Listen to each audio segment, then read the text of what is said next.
me what you're thinking, baby.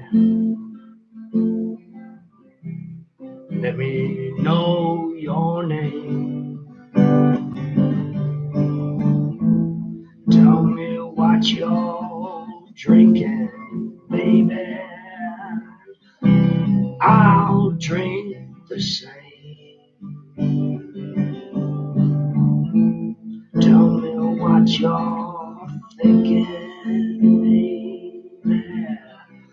Let me share your pain.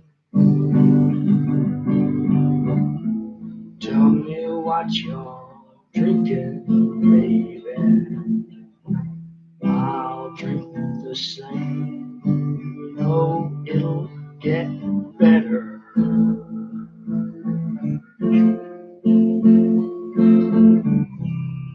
Oh yeah, oh it'll get better.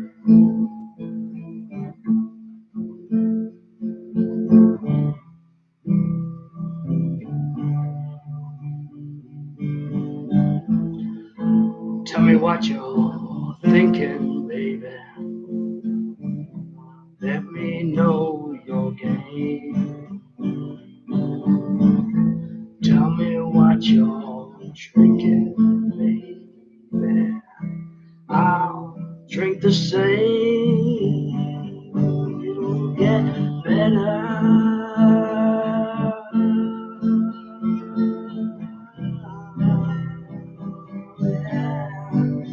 It'll get better.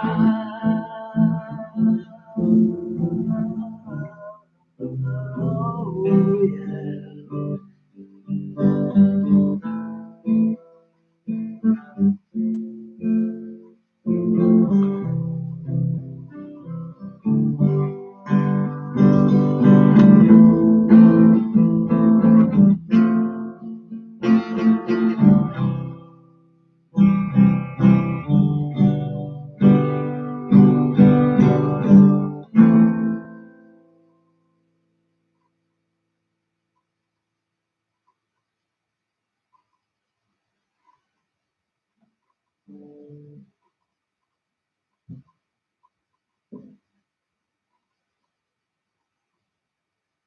Hello everyone, GRB here with a better fish in a plastic cup. All right, don't you love that?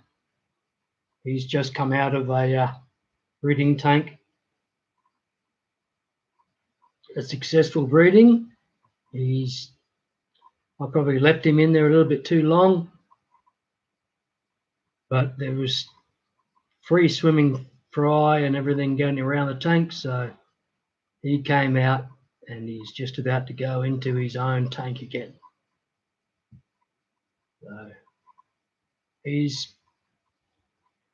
not spectacular or anything, but something definitely different to what I used to seeing in regional WA, that's for sure.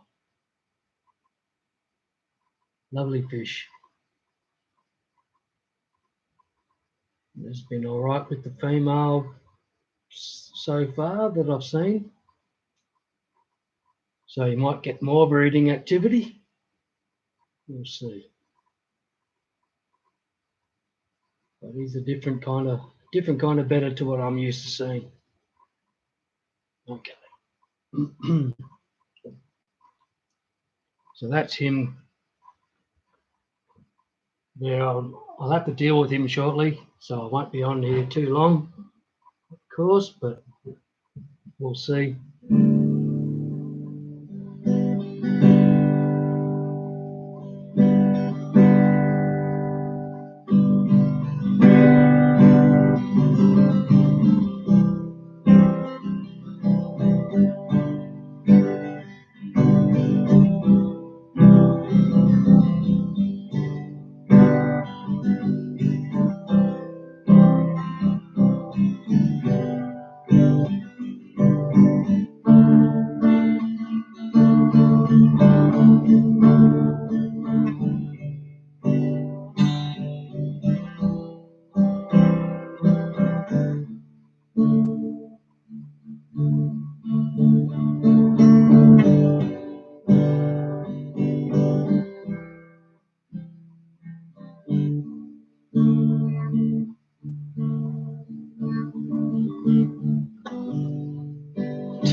What you think?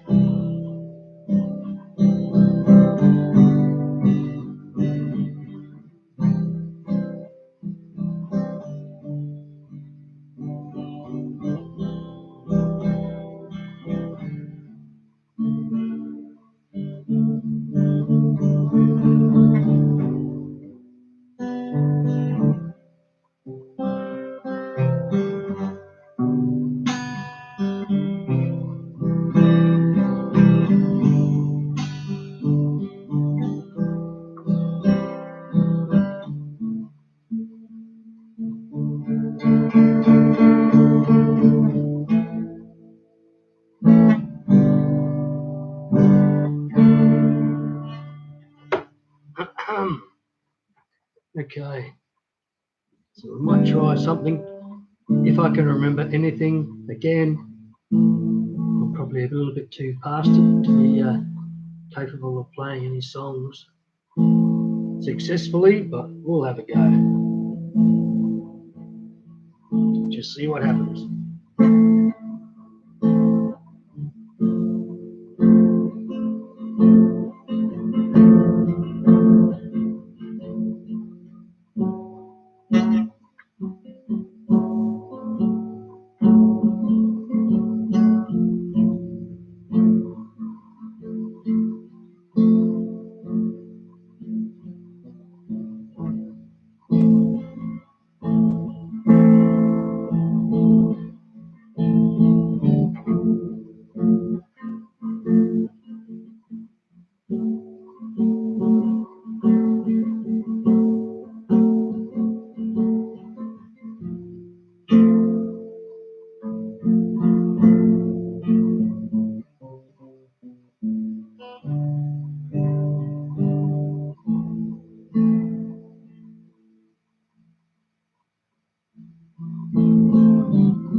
Ouch, that hurt.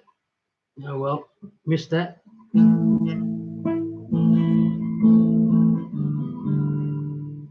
Ooh, what? I don't know any songs that I can play, sorry. Sorry you can't see the guitar and you got to look at my ugly head, but I can try and do that. That might work. And then you don't have to look at my ugly head. Does that help any?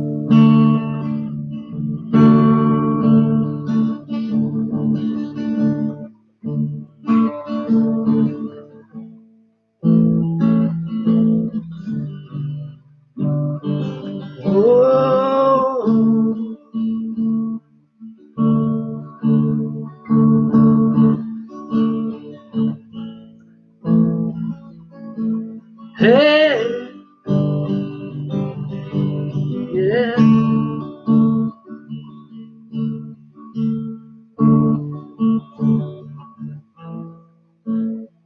Whoa.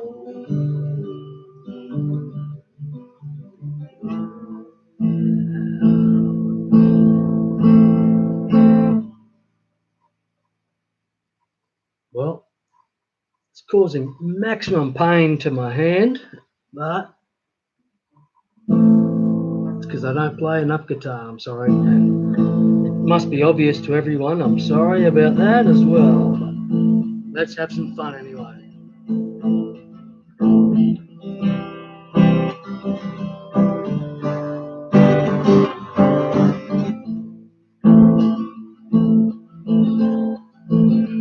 Well, my mama told me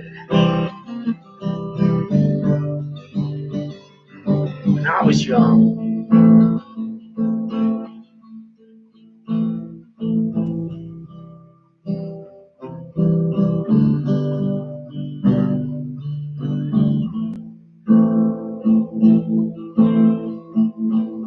my mama told me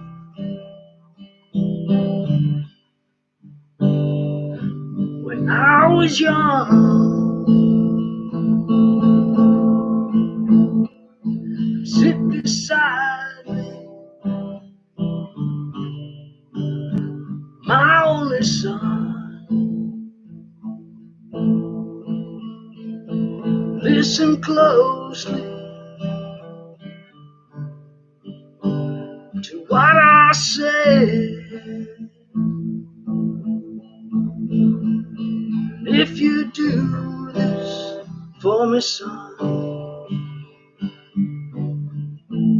sonny baby, simple kind of man.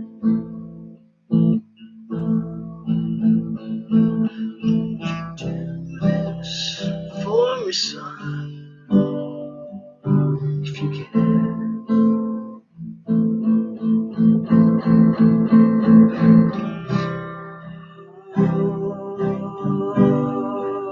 Oh, kind of man.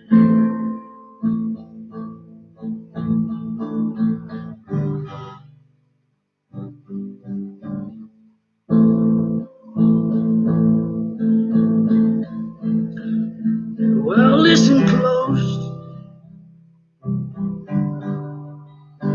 Don't move too fast. Troubles will come,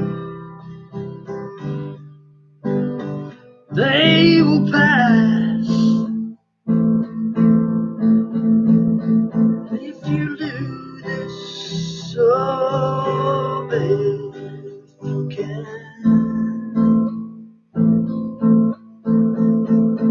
That I want for you, my son, is to be satisfied. Be a simple kind of man.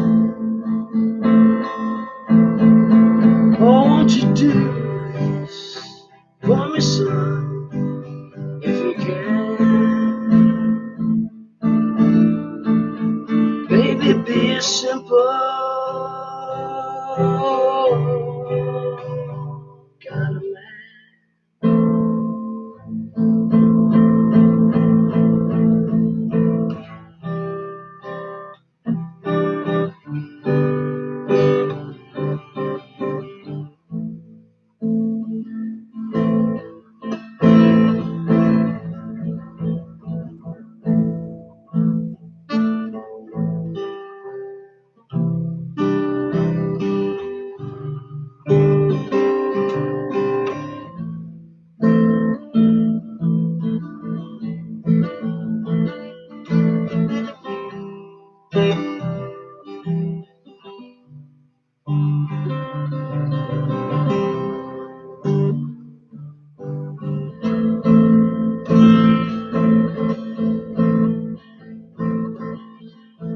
Take your time,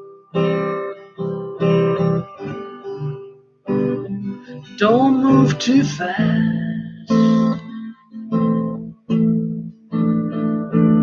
Troubles will come.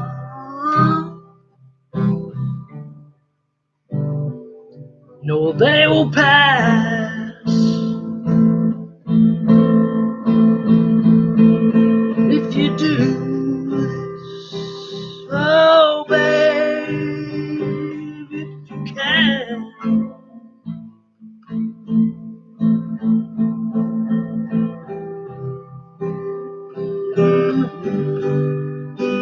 Be a simple man. Baby, be a simple kind of man.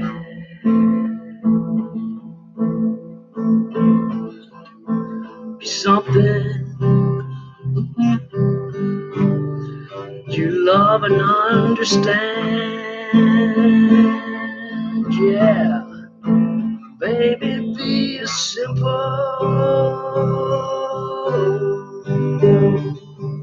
kind of man. Won't you do this for me, son, if you can?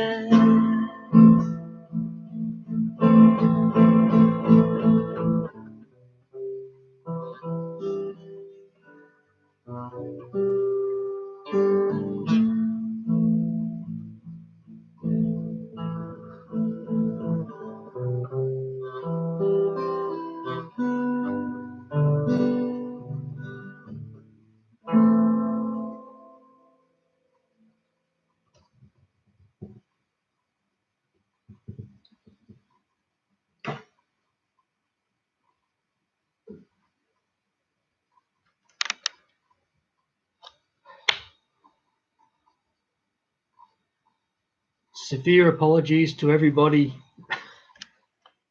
who loves Lynyrd Skynyrd and found that offensive, but I love the band. I love that song. I've loved the band since the 1970s, so we're pushing nearly 50 years now. Come on, that's a long time, and what a great band. And we missed out on so much from that band. It's so sad. But good to see you, Lunatic Fringe. Chewy, thanks, mate. Excuse me.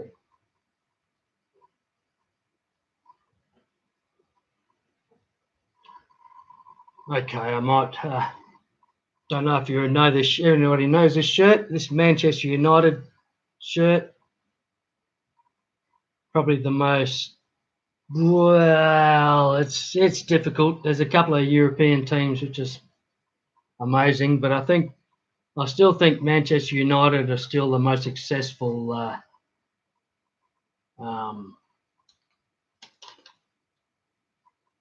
What's it called? Like produce and all that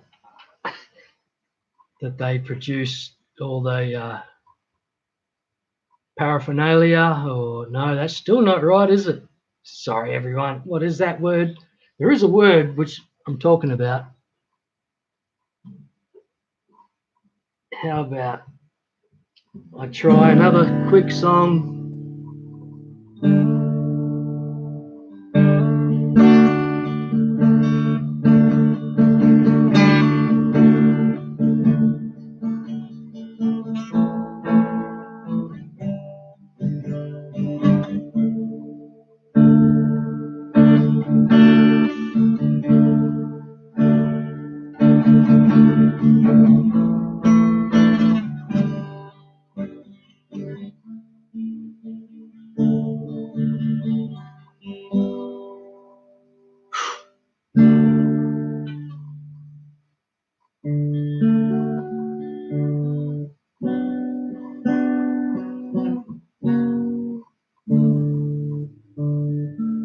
So guitar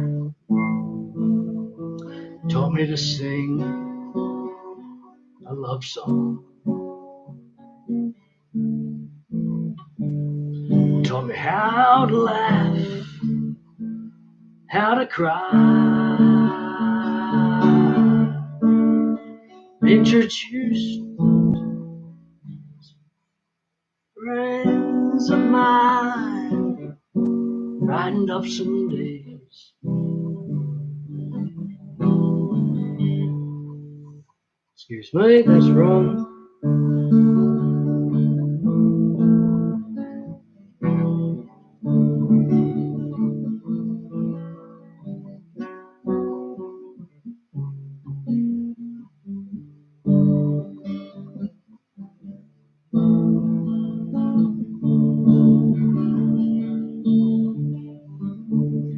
This old guitar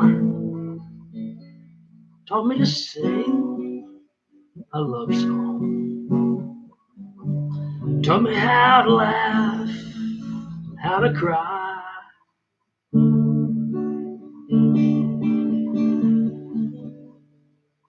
introduced me to some friends of mine, brightened up some days, helped me make it through some lonely nights. What a friend to have on a cold and lonely night.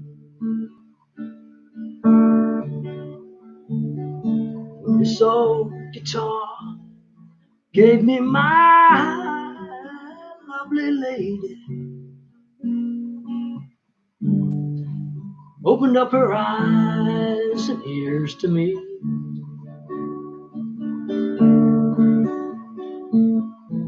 Brought us close together. I guess it broke our heart. Opened up a space for us to be. What a lovely place, what a lovely space to be.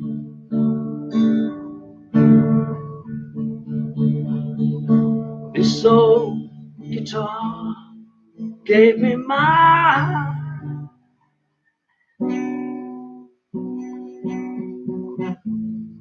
This old guitar gave me my lovely lady. Just did that. This old guitar gave me my life, my living. All the things you know I love to do. Serenade stars that shine from sunny mountainside. Most of all, to sing my songs to you.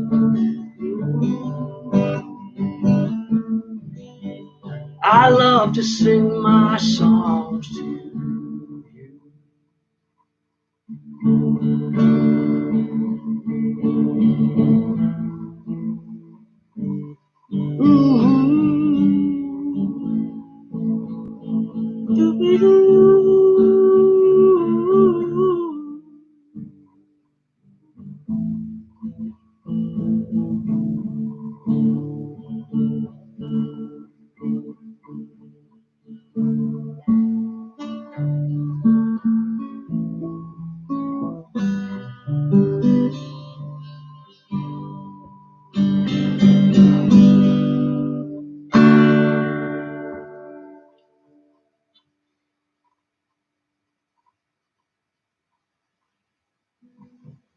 Oh, that's cool, Chewy. You're a Manchester United fan. I must admit, I'm no major tragic fan, that's for sure. I lost interest in soccer or English football, whatever they call it, because they just did too much diving. They faked too many free kicks, and it was really frustrating to watch. So, but still, Manchester are great. They're an absolute amazing business. The business is just incredible. I'm not sure if this guitar is completely tuned, I'm sorry, but I'll continue as it is.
Yeah, I agree, Chewy. They probably tried to fake just as many free kicks, and I didn't notice it, but it's just amazing. There's a big difference to today's football or soccer than what it used to be like. It's just free kick after free kick now, and fake, all fake free kicks. Not a fan. But I'll still wear a still wear a Manchester United shirt just for the fun of it.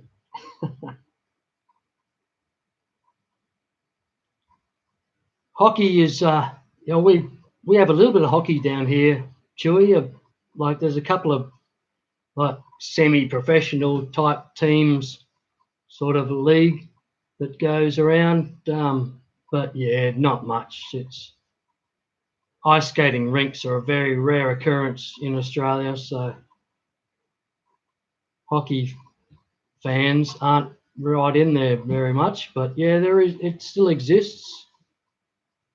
There's still the hockey tragics in Australia that have 14 pairs of skates and all depending on all sorts of different variations of the ice. And but no, I'm not a skater. When I was in America, I was the non-skating member of my teenage group, so I was the goalkeeper. So yeah, that was always fun. We used to play on creeks, like frozen creeks in Virginia, and I was in the goals, and they just make sure I had all sorts of padding on me, and there'd be like 5 guys shooting pucks at me left, right, and centre just constantly. I must say it was good fun. Luckily, I had good reflexes, and yeah, I never sunk through any ice, but we did have a big crack in the ice one time that happened, and yeah, we all managed to get off, but we went right down the middle of the ice and just split. So people that were standing in the middle of the ice would have gone straight through underneath, and well, it would have been frightening, but we all survived.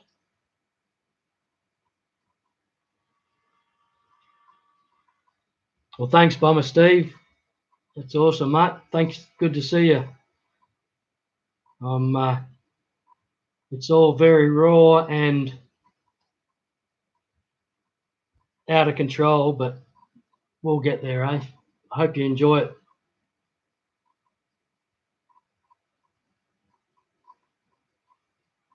That's awesome, Chewy. That's what I need, mate. I needed all the protection I could get. Yeah, it was crazy, I tell you. Everybody knew how to skate, but me. I still to this day, I've never learnt to skate. I learnt to ski while in America and loved that. Just absolutely loved skiing. I think that's one of the most amazing experiences of my life, skiing. And I've probably only skied for a couple of weekends, but yeah, it's amazing how quickly you can, as a kid, you can get your coordination and everything happening on skis, and you can get overconfident. But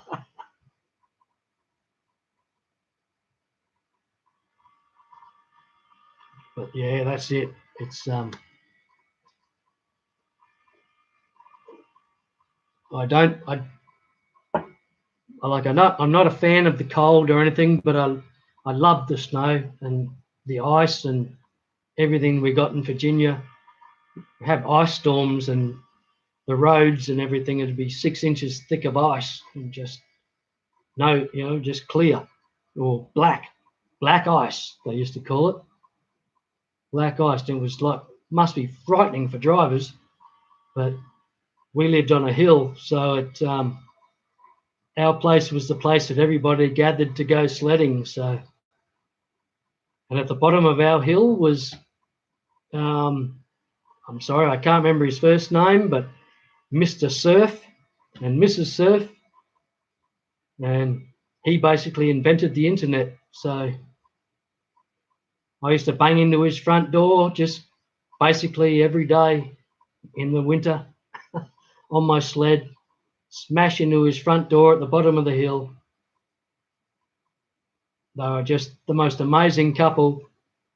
She was deaf, and my mother went deaf shortly after, and she was a great help to my mother, like accepting deafness and all that. And yeah, just amazing people. They accepted me crashing into their garage and into their front door on regular occasions, out of control, coming down ice hills. But now they've basically invented the internet. So amazing people. I think I might have used up all my songs. I'm sorry, everybody.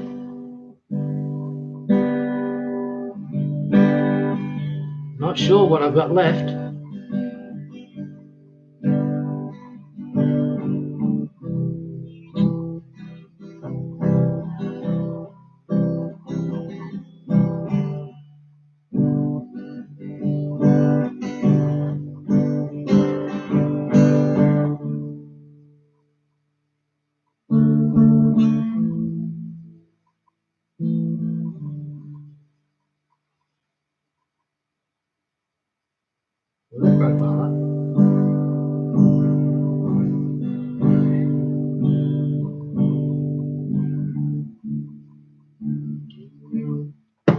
Whoop, excuse me.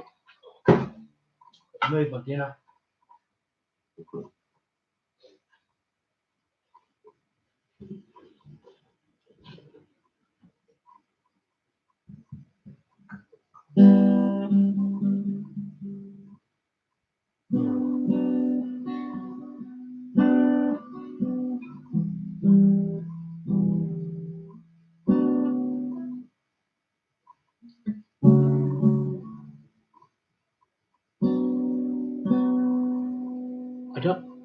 Sorry, I need to start reading the thing again. Sorry, the chat.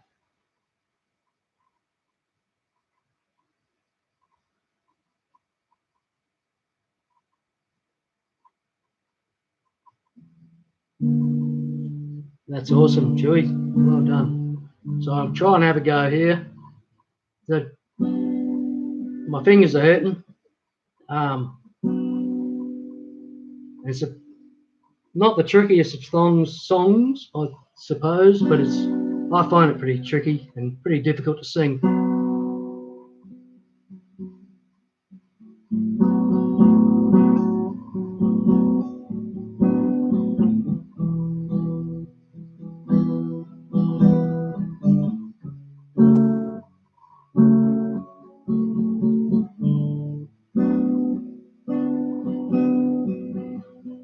It's 2 a.m. Fear is gone. Sitting here waiting, gun's still warm. Maybe my connection is tired of taking chances. Yeah, there's a storm on the loose. Sirens in my head. Wrapped in silence, circuits are dead. Wrapped in... Whoop. Can't have to go. My whole life spins into a frenzy.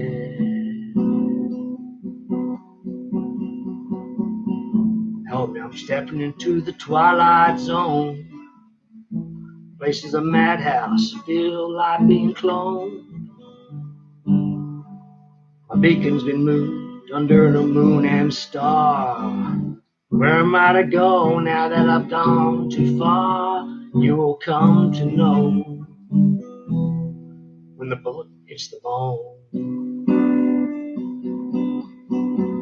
So you will come to know when the bullet hits the bone.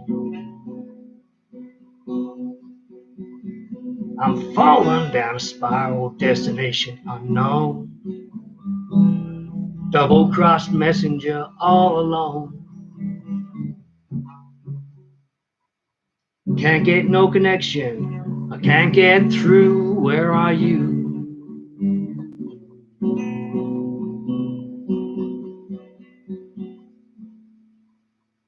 Well, the night weighs heavy on his guilty mind, this far from the borderline. When the hitman comes, he knows damn well that he's been cheated.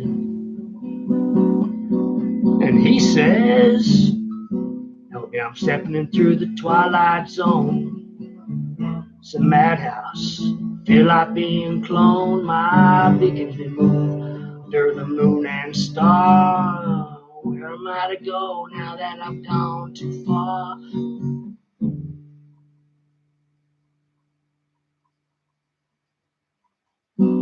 Help me, I'm stepping in through the twilight zone. It's a madhouse, feel like being cloned. My beacon's been moved under the moon and star. Where am I to go now that I've gone? Where am I to go now that I've gone too far? You'll come to know when the bullet hits the bone. So you'll come to know when the bullet hits the bone. Yeah, you will come to know when the bullet hits the bone.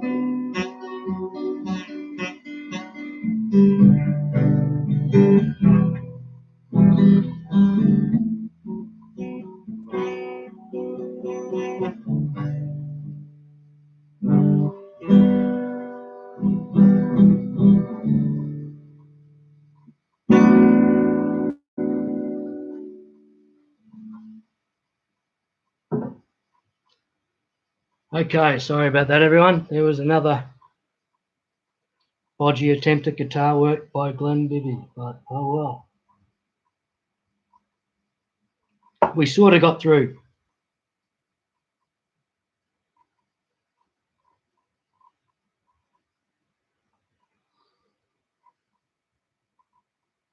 $39, 40 minutes I've been on. Far out. That went quick.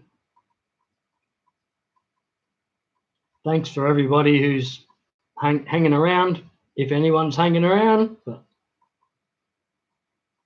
thanks for everyone who dropped in earlier anyway.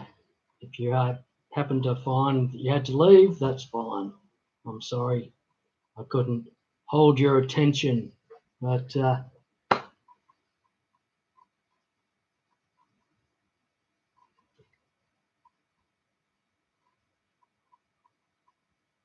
yes, it is.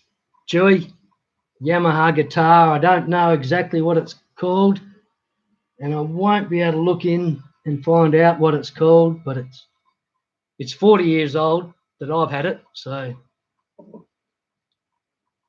it's 40 years of owning a guitar and not being able to play it. So, but still have a lot of fun with it.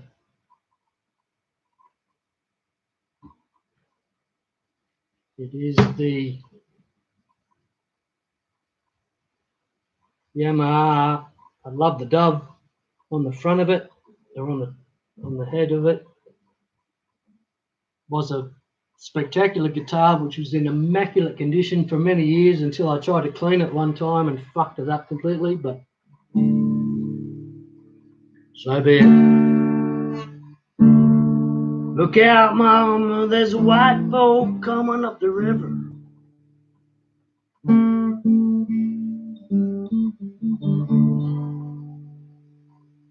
I can do, maybe. There's probably a song I'm supposed to be playing, but I'm not.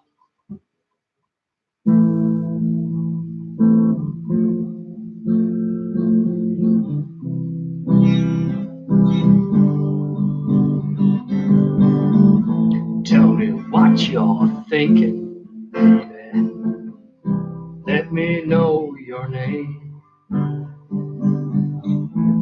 Tell me what you're drinking, baby. I'll drink the same. Tell me what you're thinking, baby. Let me share your pain. Tell me what you're drinking, baby. I'll drink the same and it'll get better.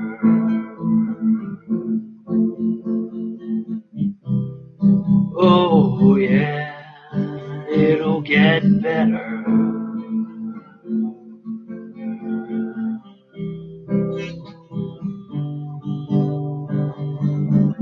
Tell me what you're thinking, baby. Let me know your game. Tell me what you're drinking, baby. I'll drink the same, it'll get better.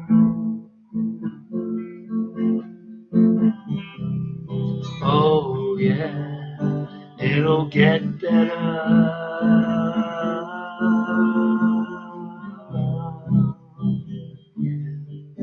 It'll get better.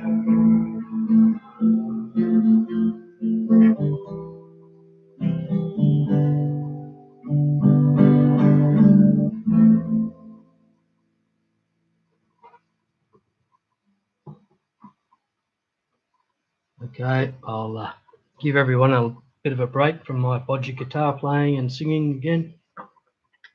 Again, if anyone's out there, I don't know who's there, I don't know how many people are watching, maybe 2, which is awesome.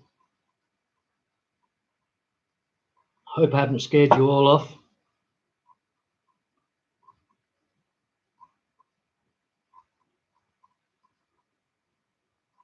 Yamaha Junior from the 80s, nice.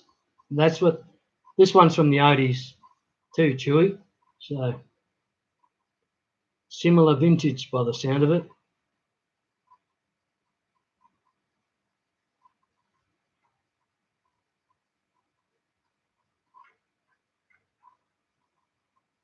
Bomber Steve, I don't know if you're talking about the It'll Get Better that I just sung. Well, that's sort of composed by me, one of my songs. They don't get a lot worse than that, but they probably don't get much better either, so in my opinion. I wish I could sing better, but I can't. Struggling on the old, I smoked for too long. I've got a bit of a throat problem, but it's okay. Parlor guitars, are they a little bit smaller? Chewy, is that right? They're a bit smaller than the normal guitar.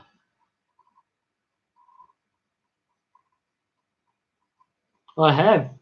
I've heard lots of your material with you jamming off in the background through a couple of your streams and some of your videos and all that as well.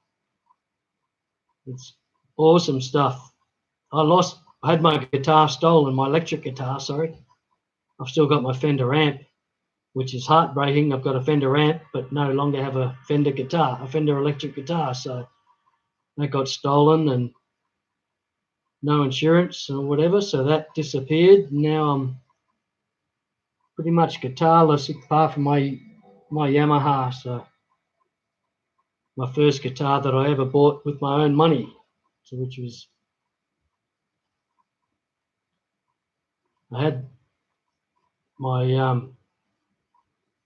Fender was from the 1980s as well when I bought that, so it's out of my price range to replace these days, so it's a shame.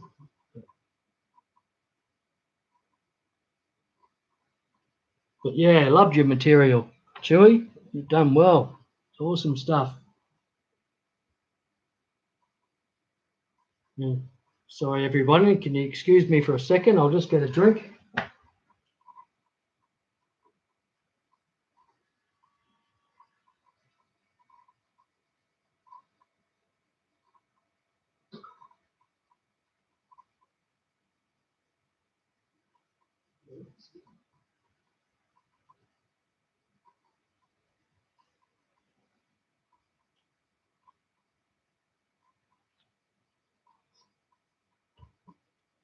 I'm sorry, I would show you a lizard, but they're all crashed out at the moment. I can wake them up. It's no big deal really, but they're just too cute when they're crashed out. So they're all asleep. So I better let them sleep.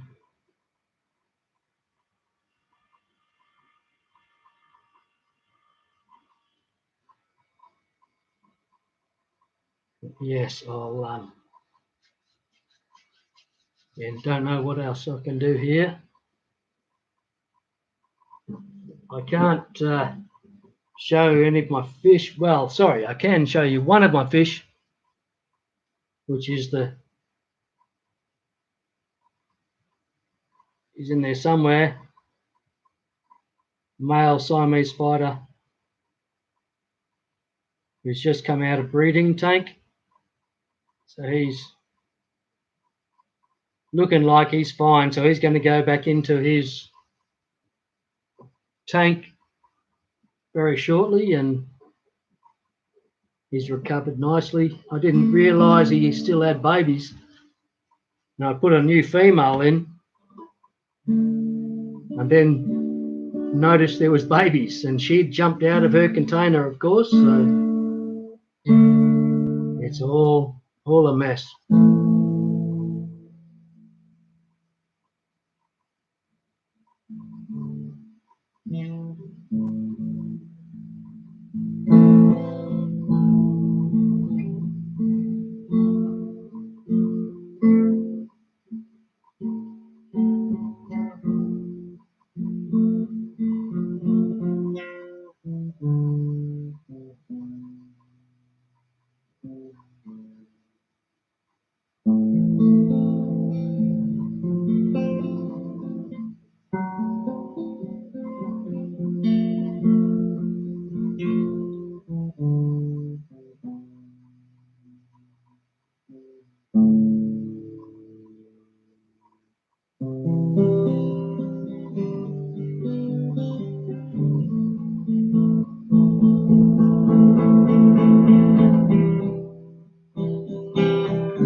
So I need to somehow work out how to get onto StreamYard. What do? You just go on and just start an account and you get on. Is that how it works?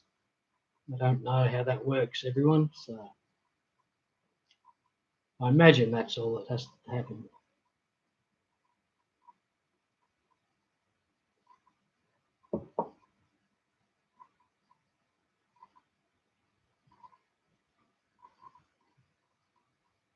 G'day, Steph. How are we going? It's good to see you. Thanks for dropping in. Hope I'm not boring you. I'd love to play a few songs, but I'm in that sort of state of mind where I'm not remembering any of them, anything. But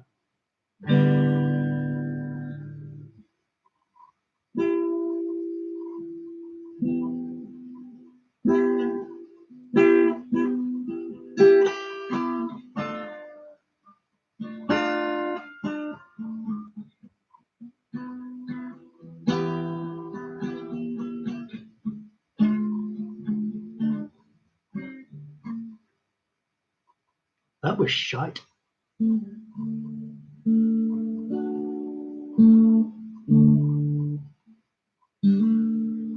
I've probably already played this already, but we'll have another go at it. This old guitar taught me to... Excuse me. Now we'll try again. This old guitar taught me to sing a love song.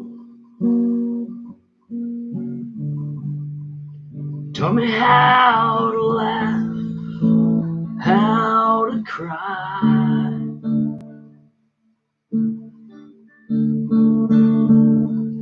Introduced to some friends of mine, brightened up some days, helped me make it through some lonely nights.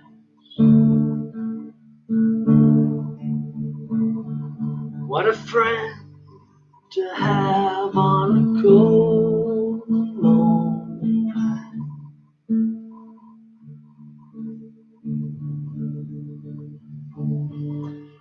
This old guitar gave me my lovely lady, opened up her eyes, ears to me.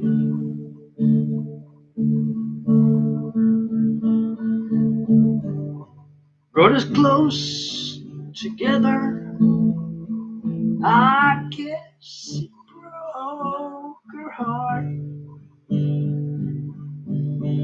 Opened up space for us to be.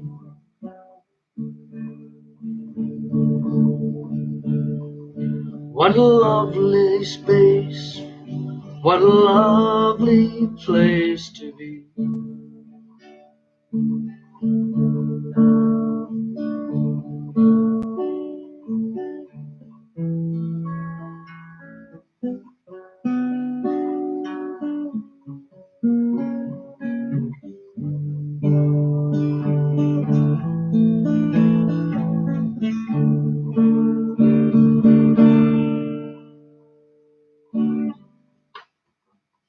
Okay. Sorry about that, everyone. We're back again. I don't know what sort of content I can provide for you at the moment. I'm stuck on a bodgy laptop here, and I've got a guitar which I can't play very well. I can show you one Siamese spiderfish that's still awake. All the lizards are asleep. I can wake them up, won't be too much of a problem, but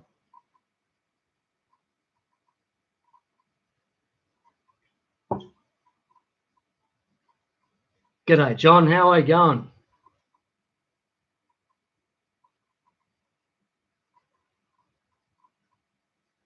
Good to see you, mate.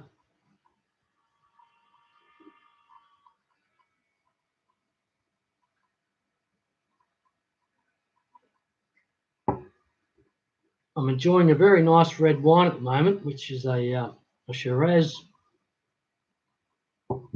from South Australia, and it's, yeah, very pleasant. Would go very nice with any pasta dish, or not, just any time you want to drink it, really.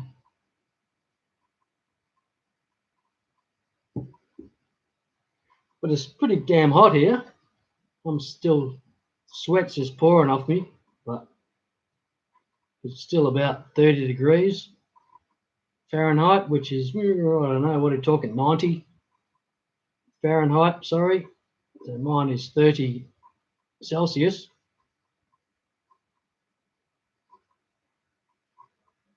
Yeah, John, it'll be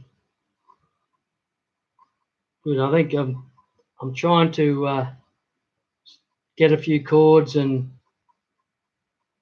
chord progressions and everything going to Catfish Terry for the old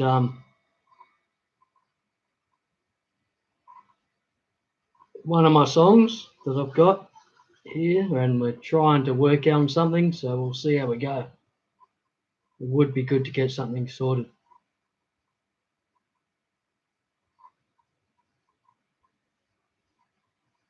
Yeah, true, Chewy. It's very difficult. It's the other day with Dr. Black, I realised how difficult it can be. It's just incredible to try and get synced up together.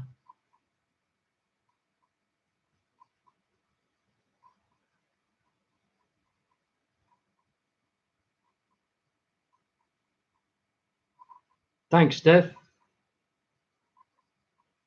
It's a Jacobs Creek. Sorry, that's what it is. That's what I'm drinking. The Jacobs Creek Shiraz. Pretty cheap and nasty, but still very nice.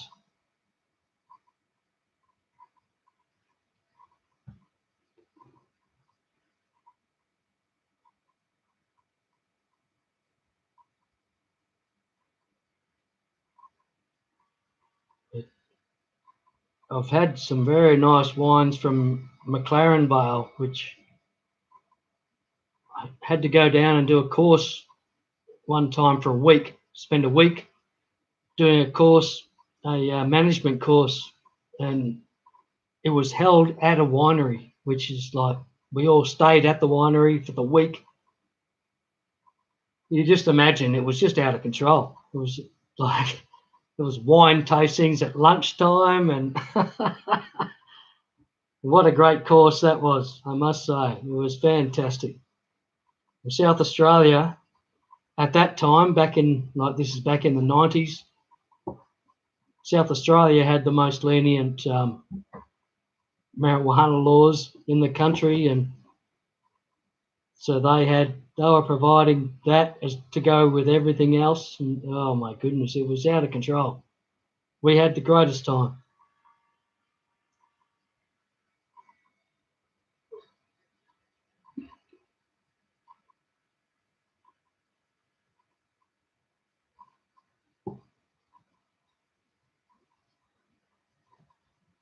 Yeah, Steph, McLaren Vale, just love it. The whole place about it's right there. It's on the coast, basically, isn't it?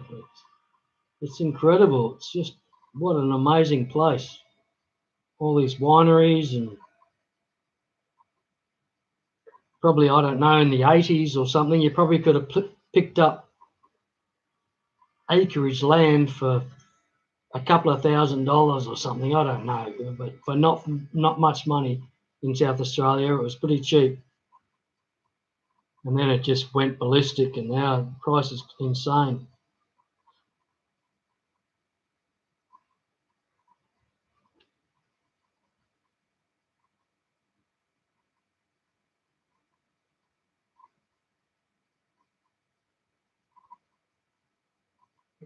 Yeah, South Australia's got some very nice wineries, and the one we stayed at for that week was treated us very nicely. Oh, amazing. The parties never stopped until far too early in the morning.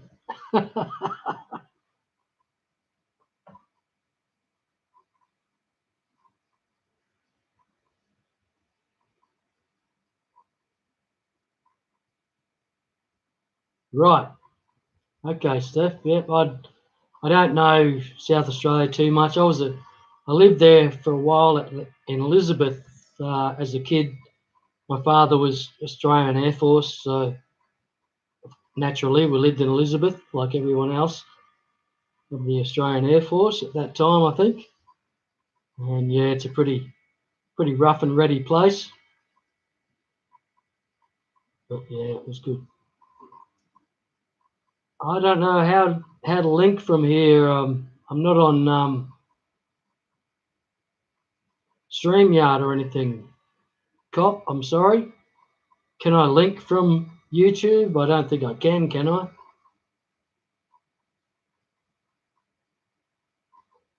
I should have I should have signed on to StreamYard.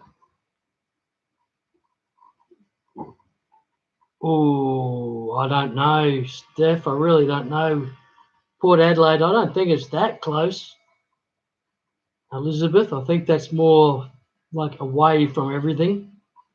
Would probably be away from the water, but really don't know. I was a kid in those, and I really don't remember too much about it. So, apart from my soccer team and my cricket team,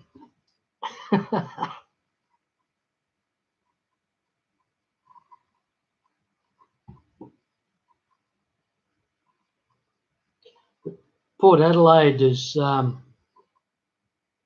like pretty amazing place these days. It's a very affluent place now, where it used to be.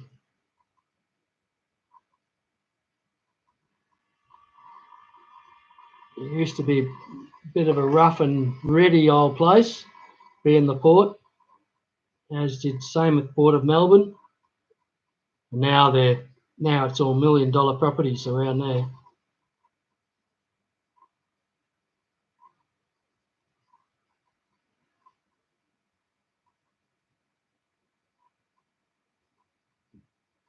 Still, we've got this young fella here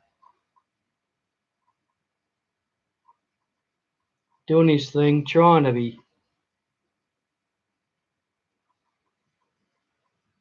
as happy as he can be. But it's an interesting colour pattern. He's pretty pale with some yellow fins, and yeah, it's very interesting. I say it's probably a bad quality mustard gas type fish, but yeah, I've got a couple of females that I've been trying to breed him to, so he's he succeeded in breeding, and I didn't realise. My vision is so bad that I couldn't see that he had successfully bred. So that was a shame. And I started floating a new female in there a few days later, and she jumped out, of course, of her container, and then I noticed that there were fry swimming around. So yeah, jagged everybody out quick smart, but they'll be fine, and we'll try and have that to go before the summer ends. It's getting close to the summer ending here, and it will be too cold to raise bedders, so because I don't raise with any heat. I don't heat the tanks. Most of my tanks are cold water. Then I bring them inside, and they can survive well enough inside. Everybody survives well enough, hopefully.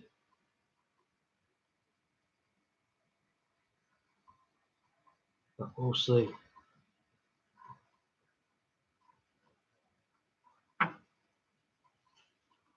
So I'm sitting at, I don't know what it is here. Let me have a look and try and see what sort of temperatures I've got.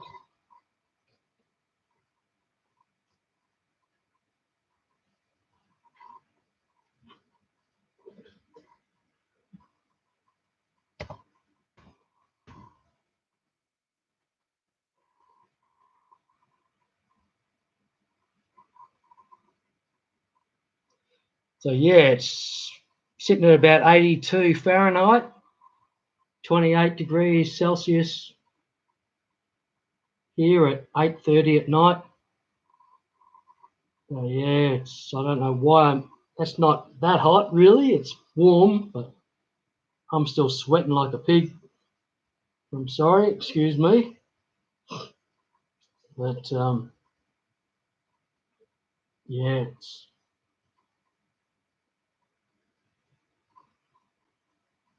it's a bit.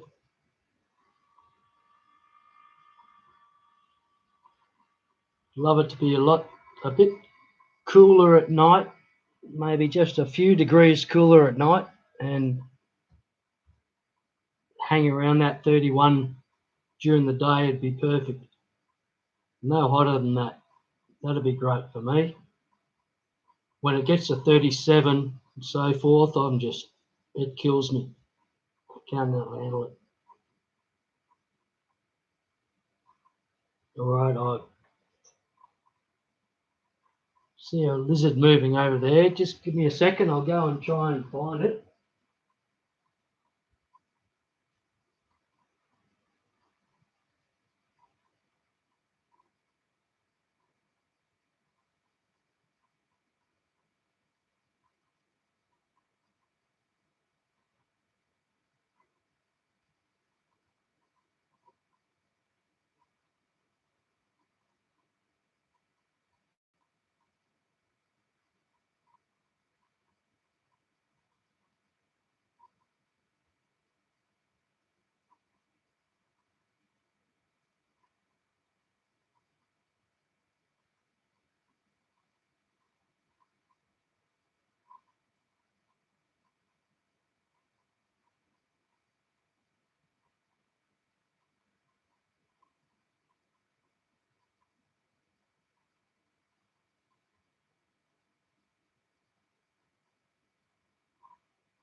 Iron Butterfly. I do remember the band Chewy for sure. Awesome. That's amazing. Iron Butterfly. I do remember that band. So here's Chomper, who's one of my 4 lizards. So he's a bit of a character. He Chomper because he got called Chomper by a neighbour's kids because her mum or their mum got bit by Chomper. Because Chomper was a bit aggressive, but he's just a champion now. He's still aggressive when he wants to be, but he's a champ.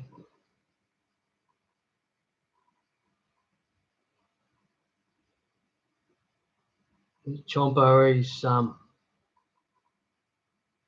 he's a favourite of quite a few of them because he's a character. He loves to climb, and if you know the shingleback lizard, they're very uncoordinated. They've got these. Oh, sorry, mate.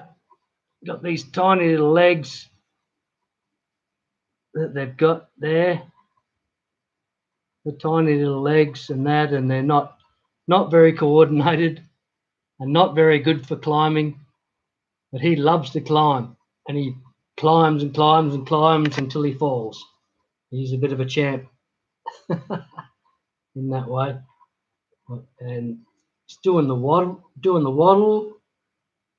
Oh, stop waddling. No, he's a champion. We all love him. He's great. He's always good fun because he's so energetic when he wants to be. And he's starting to get a bit active now, actually. He wants to go. He's not happy that I've woke him up, I'd imagine, but he was awake. I didn't wake him. But an amazing beast, amazing creatures. They're just so affectionate, and and they're they're a bit scary looking, but you look at them and they'll just lick you on the face and give you kisses.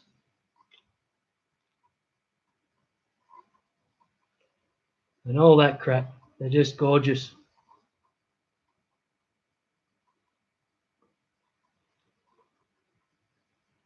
But yes, this is Chomper. I don't know if we've met Chomper before, but he's a bit of an animal.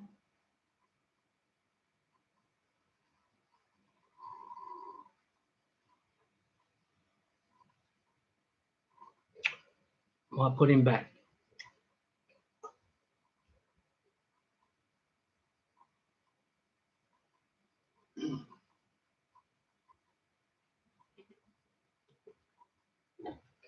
Get myself another drink.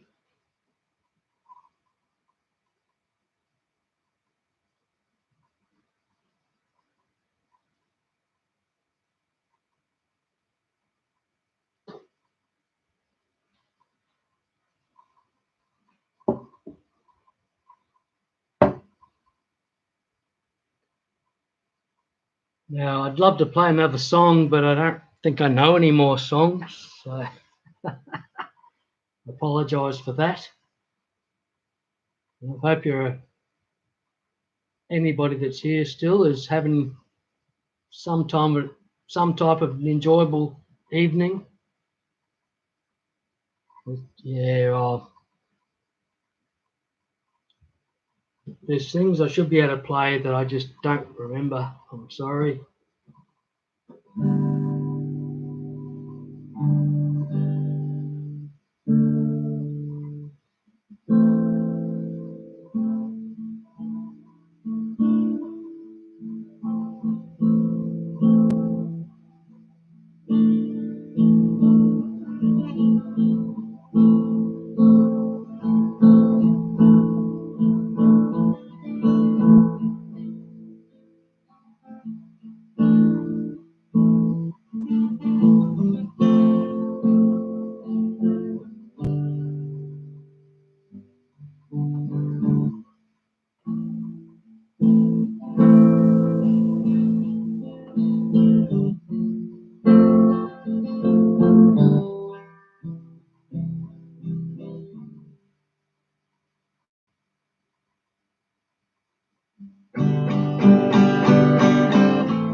So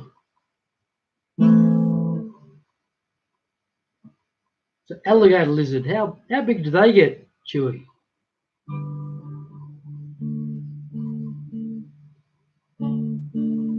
Do they get a couple of feet or?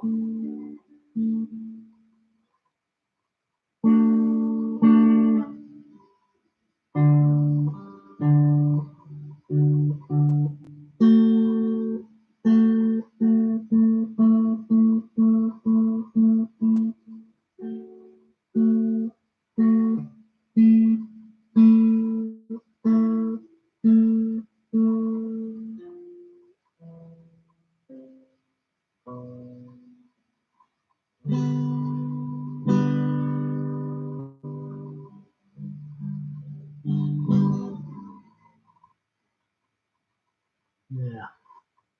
Is there a way to link other people up, like a panel, like in YouTube here, or not? I don't think there is there? 4 inches. Cool. What a great pet. And they're called alligator lizard. Have they got character?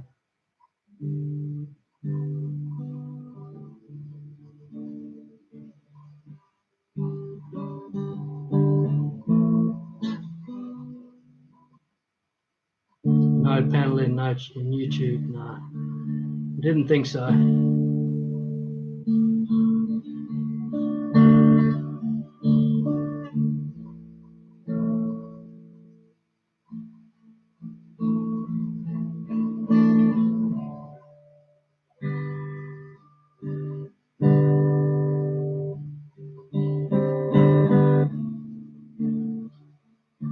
Whoa, not you again.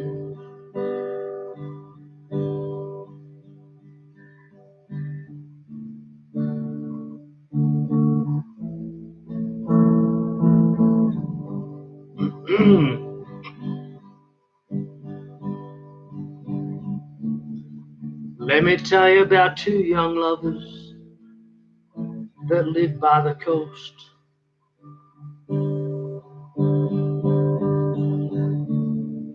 She was such a pretty thing. Oh man, what a host.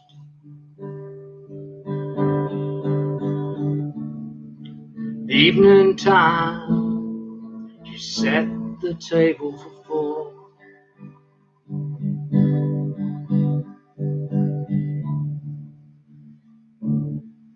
Friends are coming round tonight. He's out on the town, he's trying to score.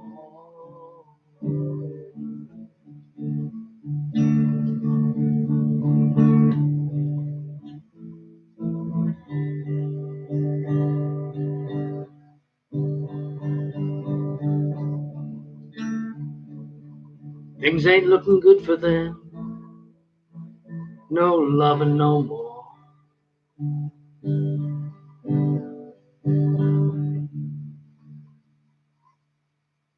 He works awful hard someday. She lets him be.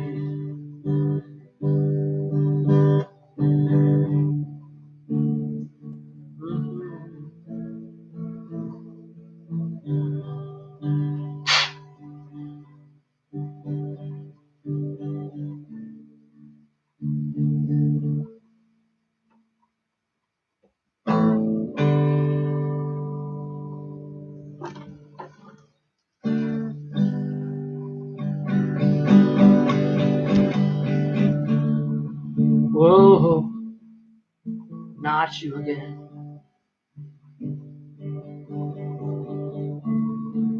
Whoa, not you again.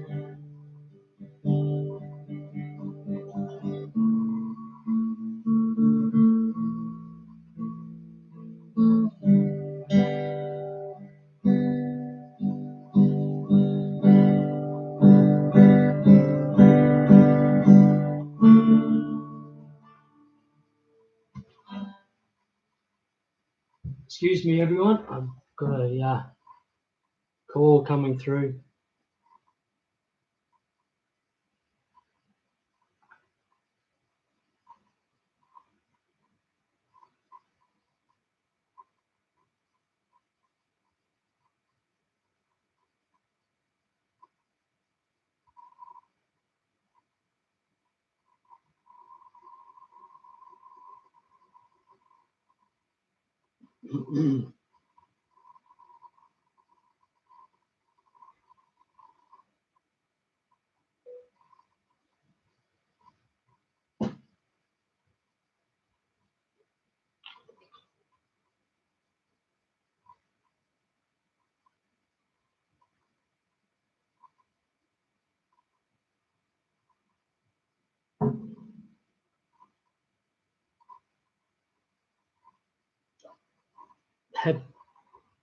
Do any of you have any of you tried to access like shingleback lizards?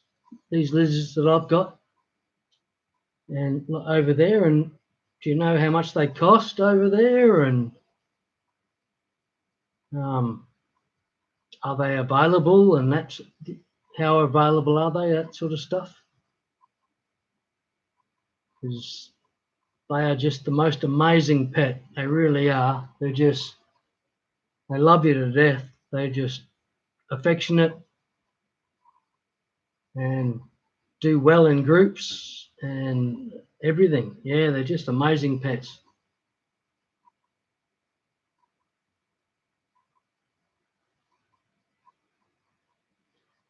G'day, Chris. Oh, how are you going? Great to see you, mate. Thanks for dropping in. I'm very raw at trying this sort of stuff, so being live. But thank you again for dropping in. Great to see you.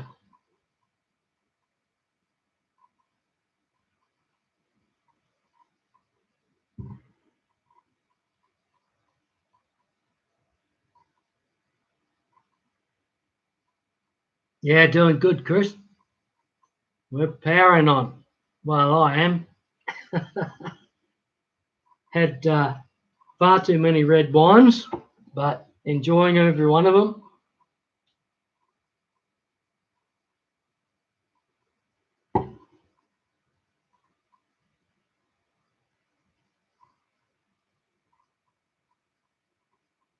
Yeah. Oh, awesome. Chewy, they're just awesome. Those finches, just absolutely beautiful.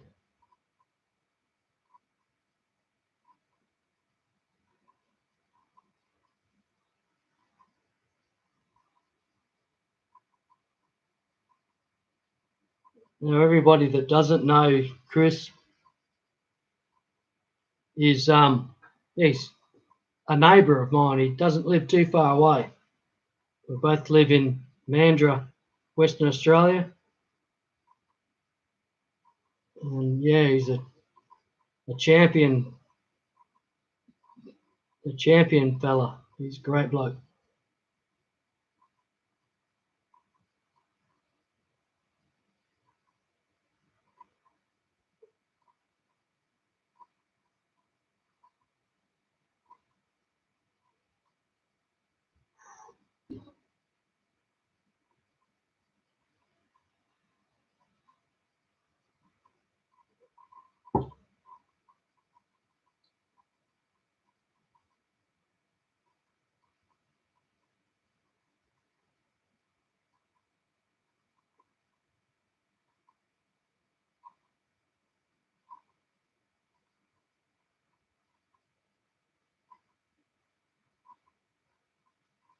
Well, that's cool, Chewy. Yeah, there's I didn't realise, but I've got quite a number of Cairns fish, Australian fish that just because of habitat loss that they are becoming endangered, and now it's a little bit tricky, a little bit. It's sad that the these fish are losing their habitat. And where I live here in Western Australia, like there's very few creeks, but in Queensland, in Brisbane and so forth, there's creeks everywhere. So there's like freshwater fish all over the place, but it's very rare over here in Western Australia, like in lower or around Perth and that. There's very few freshwater fish available. We've got some amazing fish available, like in national parks, around waterfalls and stuff like that, which you can't collect from those areas. And galaxias galaxias are like little trout, just amazing colours on them, just beautiful fish.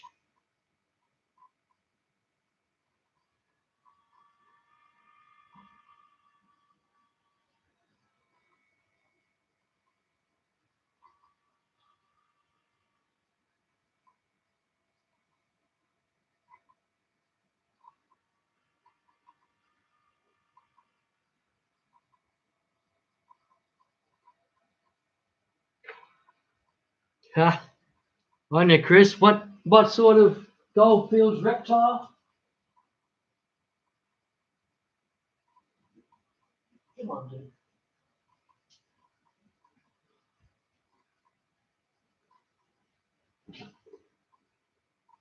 Something like this guy. Something like this guy, Chris. Was it? This guy's name's Pooper because the kids named him Pooper because he pooped on the on their mum, on their mum, and yeah, so he became Pooper ever since. He's great. He's a champion though. He's the biggest and the muscliest, and like he's got little legs on him, little Arnold Schwarzenegger arms on him here. I can't move that. He's too strong for me to push that. He can, Arnold Schwarzenegger legs. He's a champ.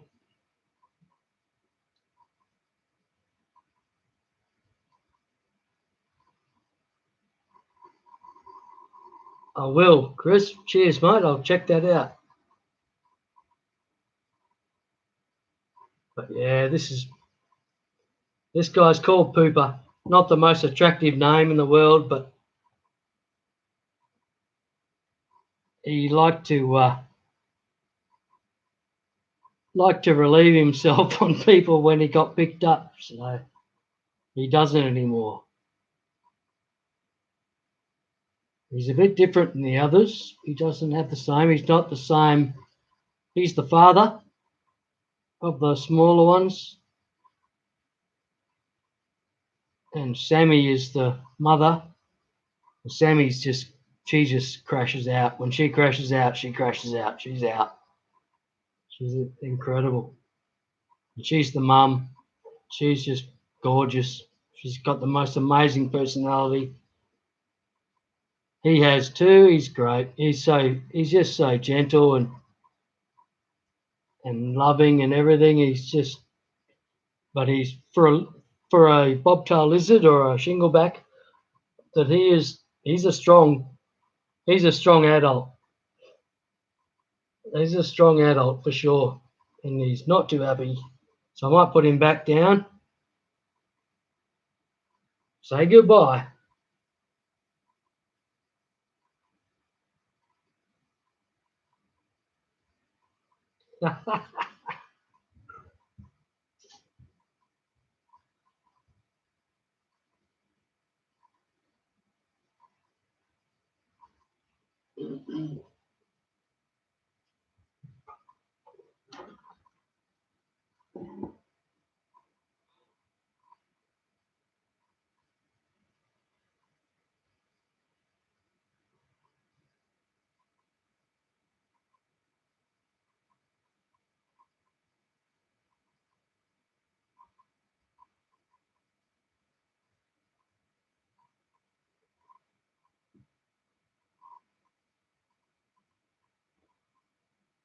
I don't know exactly on the length of Pooper, but he's, I'd say 16 inch, something like that, maybe 14 to 16 inch. But I think it's like the measurement is from the snout, the end of the nose, so snout to vent, to like the vent of the lizard. So doesn't include probably about that much of the tail.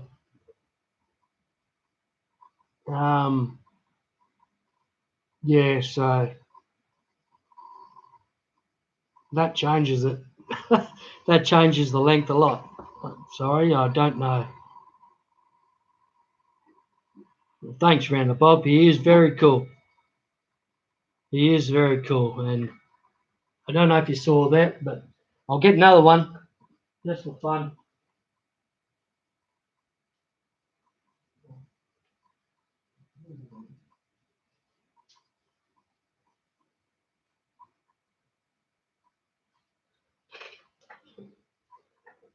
And this is my baby, who is the baby of Chomper, of Pooper, and Sammy. This is Sweetheart, and she is just the love of my life, pretty much. I just love her, and she's pretty cool. She's probably about half the size of the others. She's much tinier and loves to wave to everyone.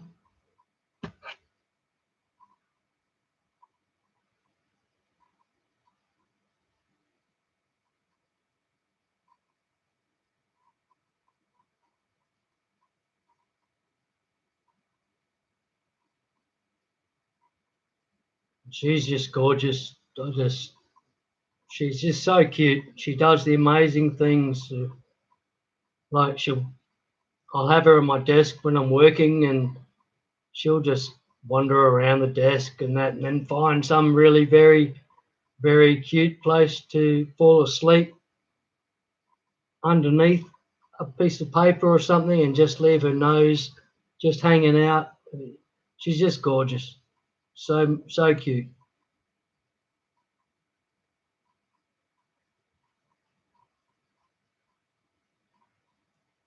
But a lot of people don't like these lizards. But I can't see why not. They're just the most amazing critters.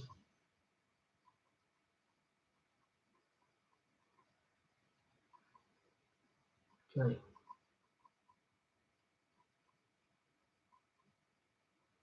Okay, I'm going to put her back now. Hey.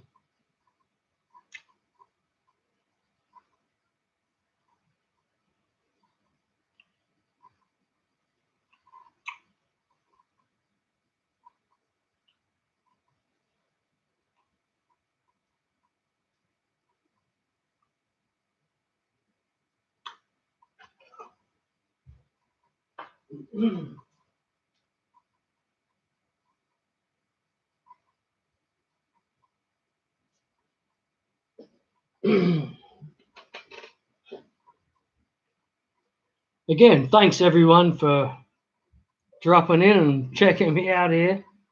I'm sorry I haven't got that much entertainment for you, but I can't move too much from where I am. That's the problem. I haven't got any mobile set up, which I don't know how to do. I suppose you can just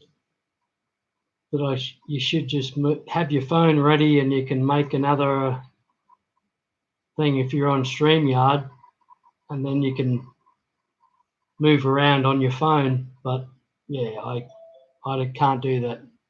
I'm sorry. So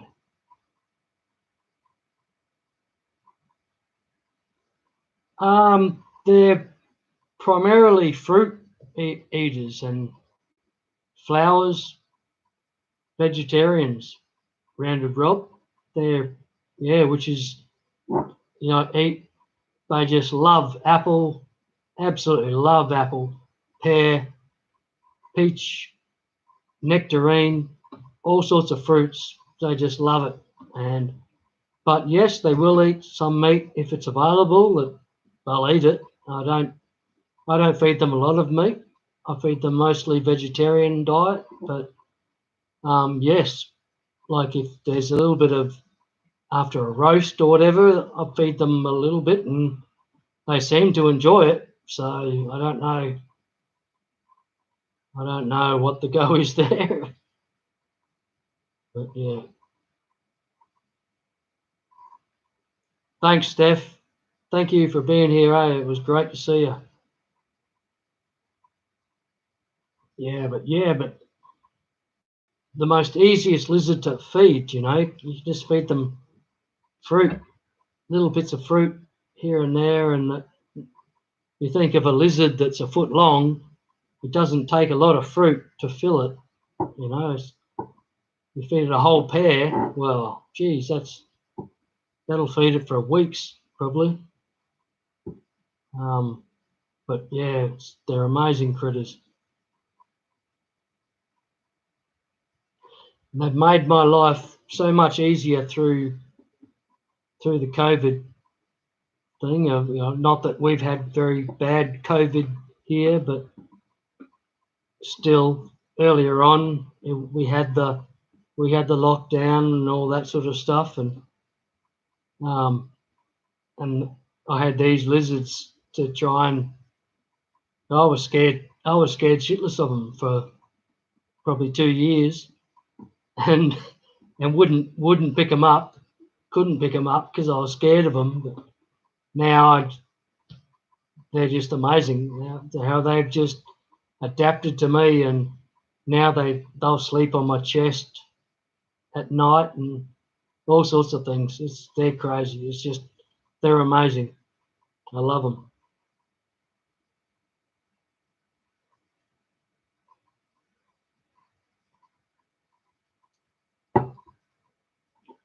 Well, I'm on my laptop here with my laptop camera, my laptop microphone. Can you hear me properly, or and that sort of stuff? I know the volume on the camera or on the microphone was really bad, but it's at maximum volume, so.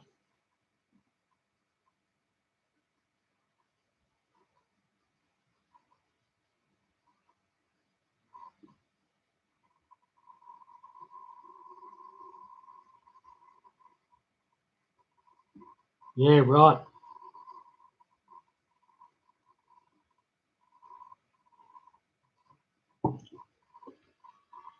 Yeah, it's a tough one. It really is. It's a very interesting thing, Chewy. They've all got this. Yes, we've got this vaccine. It works, but they don't know how it's going to behave in 6 months' time, or 12 months' time, or 2 years' time. Hopefully, it's all okay, but it's frightening to get a shot with something that you don't know, has no time to be tested. It's had no testing on it at all, basically, so it's very scary.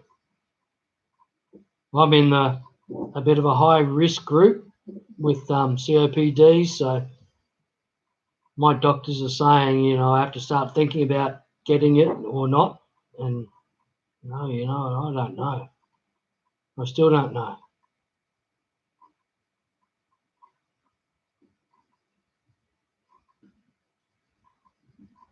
Yeah, Rounded Rob, it was the most amazing getting over it. It was like I started feeding them. I was feeding them with tweezers, and then got to feeding them with fingers, pieces of fruit, and and just slowly got closer and closer and more adapted. You know, they became more and more friendly, and now they basically come to me when I call them and everything. They're just amazing. I love them. I can't live without them now. They're just amazing. I've got them. I've got half my kitchen blocked off with beer cartons, so they can't get out, and they just live in my kitchen for the last few weeks. So because the tiles are cooler, so they're not so hot, because it's just excessive heat here the last few weeks or last few months, I must say. So, and they seem to enjoy being on the cooler tiles during the day, and then they had their active times.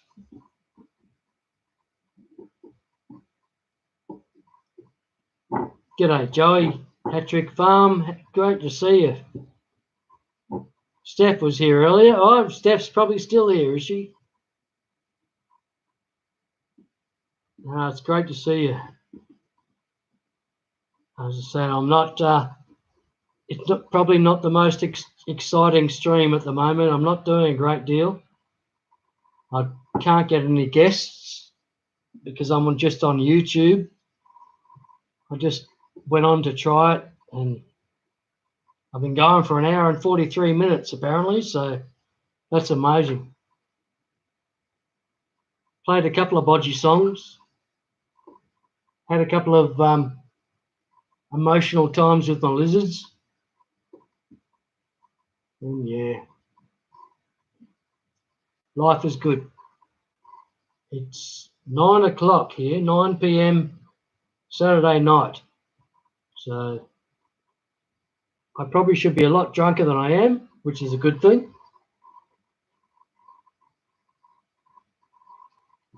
Leaves me a bit of room up my sleeve.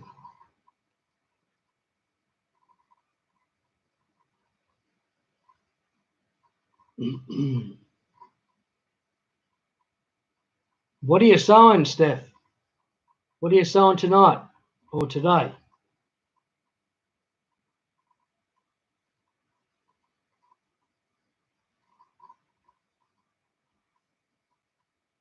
I can just imagine Maine, what I remember of Maine, of just being an amazing place to be doing artworks,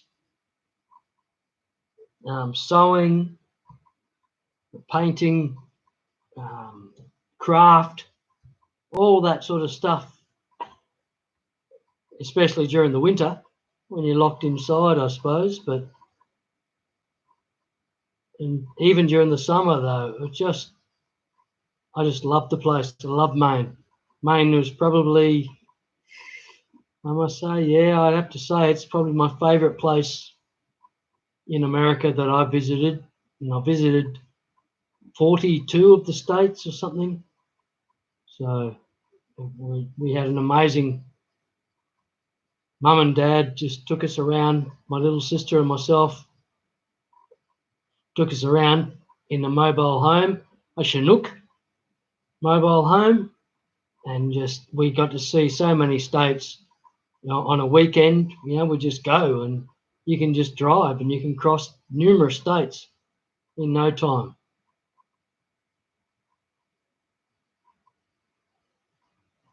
Oh, thanks, Joey. That's amazing. It means a lot to me. That I know I'm no singer and I'm no guitar player, but I love to do it, and it makes me feel good somehow.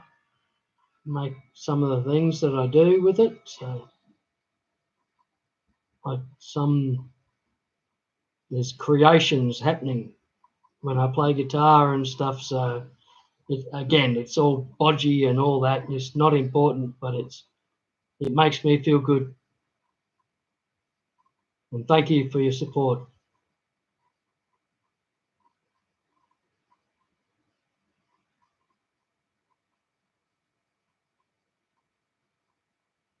But yes, it's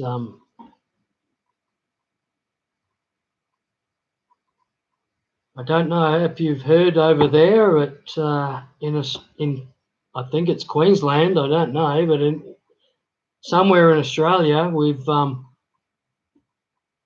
somehow managed to get the dosages wrong at an old, like an elderly nursing home, so that all the patients that went in to get their vaccination got about 4 to 5 times the vaccination requirement. So they've overdosed. So they don't know what's that going to do yet. It's only been a couple of days, so they're not sure how bad that's going to react with them. And apparently it was all came down to training, that the doctor hadn't been trained properly, which is usually what you find when you do a safety investigation, that it comes down to training.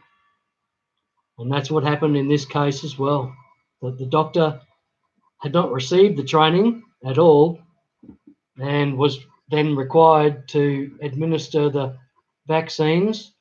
And yeah, he did it wrong. Gave them 4 to 5 times the dose that they should have received. So it's a bit scary. For myself, I'm not really worried about myself. I'm probably not going to take it. I'll be required to take it too early. But my father and other family members and so forth will be required to take it early, and it's frightening because it's not worked out. They don't know what they're doing with it yet. They don't know what it will do. They don't know what it will, what requirements, or what will happen with it in months to come. And yeah, it's just scary. And here I am having another red wine and really not worrying about it, but I truly do worry about it. I'm sorry. And I'm so worried for all my American friends, and that it's just what's been happening over there is it's just incredible. Just ticked over the 500,000 deaths, and it's just frightening. All I can do is wish that it all works out all right for everybody from now on, and the vaccine starts bringing everything down, and it gets all under control, and everybody can start getting out and about again and live their lives as normal. It just must have been horrendous. I've had to deal with nothing that you all have had to deal with. We've had like 20 cases in Western Australia or something like that, in the whole time, the whole 2 years or whatever it's been. It's just crazy. We have been so lucky here, but we are the most isolated city in the world, so it's probably understandable. Still, I just pray for everyone in America that it all works out okay and everything starts improving very shortly.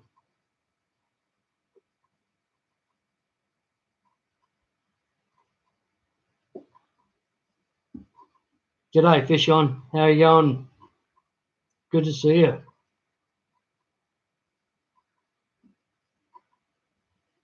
Wisconsin. So what's the temperature there? Is it -2 or something crazy like that, Fish On?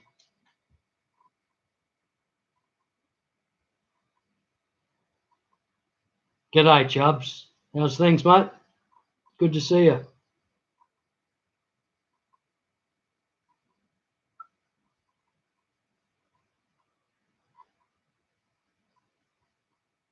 Round of Rob still here? Doing well, mate. Champion. Thanks for hanging around.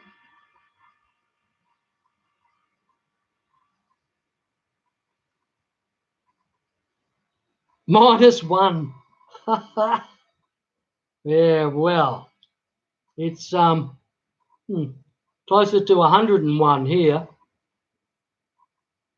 -1 degree. That's crazy, isn't it? Wow.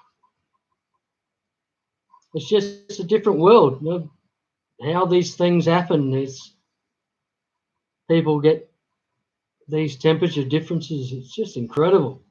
-1 C.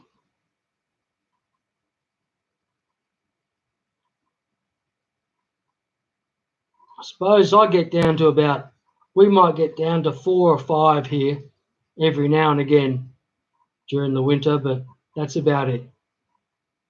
So it's not too far different, I suppose.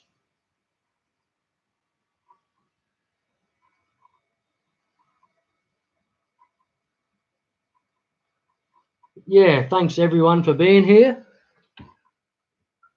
I wish I could be more entertaining than I am. It's just me and Manchester United shirt. And I'll get myself another drink.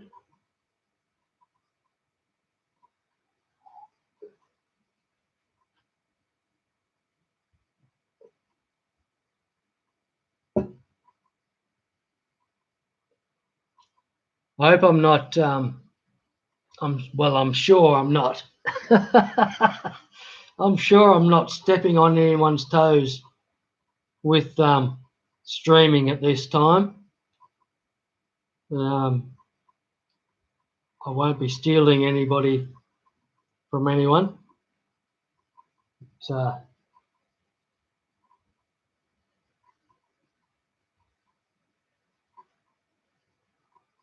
I've had an amazing evening. Dr. Black was a guest on an amazing stream with the Big Tank Hanks stream, and with Dr. Black as the guest. Just amazing. Went for a few hours, like 2-3 hours, something like that. That was a fantastic stream. And Aquaballs, George had a stream, did a quick 50-minute tour of his fish room. That was amazing. Yeah. And probably some others that I'm not mentioning, which I've forgotten. I'm sorry. But I'm sorry, I've got to move this fish very shortly. I don't know if you can see him. Doesn't show up very well at all, does it? I'm sorry.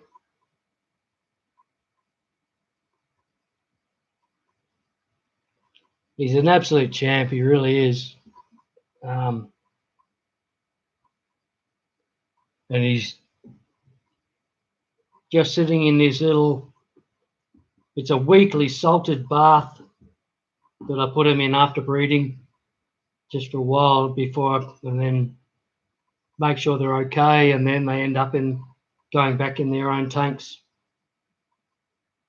Again, they're like community tanks. They might be with Rasboras or rummy nose tetras and white cloud minnows, and they all just get on fantastically every time. But just before I replace him to the tank, I just every time I make sure they're okay and give them a bit of salt bath and just make sure they're okay before they go back in with the others, just to make sure, you know, you're not introducing stress induced sickness into that tank. And he's fine. There's nothing wrong with him. He's fine. He's absolutely cheering. He's probably just about ready to breed again. Well, he is male, but yeah.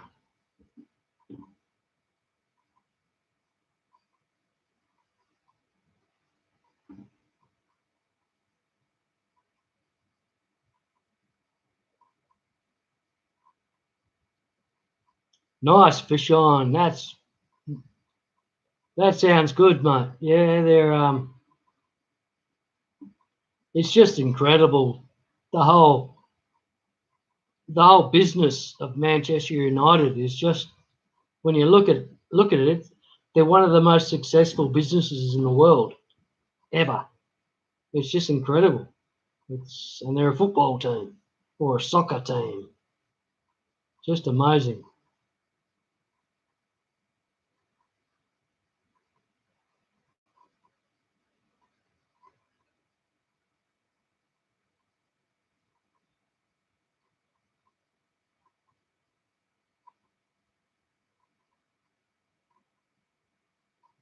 So should I try and remember another song, or I really don't think I can remember another song. That's the problem.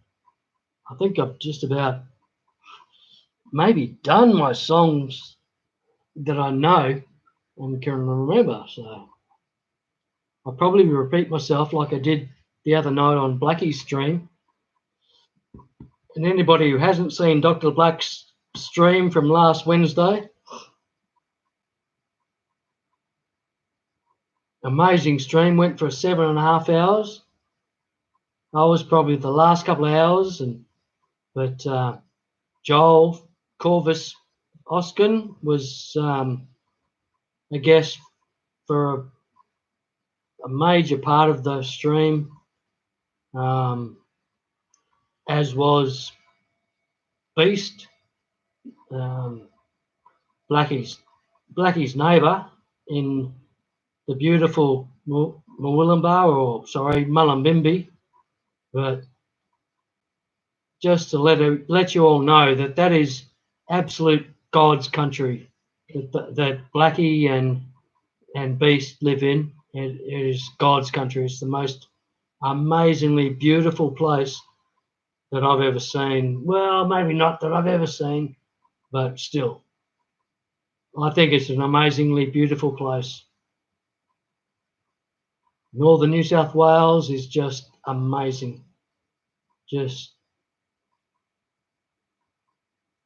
one of the most amazing places in Australia you could ever see. But there's so many amazing places in Australia, so it makes it all difficult. But yeah, one of my favourites anyway, put it that way.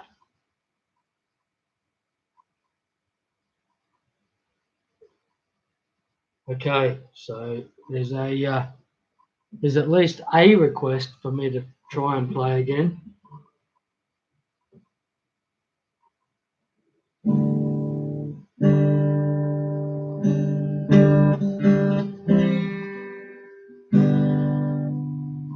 Look out, mama.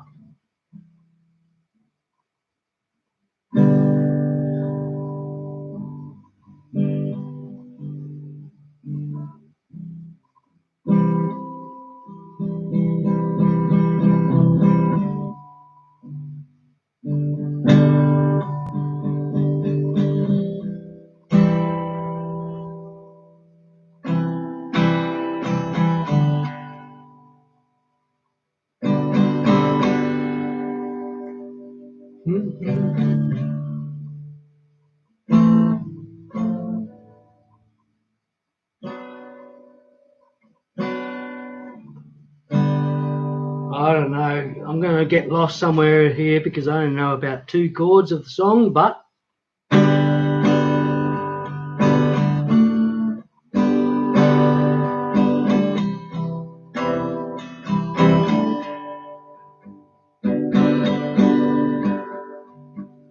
look out, Mom, there's a white coming up the river.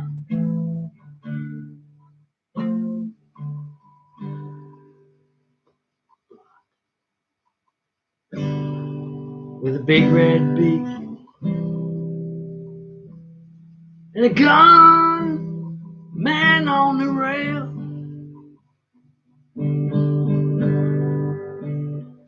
Guess you better call John. It don't look like they're here to deliver the mail, and they're less than a mile away. they didn't come to stay.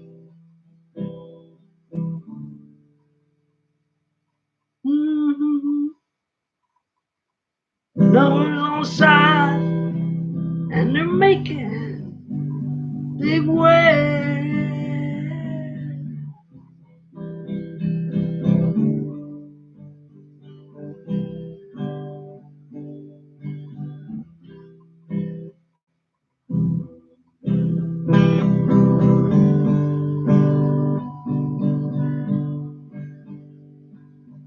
Shelter me from the powder and the finger.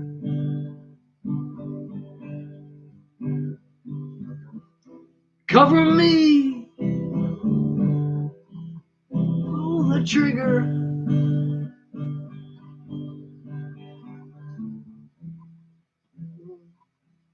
There's one you'll never figure.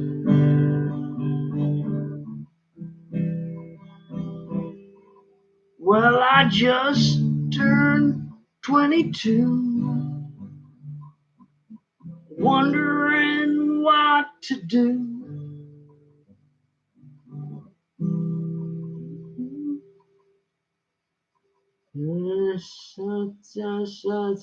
Something do.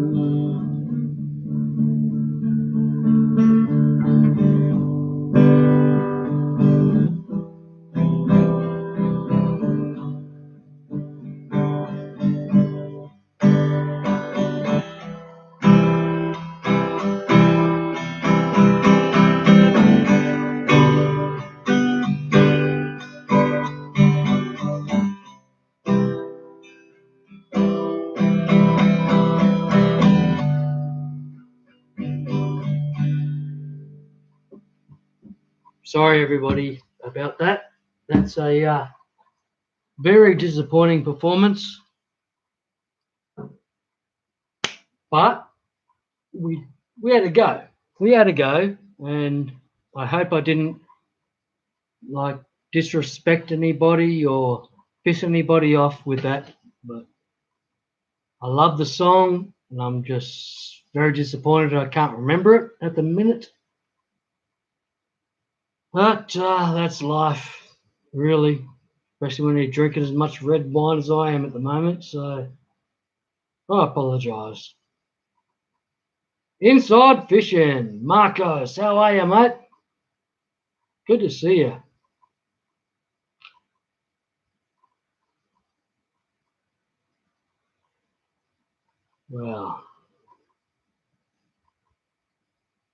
Well, I'm so sorry that I can't play any music properly. I can play a little bit better than this, not much better, but usually I can play a little bit better than this.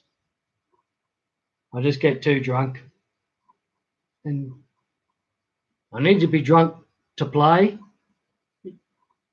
to take away the nerves, and then I end up too drunk to remember anything. So it's a fine line, I tell you.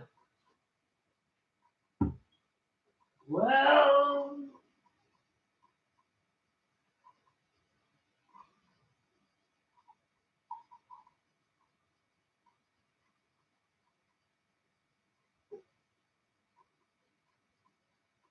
shelter me.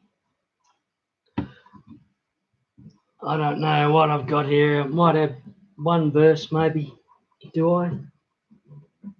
Well, shelter me from the powder and the finger.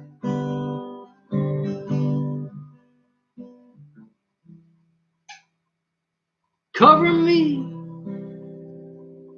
with the man who pulled the trigger.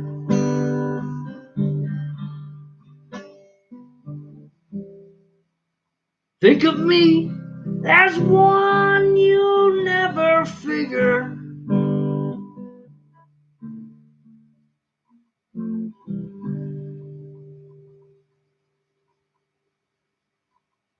Well, they're less than a mile away.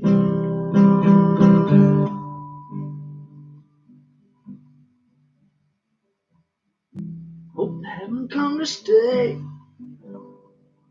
Sorry, failing miserably. I should know those chords, but I'm drinking red wine, loving every minute of it, and I appreciate all of you for being here. Have I really got 10 people here in the audience? Is that what I've got? Or that's amazing. If there's 10 people here, I'm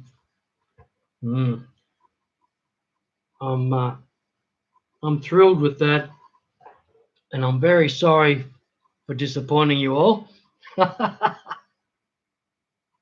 Thanks, Chubbs. Yeah, cheers. I'll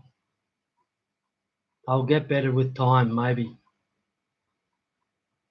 Marcos, it's so good to see you, man. I haven't seen you for a while. Indoor fishing inside, an absolute champion. Everybody, check that site out. Marcus is fantastic bloke, and he's got so much going on there. In the new house, it's all happening.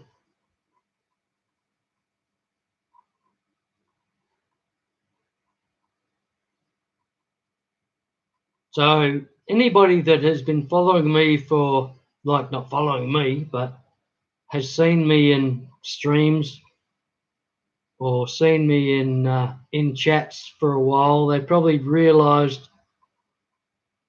that I had a mystery fish appear in a tank which hadn't had fish for years, and there was a crayfish tank and there was no fish involved. There was a little piece of hornwort moved 3 months earlier when the crayfish were added. And 3 months, that's a long time, you know, for eggs to be hatching, unless they're killifish, you know. I can't think of any other fish which eggs last that long. And I'm thinking, and I don't know what it is, because suddenly, after 3 months, excuse me, these little tiny fish appeared. But I've since discovered that the goldfish fry are that small that with my bodgy eyesight, that I can't see them. So it probably took me months or weeks before I even noticed them in the tank.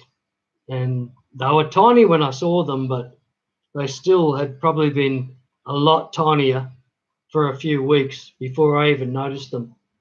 So instead of being like 3 months, it's probably a lot closer to 1 month or something like that. So it all becomes a lot more sensible that they are just goldfish from the goldfish tub. I've got 2 goldfish tubs that have got breeding goldfish, and they're 160 litre. So what's that, 40 gallon? Maybe 40 gallon, I'm thinking 40 gallon tubs for my goldfish breeders. And they just don't do much, you know. They look like they're breeding, but I can never get any eggs out of them, and that sort of thing. And I've obviously moved a bit of hornwort out of that tank around the place, and carrying eggs. And yeah, there's little goldfish fry popping up all over the place, all around my fish room, and they're amazing little critters. They're doing so well. The ones in the crayfish tank are just doing amazing. They're just powering on, growing just quickly. I'm just loving every minute of it. And to me, they look like that they're comet goldfish. But I'm still not 100% sure because they're only about, half an inch or something size. They're still tiny, but they're strong and powering and surviving with the crayfish. The crayfish will probably try to eat them at some stage, so I need to get them out. But at the moment, maybe not. I'm happy to leave them there and just let them go because they're doing so well in there. It's just incredible. They're growing so fast. They're swimming fast. They can't. The crayfish doesn't look like he's got any chance of getting them. So, yeah, I'm hopeful that they stay in there and do that. And I've got a few from other places that I've moved in recent times. I've moved some of the hornwort, and so now I've got like their 2 millimeter fish, like tiny little fish popping up in tanks all around the place that a lot have probably been eaten by other fish because I didn't realize it was happening. But I'm suddenly breeding goldfish, and it was probably something I can't remember, but it's 2 years ago that I started I kept my first goldfish, my first guppy. My first swordtail is only just recent. And I've been keeping fish for 40 years, and I've only just started keeping these popular fish. I've kept American cichlids for the last 20 years and Australian native fish, so forth. But yeah, it's just amazing having these these goldfish breed for me. Finally, I knew they were going through the motions, and I just wasn't capturing them. And I'm still not capturing them from one tank. I've got probably 5 or 6 sets of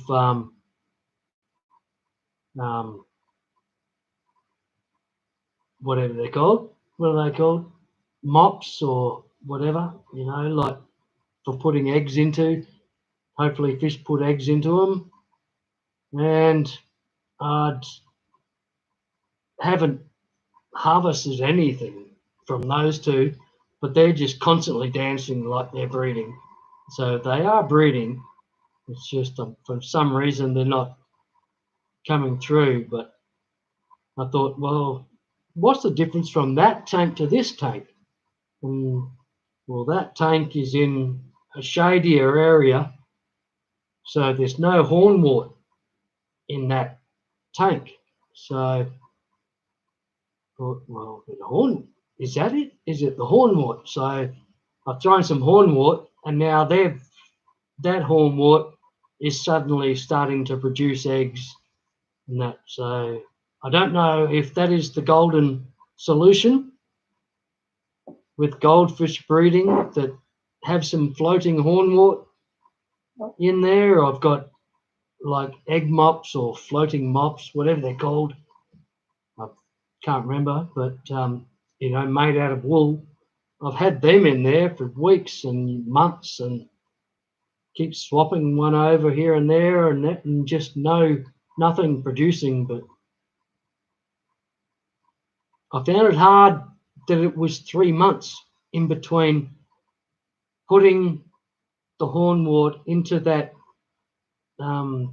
crayfish tank, and then months later I've suddenly got these eggs. I've got fish, and now I've realized that the goldfish are so small when they hatch that it took them months, or a month, before I recognized that they were even in there, because I'm blind as a bat. So oh well, but that's my theory on it all at the moment. I don't know, but I'm pretty sure that's what happened. And it's all, it's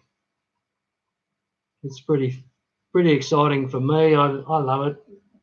Keeps me going. Anyway,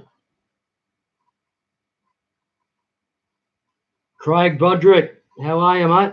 Great to see you. Thanks for dropping in. Thanks everybody for the support. It's been great.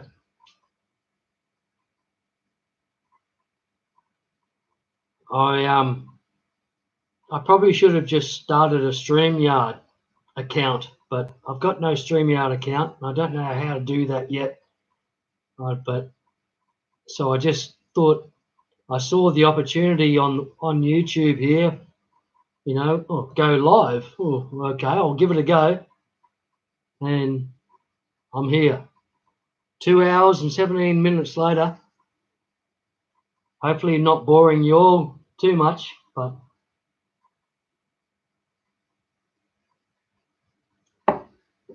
and I don't know too much more I can do because I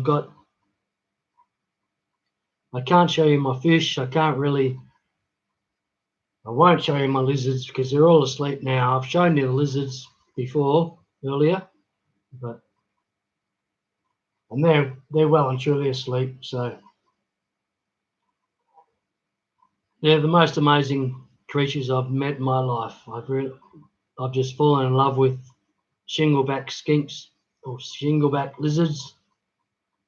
They are just amazing. I highly recommend everybody get one. Well, maybe get two because they are just amazing. And the way they interact with each other and just, yeah, it's amazing. They hug each other. They're just amazing. The most amazing beasts. Chris, no, maybe not my first stream. I think I had a 3-minute stream with one of my lizards a while ago. So this will be my second one.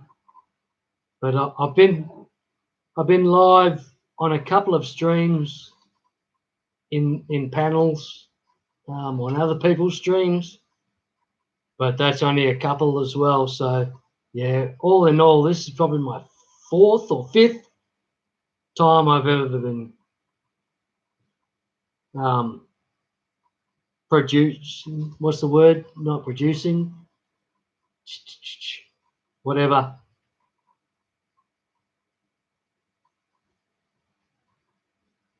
Putting out content to the internet.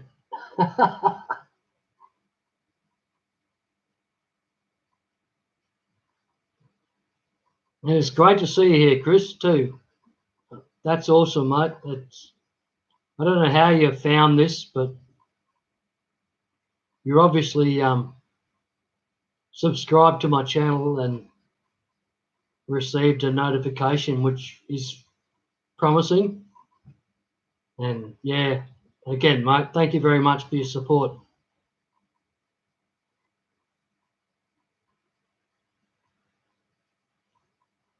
I'm drinking this red wine, as I said, from the South Australian McLaren Vale. It's gorgeous. It's pretty dark, as you can see. It's got a bit of a blue tinge to it. No, that is, I don't know where that blue tinge comes from, but it's there.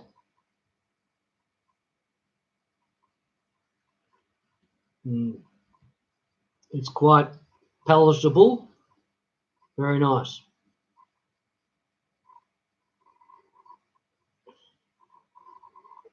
Popped up in the recommended videos. Well, that's always positive. Again, mate, I just thank you very much for your support. And thanks for everyone's support.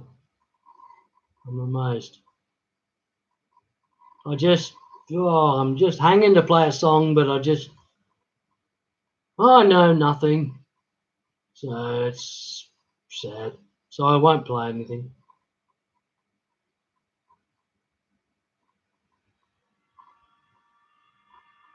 Joey at Hattrick Farm, thank you very much. You're greeting everybody and everything, greeting everyone as they're coming in and so forth. It's fantastic. It's Hasn't quite brought tears to my eyes, but it's getting there, everyone. It's just that somebody wants to look at what I'm doing here. I don't know. And I haven't even got anything to do yet. I don't know any more depressing songs that I can play. But there must be a few.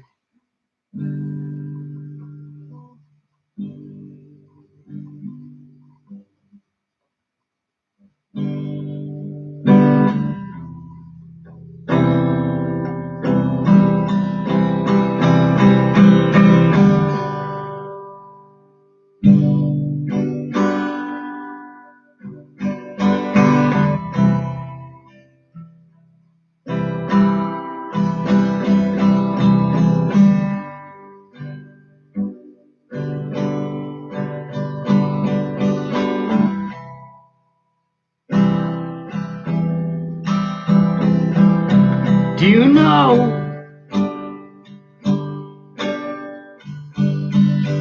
how I feel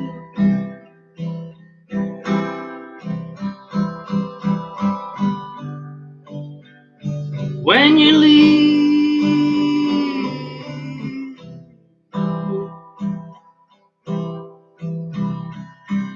Do you know how I feel when you leave? Leave me.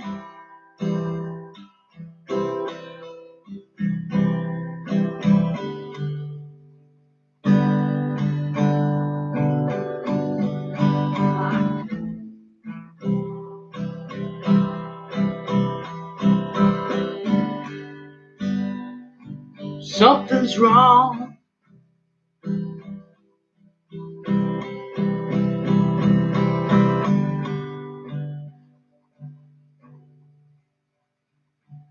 Baby,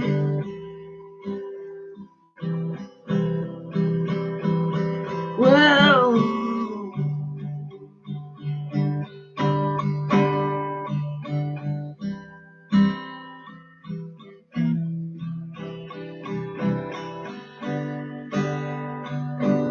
baby.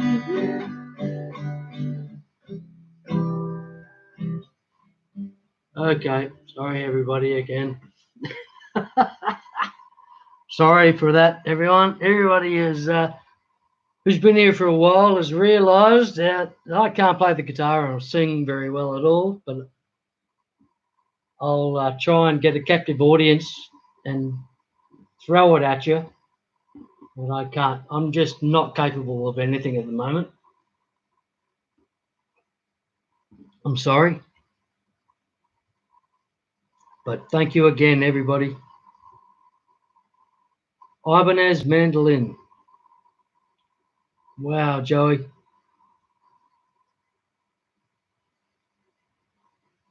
Oh my goodness. So you play mandolin.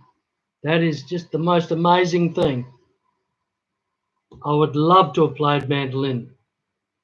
But my father got taught mandolin compulsory as a child. He wouldn't let a mandolin in the house. So I should have bought one when I became an adult, but I didn't.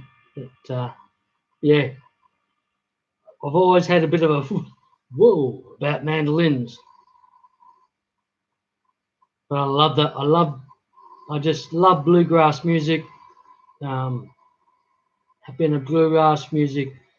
I'm probably, I don't know if anybody's heard my John Denver story,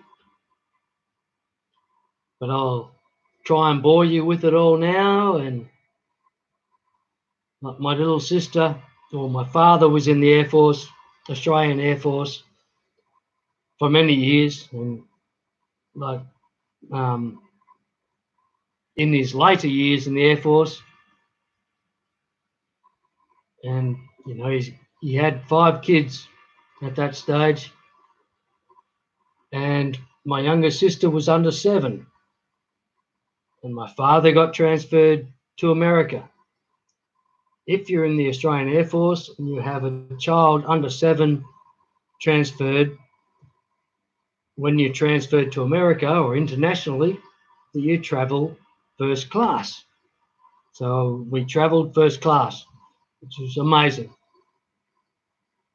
There was us, our family, with 7 kids or 7 people, another Australian Air Force family of 5 people, and John Denver and his crew, basically,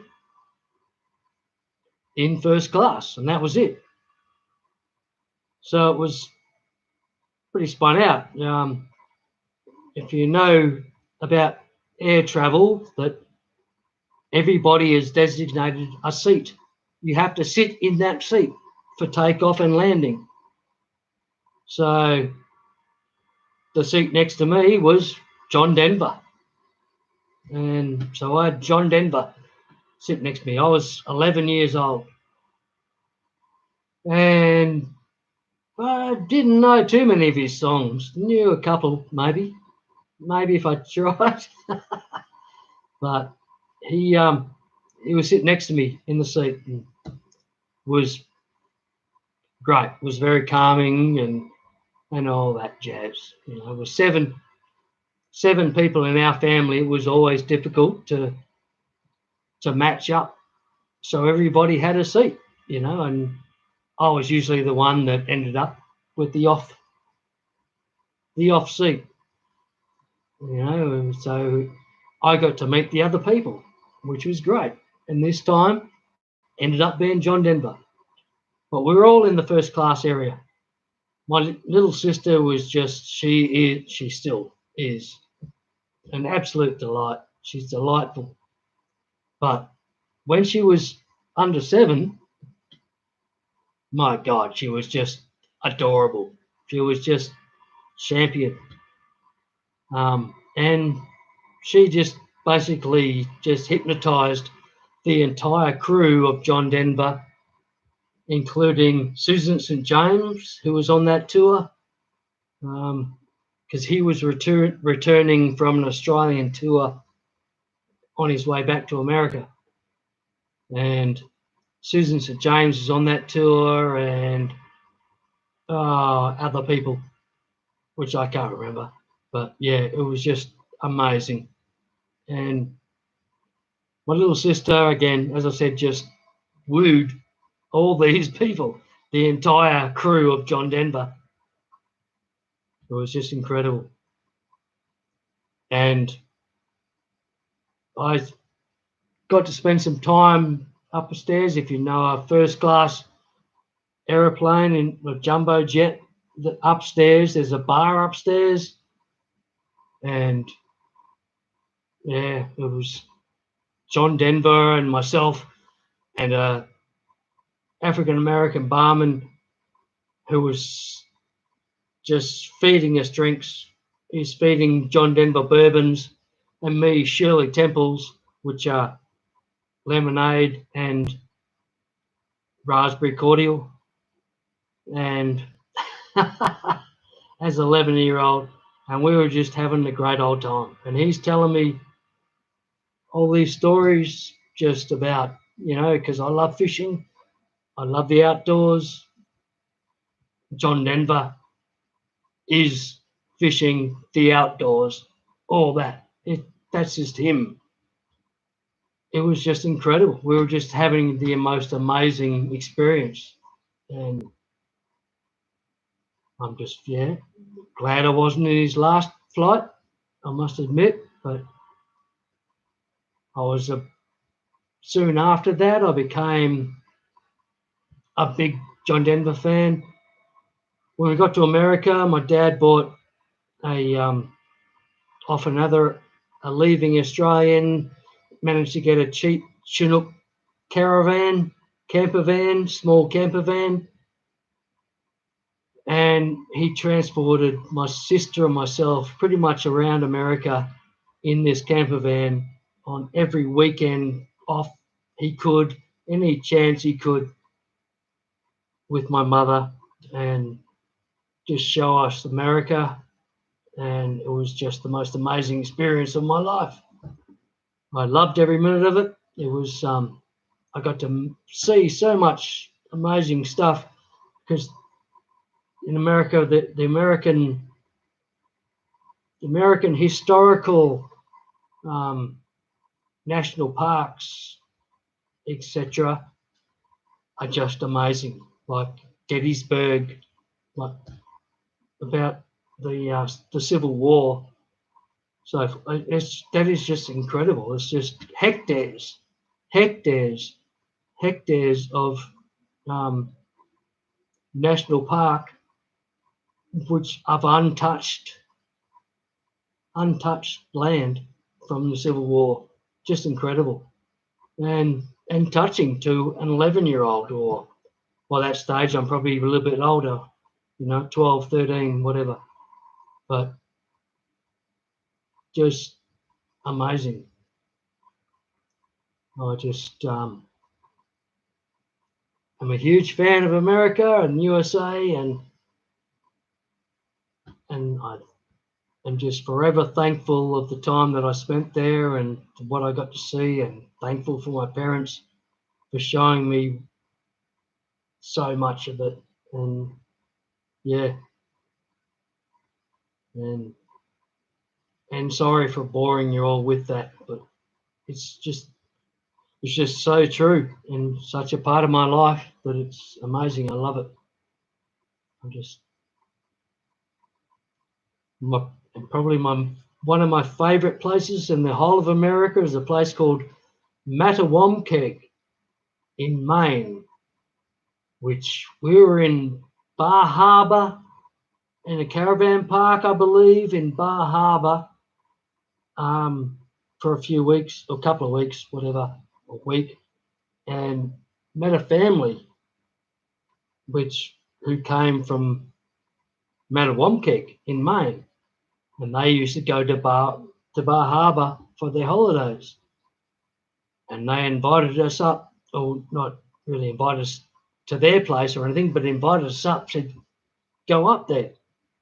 It's just the most amazing place. And we went up, there was a national park, and if you don't know the whole story about American national parks, please investigate that. It's just a fascinating story. It's the most amazing thing about American national parks. And we went up to Mattawamkeag, went into this national park, which had 262 campsites, or whatever you want to call them. And these are like campsites, which are like house sites, basically, that you drive into. And we were the only people there. There was no one else in the whole entire campground. My brother and I spent probably 5 days solid submerged in the Mattawamkeag River, catching smallmouth bass, sorry. And is, again, as I say, one of the most amazing experiences of my life. I just loved every minute of it. The place was just beautiful, absolutely stunning. I love Maine. I've been to Maine numerous times, and Maine is in the United States. If you go somewhere, make sure you go to Maine, because Stephanie and Hattrick, and who else we got? I'm sorry. There's a couple of sisters there which I'm not thinking of at the moment. I'm sorry. Also in Maine, but Maine is just beautiful. Everybody must go visit Maine. And again, I hope I'm not boring everybody. I'm just spitting memories here.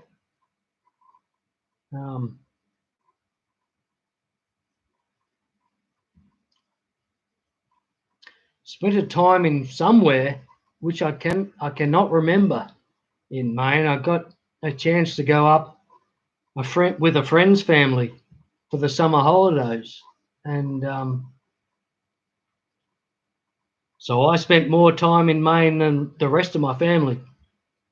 But I spent this was like a month or so in Maine, and again I cannot remember the name of the place. I'm so sorry, but this place was amazing. Whoa, I'm talking like, man, we could row a boat 50 meters offshore and catch a meter long flounder type fish. They were just incredible.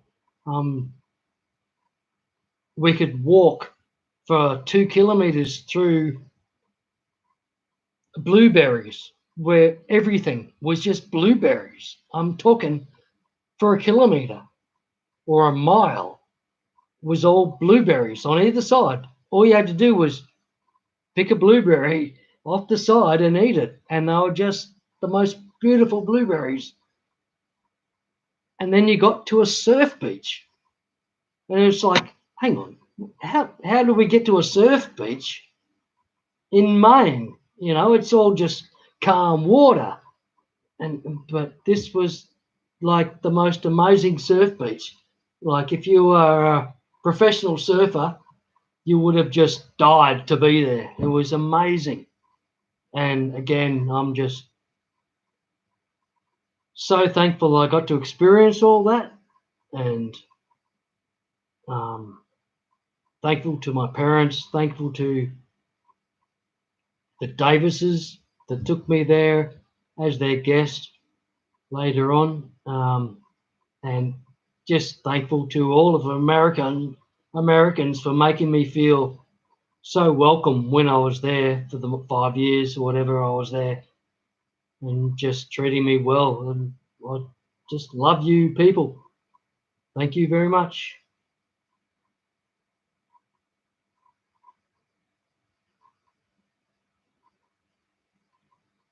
Holy moly. Joey, that's amazing. Hattrick Farm since 1776. That's so awesome. I can just imagine. Well, I can't imagine. I can't really imagine, but I can try and imagine. It's just brings me gorgeous images of being a family that had lived there for that long, because it's such a beautiful place. And I was only a visitor. Whenever I was there, I was only a visitor. But to be a family that lived there for that long is incredible. I worship you. That's amazing. Thank you so much.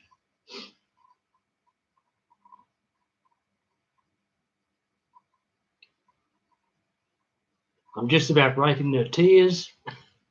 I've had too much wine, maybe. But yeah. Thanks, Hattrick. You got me for sure there. You brought me to tears there. Thank you.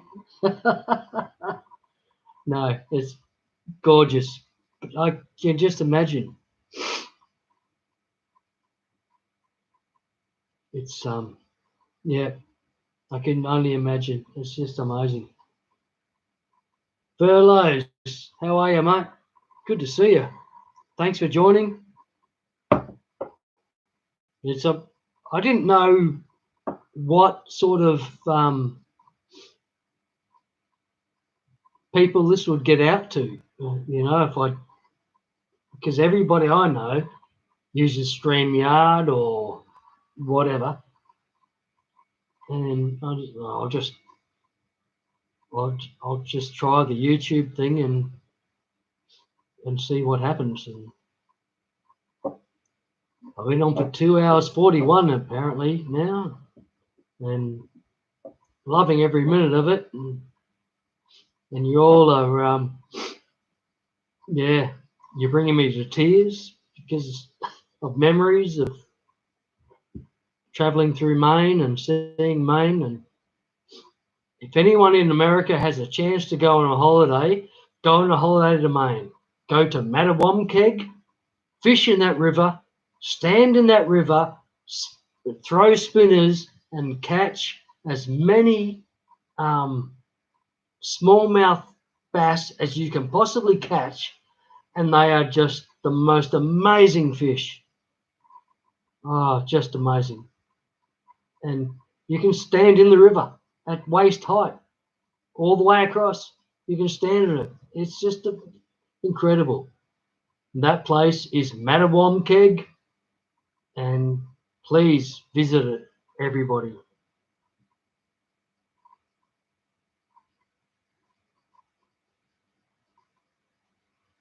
And tell me what you think. Please contact me after you go there if you liked it. I hope you like it anyway. Gnarly, how you going, mate? How's things? Good to see you.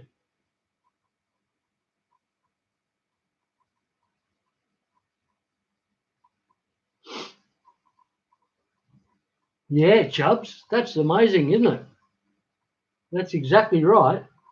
And I was thinking the same thing, that is incredible to be from a family that's been there since then. That's just amazing.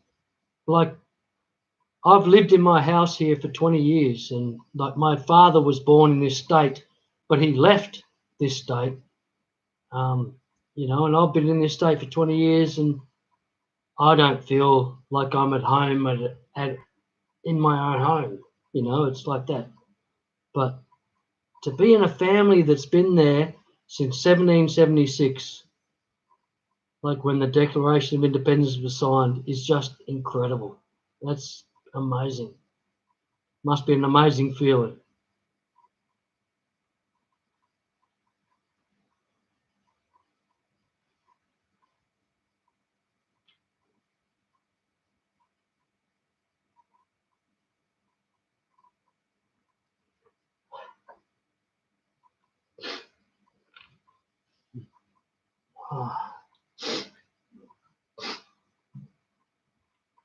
Oh,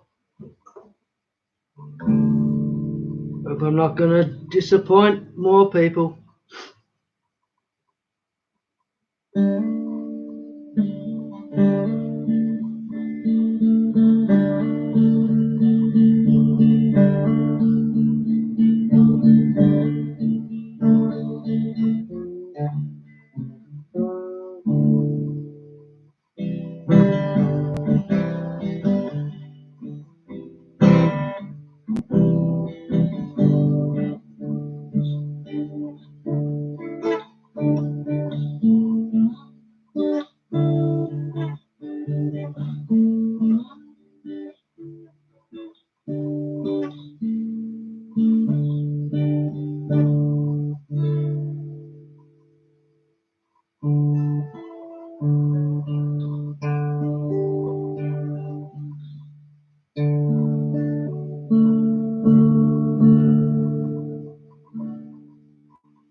How dramatic was that? That's about as dramatic as it should be when I don't know what it's dramatic about.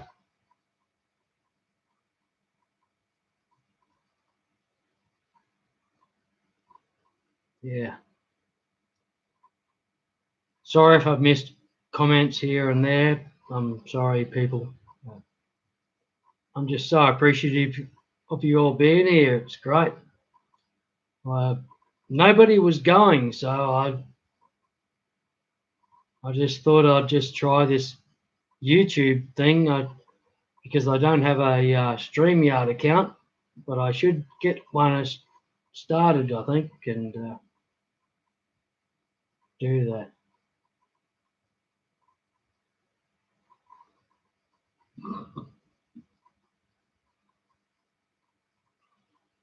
Yeah.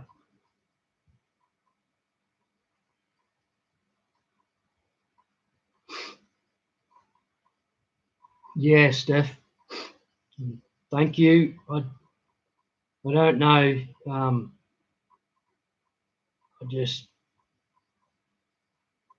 I just basically just fell in love with people from Maine at a young age, you know, and just thought, man, these people are nice.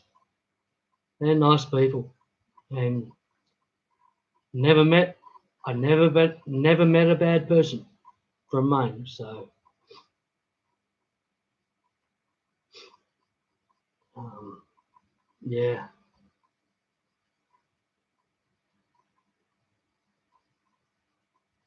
G'day, Alan Matthews.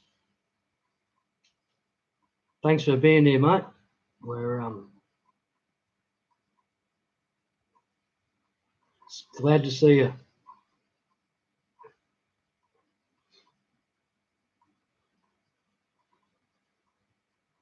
I need to well either close the stream and stop drinking or pour myself another drink. So I might as well pour myself another drink.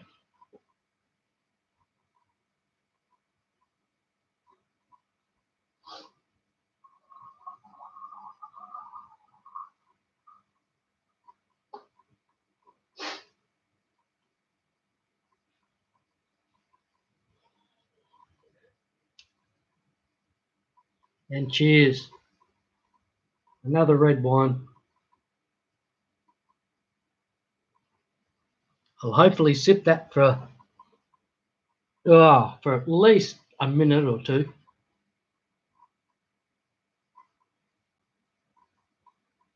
Pepperland Creek, thanks for coming, mate. That's awesome. Great to see you.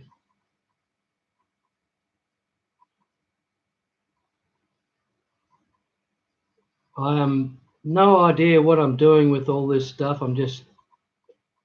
But I keep forgetting about the chat, all that sort of rubbish. I'm sorry, but I just appreciate you all being here and hope I can entertain you in some way.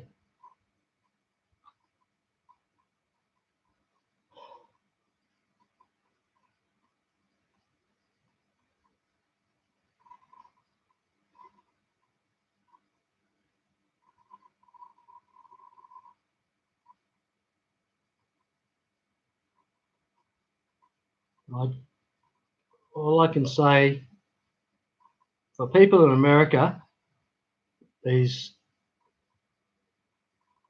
who want to travel overseas and all that sort of stuff, I would just say just travel your own country first, because it's just amazing.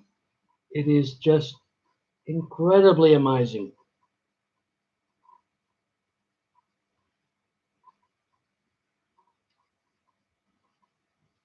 Overseas might be exciting, whoa, all that jazz, but you all have so much to see in your country. It's just incredible. Like, as in Australia, we have so much to see in Australia that people don't see. So many spectacular sights in Australia that people don't see. But yeah, they'll go to Bali 15 times in 15 years, but they don't know what's happening 400 kilometres away in a fantastic gorge, that has got all sorts of historical artworks and so forth painted on the walls from Aboriginals or Indigenous peoples, and it's just I hate to say it, but yeah, it shits me. It shits me that most of our people travel to Bali but don't travel more than 100 kilometres from their home. you know, to visit somewhere or to go and see it, which is, it's disappointing because Australia has so many amazing places in very hard to get to places, but they're still amazing places to see.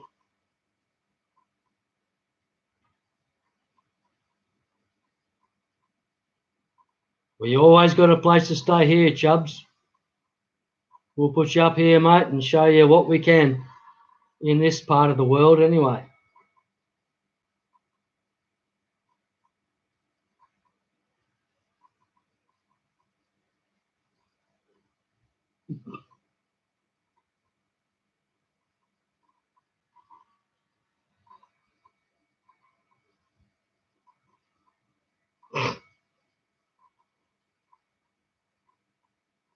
Yeah, yeah, gnarly. So true. It's so true, gnarly. It's oh, I don't know how. If you won the old lottery, you could just have an absolute ball, just touring around America in like a Winnebago, and just do that. You could do that for, I don't know how many years, 30 years probably, and still not see everything. It's just incredible. It's so amazing of what you can see.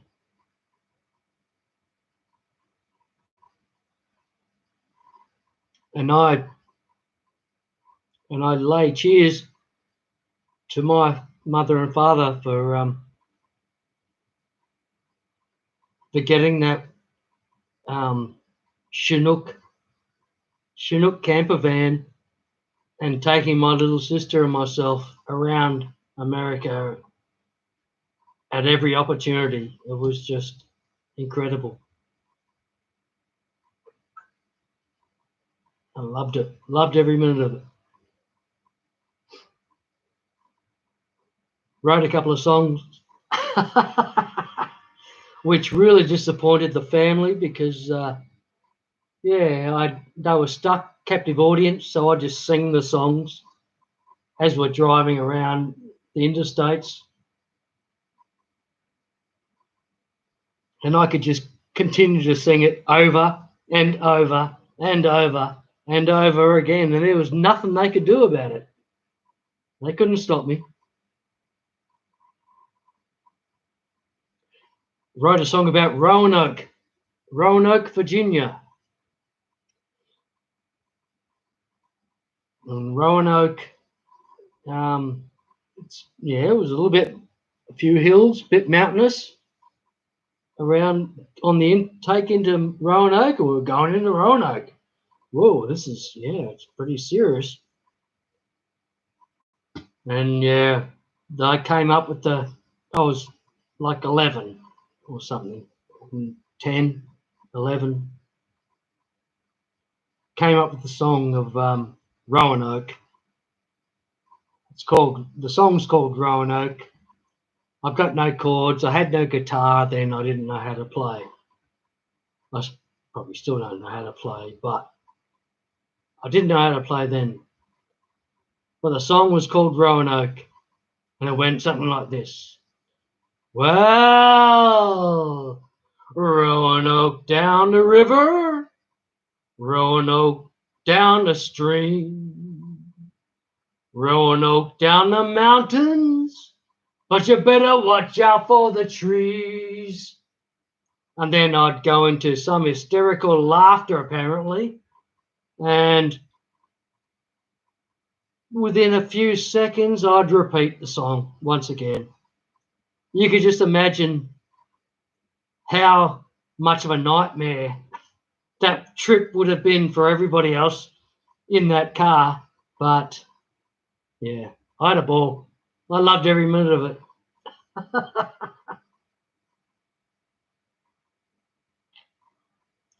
Never got to Wisconsin, Peplin. Sorry, would have loved to have got up there. Would have loved to have there's so much that we didn't see. But there's so much that we did see that I'm very thankful for. You know, I'm thankful we got to see so much.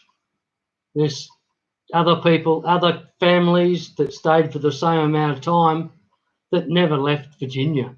You know, never left the state of Washington, around Washington DC.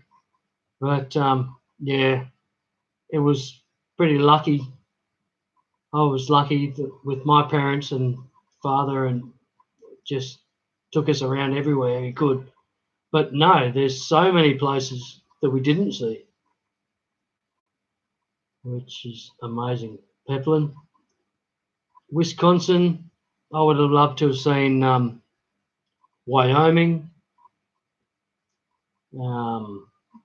Yeah, places like that would have amazed me. They, like I probably saw all the East Coast and a little bit inland from the East Coast, but the Central and Mountain and West Coast, I didn't do a lot of traveling around.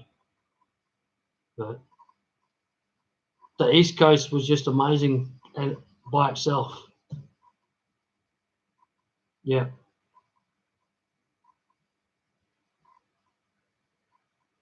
Yeah, Yellowstone. Yeah, exactly. Grand Canyon. You know, I flew over it. Yeah. Got to see it from above. Never went there. Um, yeah. So there's lots of places I would have loved to have seen. Like, I mean, heaps. There's so much that I didn't see. But God, within like 4 to 5 years that we were there, is we got to see so much, and there's so much to see. That's the most amazing thing, that there is so much to see, and it's so exciting. It is. Well, it was to me. It was all so exciting to see American history, and the way that you respect history. The Americans respect history with national parks and so forth and so forth, and oh my goodness, it's just amazing. Probably one of my favorite places, historical places, was Gettysburg. Um, Amazing, just could not believe it. Yeah, it just gave me a funny feeling about being in Gettysburg and what was available to see, and to, like, original stuff is still there, and it's just incredible. Um, Plus monuments and so forth, and yeah, just loved it. Loved Gettysburg. And then another favourite place was I really don't know exactly what it was called because I was too young, but I think it was especially Amishville, Amish, in Pennsylvania, Dutch country. I believe that's what it's called. Pennsylvania Dutch country. We would go there. Oh my God! I don't know what it was. I have no idea what it was about the whole place. I just loved it. I loved the people. Amish, I just loved them, or Amish, whatever it is. Um, the food was just incredible, and the scenery, and like the hotel we were staying in. I still, to this day, wished that I had the opportunity to take my bride to that place, because it was just I reckon, the most romantic place I'd ever been to in my entire life. And still, there's no no contest. It's still the most romantic place. So, Pennsylvania Dutch country, Amish country, whatever you want to call it, you know, and amazing. So I don't know. There's a thing there saying that there's like with two people beside each other, and there's 16 and 19 thumbs up. So if I've got 16 people here in the place, I thank every one of you. That's amazing.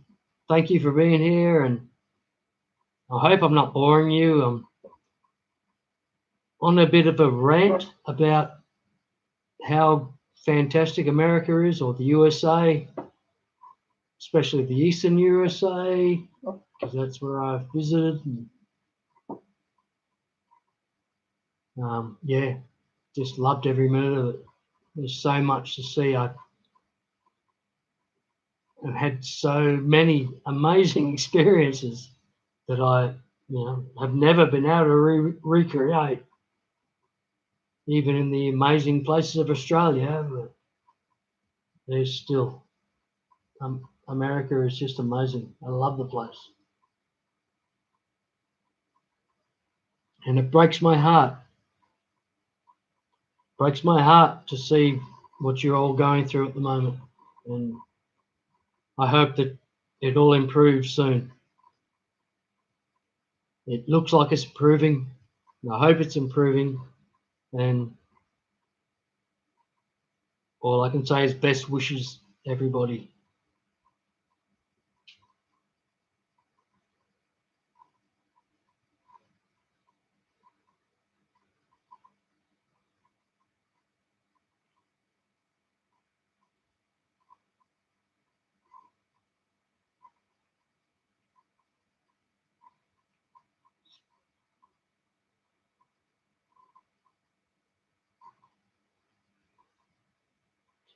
Some of the most amazing fishing that I ever saw in the United States was at, well, I'm not exactly sure completely, but it was somewhere near Cape Hatteras. Is that South Carolina? And it's bluefish fishing. So on the beach, into the surf, and we were visiting like in the campground and that, and got directed, yeah, go try this. And oh my God, there's probably four-wheel drive vehicles like trucks for 4 miles or so up the beach. No shit, no doubt at all. They're for miles and miles up the beach. And everybody is there fishing, and everybody is there catching bluefish. And just amazing. Just an amazing memory. As I said, because it was, you look either way, it didn't matter which way you looked. It just went for miles of carloads of people fishing, and everyone was just having the best time. Everybody was catching fish, and nobody was getting angry, and it was just thousands of people in that situation. It was just incredible. I've seen like similar things in in Queensland.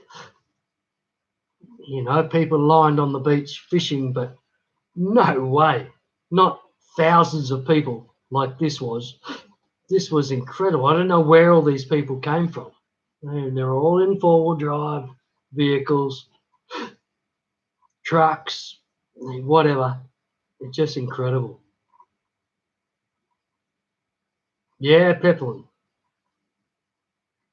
On the Jersey coast. So Pepperland, or are you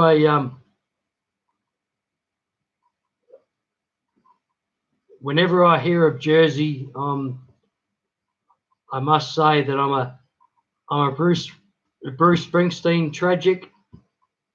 I'm sorry. I don't know if that offends you at all for saying that, but I just Springsteen is like Jersey, and you fishing on the Jersey coast. That's just amazing.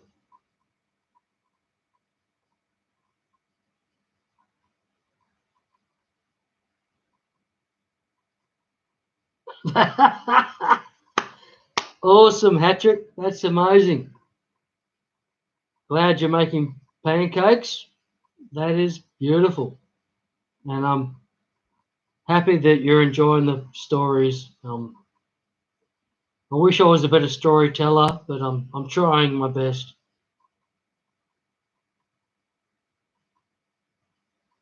Yeah. And Steph's making pancakes too. Look at that. That's amazing. Yeah, you two are bring just by making you saying you're making pancakes is bringing back amazing memories to me. So thank you.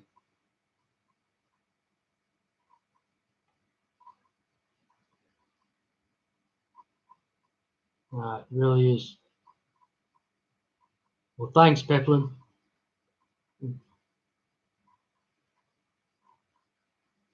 Thanks, Peplin Creek. And we have a fish over here called Tailor, which is basically bluefish. The same fish. We call them Tailor, and we can go down the beach and catch them. If you know what you're doing, you can catch them most times. And yeah, it's they are an amazing fish. Just they're beautiful fish to eat as well, and but just amazing fish to catch and have the most razor sharp like piranha type fit like teeth, and no joke. And when you catch them, like if they're big, you stick one, it's under your arm, you've got the head there, and it's there near you, and, and ow! And he just about, I had one that just about removed my nipple. That a bluefish, yeah, with those sharp teeth, it's just probably not one of the good memories of catching bluefish, but still, it was all good and all fun. But my goodness, he just with one quick bite, just gone. You've got to make sure you keep them where you make sure you keep the old bluefish in the right location.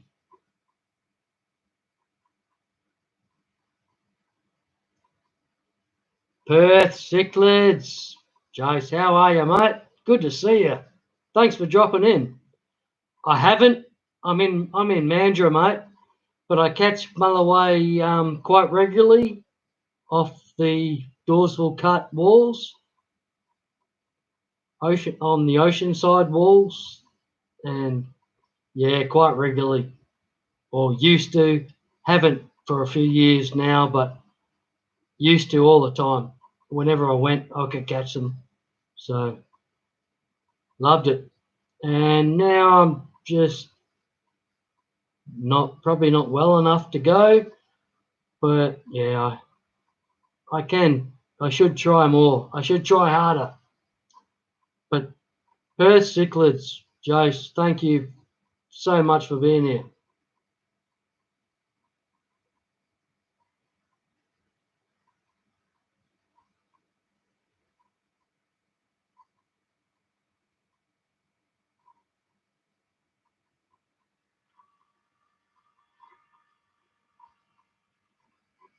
There's a couple of the I might as well run them out while I'm on a roll here. That stories about traveling America, and with my father and my mother and my younger sister. I had three older siblings, which were either working at university or in later high school years, so they didn't want to travel America like we got to travel America. So, in my opinion, they missed out a lot. But they had their own fun, but we went to places, and you could not imagine what things that have happened. Like, if you know a Chinook caravan, it's like a big Dodge van, basically. Hard for me to explain. It's a little bit higher. It's pretty high, So because there's a double bed slide out on the top, and then like living space down below. So it's pretty tall. And I was lying in the top bunk one time, one evening, because I was suffering, with tonsillitis. And my mother and father and my younger sister had gone to on the like we're staying in a national park, caravan park. So with that, you get a ranger talk every evening in a designated area that they've got, and the national park ranger gives you a talk about the park and so forth, which is just amazing. And I was not well. I wasn't well, so I didn't go. So I'm sitting on the top bunk in the caravan. Mum and Dad, my sister, they're long gone at the, couple of miles away at the talk, the ranger talk. And suddenly the van moves. I have a look out the window.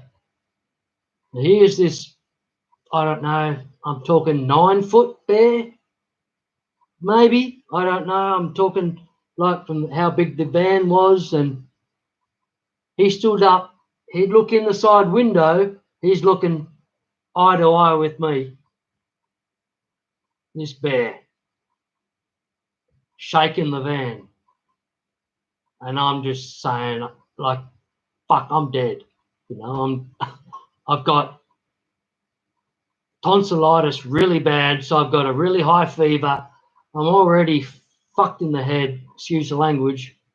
But then there's a bear that's 9 foot tall, looking me in the eye through a window, shaking the van. I'm just thinking, I'm dead. I've got no chance of survival here. My mother and father and younger sister are long gone. There's no one coming to save me. I'm dead. I'm sitting there. This bear's just shaking the van, looking at me. And I'm just, as I said, thinking I'm dead. Suddenly, the bear gave up, went elsewhere. My parents returned with my younger sister, and I'm hysterical. I'm just naturally, I'm just in an hysterical state, and they're just saying, "My God, we've got to get this. This kid is just freaking out with fever. He's hallucinating." And everything. They didn't believe a word I said about this bear. And we thought, well, I didn't care really, because I was just freaking. And I told them everything. I'm telling them everything and just repeating it over and over. And they're just thinking, my God, he's just completely lost the plot. He's just his fever is crazy, his fever is outrageous. And It's all to do with his fever. There's no bear. There's no such thing as a bear that can be that big and all the rest of it. We've got to get him. First thing in the morning, we need to take him to the doctor and get antibiotics straight away because he's got tonsillitis. And yeah, which was all true. I had tonsillitis and I needed antibiotics. So I went and got antibiotics the next day, next morning, and by the next evening, I was good enough to go on the ranger talk. So we're walking down the track to the ranger talk, and these other people that were in front of us said, I don't remember seeing that bin, that big bin there. And the big bin stood up and was a bear. This bin had been, or this bear had been stalking us, not stalking, but walking with us 2 yards away in the bush, and we couldn't hear one step that he was making. He was just completely silent. And this thing stood up, and it was the 7, 8, whatever it is, foot bear. It's the same bear that was harassing me the previous night. So my mother and father got to find out, thank God, that I wasn't just a complete lunatic, just partially lunatic. But yeah, it was amazing. And this bear was there because they have these great big bins, which bear-proof bins, which are massive bins with bear-proof lids on them in the national park. They had all these things, and everybody thought it was a bear-proof bin, but no, it was this fucking massive bear, and he stood up, and no harm to anyone, or anything like that, but he just showed himself, and they all just went, holy shit, there is this massive bear. And I was just there just going, yes, yes, thank God. They're not going to shoot me and all that. But yeah. Another memory. Sorry for boring anybody, but that's another memory from Glenbibby. And cheers, everyone. Hope you enjoyed it. I loved my tour of America. I believe that was in Tennessee in the Great Smoky Mountains, but I'm not sure. I cannot remember exactly where that was. I'm thinking it was the Great Smoky Mountains. And again, I loved Maine. I love Mattawamkeag in Maine. I love West Virginia. I love the Great Smoky Mountains. That was just amazing. And there's the walk you can do, which a friend of mine, like at 12 years old, our parents dropped us off. Sorry, I've forgotten what that walk's called. Like through West Virginia and all that. Oh no, I'm totally lost. I can't remember it. You can walk across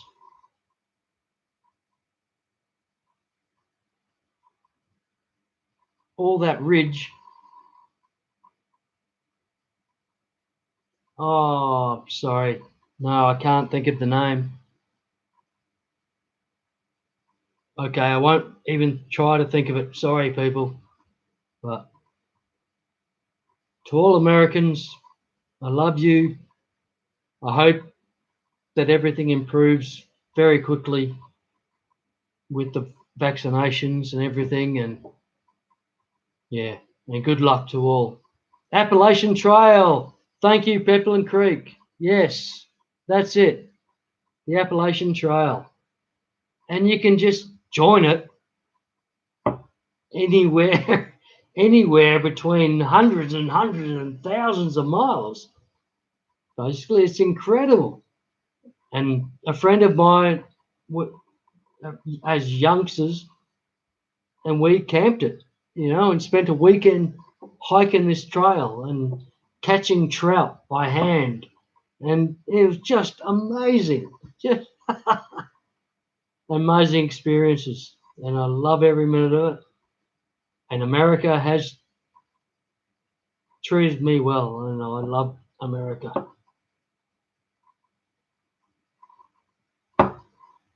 And I'm getting probably overly emotional, but thank you, Peppermint Creek. You're a champion. That's exactly what I wanted. Appalachian Trail.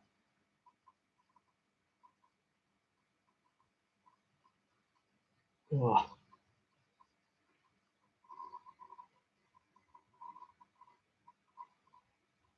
right. Yeah.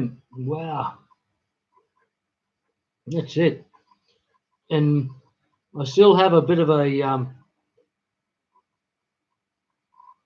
want in life that I'd like to travel that intercoastal waterway of the USA, of the eastern USA, which is, and that goes all the way from the bottom of the America to the top, basically, as well. It's incredible.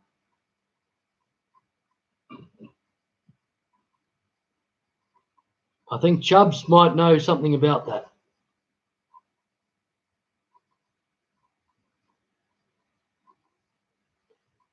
Is it the intercoastal waterway or intercoastal something?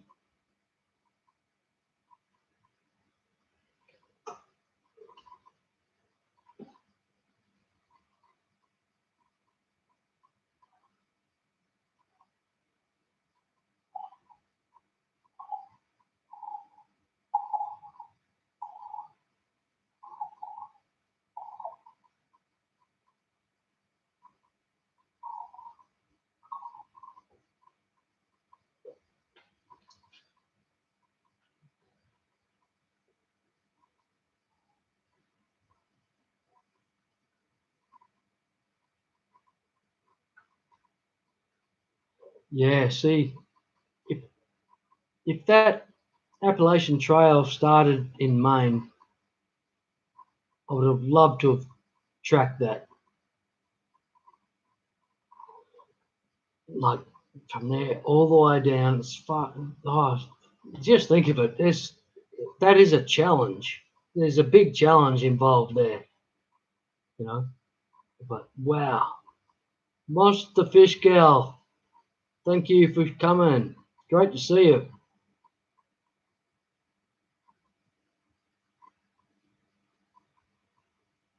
The Mississippi River, I didn't get a lot to do with that, Peplin. I yeah, never really got that far down and that sort of stuff. Yeah,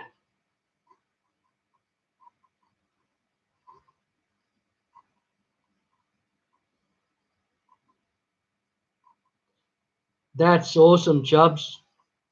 Uh, Intercoastal Waterway or whatever it's called. Yeah, it is just the most amazing thing. I've read a book about that. That's all I've done. I've read books about that and just fallen in love with the place and just thought, far out. If I had any chance, any chance to do that, I would do that. And like people in America, why don't you try that? You've probably got to hire a boat and all that sort of stuff. It's probably quite expensive, but my goodness, what an adventure.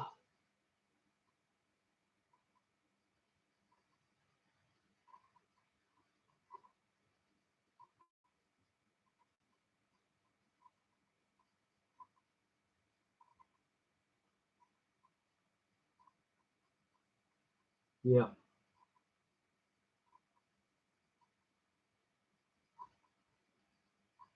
Yeah, Chubbs. It is. It's just, it's just amazing. Incredible.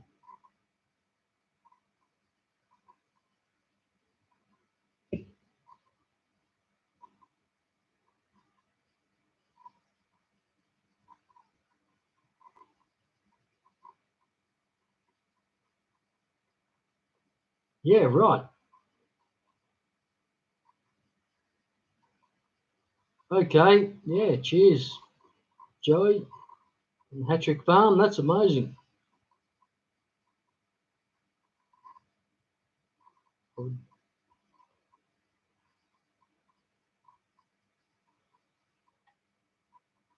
Wow.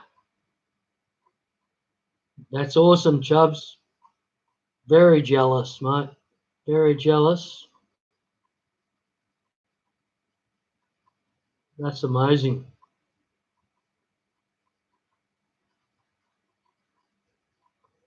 Spent some time on water, in boats, like just recreational aluminium, small, tinny fishing boats and so forth.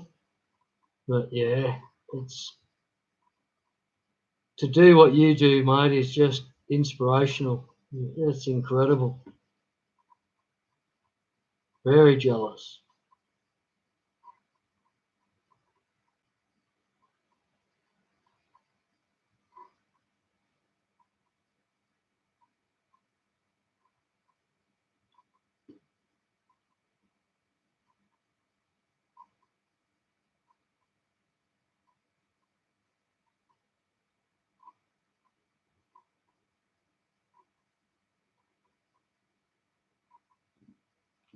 Awesome, Steph. That is just perfect. Just you saying that makes me think of Maine. But they were blueberries. I'm sorry that we were having.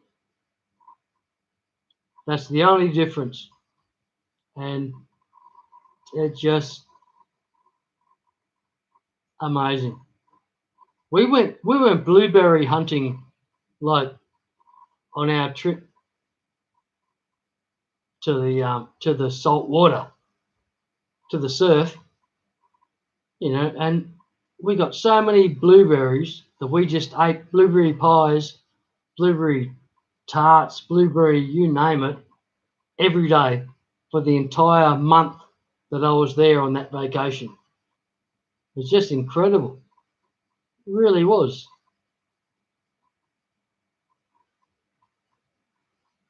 That's part of the way why I love Maine. Because I love blueberries.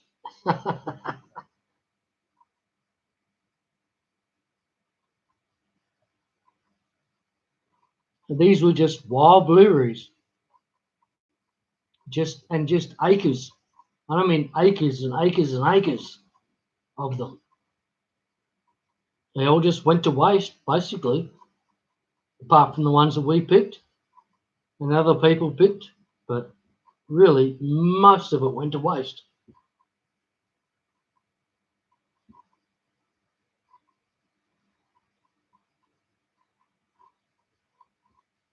Chris was in the USA from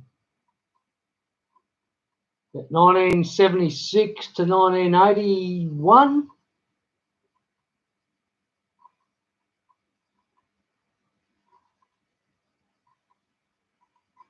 So yeah, it was a different world, of course, at that time.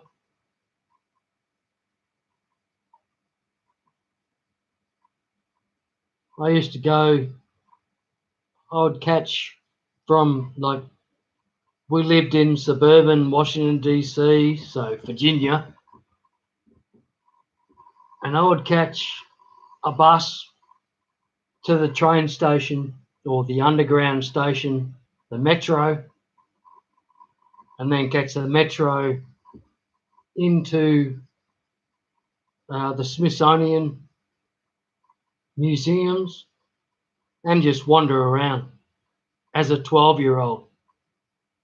and just do that regularly. That was entertainment for me. To walk through the Smithsonian museums is just incredible, and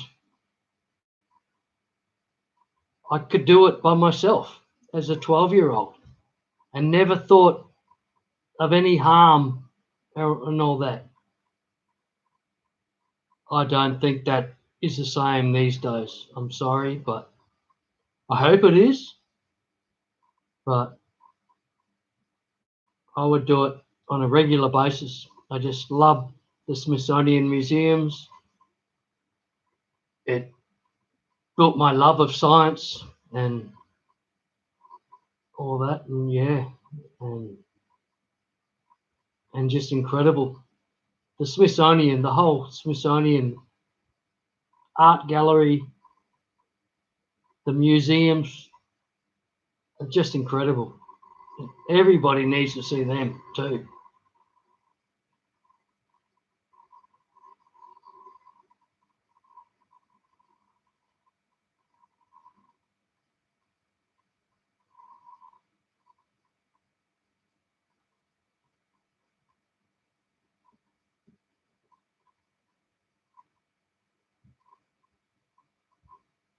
Yeah.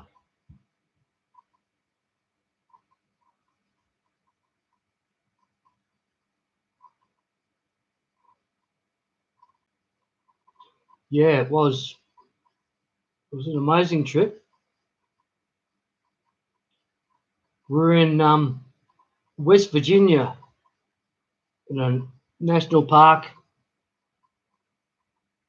of course, where we stayed in national parks because they're just the USA national parks are just the most amazing parks in the world. They're just incredible.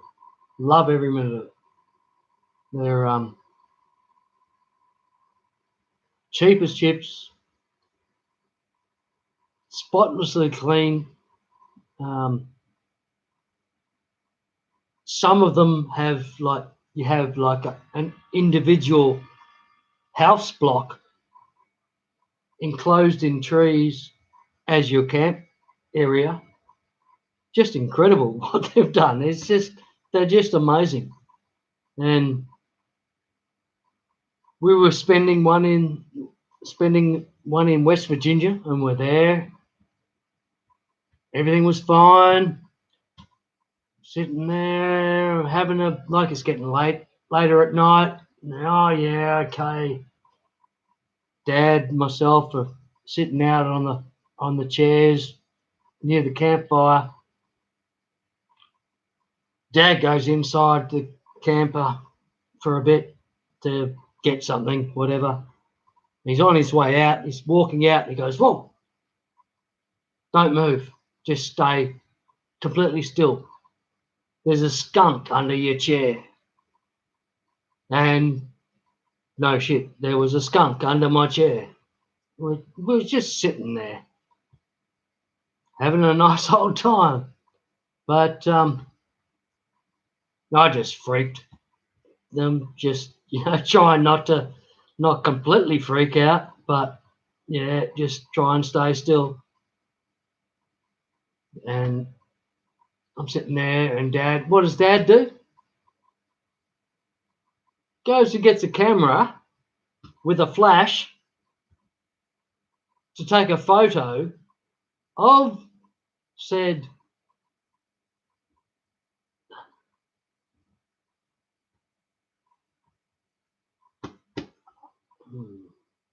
skunk under my chair, and it was don't know if letting off a flash is a good idea. That's gonna make the skunk just go ballistic, and he just started taking photos, and yeah, and I'm trying to scream no, but not scream because I didn't want to make any offense to the skunk. So, but the skunk never went off. So it was all good. It all ended well in the end, but and they all thought it was amusing. But I just felt like basically, I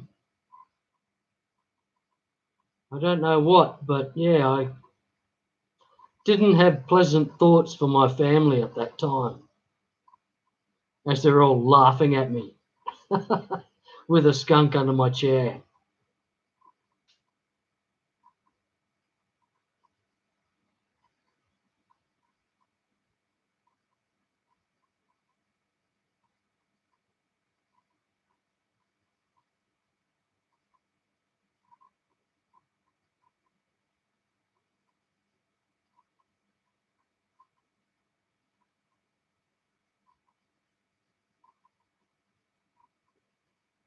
Peplin, yeah, went into a few of the cabins in West Virginia. I'm sorry, I can't really remember two names or anything, but yeah, we definitely went in. Like these are like the big, um, like the commercial um, caves, caverns, whatever. But yeah, definitely went into quite a number of them and amazing. And I can't remember the names of any of them. I'm sorry. Incredible places.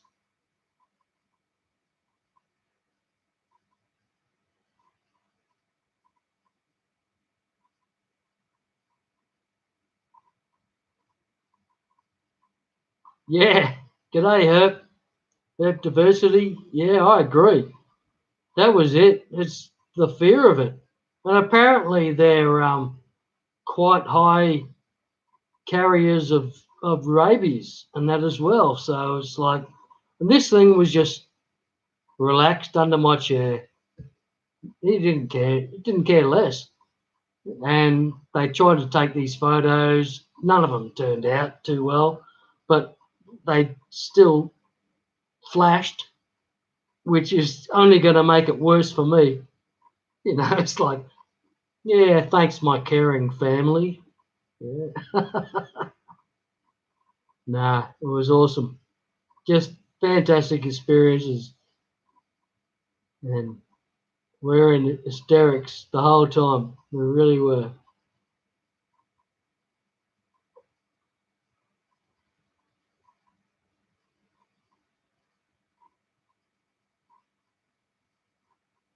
Yeah.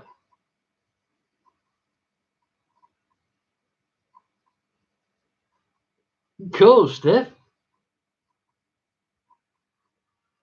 I, I don't know.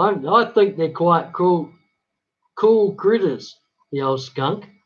I know, like this, the smell thing is apparently quite bad and all that. I don't know anything about it because I didn't. I was lucky enough not to experience it from that. But they're amazing. They're amazingly cute little critters.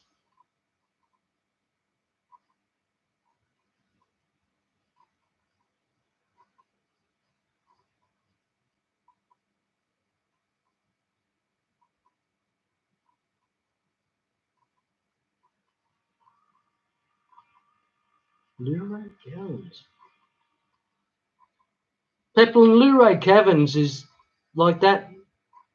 I remember that name. I know that name that you've mentioned it. That's amazing. As I said, we were in Virginia and we visited many caverns and caves. And as I said, I can't remember any of them, but I remember that for sure. Luray Caverns. That's amazing. But oh my goodness, some of those places are just incredible. Walk into it and it's, oh my god, it's a city underground. It's just incredible. Yeah, Peplin, that's right. They're cool until they spray. That's what I just I was just terrified. I thought, oh my god, I'm gone. Yeah. I'm just there's no way out of this. It's under my chair. This skunk is gonna spray me for sure. I've got no chance. And then the family decided, oh, let's take photos with flash. And oh my God, what the hell is going on? Oh, so I was just freaking out, but I couldn't speak because I didn't want to spin the old skunk out. Oh my God. But it all ended well, and all ended very amusingly, really, when you think of it. But yeah, it was great.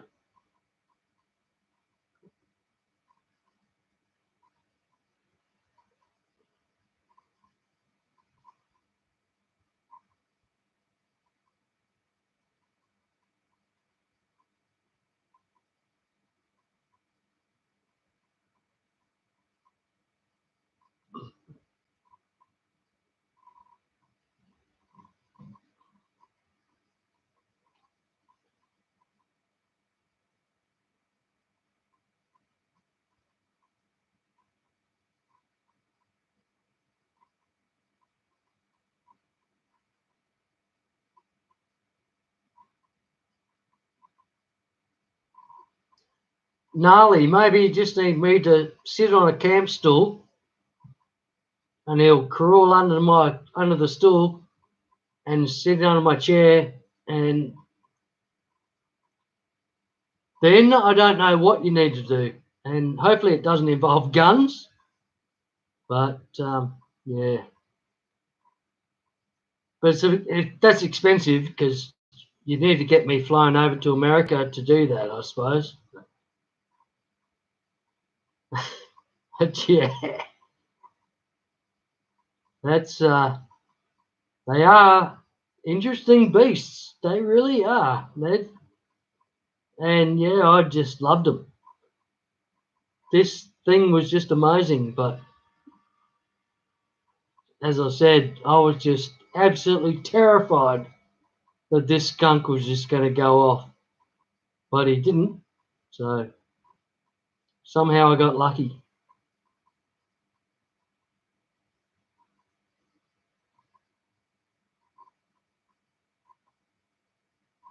Yeah, right. 99.9% spray proof. That's the go. I need one of those under my chair every time I go camping in America from now on.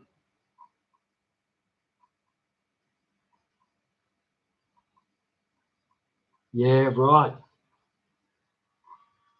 Yeah, it's not good, gnarly. Yeah, I'm sure you have to get rid of him, but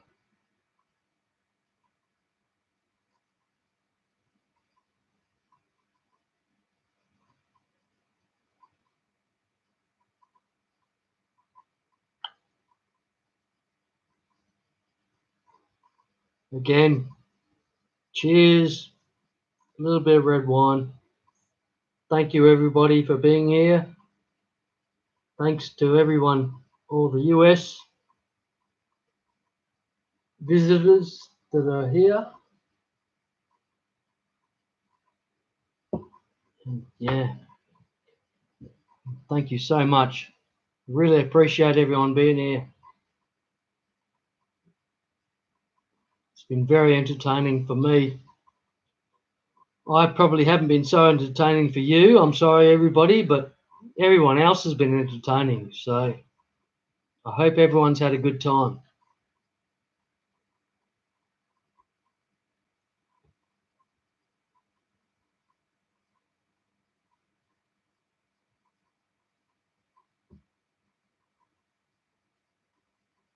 And go Manchester United.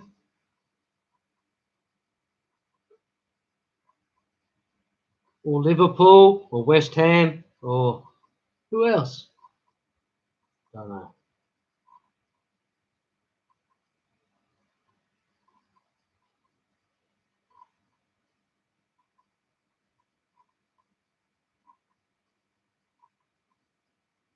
Sure, well, Peplin. All right.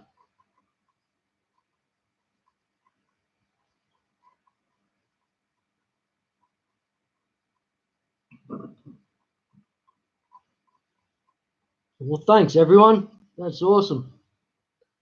Glad you found something entertaining out of what I've been doing.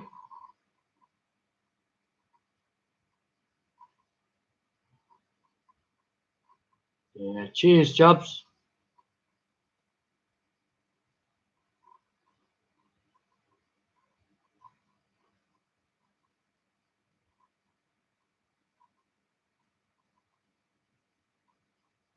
No, it doesn't really break my heart, but it always makes me sad thinking about America and the USA. It was just such a good time that we had there. We were so lucky. I was so lucky for the experience and to have that experience. And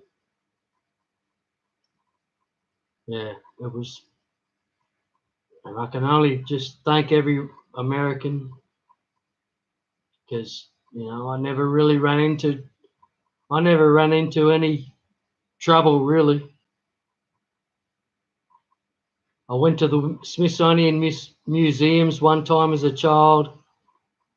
On the way home, got lost, ended up on 14th Street in Washington, D.C. If you know that, that's the prostitute area. And I was 12, and I got rescued by a couple of prostitutes, basically, saying, you're not supposed to be here, man. There's something wrong here. So they dropped me off at a church, which got me to the train station or the metro station and got me home. But just because I took one wrong turn, and I'd been I'd been doing that trek for a while. I don't know how I did the wrong turn, but somehow I ended up right in amongst of the in yeah whatever that zone is you want to call it. Um, the red light district, whatever. I ended up right in amongst it. But even they treated me well. As a kid, it was just incredible. I was lucky, I suppose.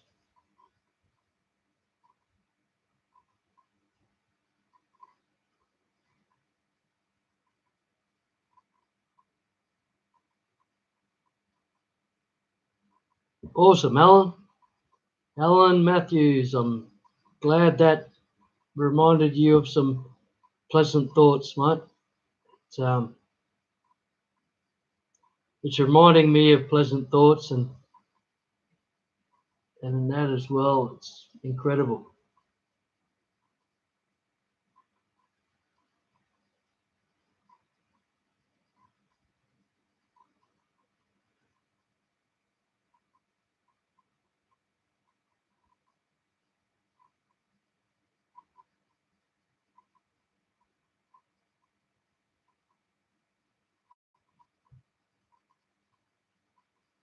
Sir Prawn a lot.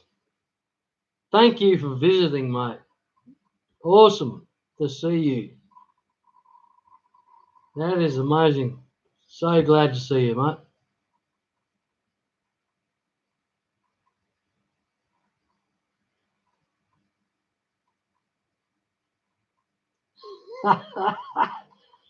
Steph, that's more frightening experience with a skunk than I could handle, I'll tell you. And I had one sitting under my chair.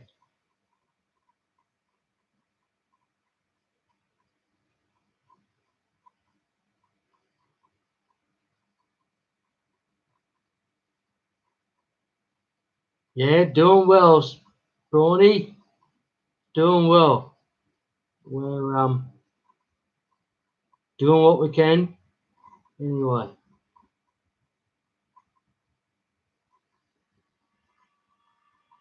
hope you're well and you're how are all those um whatever they're called. What were those guppies called?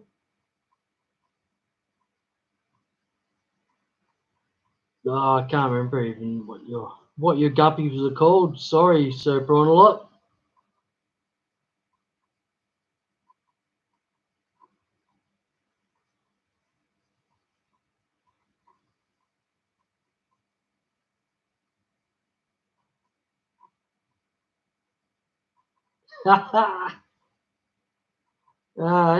It sounds like an exciting time anyway, Steph. Sounds like fun actually, to a certain extent, you know.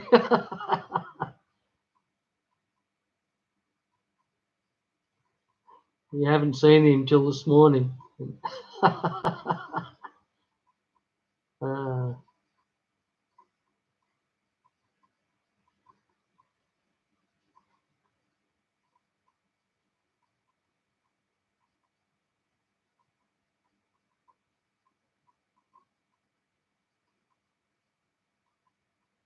that's it, the panda guppies. That's it, Sir Prawnalot. Exactly.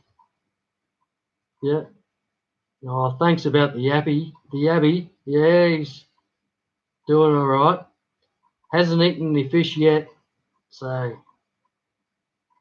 we'll see.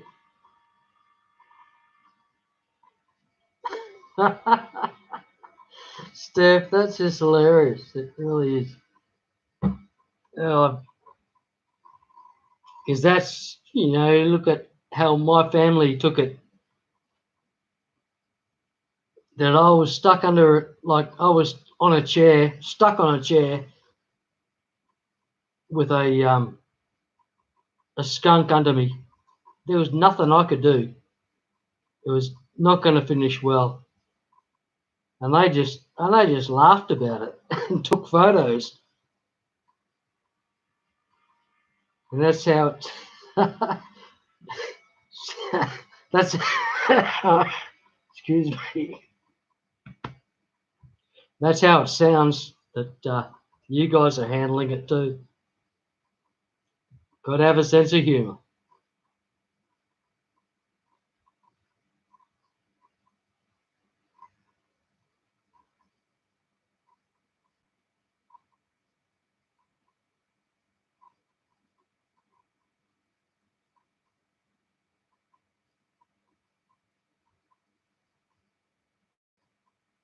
Exactly, Sopranolot. Crustacean Nation. More power to you.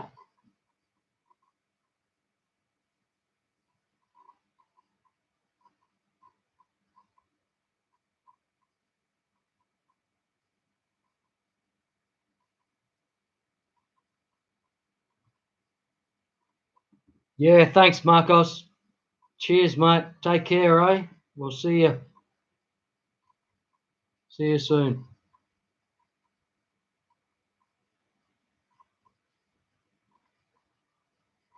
No, obviously wasn't. And I didn't move much. I didn't move much for like an hour and a half. I stayed very still, Steph. I was petrified. Not quite as much as petrified as I was when the bear was shaking the caravan, but yeah, I was terrified.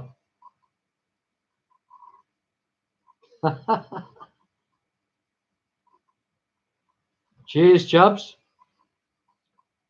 I got an empty glass, so if you'll all just excuse me for 1 minute, I'll refill that, I think.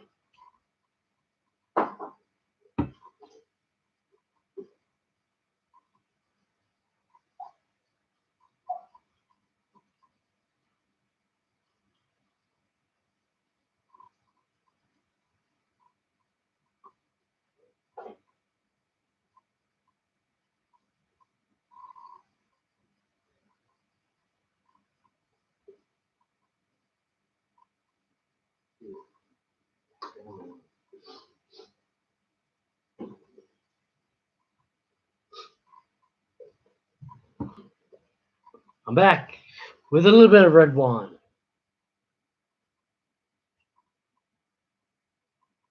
Cheers, Marcos. Thanks, mate.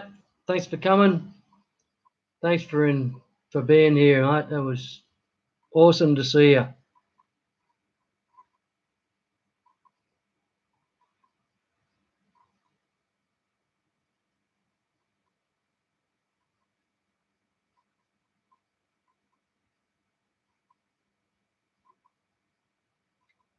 Well, Soprano, thank you for being here too, mate. That was awesome to see you.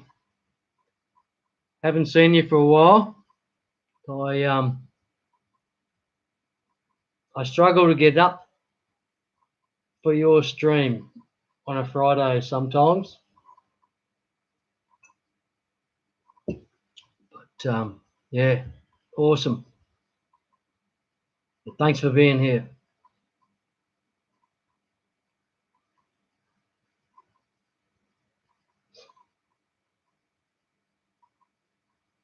Marcos, you're a champion, mate. Thank you.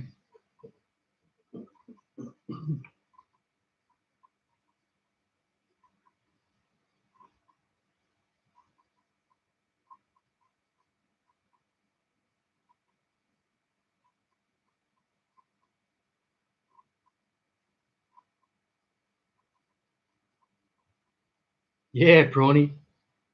Yeah, exactly.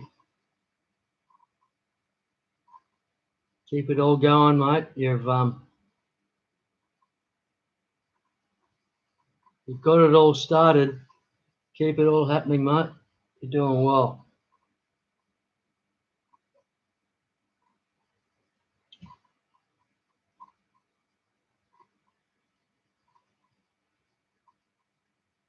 Stephen the biologist, how are you? Good to see you. Not really sure how you found me, mate, but we're not doing a great deal here. Sorry, it's my fault, but still great to see you. And while you're here, does anyone have any fish health issues that you need to ask to Stephen the biologist? Sorry, Stephen.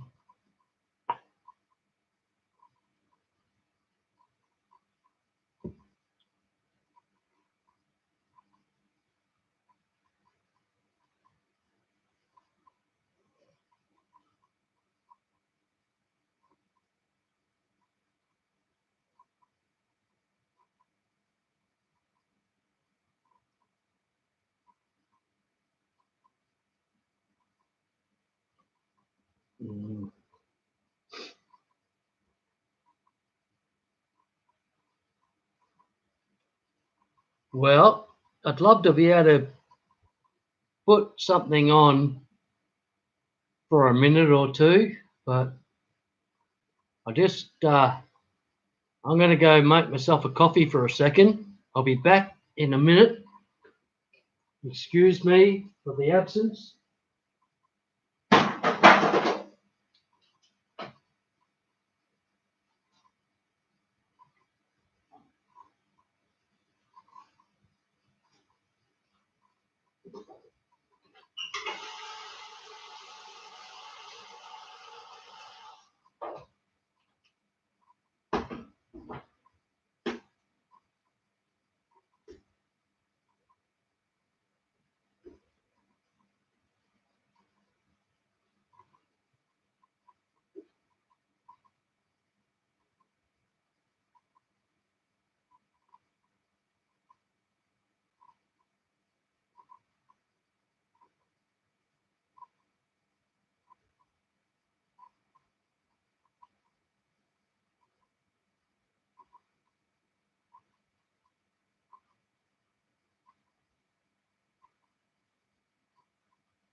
Hello, I am back.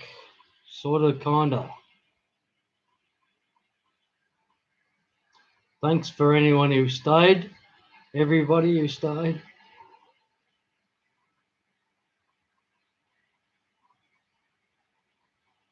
Stephen, how are you going, mate?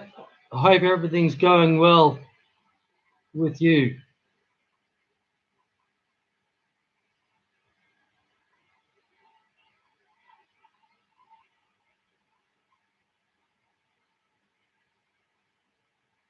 We all know you've been going through some hard times, but I hope you're doing well and seeing the light at the end of the tunnel and all that sort of jazz.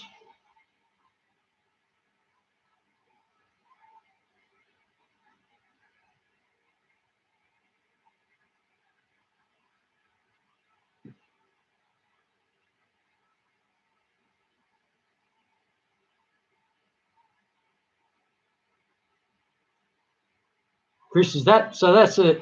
Chris. That's a question. No more wine. Well, there's more wine available, but I don't know if I'm quite capable of more wine. I might have had my limit, but don't know. I'm going to make a coffee or two and see how that goes for a while. You can probably hear the coffee going in the background. But yeah, yeah, Chris, that's exactly it. I'm at that stage actually.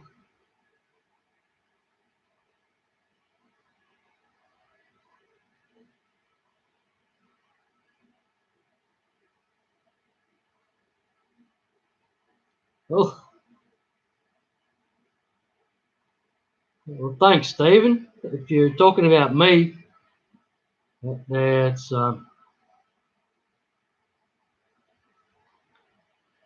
you're a champ, mate, and I love everything you do. Like, it's just you fascinate me with your position and what you've been doing, like your job for the last few years, all that sort of stuff. It's just fascinating.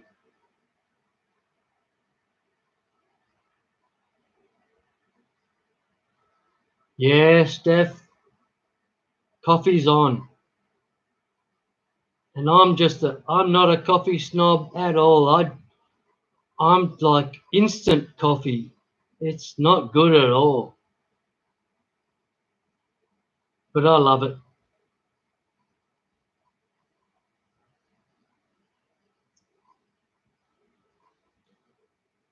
I tell you one thing though, that's like in America, in the USA, what I came across, not that I was drinking coffee, but with my parents, that everybody made good coffee. Everybody made good coffee, like in their houses. There was no instant coffee like I drink. You know, it was real coffee. That they're all drinking real coffee.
Hello, everybody. I'm sorry.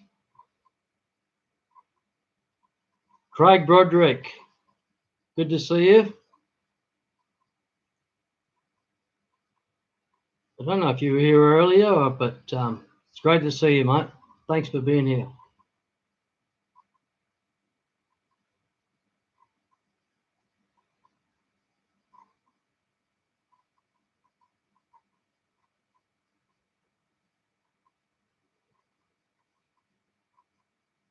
Stephen, while you're here, can I be really rude and trouble you for a bit of advice on a strange occurrence on a fish?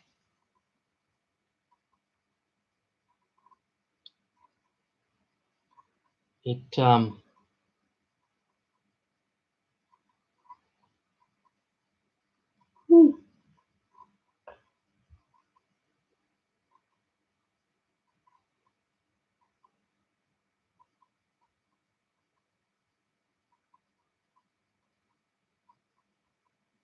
so I put you to sleep, Craig. I'm sorry about that, mate.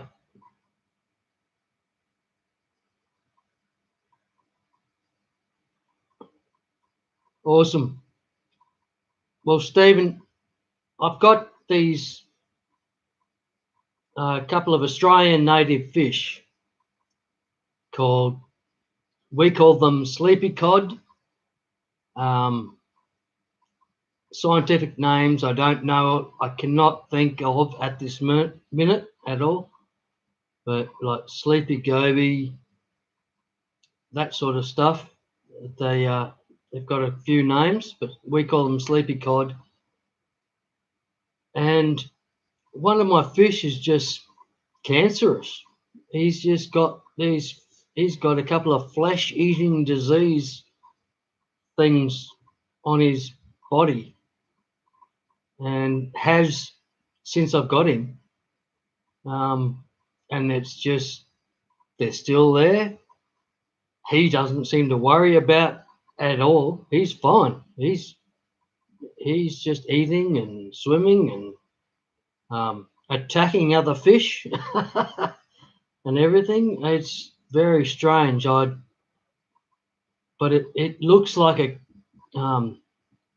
a parasitic thing or something, a flesh eating bug. That's what it looks like. It's eating his flesh, and he's got this massive wound in his side and another one on his tail, and I don't understand it. The other sleepy cod in there is completely fine. It's without it, so it's very strange.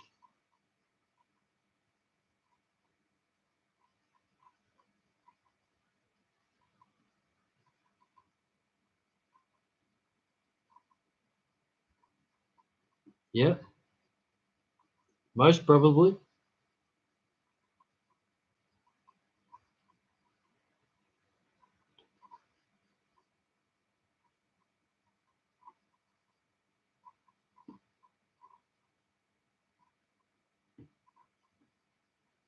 I hmm, I can't get a photo or anything of it because they're out in the fish shed. So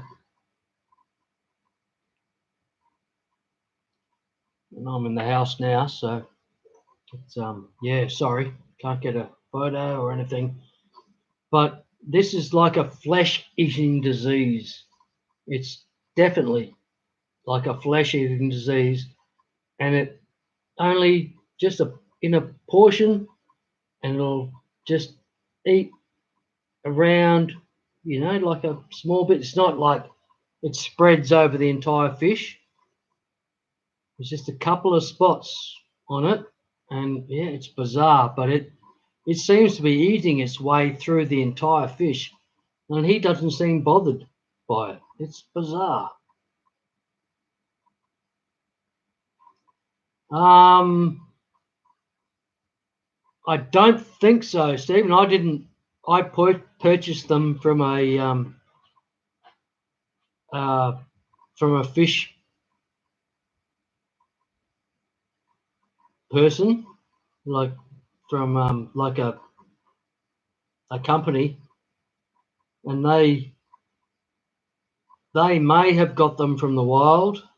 I'm not too sure, but as I said, he's had this thing, and it's just sort of grown with him. It hasn't spread like through his entire body or anything, but it's been there since I got him, like mail order, and he's still got it, and it's still the same. It's grown in size a little, but it hasn't spread over his entire body or anything. It's bizarre, and as I said, it's like cancerous, like eating the flesh.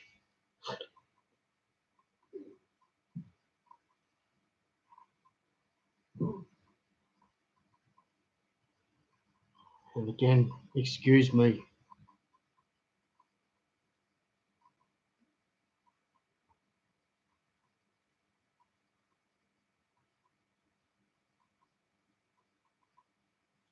I don't know, gnarly. I maybe, but I haven't seen any worm-like activity or anything like that. It's just he's had these spots on him since I got him, and he's grown from 2 inch to 9 inch, and where the spots were have just grown a little bit. Just it's strange, but it's like the chewing right through his body is what I'm afraid of, which is, it's not going to end well. But at the moment, I can't see any trouble that he's having with it. It's very bizarre.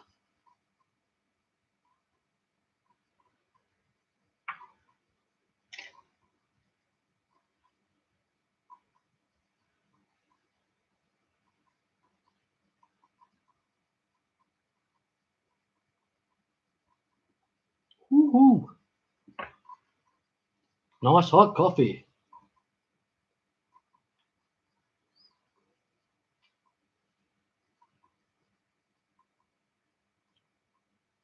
Fish lice. It's, it's his biggest wound is the size of a dime.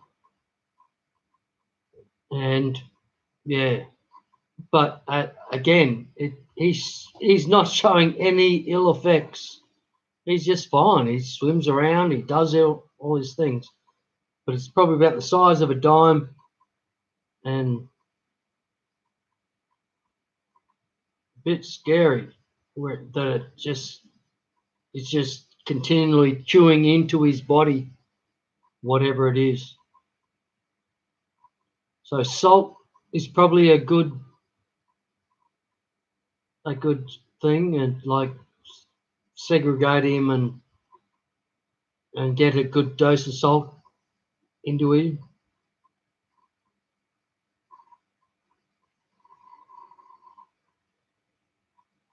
Because I haven't really been too keen on doing anything about it, because he's healthy. He's fine. He seems to be fine. Like he's had no ill effects really. He just goes around. He'll attack any other fish that he gets a chance to attack.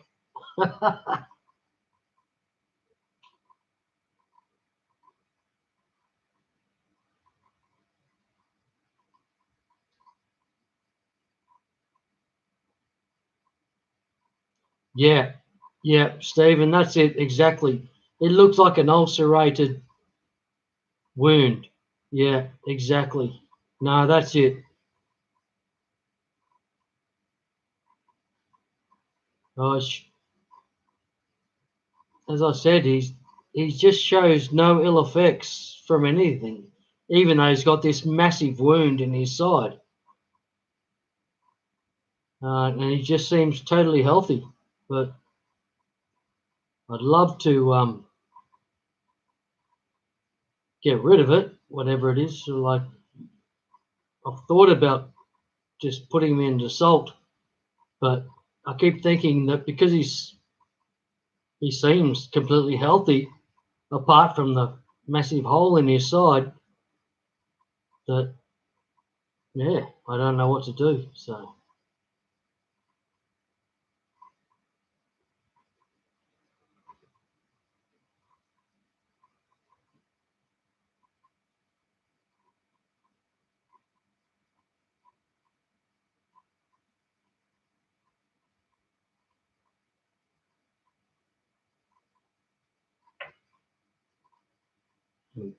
the other problem is the old sleepy cod isn't a very popular fish or a very common fish kept by aquarists, so it's not really that much information out there on them at all. So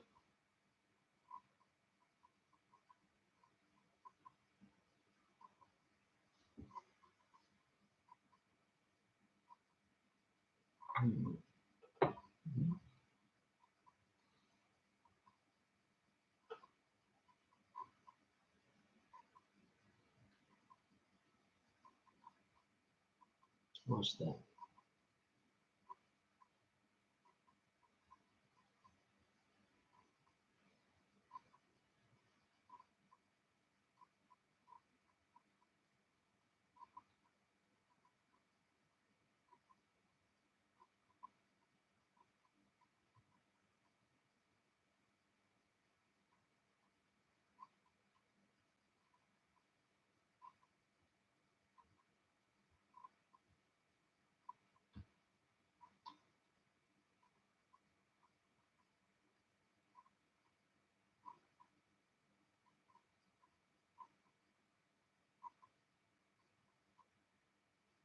Cool, Stephen. That's awesome, mate. Thank you. Again, it's not really not too big an issue. Um, he's it, it's not pretty, but he seems to be handling it all well, and I'm calling him a he because he just sort of acts like a he because he's a bit of an arsehole. And the other one is much smaller and seems a lot cuter and everything, so I call her a she, but I don't know. And there's not a mark on her at all. But he's got these couple of spots that he's had forever since I got him, and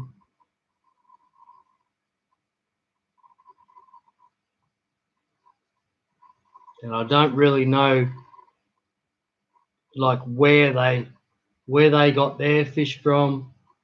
You know, they're a well known online fish ordering place from in Australia, and you know they probably got their fish from a major like fish producing place where they produce these fish. I don't believe they'd be wild caught, but maybe they were. Maybe they are wild caught. I don't know.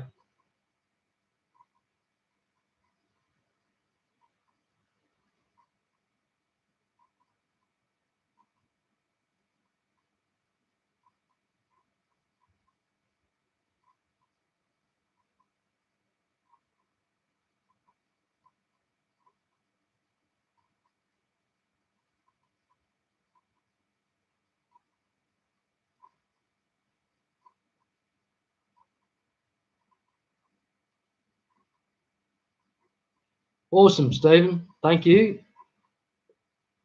I I'll give a go with the salt and just try a salt treatment with it, and and separate him. Thank you so much for what you've done there. That's awesome, mate. Thank you. But yeah, as I said, I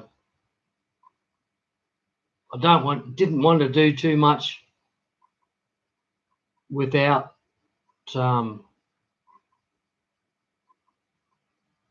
without knowing, it's like, because he wasn't suffering.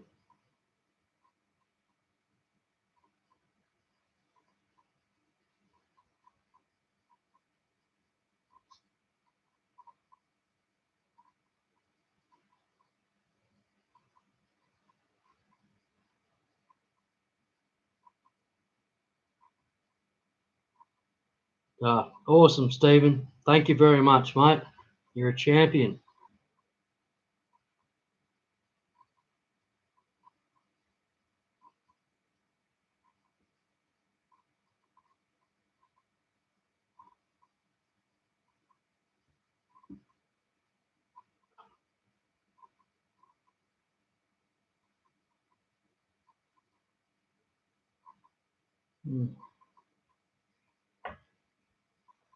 Oh my God, that's good coffee, even though it is only very cheap powdered instant coffee.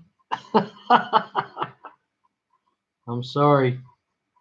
Sorry, everyone. That's very disappointing, isn't it? But I love instant coffee.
What?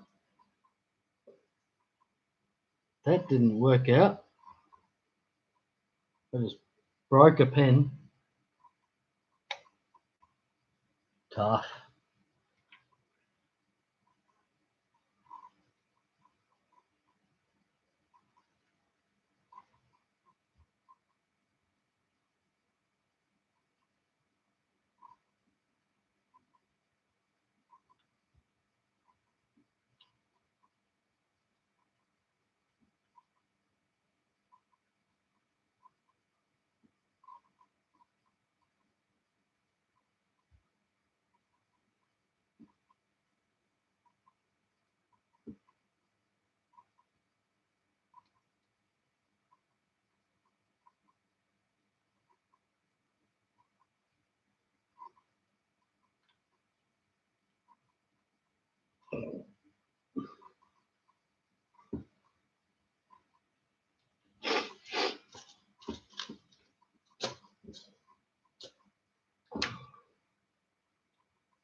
Awesome. Thanks, Stephen. That's amazing, mate. I've got all that. Thank you. You can.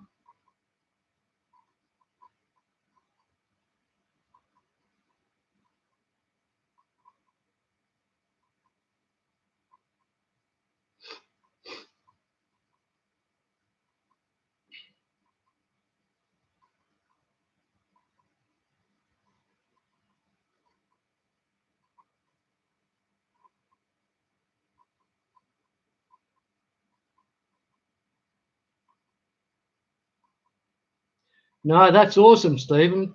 You've done amazing, mate. That was your help is totally appreciated. Thank you very much. No, it's as I said, the fish hasn't suffered for years with this wound. It just keeps, the wound just grows with the fish, if you know what I mean, and the fish just thrives still. But yeah.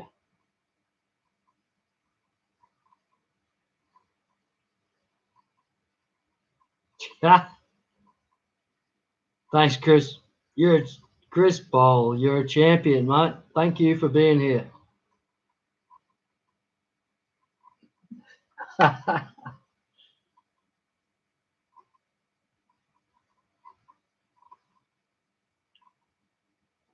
Whoa, you're right. You are right though. 4.5 hours. My goodness, I didn't realise. I hope I'm sure I bored everybody too much, but I'm sorry about that. And there's no chance of me playing another song. I'm sorry, because I'm incapable of remembering any songs. But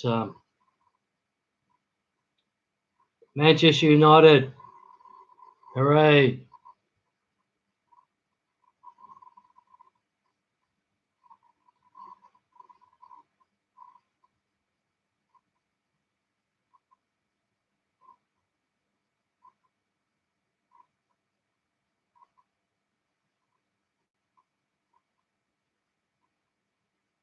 Well, thanks, Stephen. Stephen, the biologist, you're a champion, mate. Thank you very much for your help.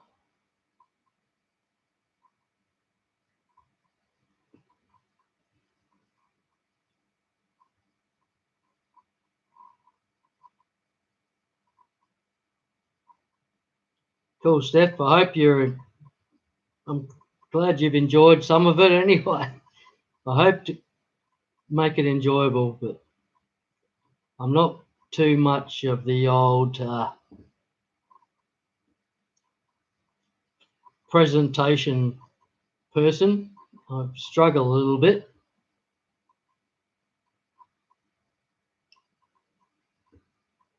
Yeah, Craig, that's it.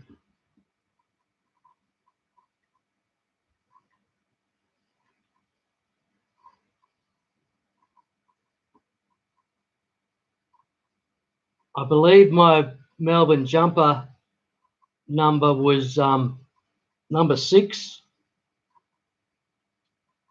from many years ago, and I believe that's may have been Barassi's number, but I'm not sure about that. That's just a guess. But when I was like a kid, I had a Melbourne jumper, long sleeves, and number 6. Number 6 is my favourite number, so.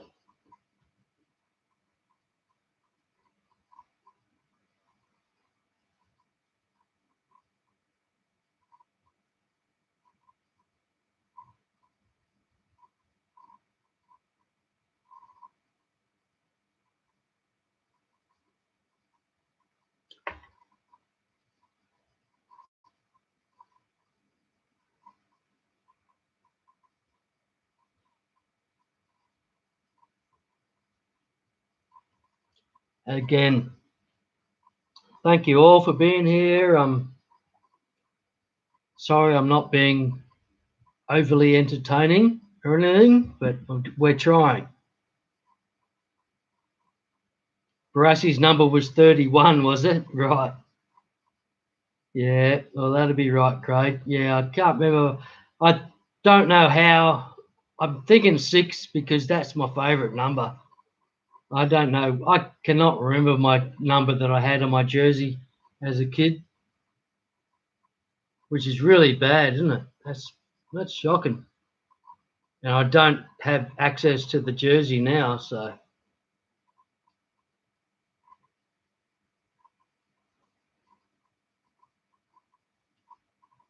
yeah. 31. Yeah, that would definitely wasn't it.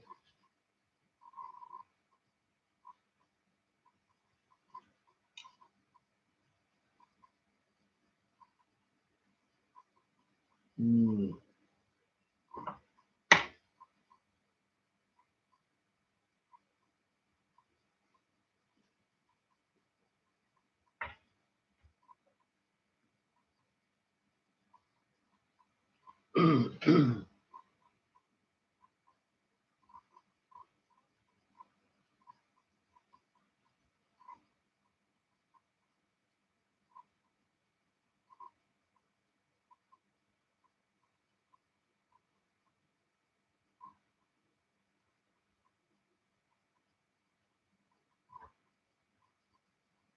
Thanks, everyone. Thanks for all the support, everybody, for being here and everything. It's been great. And not really going anywhere just yet, but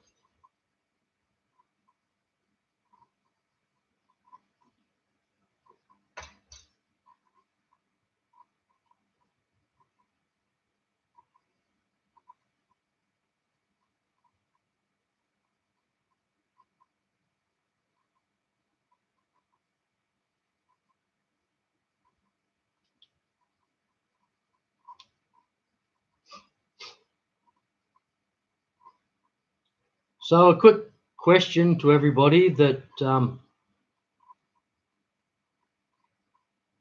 does everybody have an opportunity to go with, like, even with your fish tank net and do some local collecting in a lake or the ocean or a river or whatever you have nearby? Because it's an amazing experience, and it's scary these days that they've made it basically illegal in a lot of places to do that, which sucks because you can't take your kids out and show the kids, what's available and in your local waterways and all that sort of stuff, and educate them. But and the police will be more interested in arresting you for that than they will be arresting a like a full-on criminal, because he's harder to catch than somebody like me taking their kids down to show them how to catch a couple of prawns or shrimp out of the estuary. It's how does everybody feel on that? Has anybody got anything to say with that?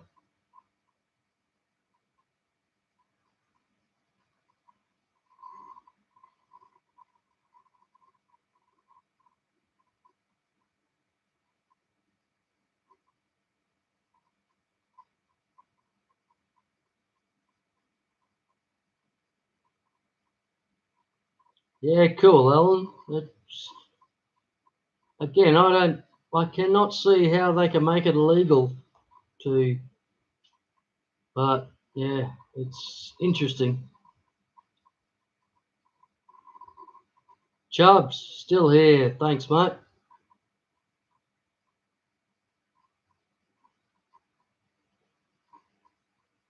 Yeah. And Chubbs, you do some fine collecting, mate, don't you? You got some good fish. And that's it. I don't, yeah, it's so difficult. I don't see too much of a problem.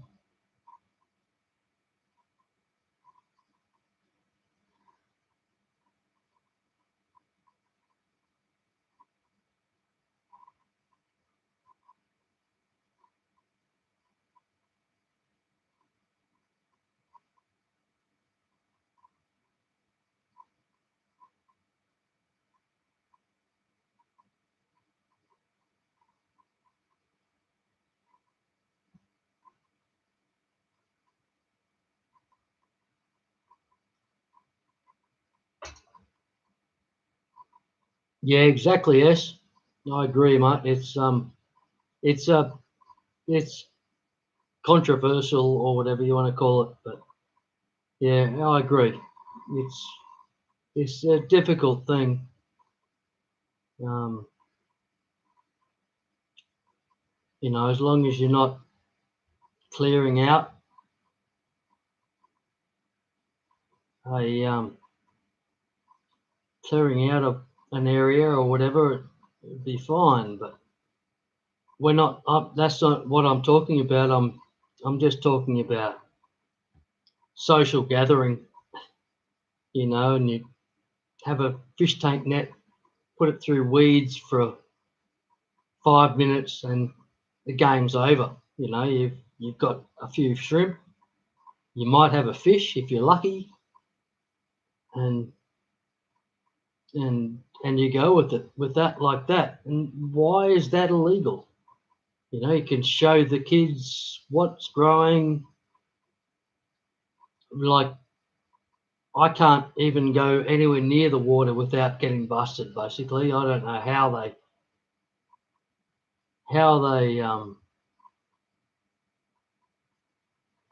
recognize or know that I'm there. But yeah, if I even start to do a bit of collecting, I'll get in trouble straight away.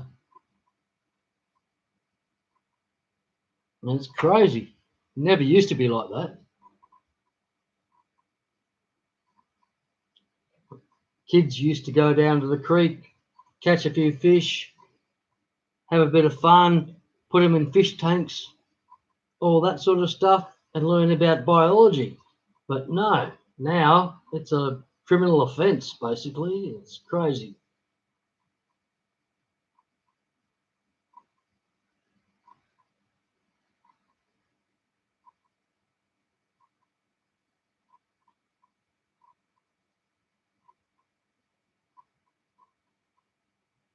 Yeah, well, thanks, Alan.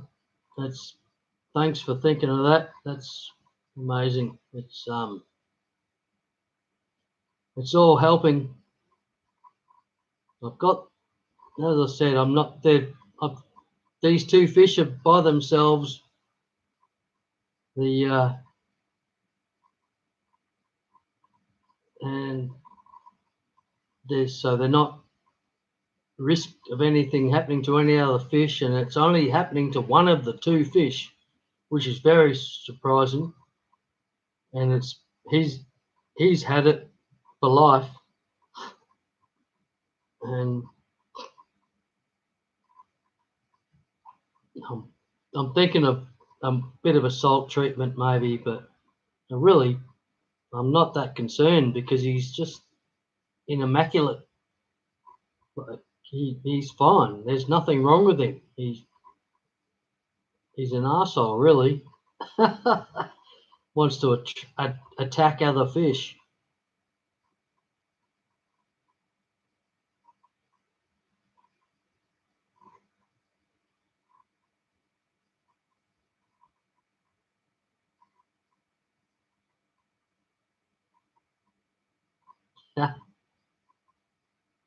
Thanks, Stephen. Thanks for everything you did, mate.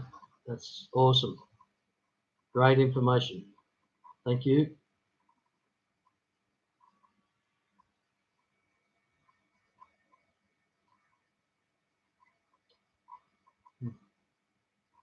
That's that's so sad, Chubbs. I'm sorry about that, mate. And basically, these are almost exactly the same fish. Um, the Australian sleepy cod, sleeper goby, whatever you want to call them. And they're basically the same fish that what you've got there or had, and they're just horrendous jumpers. They'll they'll jump at my fingers and basically just about launch themselves out of the tank completely just when I'm sprinkling a few pellets into their tank, and they'll see my fingers and they'll leap themselves out of the tank. They're just wicked jumpers, just the worst jumpers I've seen. But Australian gudgeons, gobies, all that, they're all jumpers for some reason.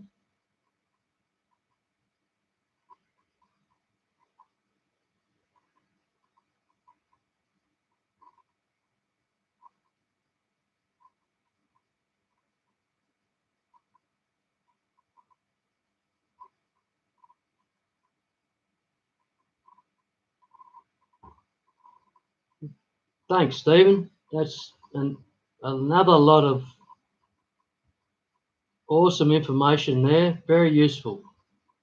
And all I can do is just, if I need to do anything about it, I'm going to go with a salt treatment and see what happens. But so it looks like it's going to kill him, because it just looked like it's going to eat all the way through him. But he's just fine.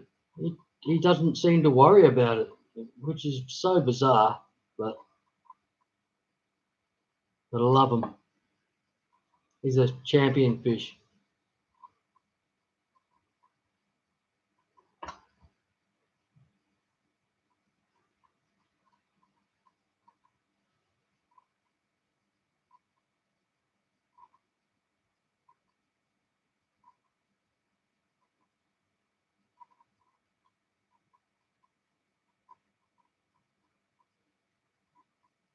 So does anybody have any new fish on the plans for the next couple of days or anything that they're getting?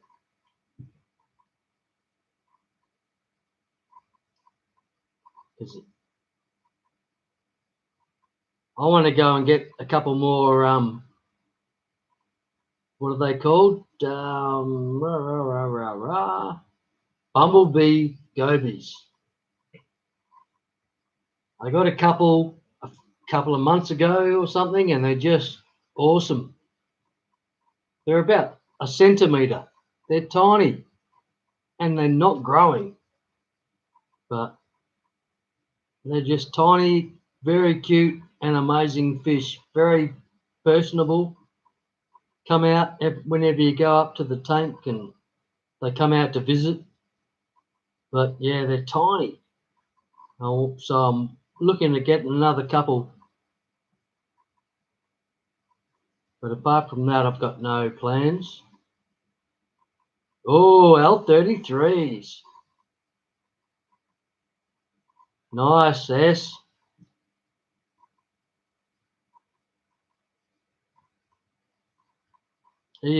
So you've found a source and you're getting them. Yes, is that right?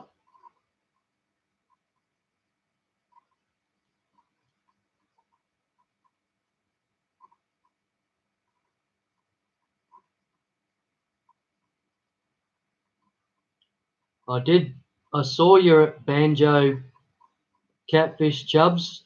Awesome fish. Just love them. I love the banjos. I've never seen them available in Australia ever. But still, I just love them. They're just amazing little fish.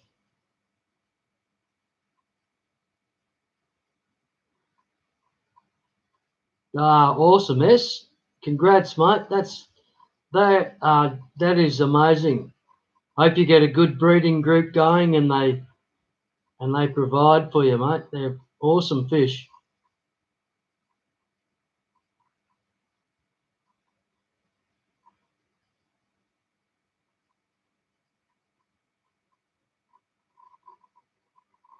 Wow.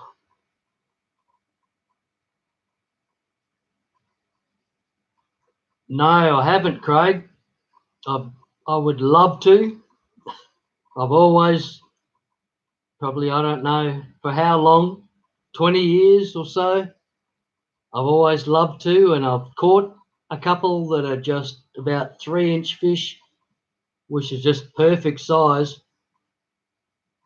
to put in the aquarium. But I've released them and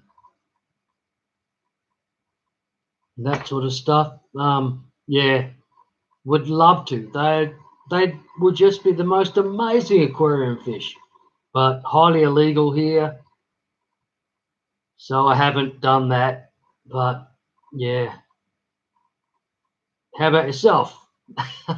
There's probably more redfin over there than there is here.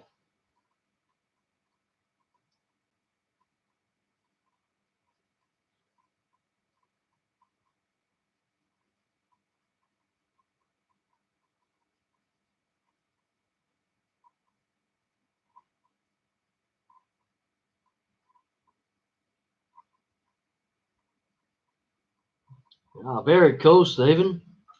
What was the quick result? What was just very quickly? Can you explain what happened there? Did an in-depth study on them years ago when I was with the research centre. Was there any?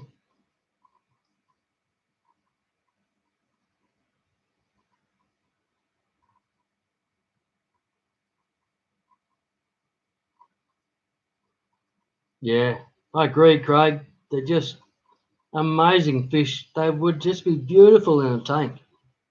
It's just so highly illegal that, and where I have to go to get them, it's like one road out, and a good chance that you're going to get pulled up. So I've never done it, but I've thought about it a few times because the ones I catch are just 2 or 3 inch perfect, you know.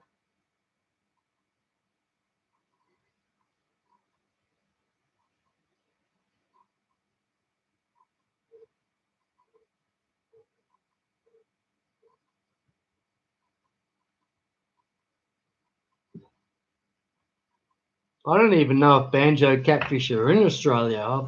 I've never seen them. Um, they may be in Australia. I've never seen them myself, but an amazing fish. Would love to have them.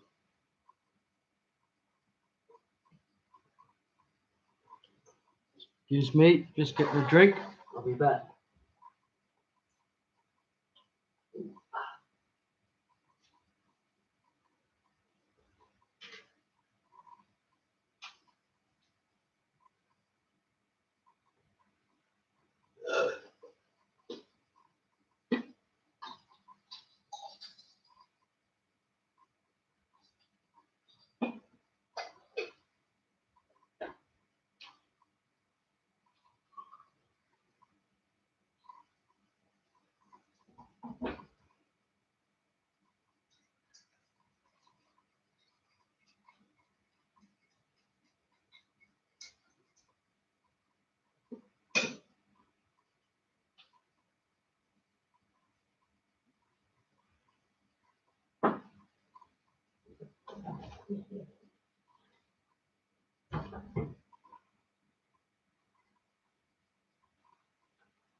That's awesome, Stephen. That's so cool.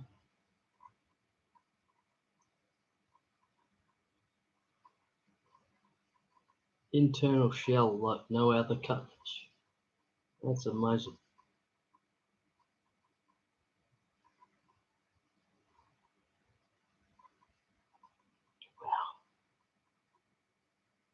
So amazing.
Hello, y'all.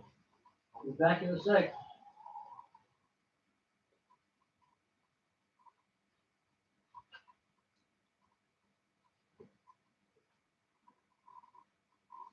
Cheers. I have red wine and coffee. Perfect combination with chocolate. Can't go wrong now.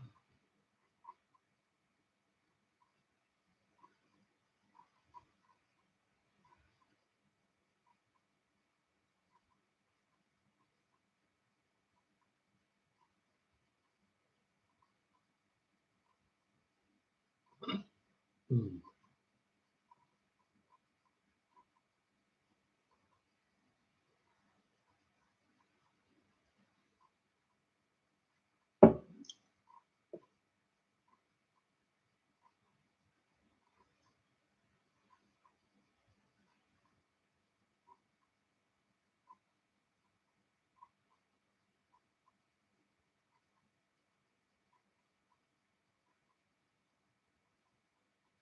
Yeah, that's cool, Chubs. Being so small there, and you can watch them grow up their whole life. Just awesome.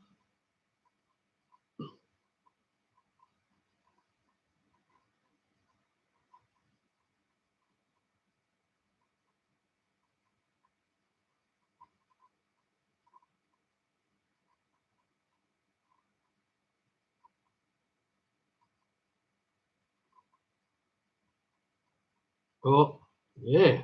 True, John. How we going, John, anyway? John Larson saying that GRB long stream today, 5th hour, I think, so far. It is just about on the 5 hour mark. Ouch. I'm totally appreciative everybody that's hung along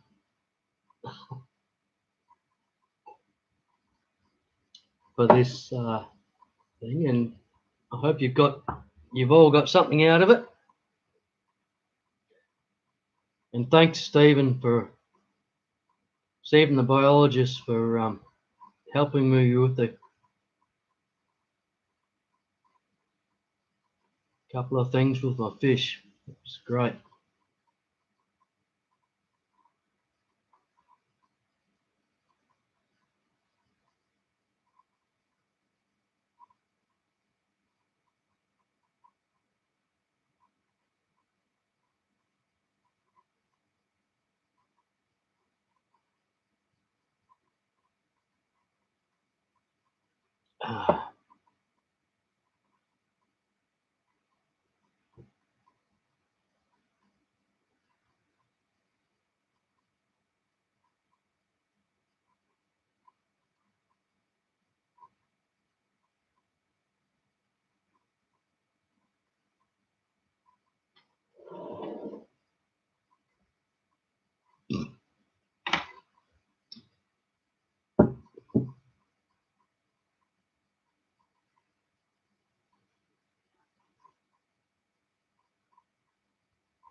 Cheers, Chris.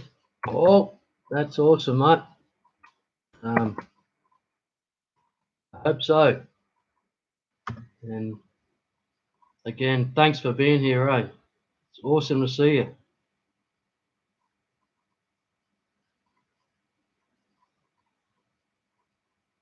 Chris Paul is a local Western Australian like myself, and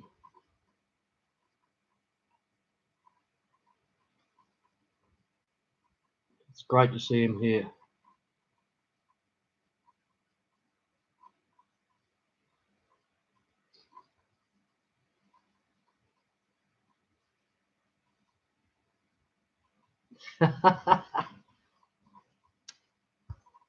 I agree, Craig. It's disgusting. It's like, yeah, it's foul.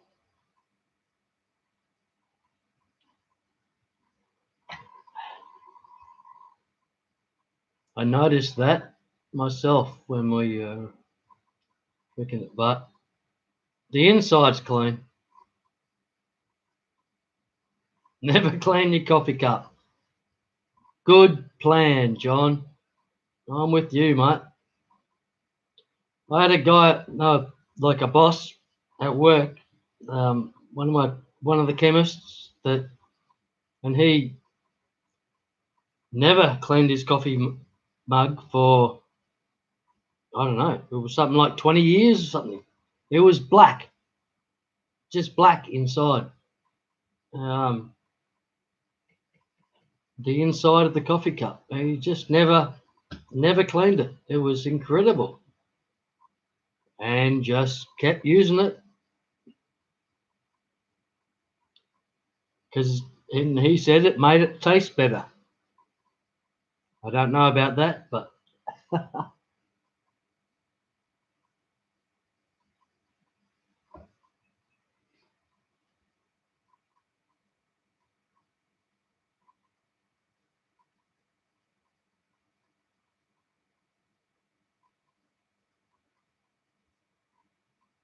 and he lived.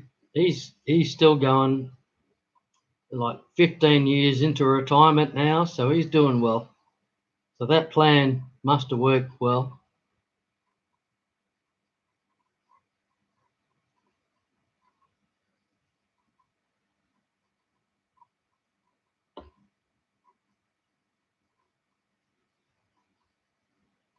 Yeah, but red wine. Cheers, everybody.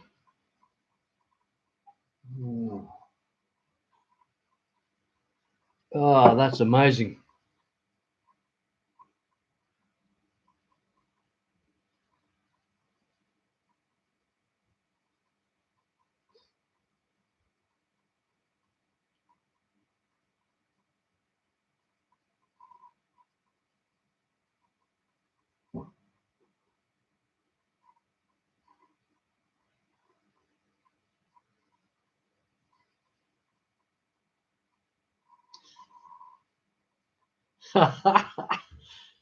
Yep, Stephen. There must be so much that can go wrong with that.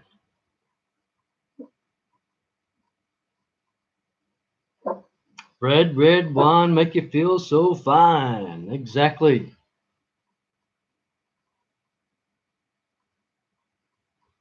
Cheers, all.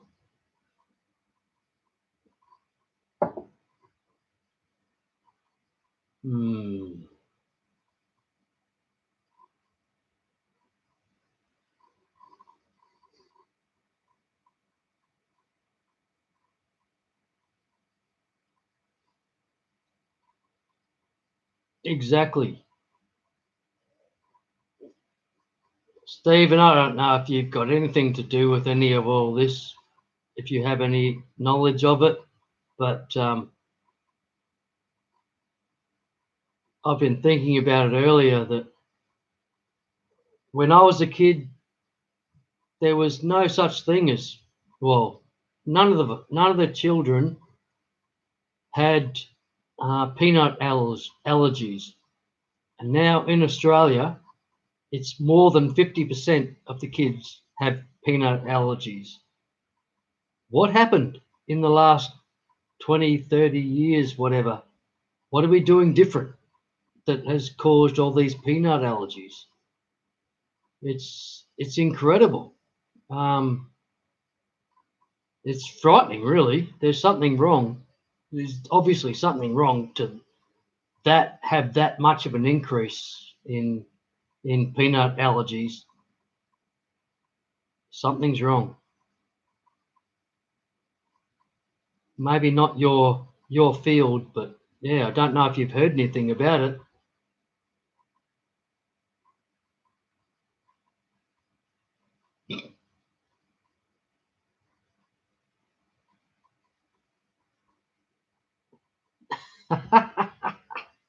Good on you, S. You're good to have a repeat fan there from, as I carry on with. I've only got a couple of issues that I deal with in my life, and peanut allergies is definitely one of them. I'm sorry, but cheers, S. Awesome, mate. Thank you. And keep your clothes on.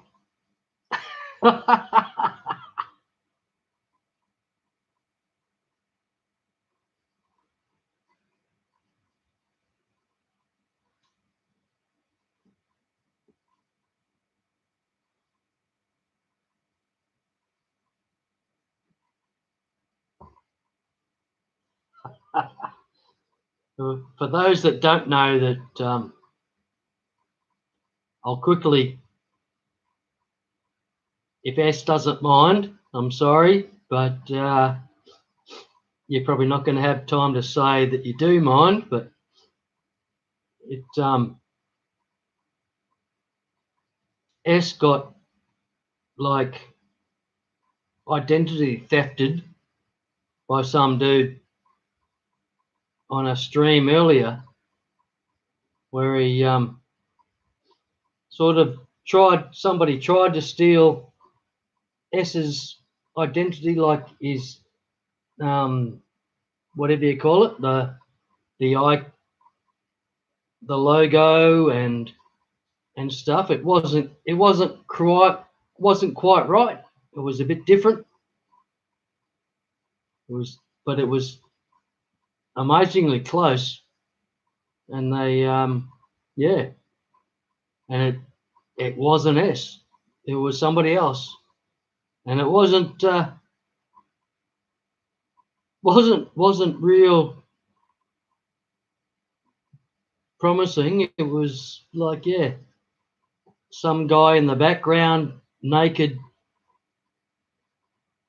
don't know what he was doing, trying to just lie down on a couch and stuff, but still, but it definitely wasn't S, and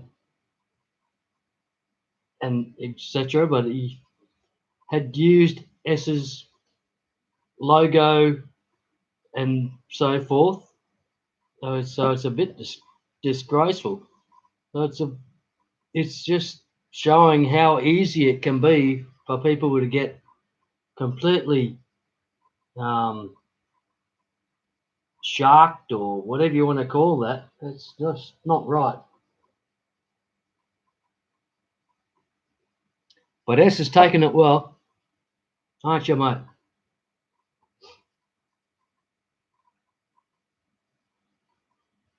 It was on, is it Roadhouse now? Used to be Rockford, but yeah, now it's Roadhouse, I believe. Yeah, it was interesting.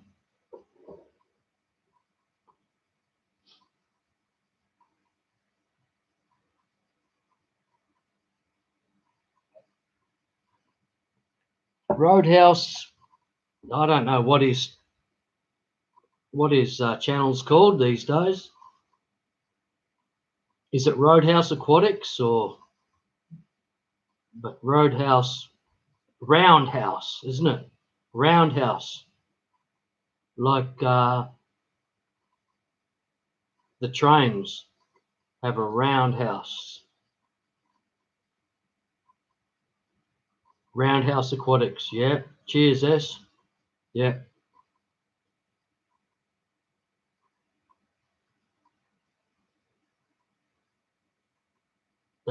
He cut it down, did he?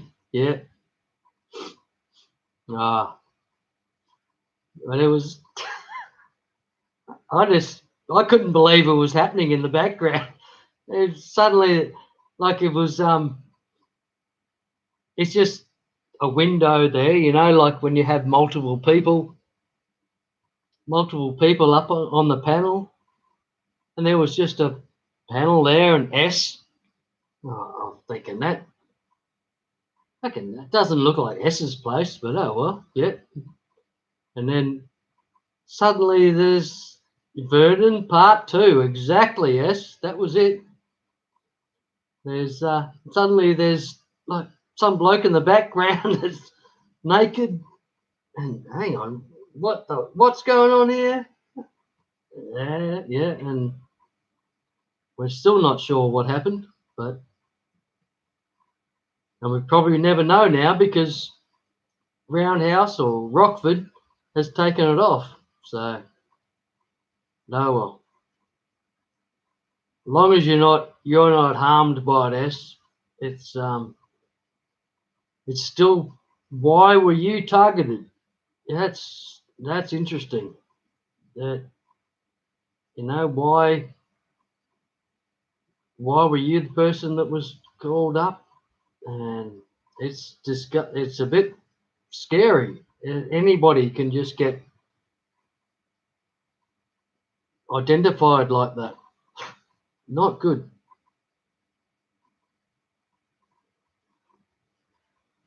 Yeah, right.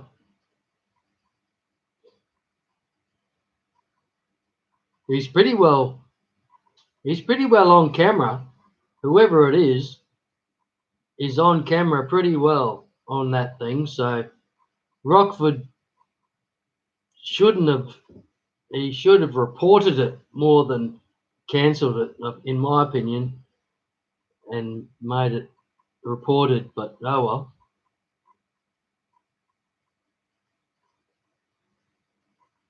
Really, has it been going on for a while? Has it? It's just not on.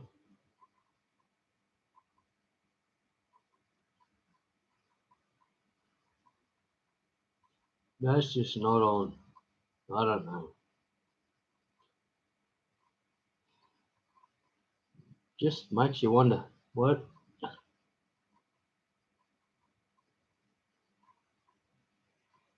can't these people do their stuff for goodness and not bad, not evil.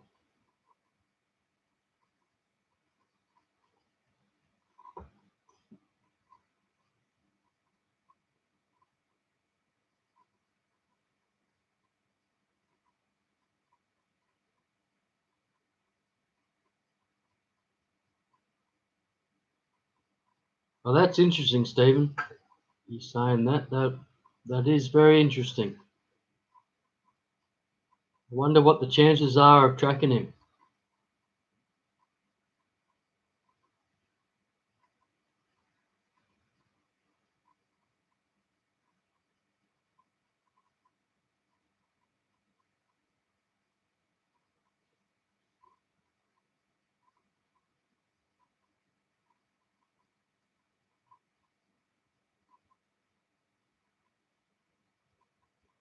Craig, I'm a bit with you there, mate. I really am. That there's quite a number of people that their streams are well and truly identified as adults only, and you get 12-year-old, 13-year-olds on there all the time, and you think, how does this happen? And it's not right. If if people are identified their stream as being adults only, that 13-year-old shouldn't be able to get on there.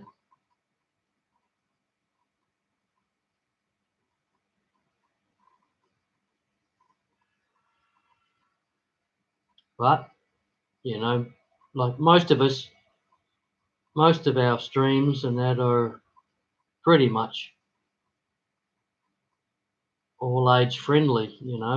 It's okay, but if people make their stream adults only, well then I don't know how the 12-year-olds are getting on there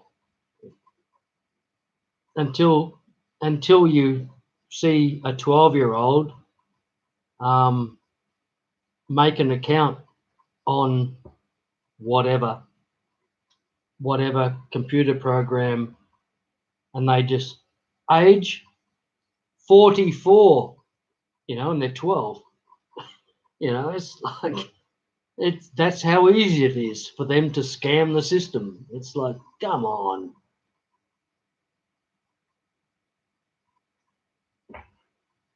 Oh well.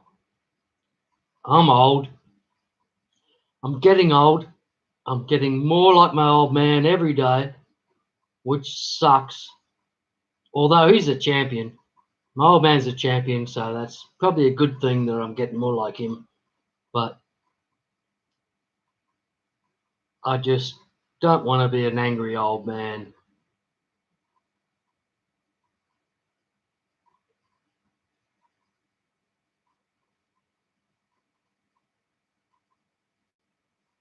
Yeah, exactly, Craig. No, I wouldn't either. It's just not on. There's too much risk.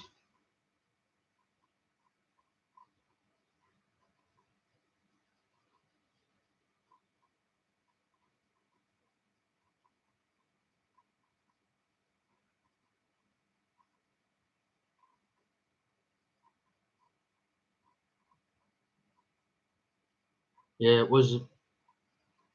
it, it was a real, I don't know what the word is, like a hmm, uh, like completely in disguise attack. It was nobody nobody really picked it at all until it happened, and then it happened. It was like whoa. But the problem is that he scammed S, didn't you? That's the problem, S. That you got scammed by this bloke. So that's the problem. That's the problem that people can just scam other people, and that's not good.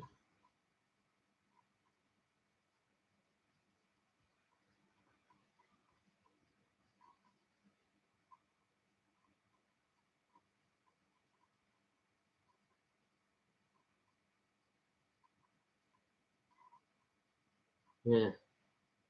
Well, like I watch um, Fish Tube, Fish Fam streams, videos, and that's about it. That's about what I do, and I don't understand where um, negative this negative content is coming from, or like I haven't seen much of it. Probably the first I've seen of it. Second I've seen of it is I saw the I saw the first Vernon incident on Big J's page, and when we had the Sand Creek Aquatics sitting there going, I think that Big J, I think you should get this off. You should take this guy off, take him off, drop. And it was yeah, that wasn't pleasant.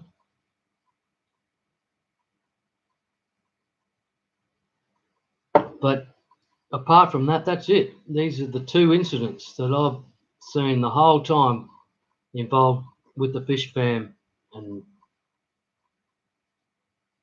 and I don't understand how it can just happen so quickly. Like, how can they substitute a person? It's not right.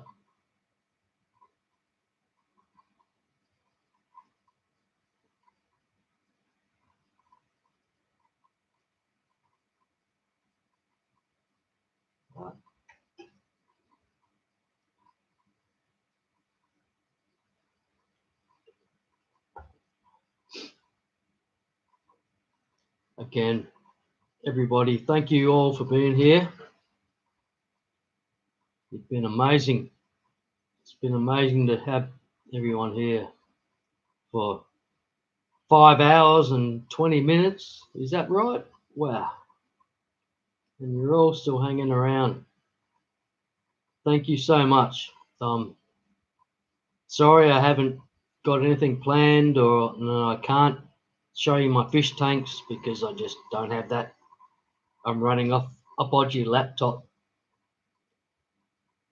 and need to learn how to. So if I had StreamYard, would I just be able to log on with my phone onto the StreamYard, and then I could walk around and show my fish tanks?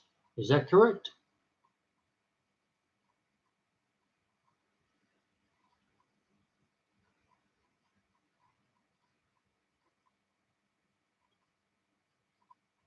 Maybe.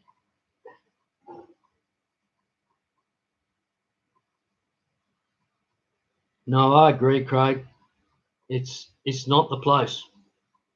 It really isn't. I think it needs to be changed. The rules need to be changed, and but it can't be because basically it's how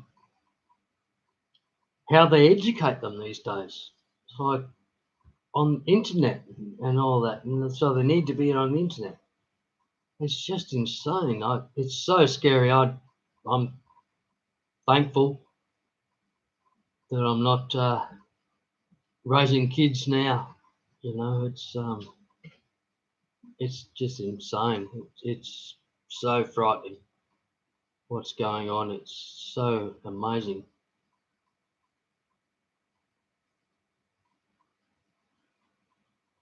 Thanks, Patrick Farm, Joey. Awesome. It's great to have you here. Oh, excuse me. But yeah, I hope you've enjoyed it. As I said, it's been 5 hours and 20 minutes, which is amazing. I have no idea it had been that long, and it's all because of you guys that we've managed to get this far. Nothing to do with me.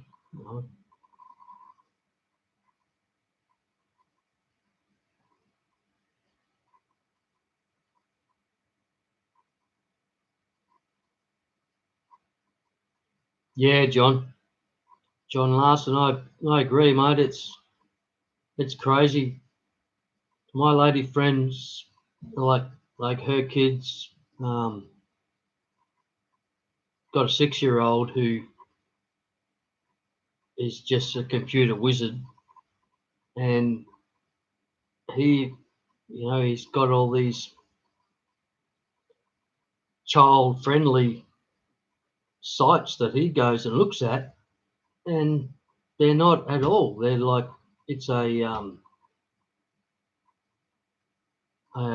YouTube channel about playing games, but he's playing the games as like somebody that goes out and kills the policeman in the games, and there's a 6-year-old watching these games. And, hang on, no, this cannot happen. And I don't know. I feel bad, but I had to I had to report it to the mother and just say this can't be right. Surely you've got to check up on this. And yeah, and I felt really bad about it, but and probably lost a lot of trust. But it's not right. He shouldn't.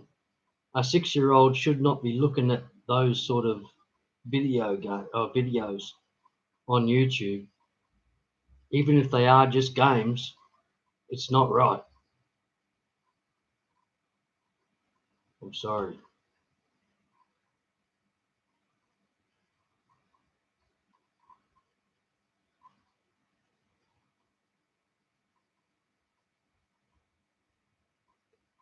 Yeah, John Laz is only 14, and um, Benny's aquatics. He's about the same, and they can get in anywhere. It doesn't matter. You can try all sort of age blocks, but they're, they got some. They just said that they were 25 when they made their account. Job done. They can get in anywhere. It's it's a bit crazy.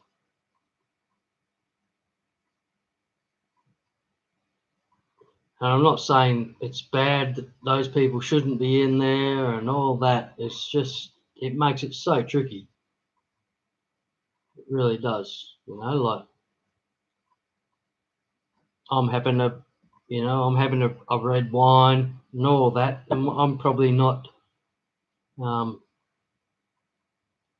not an appropriate site that Laz and Benny should be visiting, but yet all we're into is like fish. We're all fish enthusiasts, even if they are 14 or I'm 54. It doesn't matter. But yeah, it's scary. I'm just, breaks my heart how it can just get out of control so quick with like for parents, and some parents especially just have no idea what's going on with their kids. What their kids are getting up to with online activity. It's just scary. And yeah, it's heartbreaking.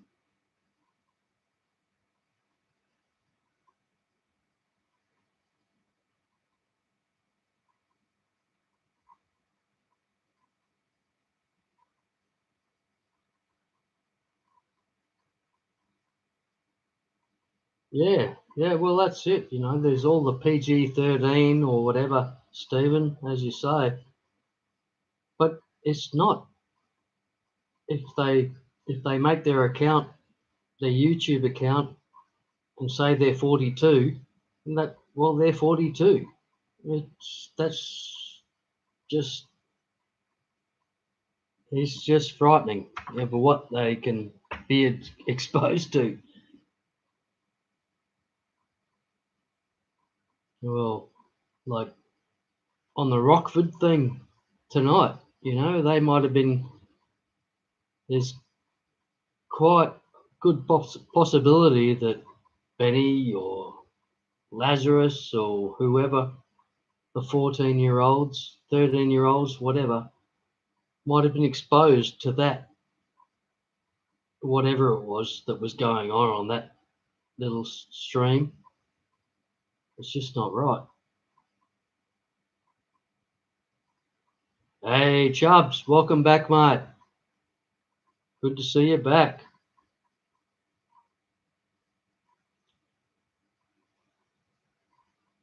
Can I just take a minute here to ask Chubbs, what's your plan for your next trip? Like, are you trying to catch any fish on your next trip out on the boat?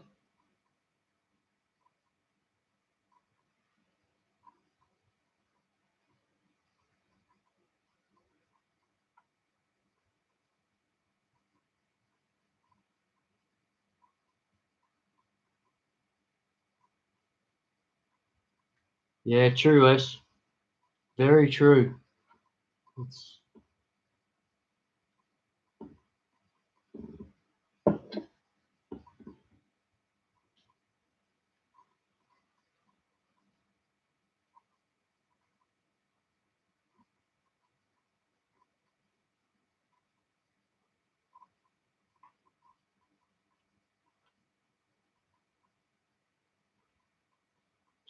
Yeah, well, yeah, it's out of control. Well, not out of control. I don't mean that. But it's beyond our control to protect kids from a lot of stuff. It really is. There's no way that you can guarantee that you can protect your kids from so much stuff online, and it's frightening.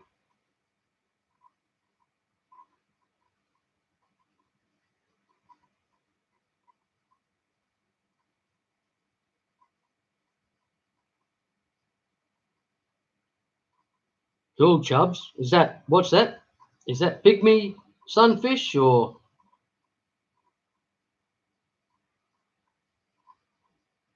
pygmy sunfish locally, or what's that?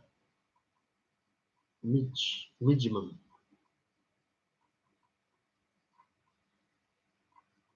Those pygmy sunfish are a beautiful looking fish.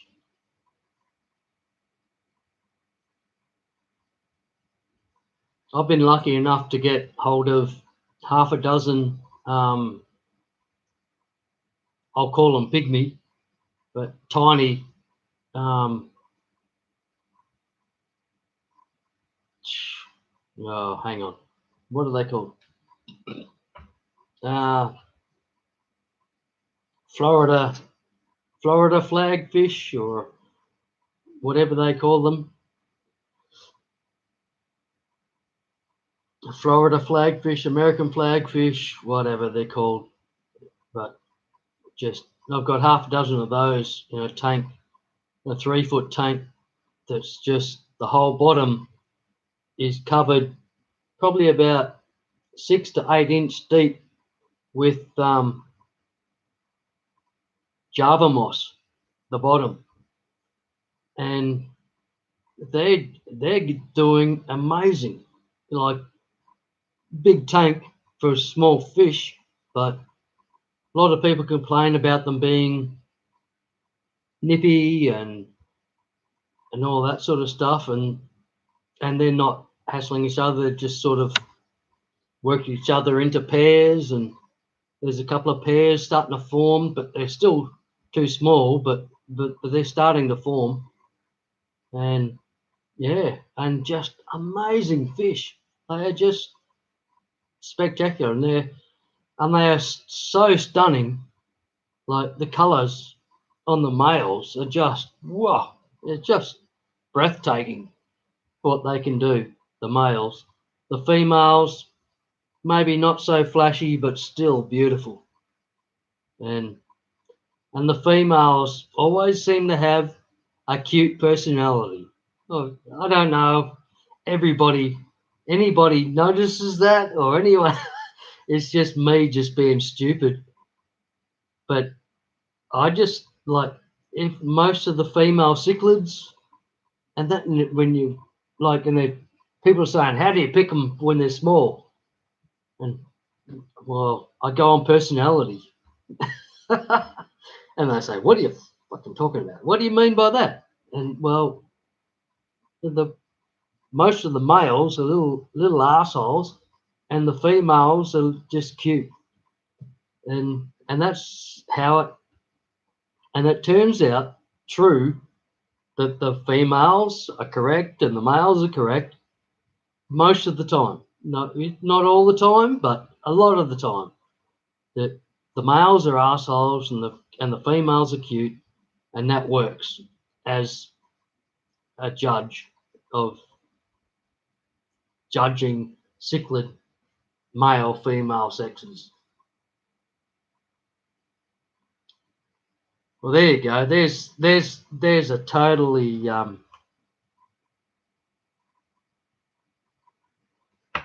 total, whatever the word is. What's the word I'm looking for? Sorry. Yeah, there you go. That's it, Stephen. Sorry about that. I don't mean that really, but it's amazing how often that happens. How often it's so true. And again, don't believe me. Don't follow that as a method. But it's just amazing how often, like, you as a guest, you think, she's just too cute. That's got to be a female. She's too cute, and that's how it works out. that she's female. But again, I agree, Stephen. Don't follow that method at all. Don't follow that method. Thanks for saying that, Stephen. That's right. It's so true. That's what I meant to say. It's but yeah, it's amazing how often it happens.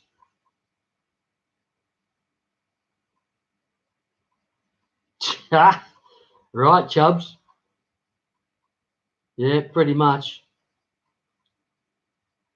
I usually don't have too much of a problem telling the males from the females with the humans, but you never know.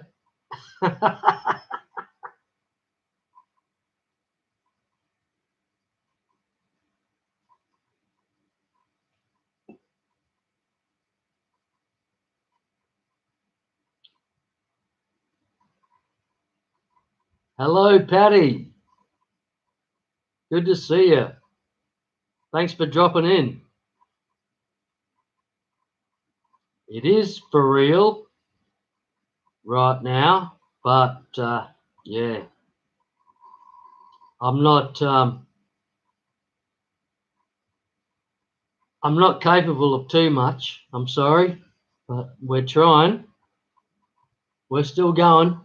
We've been going for 5.5 hours now, so it's quite amazing. And I just thank everybody for being here and keeping the conversation going. Hattie, you're a champion. Thank you.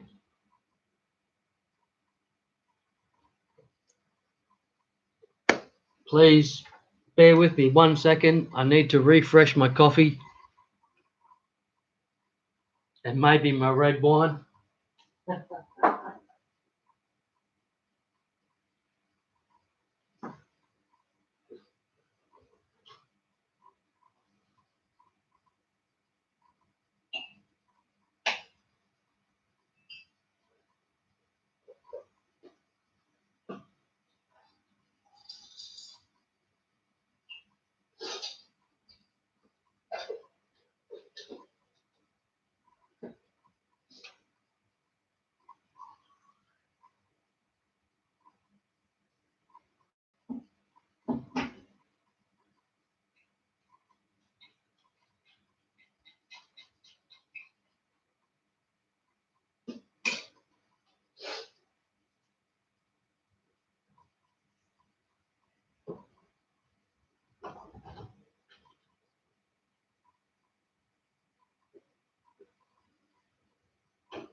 Look out, Mum.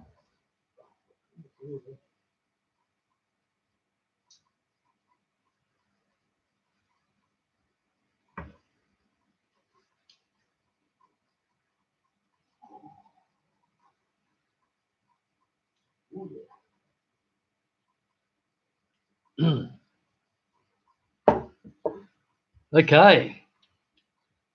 Apologies for that. I'm back. I have coffee and wine. So yeehaw. And Manchester United are probably still going to win because they just do that.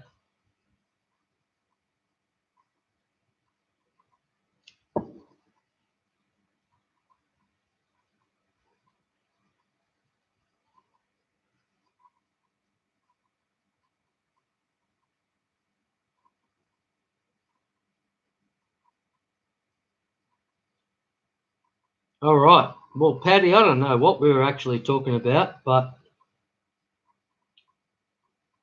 I think we sort of finished on our last topic, but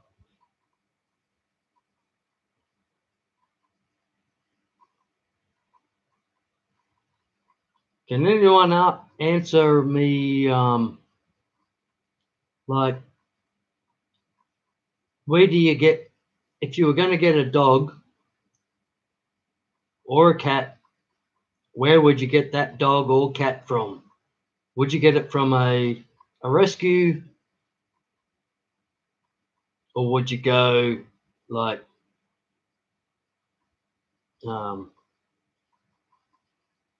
full on and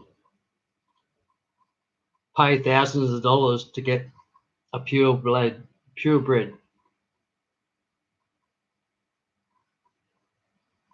Because I'm thinking of getting a dog or a cat.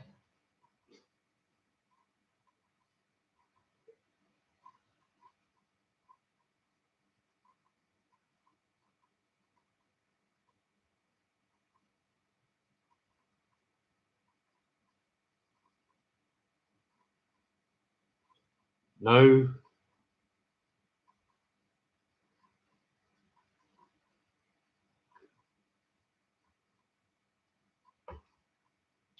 Yeah, Patty, I agree. I really think that's the way I need to go.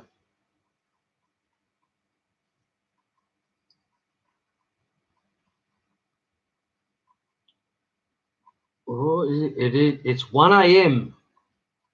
Yes, 1 a.m. here now. Just ticked over. 1 a.m.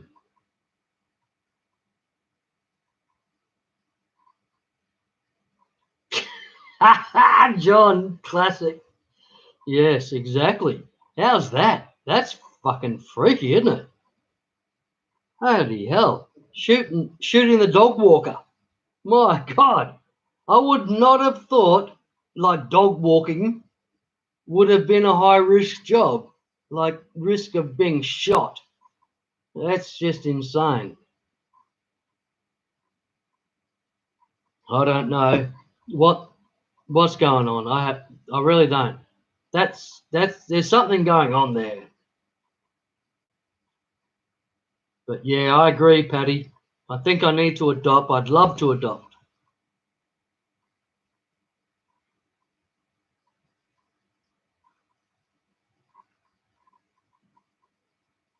Yep. Yeah, that's it. No, how does the poor dog walker get shot 4 times? Fucking, that's insane. I'm gonna steal a dog. I'm gonna shoot somebody 4 times. There are just some crazy people out there. That's just not right. Unless it's an inside job somehow, there's something involved, somebody involved with it inside. I don't know, but it's just crazy. I don't totally like. I'm not into violence at all, and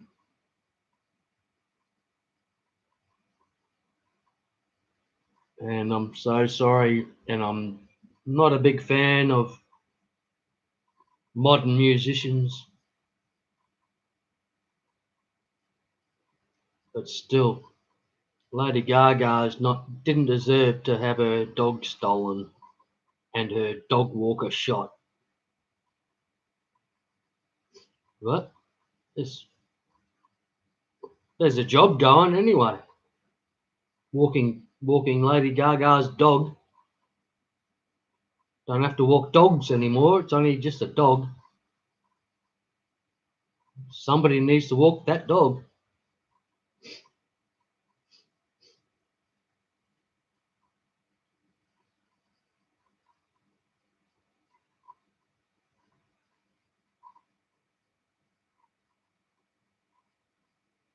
That's that's crazy, yes, isn't it? That is. That's bizarre. It's no, and well, it's not bizarre really. It's totally understandable, but it is. It's scary, is what it is. It's frightening. Yes, so I don't know what can be done about that either. That's the problem, that people have dogs and those dogs become targets, and wow, it's frightening.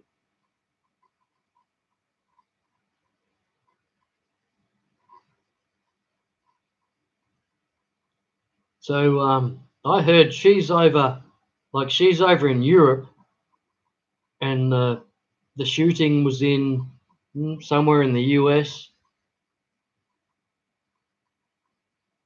So it's yeah, it's a bit scary.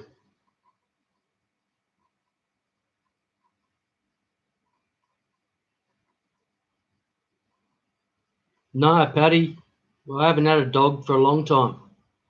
I've had friends that have had dogs that have lived with me or whatever, but I haven't had a dog um, basically ever in my life.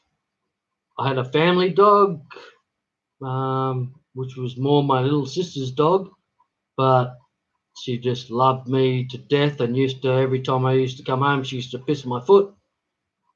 Um, but yeah, I haven't had a dog, and because of basically I'm always at work, or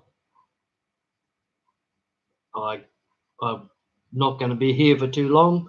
One of the, something like that, one of those excuses, and I've stopped from ever getting a dog. But I've had family dogs like when I was a kid and so forth. Yeah, loved them.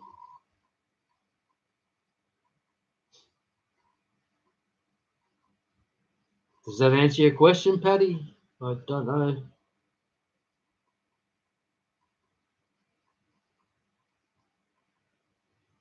Yeah, yeah, Patty. I'd love to get a dog. I really would.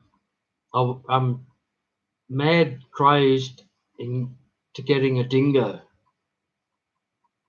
Like there's no babies here to get eaten, so um, there's a good chance that the dingo should be good.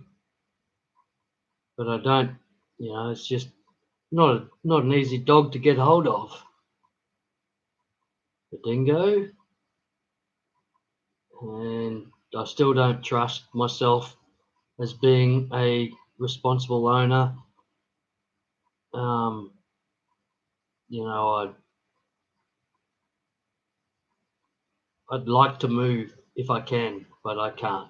So I'm not going to move, but I wish I could move. Does that make any sense to anyone? So I don't want to get a dog for that reason, because it's make it difficult on the dog. And I've got so many fish and fish tanks and lizards as it is, but still I would love a dingo dog. Dingo.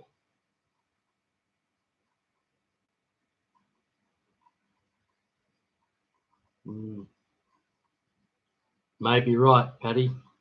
Maybe right.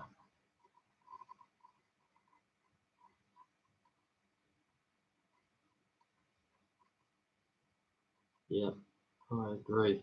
It's um, it's I don't know. It's been my whole life. I'm 54 now. I'm probably a bit old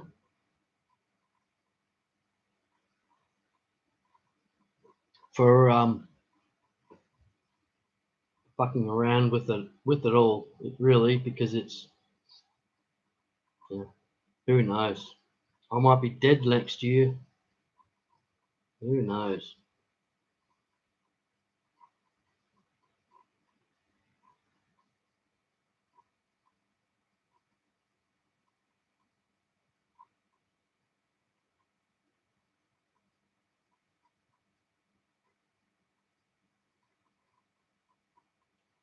Yeah, Patty.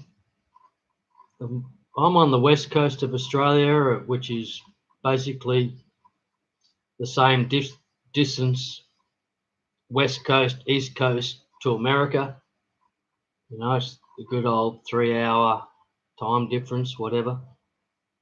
So it's pretty similar time difference or distance. And yeah, my family are on the east coast. I'm on the west coast, and yeah, it's heartbreaking. I own a house here, so this is where I am, and I've had some issues and stuff, so I can't really prepare to move, even if I wanted to. So I'm not saying I'm stuck here, but I'm pretty much stuck here for the moment anyway. Even if I wanted to move, I can't. So that's how it is.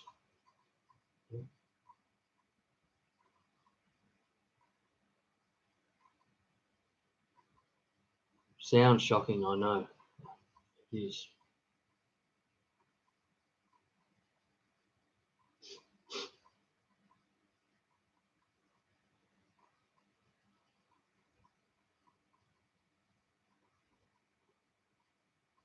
Yeah, I agree, John. John Larson, I agree completely. It's we need the pets. My lizards, my shingleback lizards have saved me the last couple of years. You know, with the whole thing that's been going on for the last couple of years, and they are just amazing. Just they just saved me from all that shit. It's just incredible. Um, I recommend anybody get one. Get a shingleback lizard or two. They're just amazing creatures, and they'll just love you to death.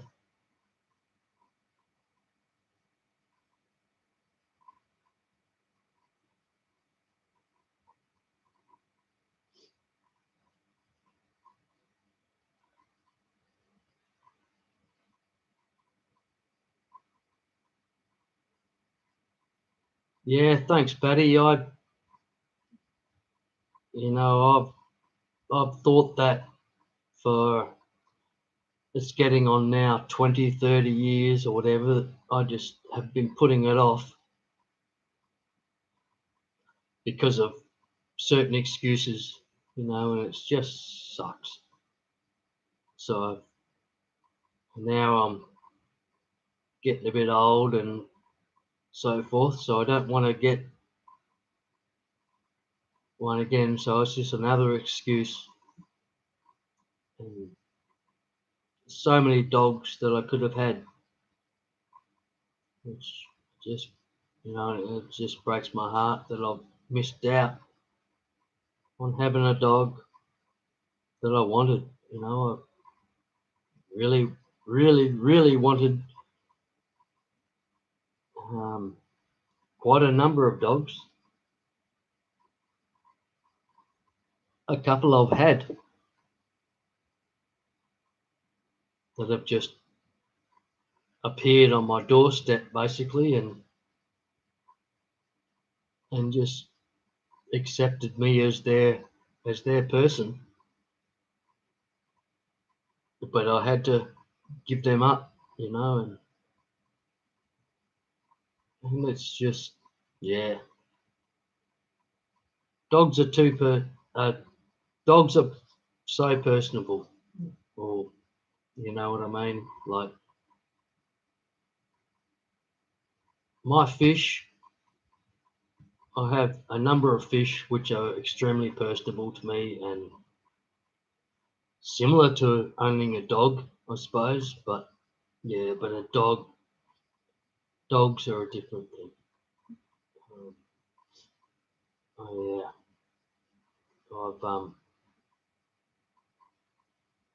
a few dogs that I wish I did keep. You know, I found a couple of wild dogs roaming around the place, and they weren't wild dogs. They were owned by somebody else, but they're just wild dogs just roaming the place. And yeah, kept them for a few months, and eventually the owner came forward, you know, and it's so that's heartbreaking, really.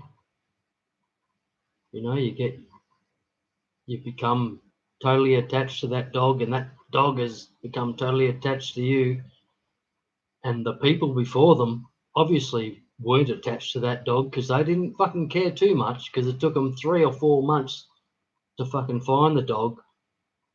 which was being well and truly advertised all over the whole place. And the dog was running rampant all over the whole neighborhood for weeks on end. And yeah, but the dog ends up back with that person, and I end up heartbroken, and pretty much the dog ended up heartbroken because they were happy with me. But yeah, so I'm done, I think, with dogs and so forth. I've got fish, I've got lizards, and that's going to be me for now, I think. I'm sorry. I'm not going to be able to do a dog for the moment.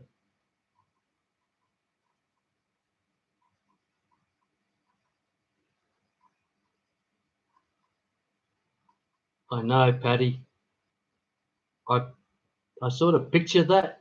I picture that from this dog. There was a like a husky dog. This is 30 years ago now. Or yeah, 25 anyway. And heartbreaking, yeah. And I picture that every day that I go out in the fish shed that I've got this dog walking beside me, because that's how it was. It's just not right that I should think that way. And we hope this dog is all right. This is the dog that the owner basically neglected, and after 4 or 5 months or 4 months, whatever, decided, oh yeah, that's my dog. Oh, okay, and I have to hand over the dog. So I'm sorry. Probably doesn't make any sense, but sorry, Paddy. But I agree with what you say. I would love the dog to follow me out to the fish shed.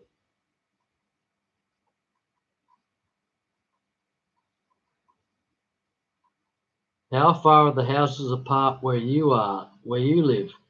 Um, we live on basically quarter acre blocks. Yes, so quarter acre and with a basic house. So the houses are probably, I don't know, the houses might where I am, uh,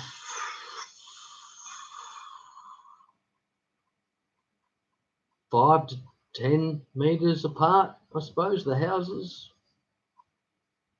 But yeah, they can be 1 meter apart, where they built the world's biggest house on the world's smallest block, and it's right up to the fence. And then the next people have done the same, so it's only 1 meter apart from house to house. But where I am, it's a few meters apart.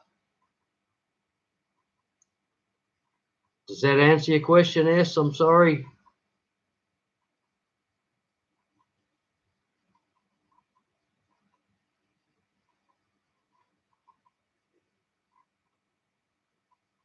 Yeah, Patty, I've been talking myself out of it for so long. It's just not funny. It's not right. I'm sorry. I'm sorry to all the all the puppies that I could have had. But yeah, it's just a shame. I've talked myself out of having a dog. I wanted a dog my whole life and just talked myself out of it my whole life, basically because of certain reasons.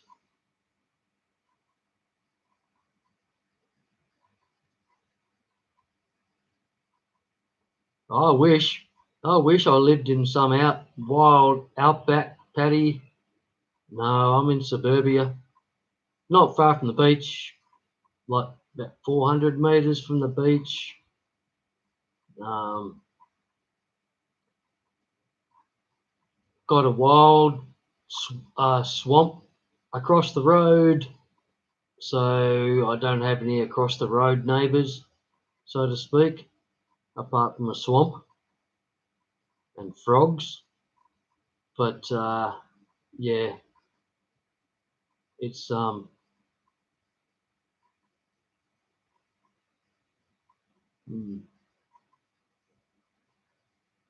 could be better.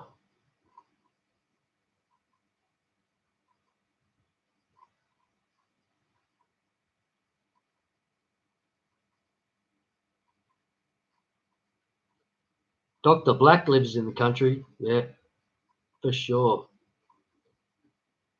Dr. Black lives in God's country, if you want to say it correctly. Where he lives is the most amazing place in the world. And I don't know what anybody can argue against that. It just is. Dr. Black lives in the most amazing, my favourite place in the world, northern New South Wales, in Australia, which is just gorgeous country and yeah, beautiful. I live in Western Australia, south of Perth. It's pretty much, yeah, it's pretty much paradise, I suppose, but I hate every minute of it, so it doesn't really count for much.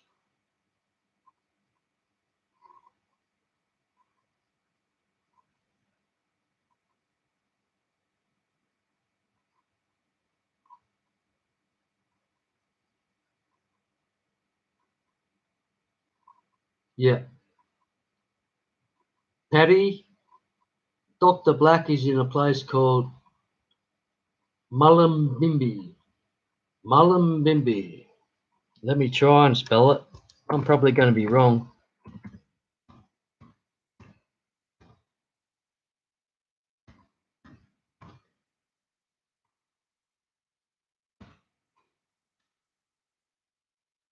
Yeah, Mullumbimby, New South Wales. Paddy, that's where Dr. Black's from, and he went to school there. He grew up there. It's a beautiful spot. It really is. It's not far from Byron Bay, and yeah, just a nice spot. Okay, everybody, excuse me for a second. I'll be back.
Well, hello, everybody.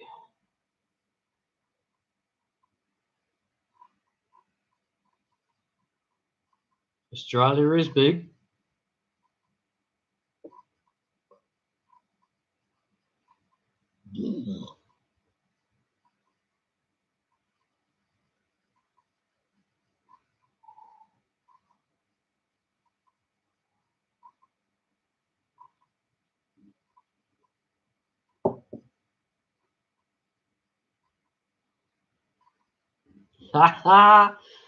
So true, Stephen. He he does like to publicise himself as Dr. Black 66, that he's not a doctor. He's not black and he's not 66, but yeah, with his name it becomes confusing, and he's a bright fella. He is an intelligent man. So, and my goodness, he can drink. He can drink a lot more than I can drink. That's for sure. No, he's a great bloke. A great bloke, and very can get some amazing conversations going with Dr. Black as well.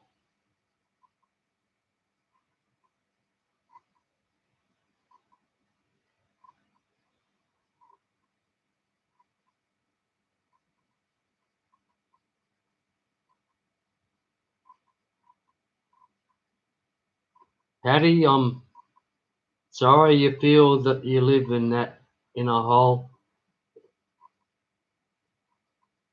I hope there's some positive you can get out of the place that you're living in.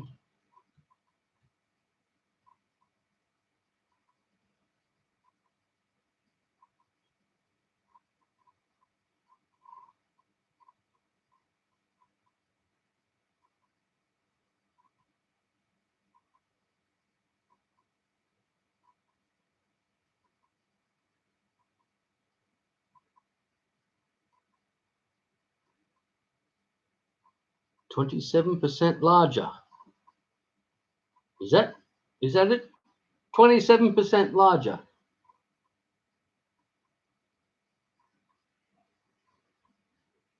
That's a lot. Is that including Alaska and Hawaii and all that, or not? I just, I would have expected us to be pretty close to being exactly the same as the US, but no, 27% larger. Wow.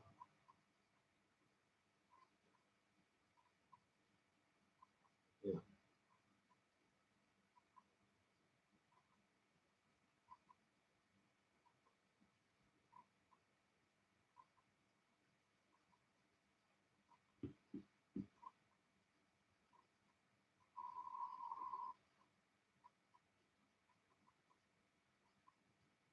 Yeah.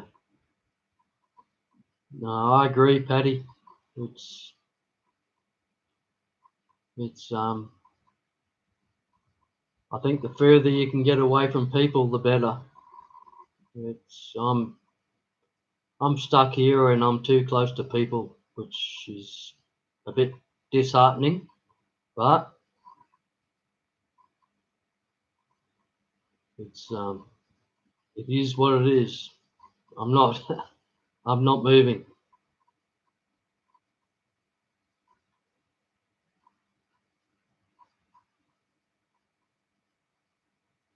I hope, Patty, I hope you don't. It's not too depressing. You can get through it.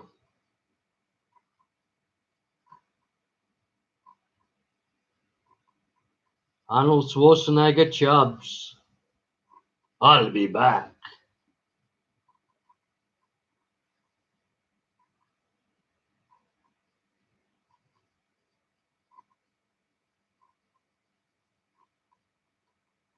Well, that's true, Craig.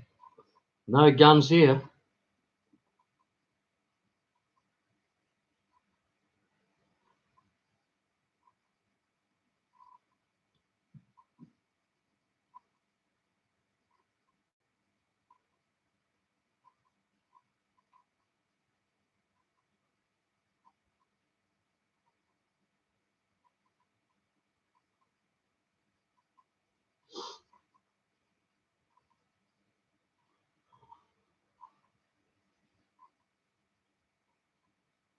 So true, Stephen.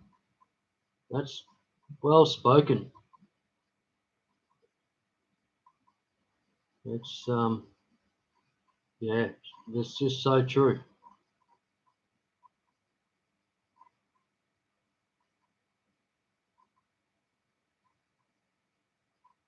I don't know.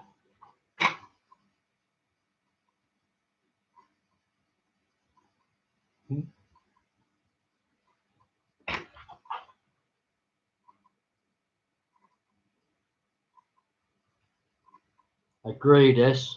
I think Stephen's right there for sure.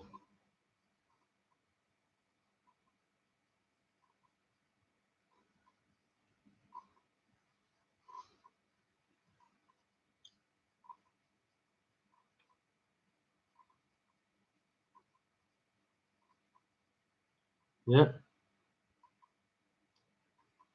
Paddy's got better access to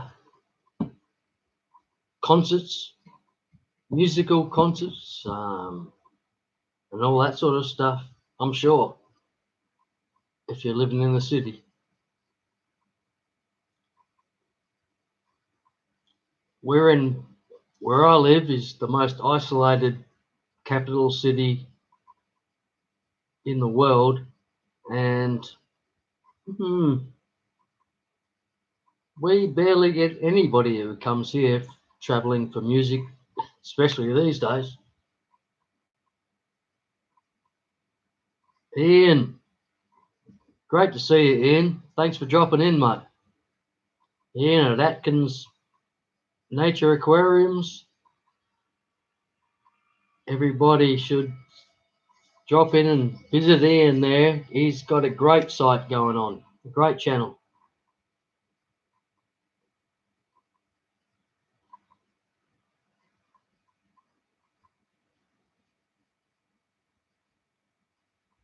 Freedom.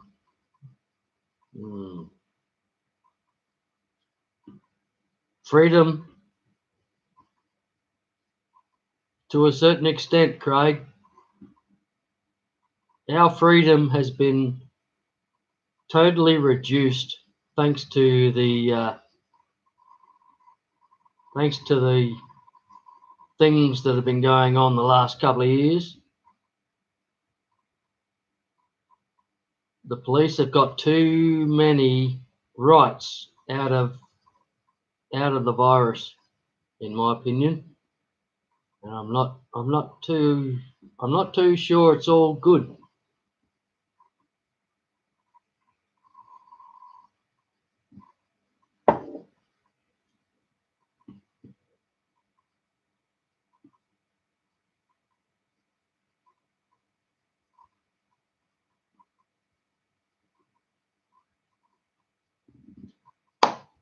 Well, thank you, everybody. You're all lucky because I don't know any more songs. So you're not going to be having to deal with a song.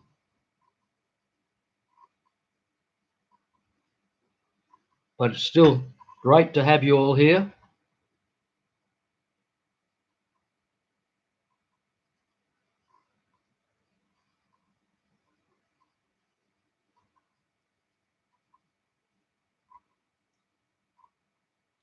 Well, the green terror fry are doing all right.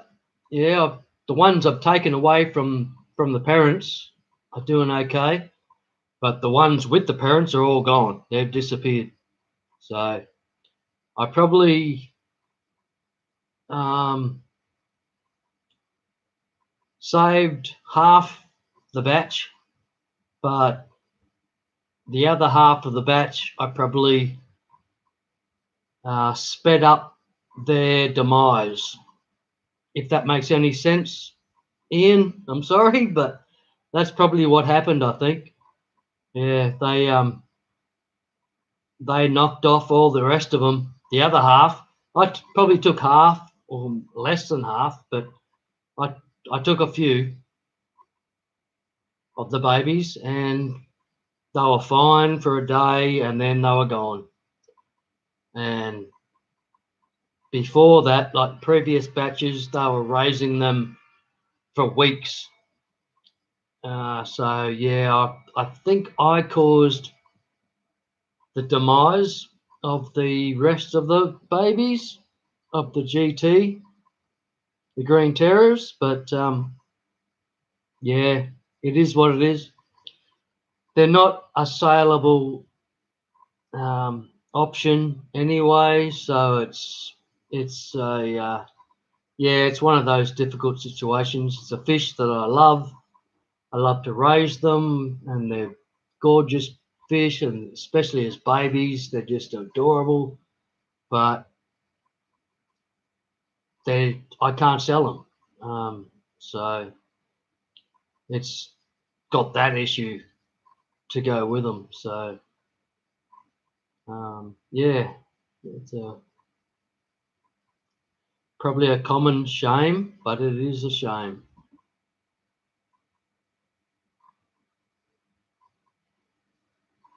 Yeah, I've got a few to raise up anyway, Atkins or Ian. I hope so.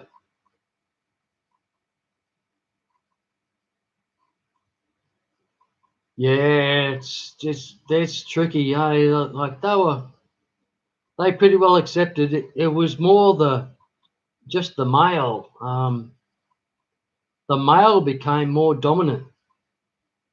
Is from me stealing half the batch.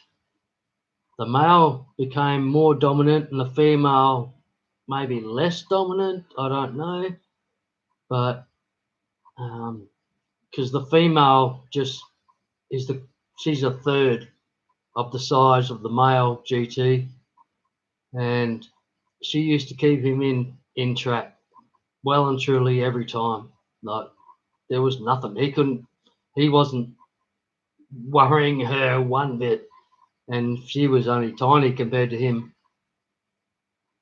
But now it's different. Now he's trying to be a bit violent on her, which is starting to worry me. So I'm going to have to watch it, see what happens, separate them, maybe. I don't know. Hopefully not, because like they've lived together for 6, 7 batches of fry. So, but maybe not this time.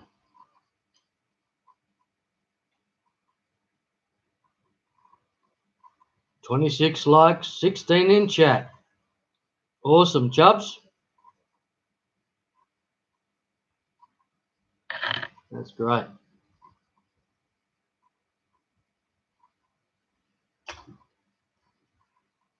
Thank you, everyone. I appreciate everybody being here, and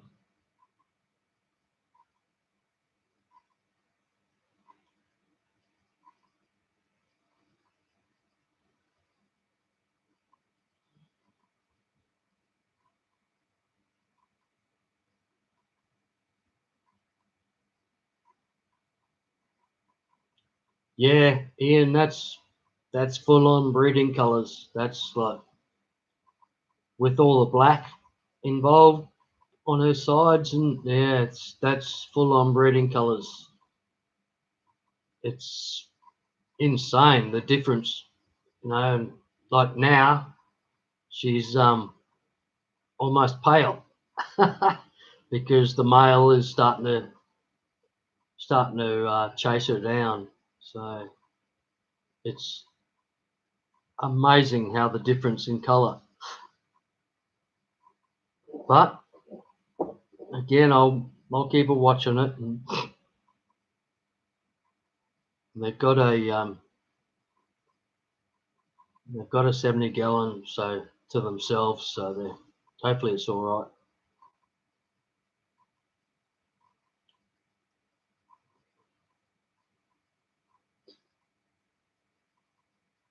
Which is end up like most of my other tanks where there's only one fish per tank.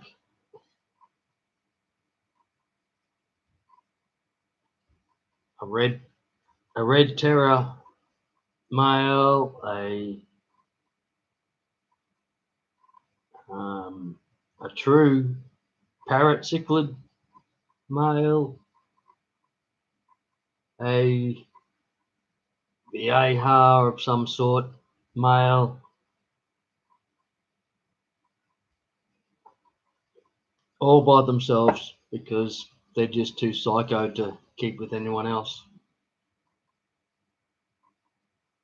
But that's keeping cichlids. Craig, thanks for being here, man. Awesome. Have a good night. We'll see you later.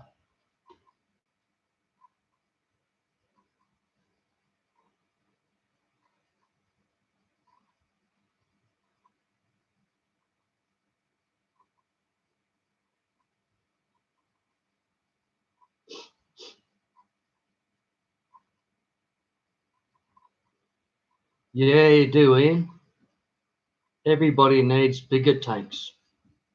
That's it. It's my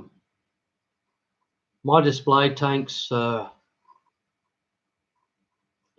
all pretty large tanks, but nothing bigger than a 180 gallon. But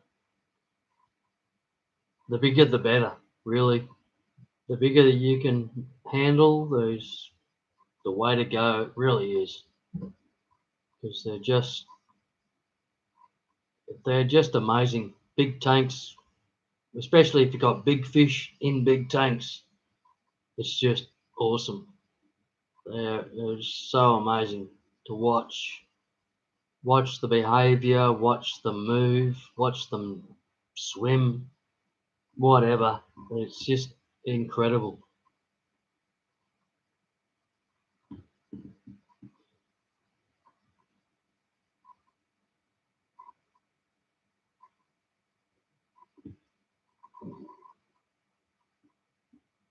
Take care, Craig.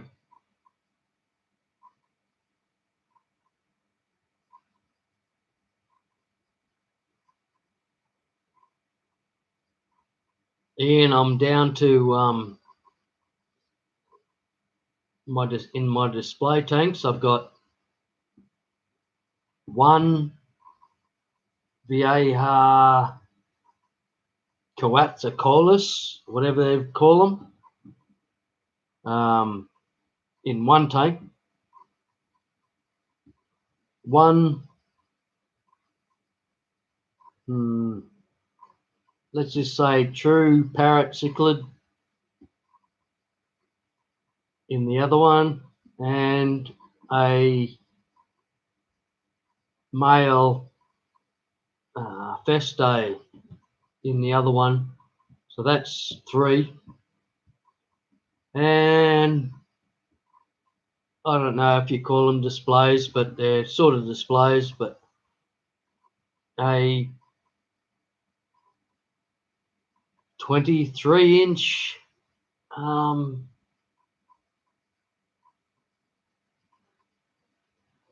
Murray cod, maybe a trout cod, but yeah, basically a Murray cod, Australian native fish in one tank, and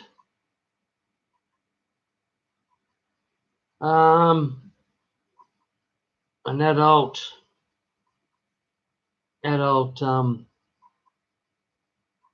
Jack Dempsey in another tank. So they're all one fish tanks. Yeah, and they're pretty much the display tanks. Although I still call the Green Terror pair a display tank as well.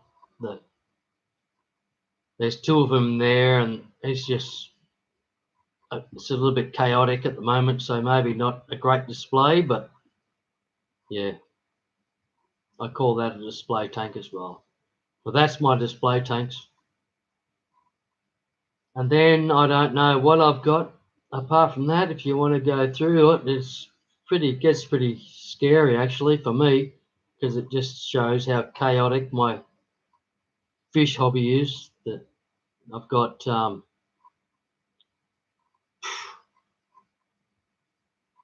something like 25 unfiltered tanks in the fish shed, with various live bearers and bedders and so on. Well, pretty much just live bearers and bedders in the fish shed. The fish shed gets a bit scary. It's not great because it's out of the ordinary. We've had temperatures in excess of 100 for 3 or 4 weeks in total. 3 or 4 weeks continuous 100-degree temperatures. It's just unheard of, really. It shouldn't be that high for that long. It should drop and allow the water temperature in the tanks to drop, and it hasn't allowed that. And in my fish shed, water temps are probably 4 degrees warmer than optimum, or not optimum, but like average sort of thing, because it's a aluminium shed which just builds heat, but it's got a sun panel, one sun panel in the top of the shed, and so I don't need lights, and I can grow plants from that one solar panel, sun panel in the roof, just one. It's a meter wide, 3 meters long, and it grows plants like plants are going out of fashion. It's just incredible. Yeah. Sun comes in the front of the shed occasionally, like in the morning, I suppose they get some sunlight, but most of it only comes in that light panel, and plants just thrive, absolutely thrive, it's very strange behavior, really. It's nowhere near as much light as what people are giving to plants. It's nowhere near, and they still thrive.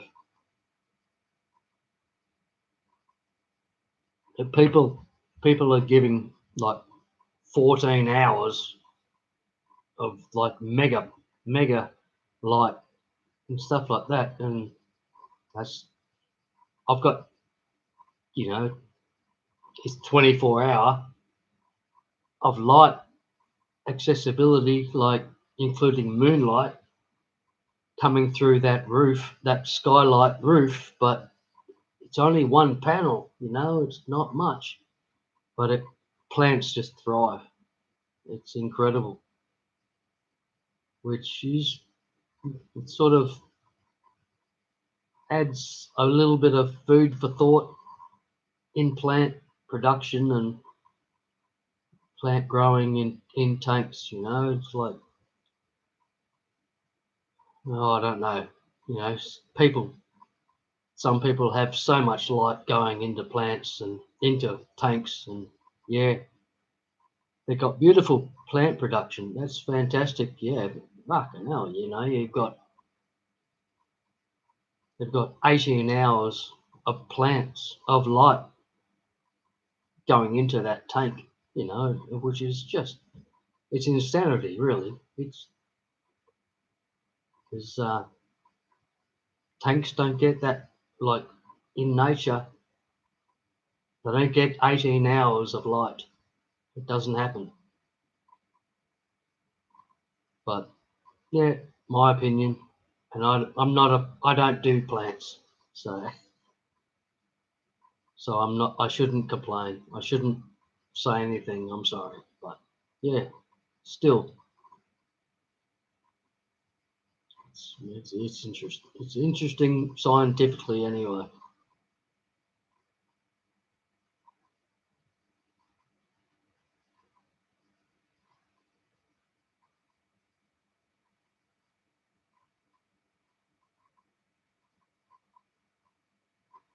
Wow, Chubbs, that's amazing. Really? Yeah, yeah. it's an interesting thing. This, having this like in my fish shed. It's only one panel of like a sunlight basically, and it creates the light for the entire shed, and plants just thrive throughout the entire shed. It's just incredible. But again, I'm not saying it's any difficult plants or anything like that. They're all easy plants to grow and all that stuff. But yeah.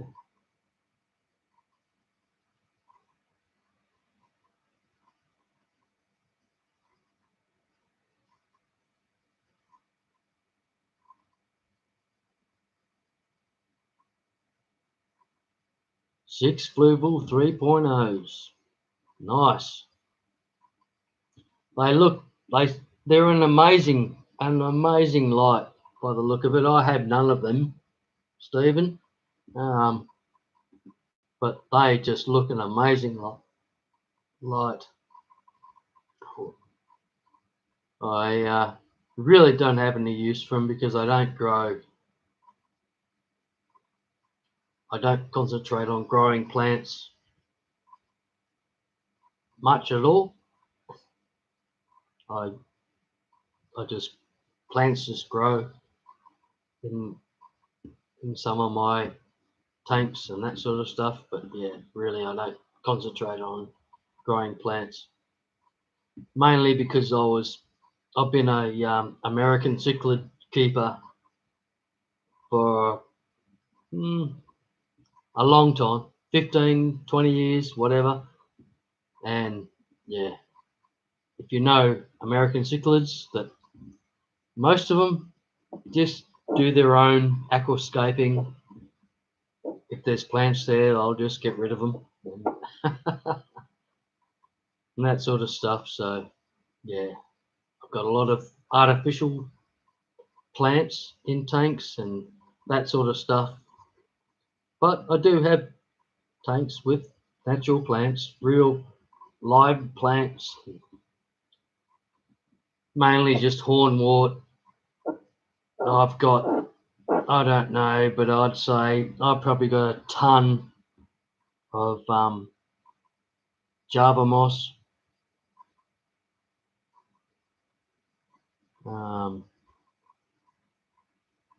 banana lily, whatever they call that thing. I've got quite a number of those. Well, if I go into my garden pond, I've got millions of them.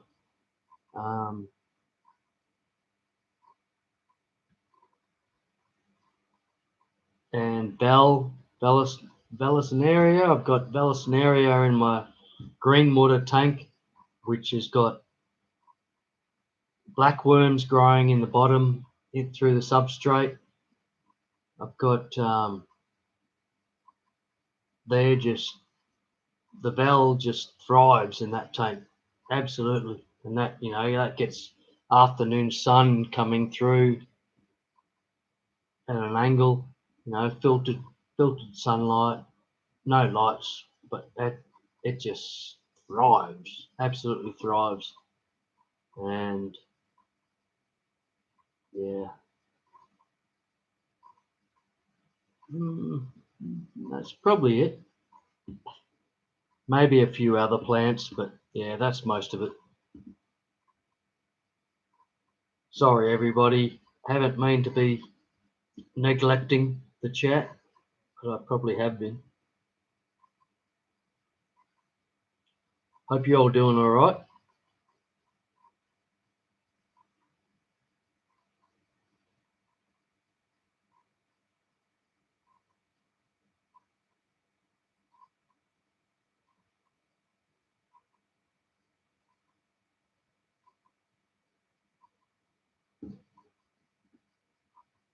Yeah, that all sounds logical, Ian, for sure. I'm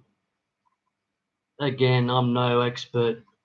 I'd ask Chubbs maybe for that advice and other people that are better with plants.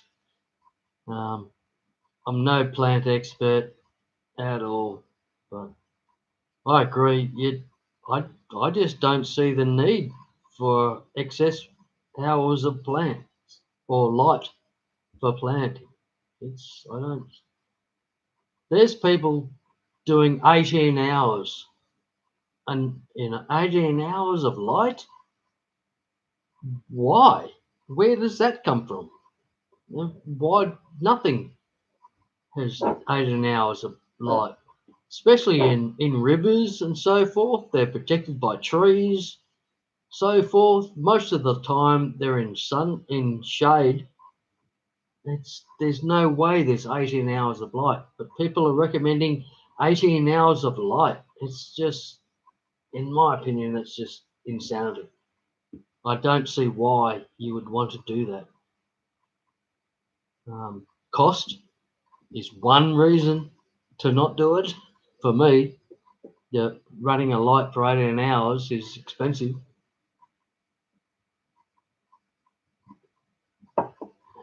And other reasons, but yeah, I'm sorry, I'm not a plant specialist, so I should shut up.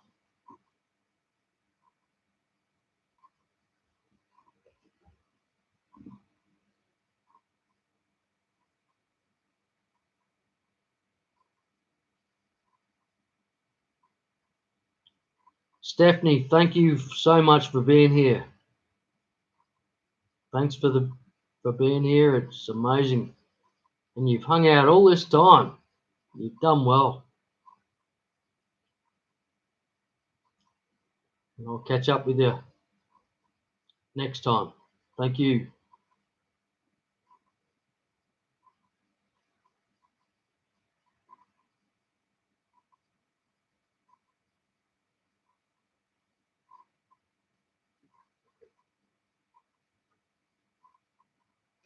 Sorry, all. I'm just getting myself another coffee.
Oh, what are you doing down here, chocolate?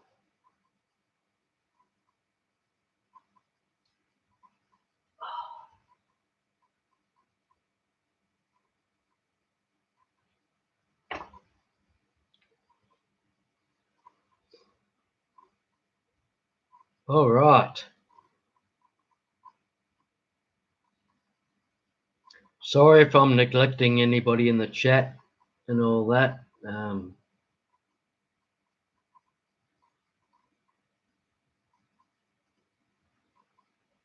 Yeah.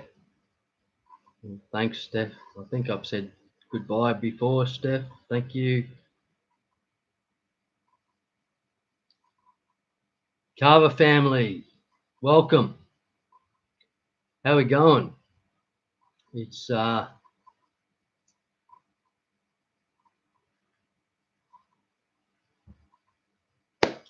open forum here, Carver family. So anything you have to discuss, feel free.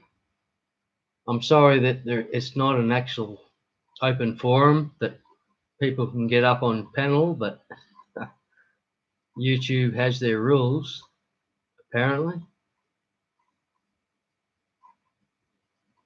But yeah, great to see you, Carver family. Thank you. 12 p.m. Well, it's 2 a.m. here.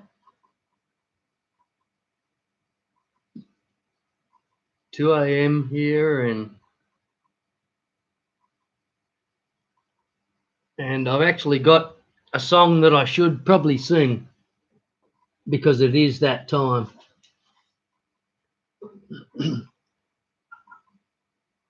Okay, sorry everybody, but you're going to have to cop this.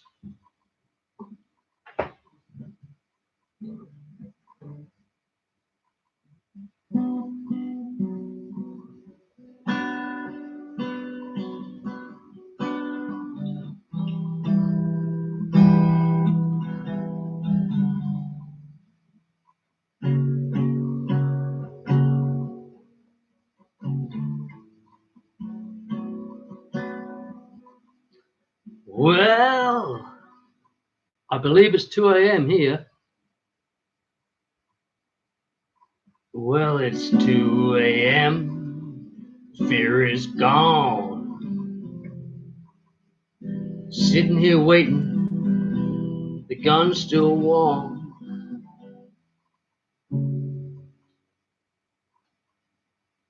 Maybe my connection is tired of taking chances.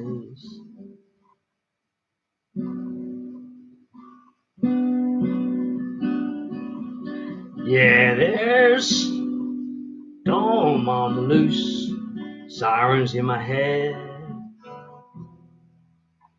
wrapped in silence, all circuits are dead.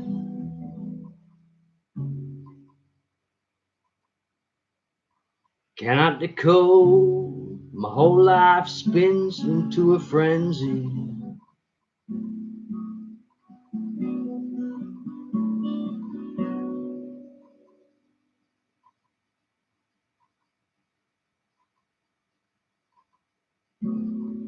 Help me, I'm stepping into the twilight zone. Place is a madhouse, feels like being cloned. My beacon's been moved under the moon and star. Where am I to go now that I've gone too far? So you will come to know when the bullet hits the bone. You will come to know when the bullet hits the bone. I'm falling down a spiral, destination unknown. Double-crossed messenger all alone.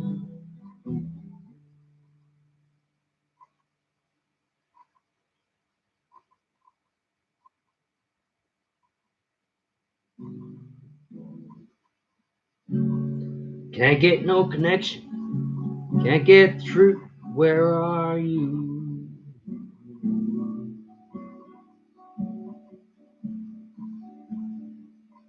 Well, the night weighs heavy on his guilty mind. This far from the borderline. When the hitman comes, he knows damn well that he's been cheated. And he says, help me, I'm stepping into the twilight zone. Place is a madhouse, feels like being cloned. Beacon's been moved under the moon and star.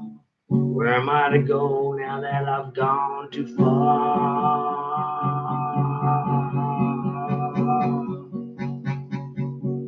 Whoa, help me, I'm stepping into the twilight zone. Place is a madhouse, feels like being cloned. My beacon's been moved under the moon and star. Where am I to go now that I've gone too far? You will come to know when the bullet hits the bone. Yeah, you'll come to know when the bullet hits the bone. Yes, you'll come to know when the bullet hits the bone.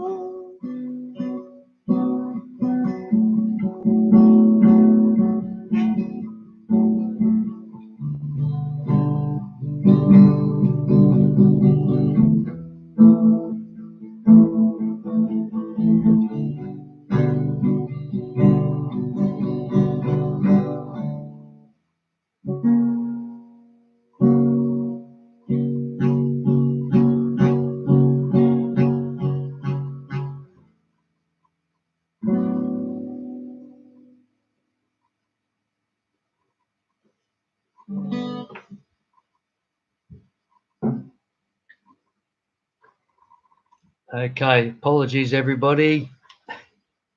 Cheers. Thanks for hanging around.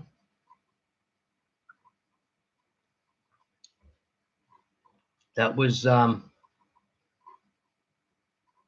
Golden Earring song called The Twilight Zone. If you don't know it, you should check it out, and I recommend checking out a live performance that they did of that with one of the most spectacular lead guitar performances that you will ever see.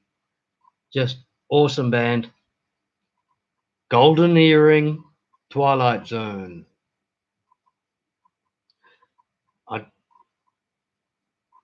The reason I sang that, because it was 2 a.m. here. Sorry. And the first words of the song are, well, it's 2 a.m. The fear is gone, which is just an amazing line by itself. It's 2 a.m. The fear is gone. And you think of that, just through your own life, how many times you've been drinking, whatever, and it's 2 a.m. The fear is gone. It's just a perfect line. I just love that line. It's lyric. It's just a beautiful lyric. But then it starts getting a bit weird because it's about it's more about a spy who is being hunted. So yeah, like I'm sitting here waiting. The gun's still warm. Maybe my connection is tired of taking chances. Well, there's a storm on the loose. Sirens in my head. Wrapped in silence, all the circuits are dead. Cannot decode, my whole life spins into a frenzy. Boom. Help me, I'm stepping into the twilight zone. Place is a madhouse. Feels like being cloned. My beacon's been moved to the moon and star. Where am I to go now that I moved too far? You'll come to know. Boom. When the bullet hits the bone. Yep, and that's it. There's a couple of other verses, but an amazing song. Performed very badly by myself, but still, I hope it introduces some people to the song and the band. They're just an amazing band from the Netherlands, which is, you can imagine, from the Netherlands. But yeah, they're very popular in the Netherlands, and I can't see why they wouldn't be popular in the Netherlands. But I love the band myself. Okay, sorry y'all.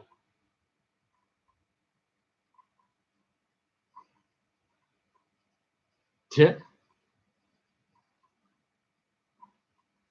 It is a madhouse, Patty. Thank you. You're singing with me. Thanks again, Patty. Yeah. I don't know if anybody can hear anything that when I'm singing through, if you can hear the guitar, I have no idea. Ian, you reckon it was awesome? That's great. Thank you very much.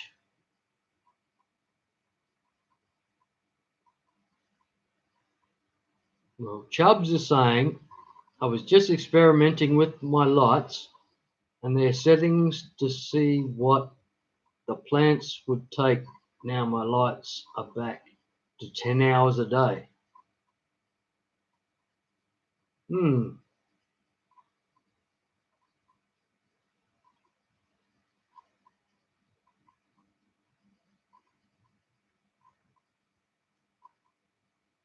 10 hours a day. Yeah, yeah, that's pretty common, Jobs, isn't it, for lights in planted tanks and stuff. And like I'm just so far below that.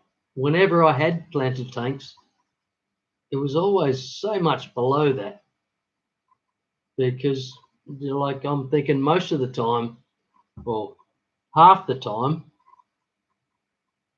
that the sun is being blocked by trees in a river and it's not getting to the plants. And so the plants are in shade most of the time. It's just always been the way that I've thought. And I, I just think we're overlighting plants. But 10 hours is good. I've got friends that do 15, 16 hours. I don't understand why. I don't understand why. But they grow plants. I don't, you know. So who am I to argue with them? I can't say they're wrong because they grow nice plants and I don't.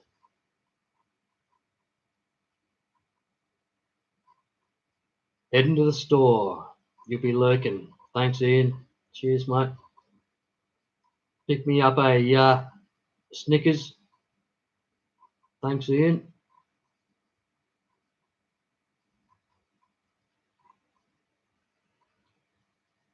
Stephen, the biologist, still here. Thank you for hanging out, mate. I've really appreciated all your input throughout the stream. It's been amazing.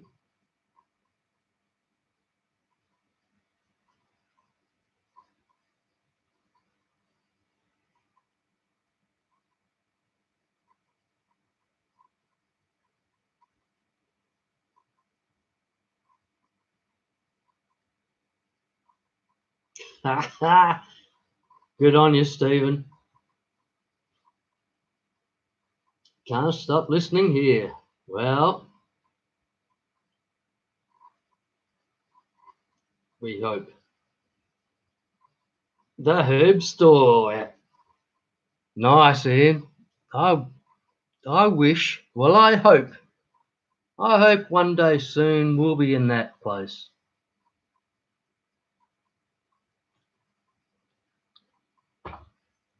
with herb stores. I really do. Um, it'll mean a lot to a lot of people, I'm sure, because it's just not right the way it is going at the moment. But again, it's gonna. So does it end up triple the price and all that? That's what Australia will do to it. But mm, but if it's a decriminalised product and people can access it without fear of um, prosecution. I was going to say persecution, but prosecution, whatever. It'll be a much better place. for all of us. There's no stopping it. It exists. It's here. Um, but yeah, Australia is so far behind the rest of the world with this that I don't see us making it a viable option for quite a long time yet. It really looks a long way off. I don't know how we can do it, how we can make it happen, but yeah. We're struggling with medical use at the moment, struggling to get that medical use accepted.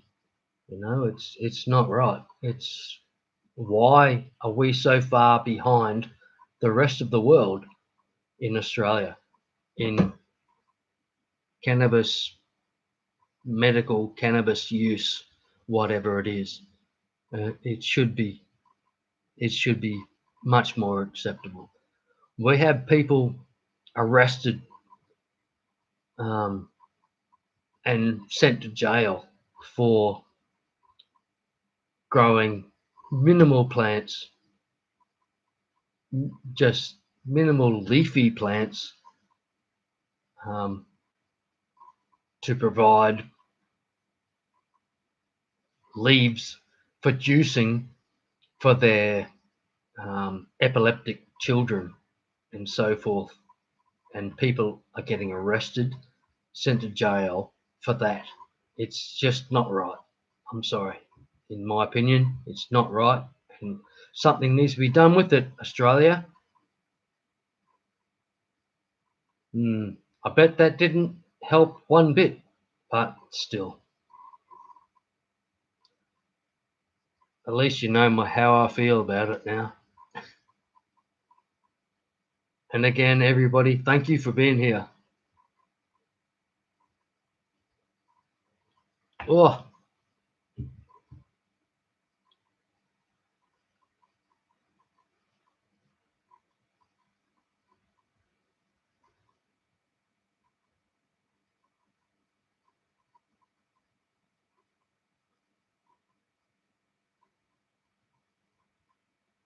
Alan, that's amazing. That that is amazing. Like the spy in the song they sung being the same one in the song the Hollies sung. Put their song last so the story turns out good. That's amazing.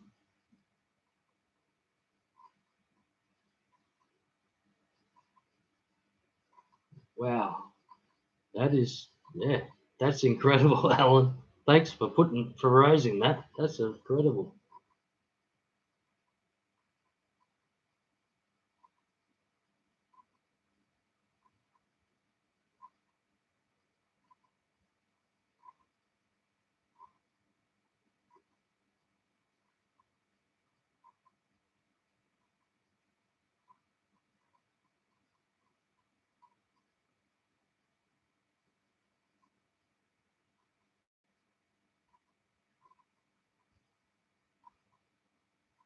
Yeah, S and Patty, you you guys are so over it. You've got it under control. We just don't have it that way here, in Australia. It's just we are just so far behind on that. Like we're a long way, a long, long, long, long, long, long way of even getting a some sort of a vote on it. It's just we're years away. It's quite frightening, actually, how far we are behind the rest of the world. But you guys are exactly right. Exactly right. You've nailed it.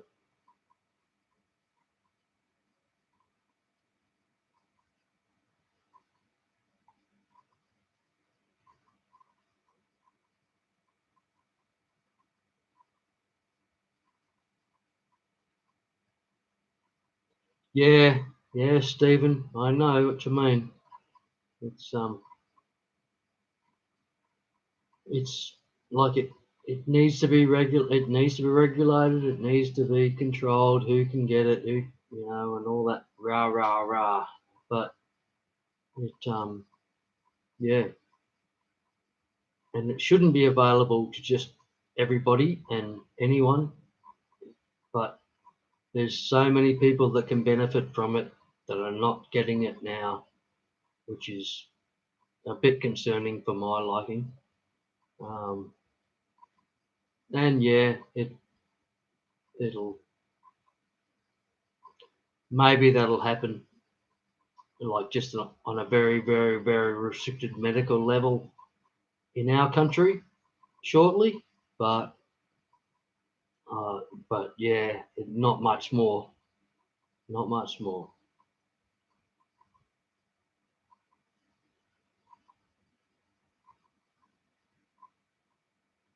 You'd think, Ash, yeah, you'd think so, Ash, that we'd follow, like we'd blindly follow for so many other things, but no, not on this. They just they're sticking their heels in on this. They're just not even like not even keen on the medical side, like for like really severe medical uses. Not they're not even in interested, which is scary. Really, why is our country so like Australia? Why are they so anti when other people have proven its benefits? You know, it's I don't understand that. I really don't. But, but oh, so be it.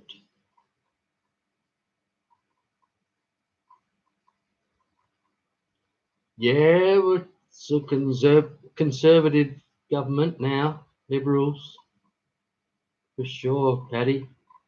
Um, and I don't see the other people being any more um, open to the argument at all. But yeah, I don't know.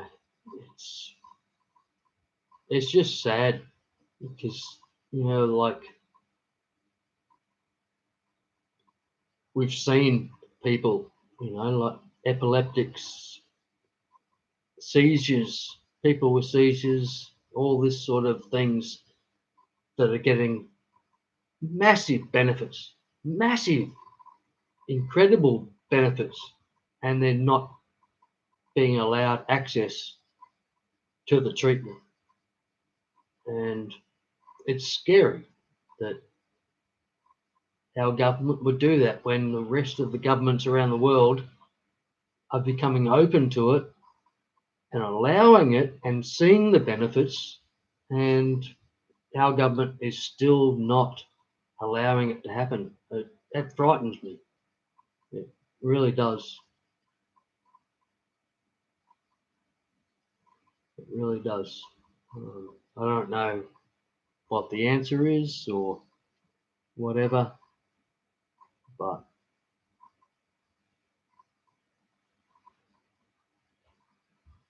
maybe just give them 14 cups of coffee a day, maybe that'll help. The politicians, that is. The politicians apparently seem to be too busy trying to have, whatever you want to call it, intercoupled relations in the Parliament House in Australia at the moment. Apparently, there's been numerous assaults in our Parliament House, like in the building. Oh, what? What? Like, what? This is a workplace. What are these people thinking about sex for in the workplace? It's like, come on. They all need to be slapped around the head a couple of times and just get back to work. You know, it's like not right. I don't know. It's crazy. We're struggling in Australia at the moment. Our government is in all sorts of trouble because of unlimited. It's maybe 4, it may be 6 cases of sexual abuse, I think is the term. I don't know what the term. Assault, sexual assault, in Parliament House. Like basically in the next room to the Prime Minister. In the next room. And it's like, what? I don't get it. I don't understand it. I don't get it. And I don't really want to get it, but it needs to stop. And if they've got time to be doing that sort of stuff in the Parliament House, well, there's too many people in Parliament House. We need to like maybe half the amount of politicians that we've got and make them work harder. So they are too tired to even think of this sort of shit or whatever. I don't know, but something like that needs to happen. There's obviously too many politicians that have got too much free time on their hands and too much opportunity in a public building to commit offences like that. It's just astounding. It is astounding. How does it happen? I don't know. But oh well.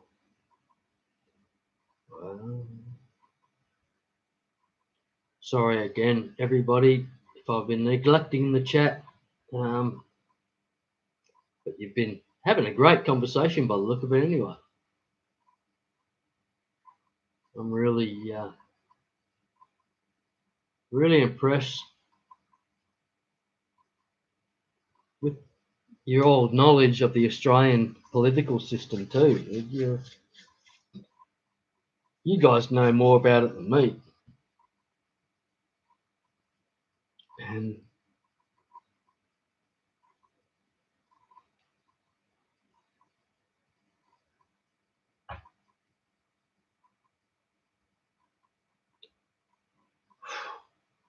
well,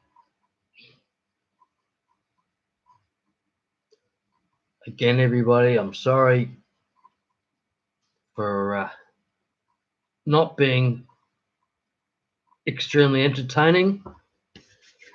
I try to be, but I'm not. I'm just not. But you've entertained me, all of you. It's been amazing having you all here.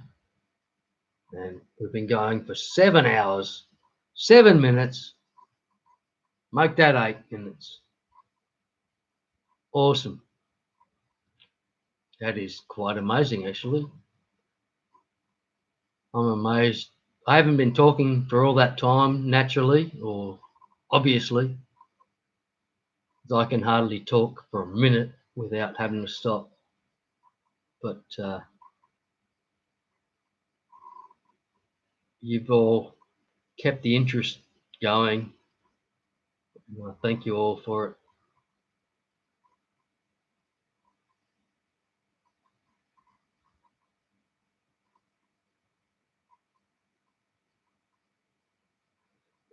Yeah. Yep. Wow, there's been some amazing comments there from everybody. Thank you. Yeah, I agree. It is amazing. who knows what we can do about it. It's going to have to change here sometime soon. Something will happen. And it'll change. There'll be some leniency given to medical use or something. We hope. But the problem is, in Australia, there is no, like, whatever they're called. What are they called? Dispensaries. There's no dispensaries, whatever. So even if you get given some sort of medical allowance, that basically you still have to get it illegally, basically, and it's just not right.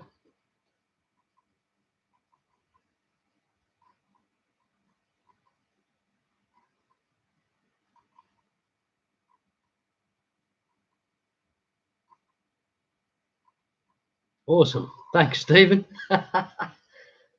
You could be helping other people with this crap, but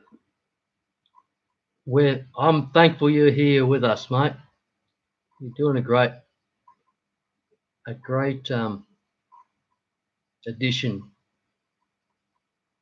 to everything of the stream. Thank you.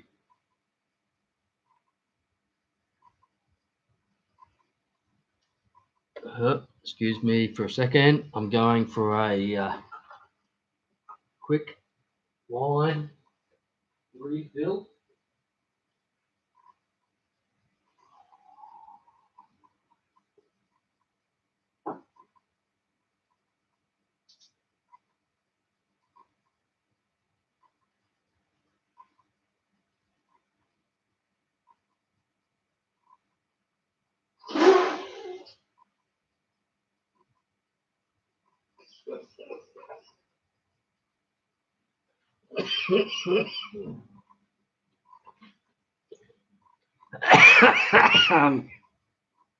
Don't smoke, kids.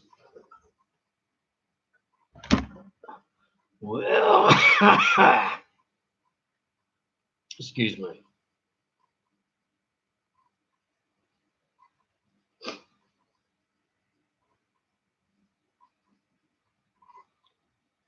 Oh, cool, Alan. I hope you're still here to hear my answer. But yeah, it's great you've been here.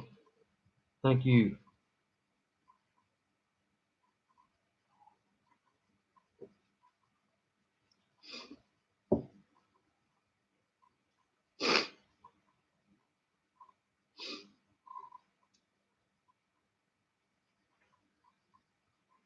Yeah, true, Wes. Exactly right. It's a frightening thing.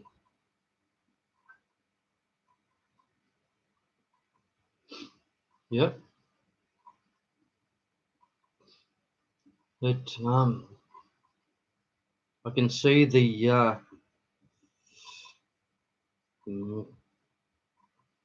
I don't know. Maybe it's maybe it's just a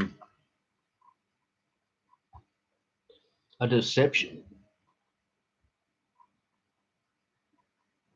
rolling, like a lot of it. It's a very tricky situation.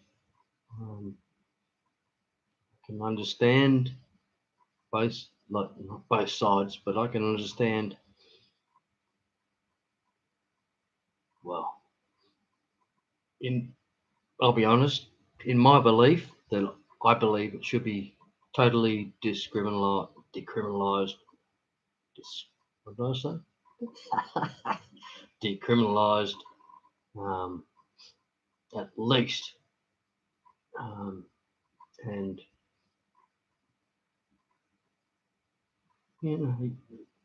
allowed to allowed to grow a number of plants, whatever, and not a lot,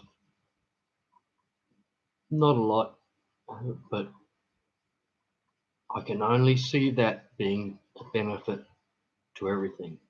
But I'm an idiot. I don't know. For health reasons, like medical, I think smash. Just make that happen. Make that happen tomorrow. Like people with epilepsy, epileptic fits, various other ailments, which are getting huge benefits from CBD, whatever, which is just not happening here because it's illegal. Why? Come on.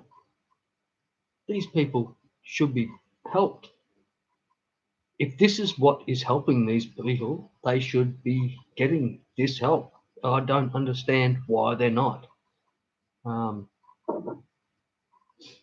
just basic recreational use, I think, I don't know, that's a toughie.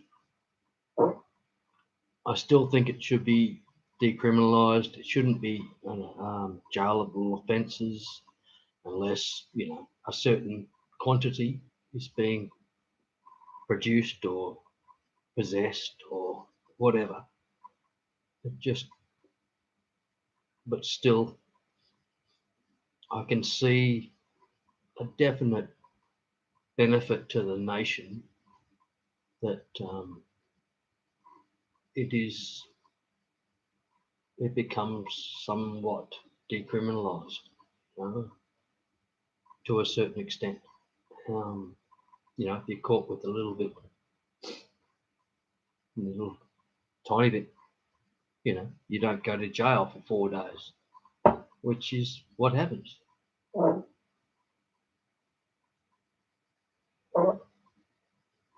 Again, I've neglected the chat. I'm sorry, everybody. What have I neglected?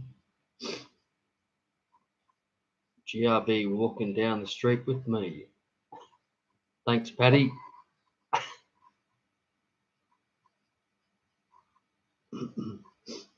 Does that mean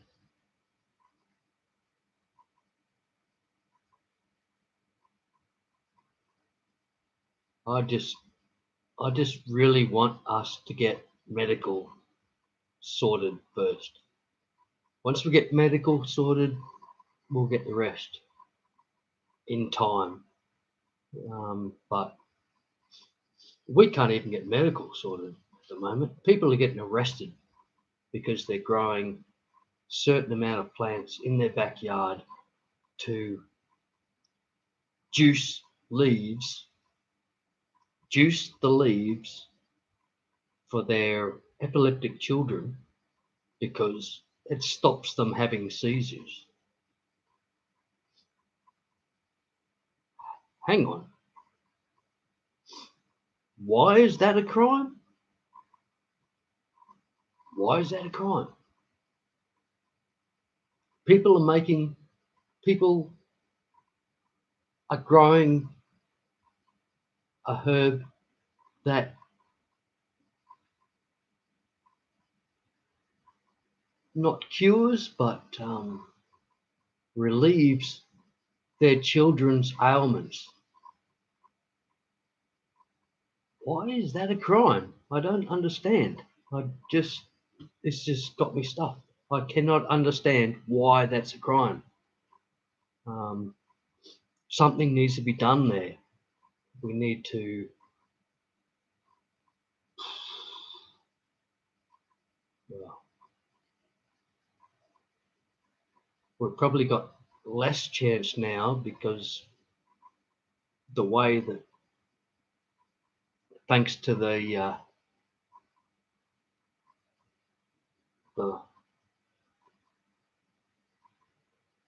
thanks to the way the things have been happening over the last couple of years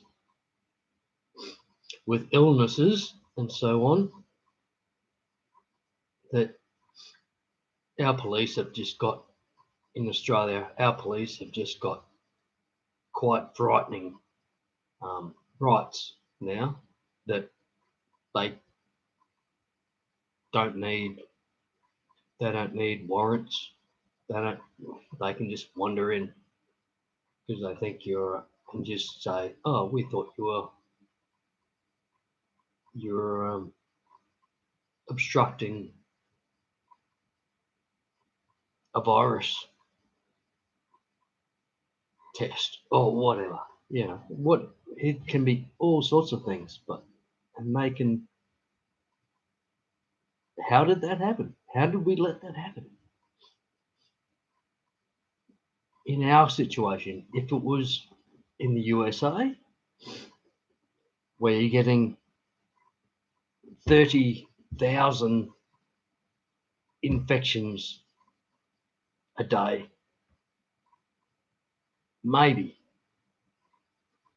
You're in Australia, you're getting 3 infections a day, and our police have more rights to invade people's privacy, etc., etc., etc., than the USA police have got. And everybody is saying the USA police are just fucking the worst people in the world at the moment. Rah, rah, rah. But they've got less rights to invade people's privacy and so on than what Australian police have got. And we've got 3 police, or 3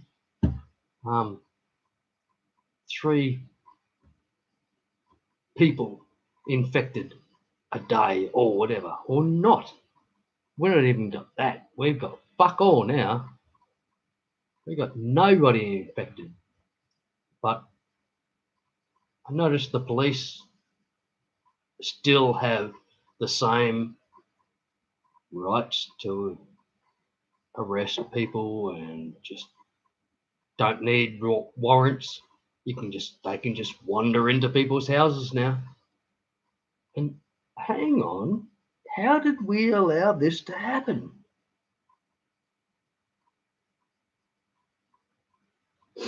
Okay, I'm sorry, all. I was just on that was a pretty bad little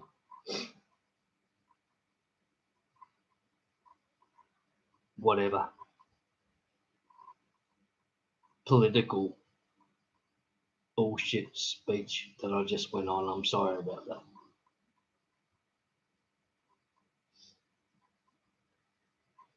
I'm sorry about that. Appreciate everyone being here. Well, you've all been great, and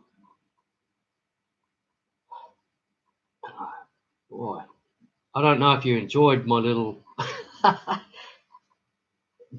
not a political speech. It was more an anti-political speech, I suppose. Very bad, very nasty. I'm sorry about that. I shouldn't have done that. But can someone tell me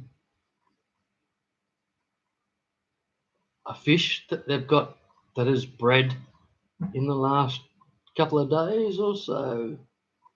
Oh, has anyone got fish breeding?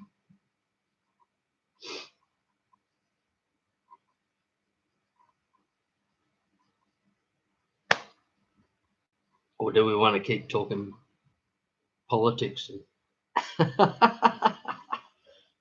I'm sorry. I wish I knew more about politics. I really do.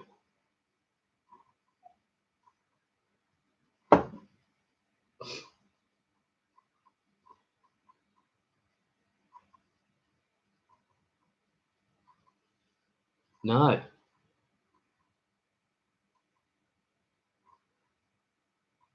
Yeah. Yeah, Patty. And it's insane here. They've got our police were have been given basically outrageous rights to just walk in your front door, all sorts of stuff, which they don't have normally. No matter how totalitarian you think they are, they don't have those rights normally. But because of this disease thing, our police in Australia have got so many rights now that they can just wander in, don't need warrants, all sorts of crap like that. And it's just, why? How? Why and how did this happen? How did we let this happen? Oh, because, it's going to be safer. It's going to be safer because, safer, keep everybody safe from the virus and all that.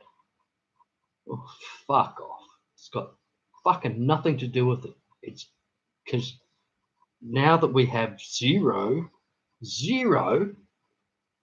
cases in our entire nation, the coppers have still got these same fucking rights that they can just walk into your house at any time they fucking want. Why? Why is that still there? That should be removed. I don't understand it. It's quite obvious to me that they're just abusing process, and it's not going to end well, in my opinion. It really isn't. It's going to end with people being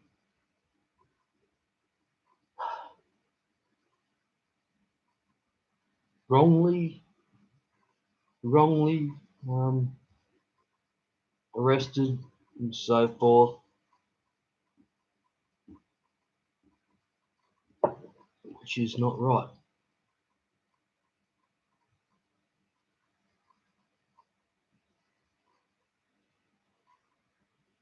Okay.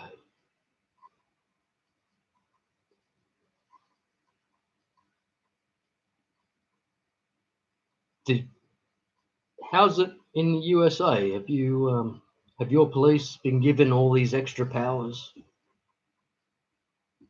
All these extra powers because of the virus. In Australia, our police have been given crazy fucking powers. I mean, insane powers that they're just allowed to just run them up and just forget about anybody's personal limitations and all that sort of stuff. It's just wrong.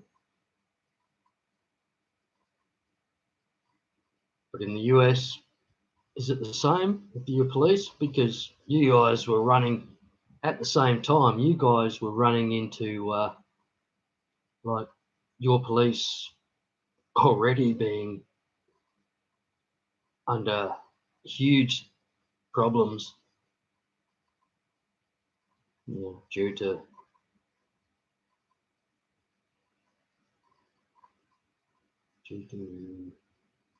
incidents that were happening.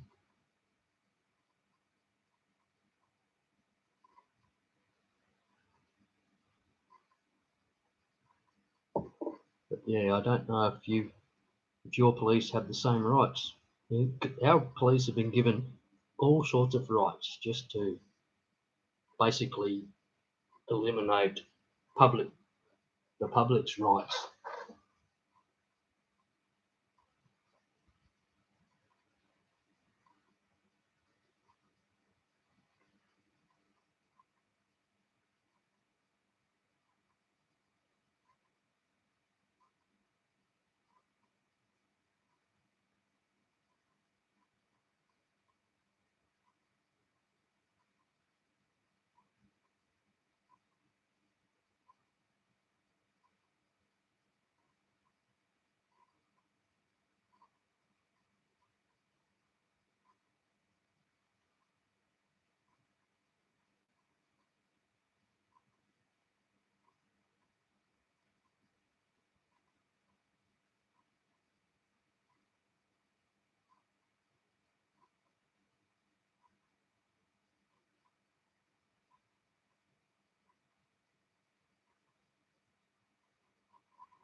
Hello all, I am back. I'm sorry for the absence, but gotta go, you gotta go.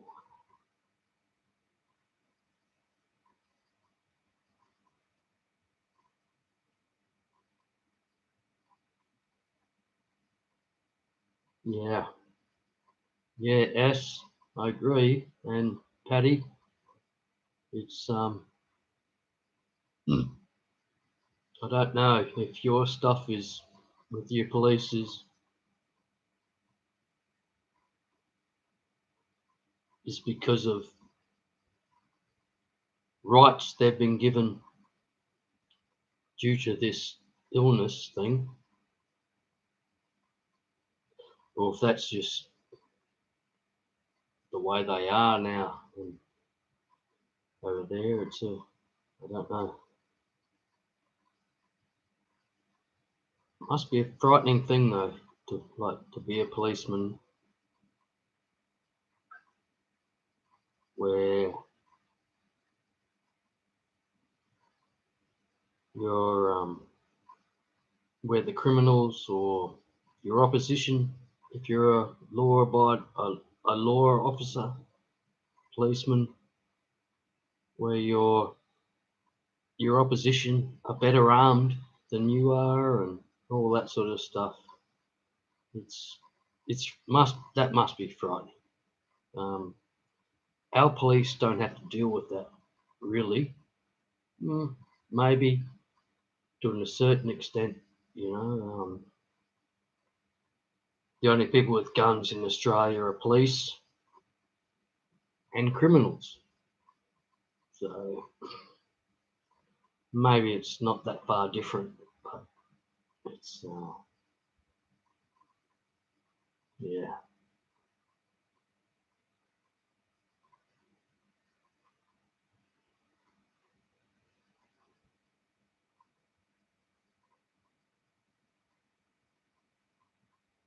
yeah, John, I agree. Yeah, so true.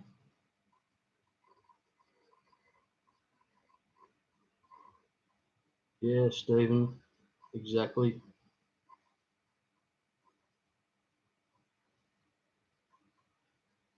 Yeah, I don't know. It's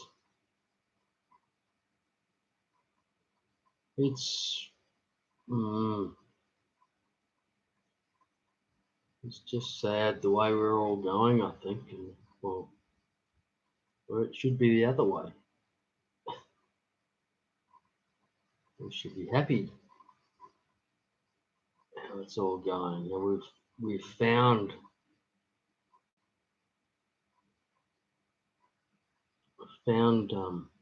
relief for certain problems and um, diseases. Well, not the right word. Ailments. You know, there's I can cure them basically, which is it's not curing, is it? Because it's only relieving them. And if they stop taking the treatment, well, then they revert back to their original state. So it's not curing, but you know what I mean.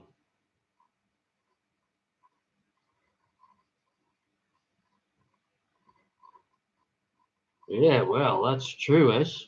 Yeah, stem cells are another thing. I don't know how I go with that with stem cells. That's um that's a different kettle of fish in my opinion. But I I know what you mean. That's exactly right.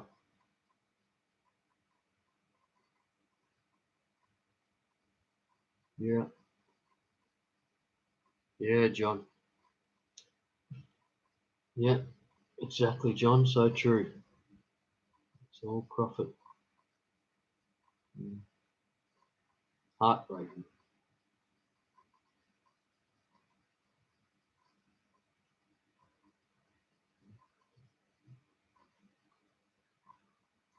maybe.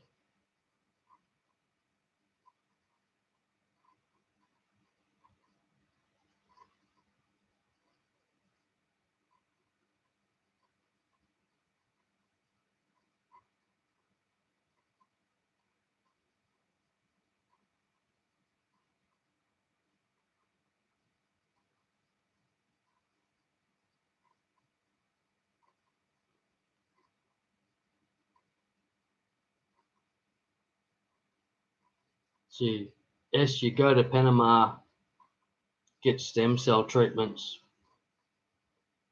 get cheap cocaine, and all the rest of it at the same time, if you need it or if you wish to have it. Is that true or not? I'm in the wrong Central American country.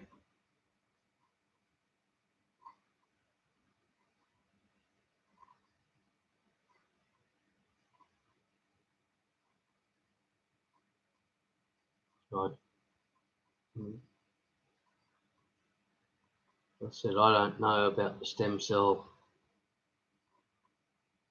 treatments and all that. I really don't. I'm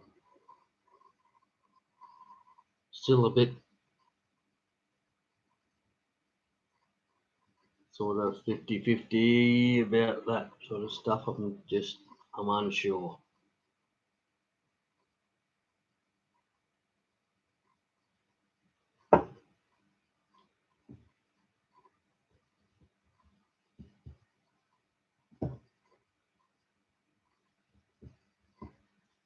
Right, stem cells are probably, it's all probably fine. I just don't know enough about it to be able to judge on any of that. Because, yeah, it's a little bit scary to me. It just doesn't, some of it doesn't seem right. Like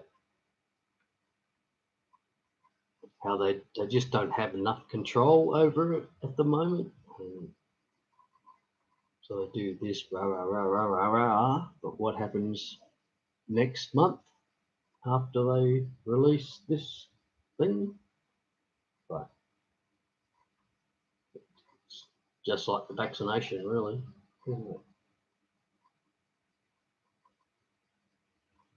They don't know what's going to happen in 6 months' time. They've got no idea. No idea what will happen in 6 months' time after somebody's been vaccinated. It might explode. Who knows?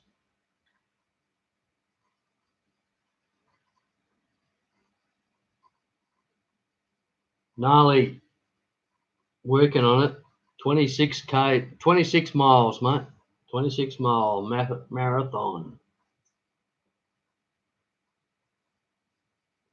Gnarly, I wish I could marathon stream. I wish I could marathon drive my car.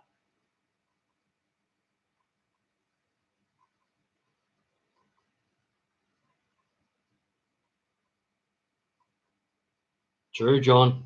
That's it. I'm powered by wine and coffee. You've got it. I'm so sorry if I'm offending anybody with my comments. I don't mean to be. Just I'm not 100% happy with the way the world's operating at the moment. I'm sorry, but and I'm sorry if that offends you. Anything that I've said, but I think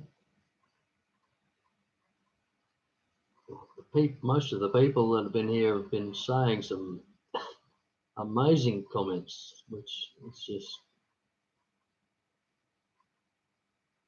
so I'm just loving. It's such an intelligent crew, more intelligent than me. I have no intelligence bold with it all, really. It's, as John said, I'm just powered by wine and coffee.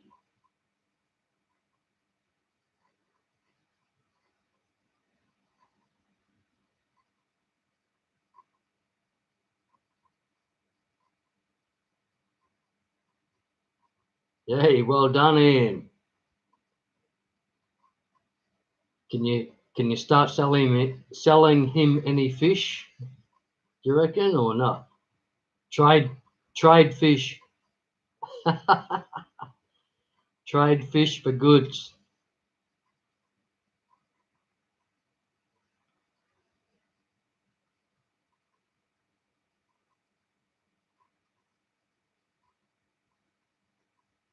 Yeah, true, Stephen.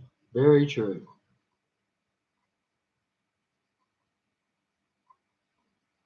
Yeah, well, cheers, S. Thanks for that. Doing. I try what I can do. That's all. Ah, doesn't want guppies. Yeah, I know the feeling.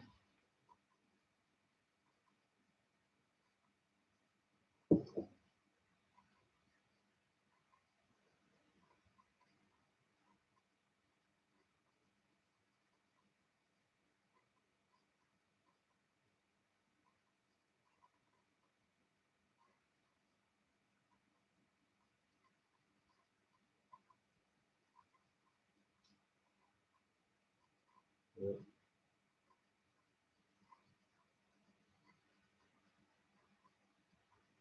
Hello, John.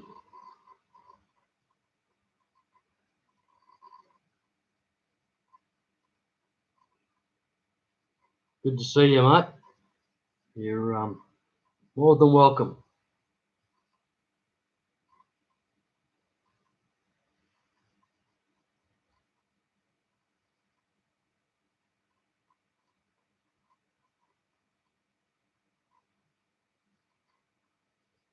Yeah, yeah, John Larson. I'm really, I'm not against that happening. Well, I mean, I don't doubt that that is partially on the cards. It's I don't trust. I'm losing trust in everyone. It's not. It's just not right, is it? That's so true, John Larson. That's a very true comment. We just don't know what they're doing to us.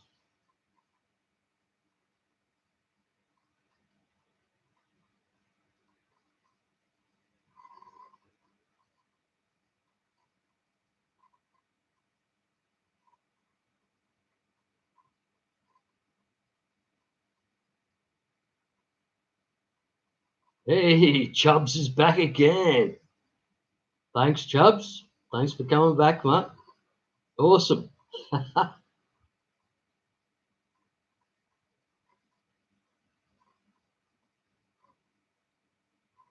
How's all those gorgeous fish and plants going, Chubbs? All going well?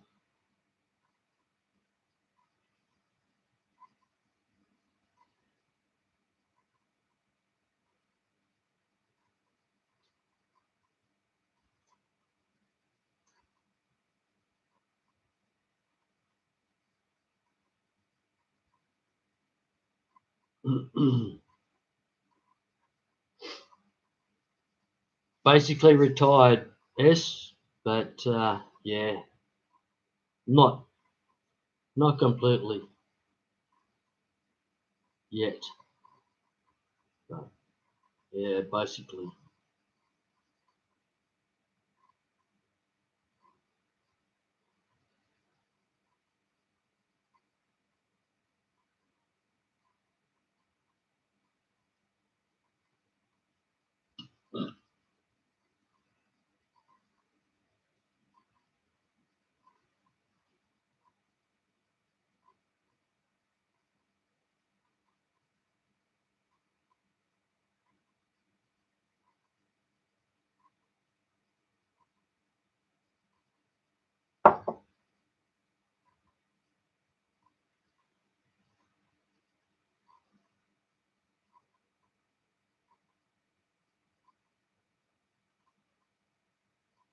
Yeah, true. It is. It's more time for the animals, and but really, it's yeah. Don't know how long it's going to last like that.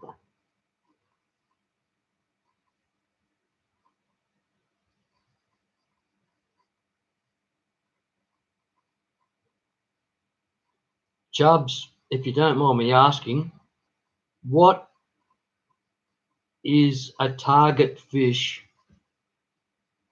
that you would like to collect in in your collecting off the boat things, you know? What would you really like to collect that you haven't got yet?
I'm back.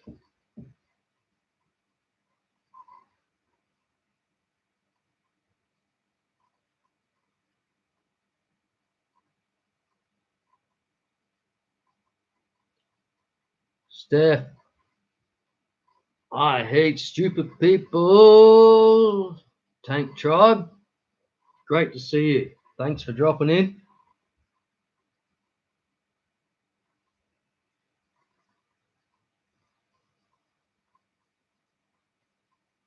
We're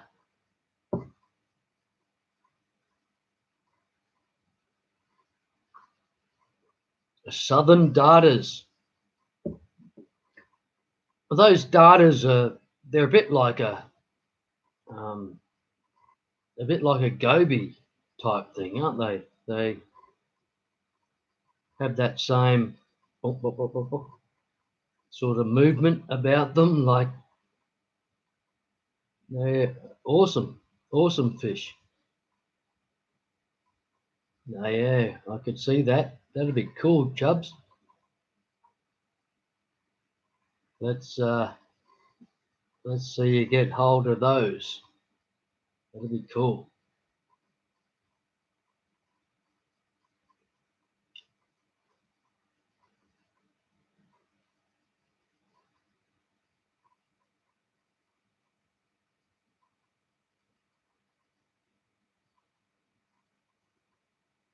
Hang on, Ian. That's just not right. There's something wrong going on there. You should not be allowed to have a free box of Girl Scout cookies without sharing with everybody in the group here. That's just not right. When I was in America in the 70s, 1970s, that my goodness, Girl Scout cookies were just, they were like gold. They were just the most amazing things that I've ever eaten in my entire life. They really were. Um, I don't know why, what the difference with, they weren't that much different to a number of other cookies, but my God, I just loved them. And yeah, we just had to buy all the cookies. That was it.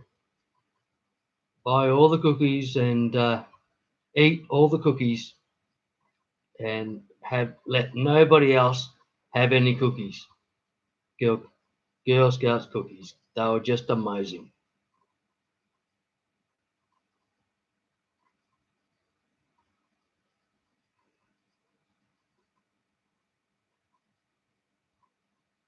Yes, Stephen. Yep. It's first time basically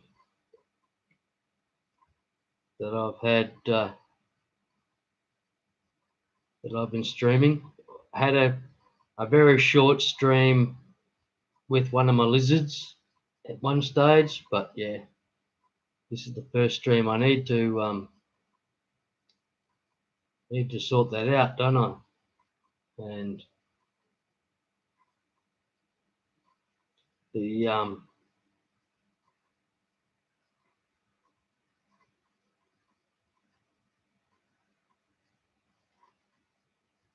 like it's all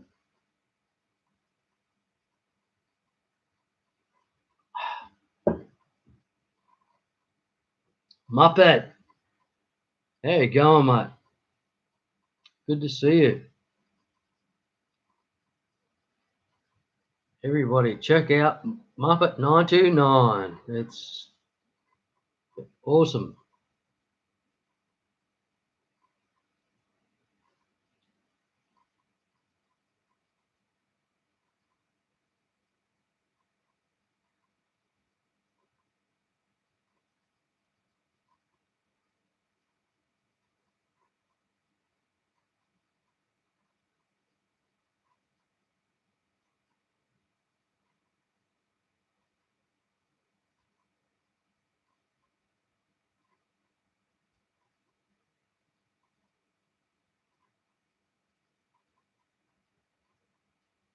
IHSP.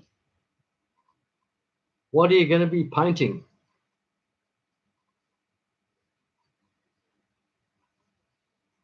Are you in a position to share what you're painting or not? Still,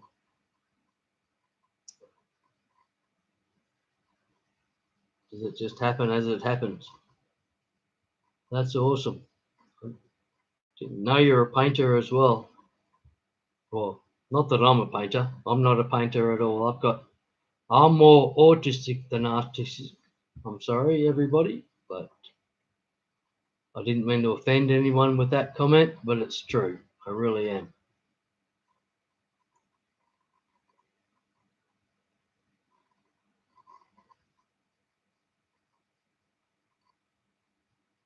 Kevin, I really don't know, mate. It's 3:15 a.m. here at the moment, a.m. And who knows? I really don't know. We may be going for a minute, we may be going for an hour or 10.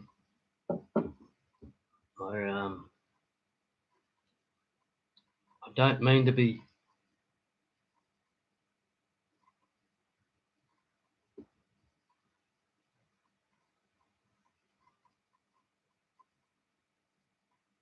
All right, thanks.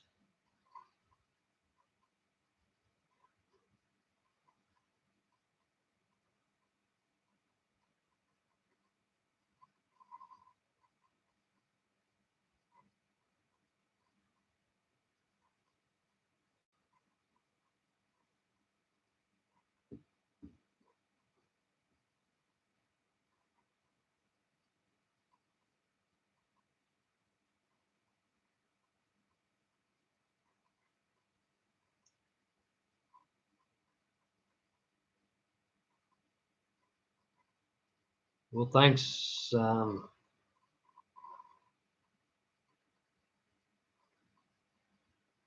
Yeah, we'll see.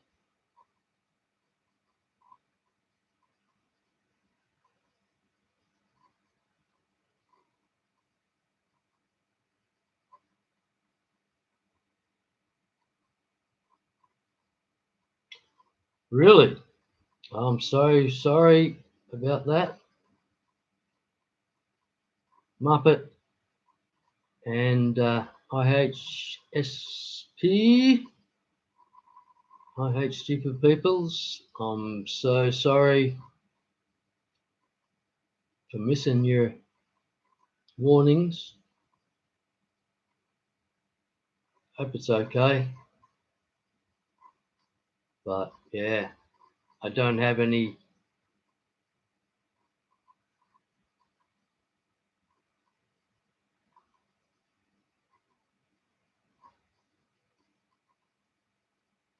But thanks anyway. I think we're right. We'll see. Thank you for the warnings, and we'll see how it goes.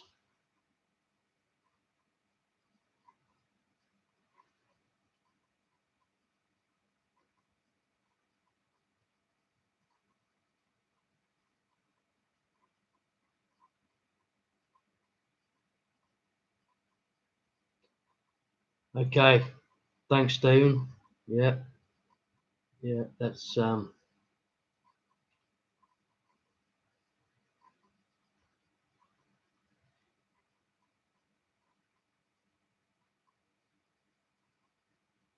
Steph was saying that, and Muppet. I may have done the wrong.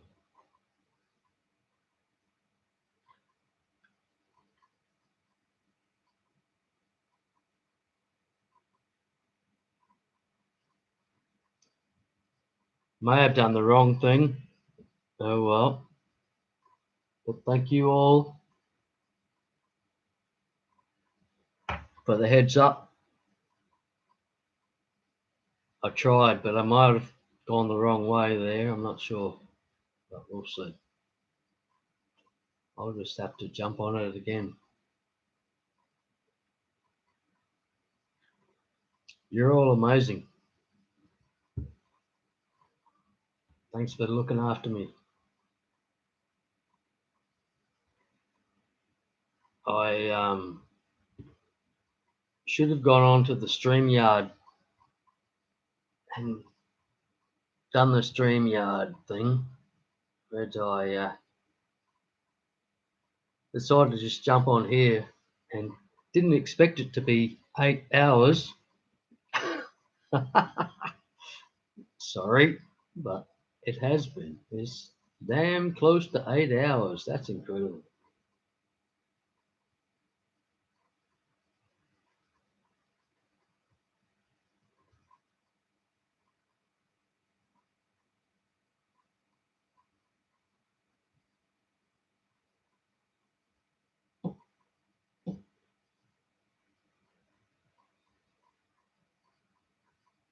Right.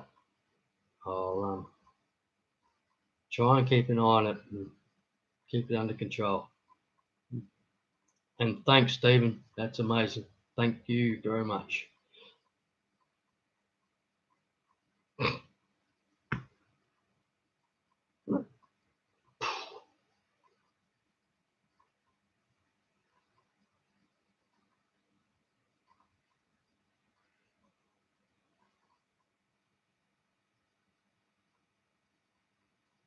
Wow.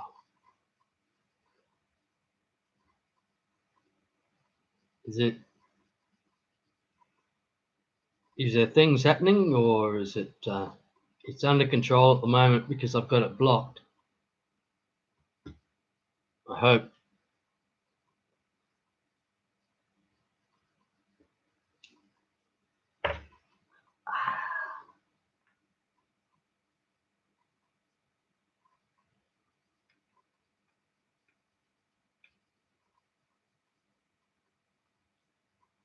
Yeah. Streaming for a long time.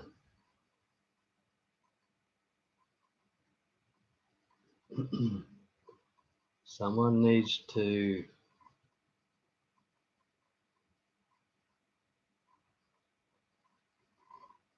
I don't know what that means. I'm sorry. S. D. Sorry, I don't know what that means.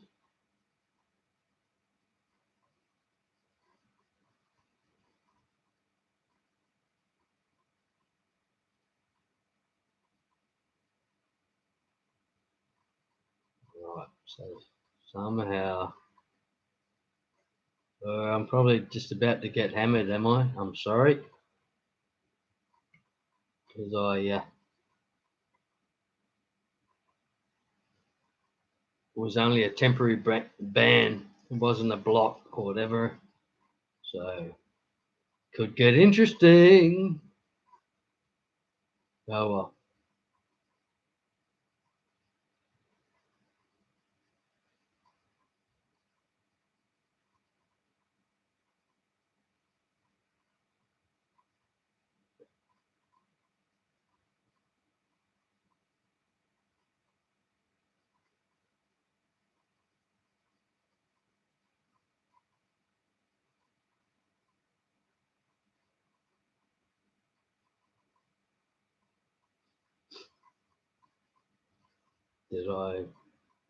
Did I block? No, probably not.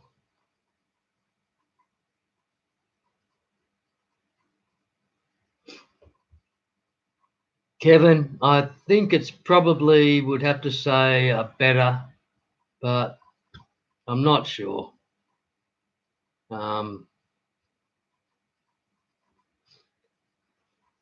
Probably my favourite fish I've ever had my entire life was maybe a trimac that I had for 15, 16 years. Um, so Cyclosoma trimaculatus, whatever they're called. Um, yeah, that was probably my favourite fish.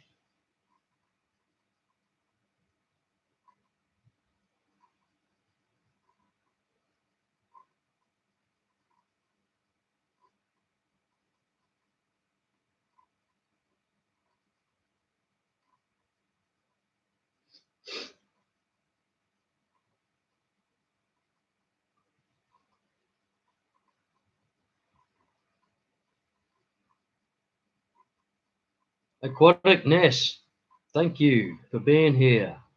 Sorry, I didn't see you sneak in there. What do I keep? Is it? What do I keep now? Well, I keep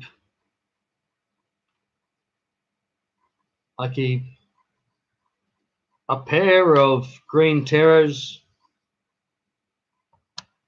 a red terror male, a Vieja questionable Coatsacolis, whatever they're called, male,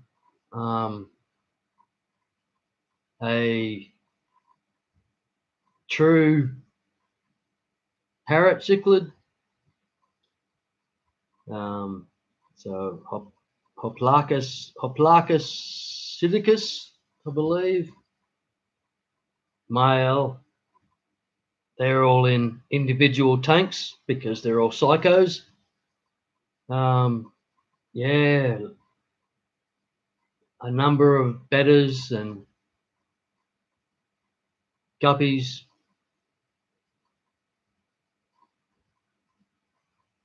Swordtails, like I've got some green swordtails, which are just an amazing.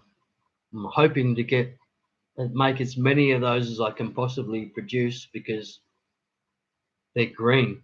And we don't see too many green swordtails down here. So I'm hoping that it works. Um, I've got a number of Australian native fish like empire gudgeons, um, firetail gudgeons, sleepy cod, or known as other things, but we'll call them sleepy cod. A 2-foot trout cod, Murray cod fish, which is just an absolute champion fish, which is you just need to see to believe. Yeah, that's pretty much it. But yeah, a few other fish as well. Goldfish, Florida flag fish, and they're just amazing. The Florida flag fish, they're just, I've got 2 females, 4 males, and it's just a constant happening thing there. I don't know if I have any viable fry or eggs yet, or if it's ever going to happen.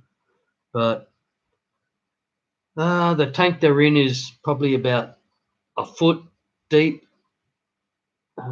with Java moss. So there's lots of hiding spots. So hopefully they can breed in there. Yeah, goldfish, probably said. Danios.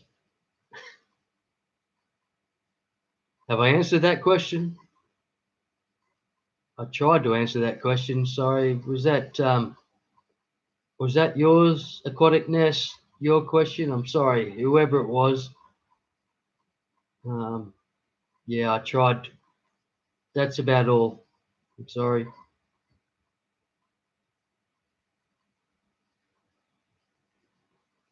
Yeah, it's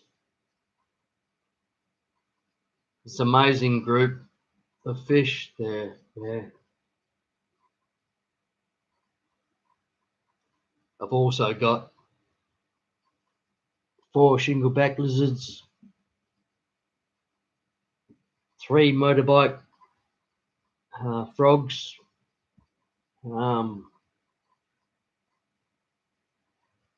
Yeah, and that's about it. I think. I think we've covered everything, but I'm guaranteed I've missed something. But that's close to all I've got anyway. Maybe too much, some people would say, but I don't believe them. Ha ha ha ha ha!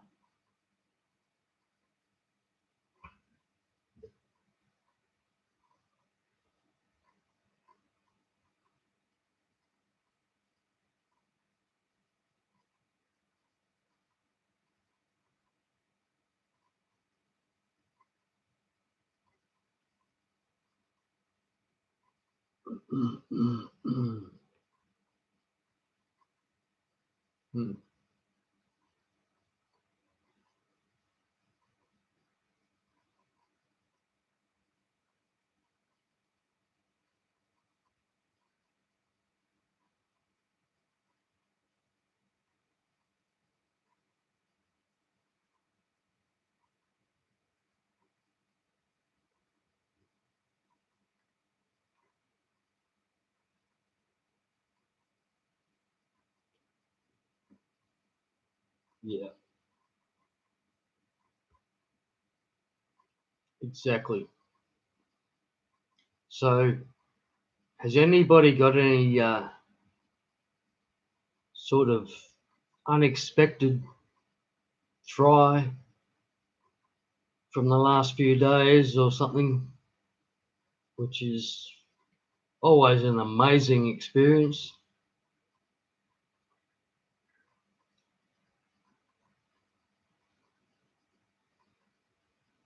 Oh, has Steph got something? Is that a hand up?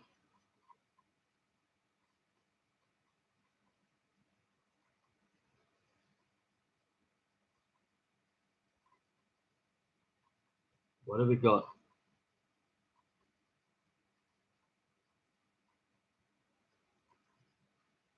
Oh my God. How many molly fry have you got? If you got another 50 new fry, wow, you must have hundreds of them. That's awesome. So cool.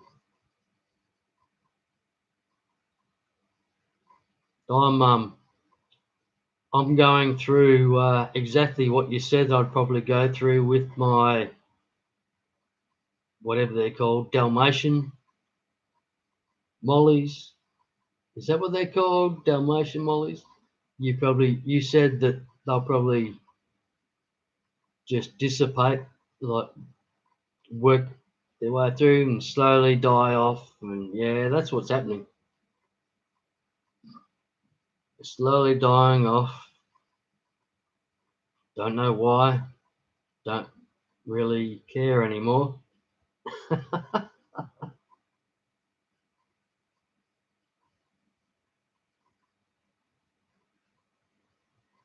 That's so cool, Steph. Awesome.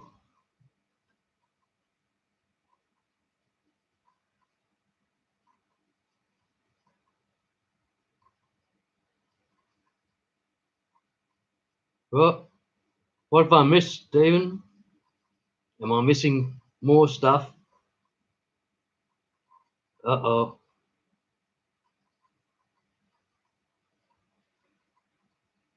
Who am I missing? I'm missing something, obviously.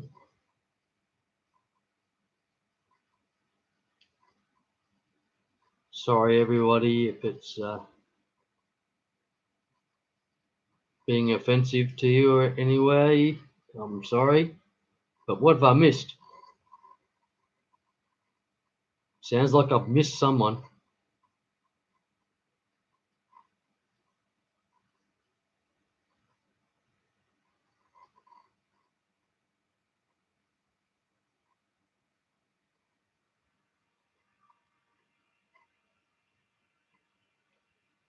You're all. That's amazing. There's so much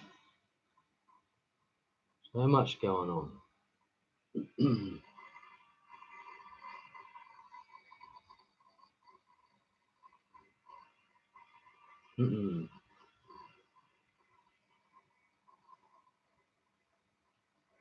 Yeah, I'm not seeing it. I'm missing it. Sorry.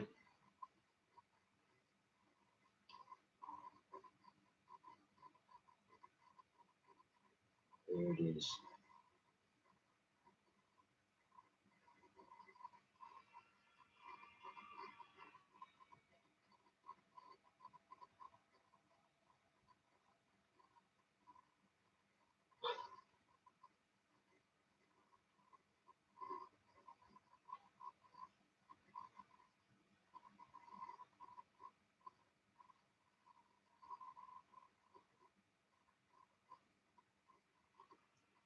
Okay. Thank you, everyone. I think I've tried to hide him, but we'll see.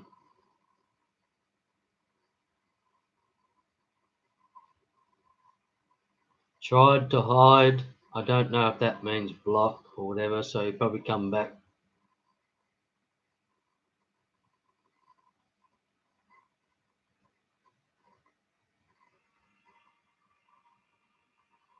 Right.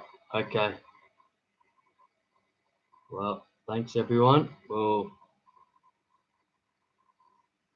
see how we go.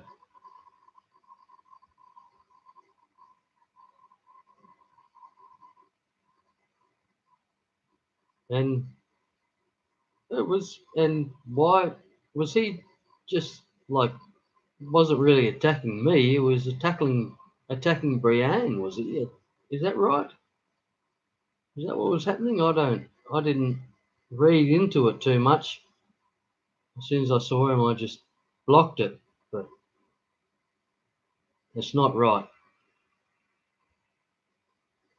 And Brienne, welcome. I'm sorry for anything that you've had to suffer because of my lack of mods skills. But yeah, it doesn't sound right.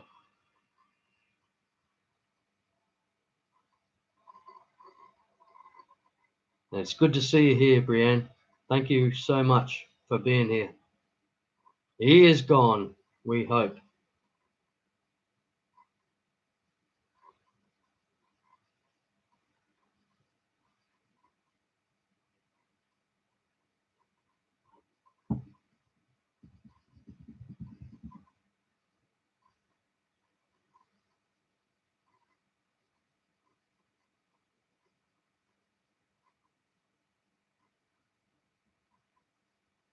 Yeah, right.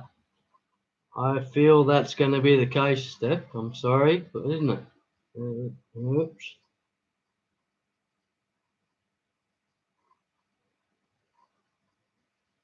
Really? What? That is amazing. That's I'm not happy about that.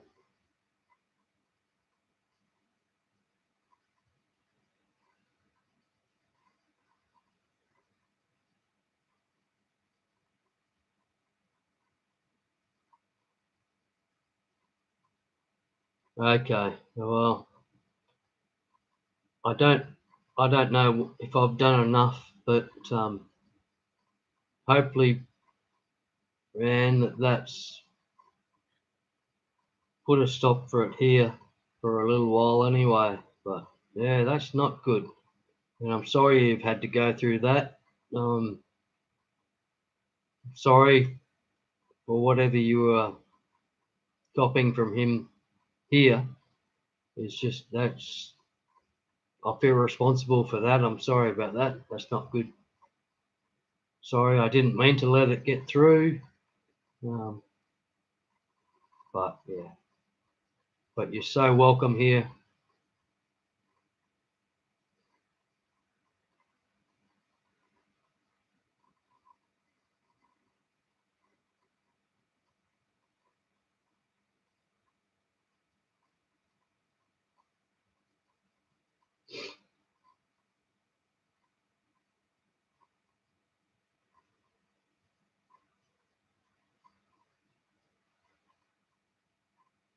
Wow. Well, I'm sorry, everybody. I didn't realise it was getting to that stage or that extent. I didn't notice. I'm sorry. Especially Brianne. I'm so sorry that I've let this get to this stage. I'm so sorry.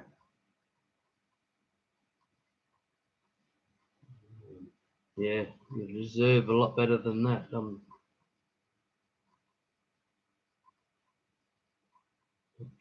very sorry.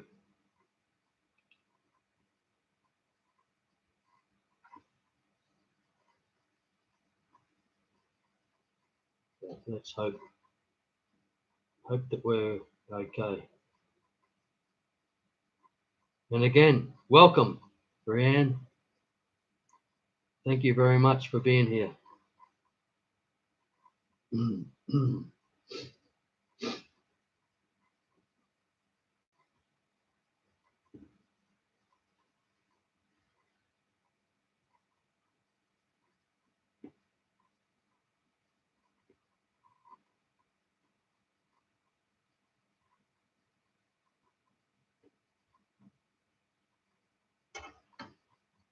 Oh, ah,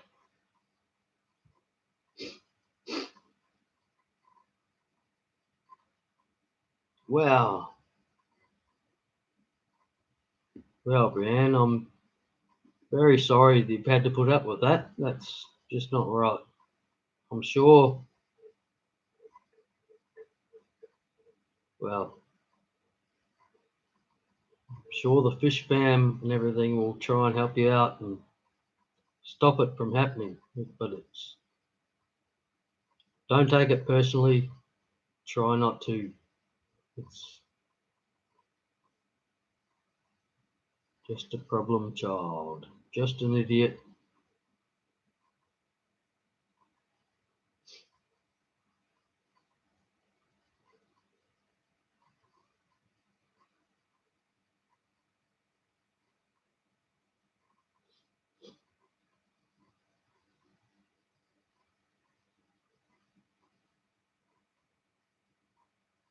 Right.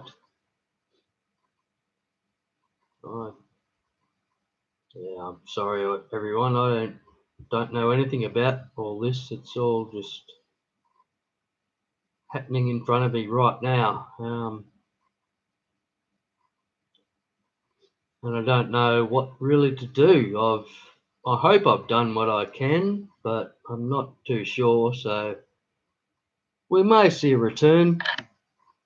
And if it does, please don't take offence, anybody, especially Brianne, if that's at you. Yeah, it's just some idiot.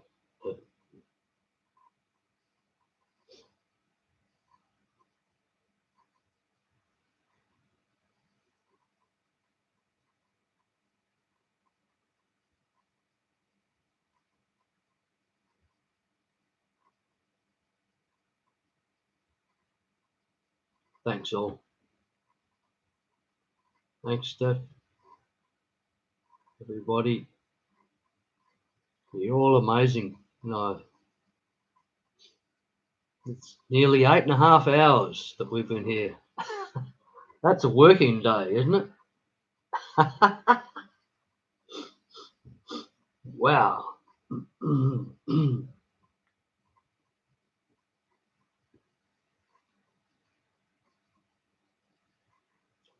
Well, thanks, Aquatic Ness.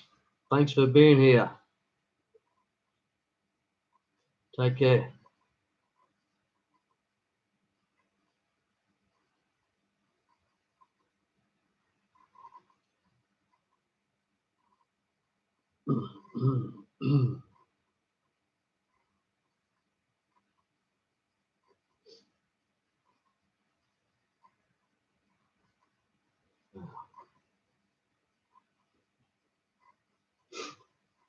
This is amazing. I haven't seen it. I've been in a few streams, stuff over the last couple of weeks, but yeah, still, I obviously don't get into too many streams.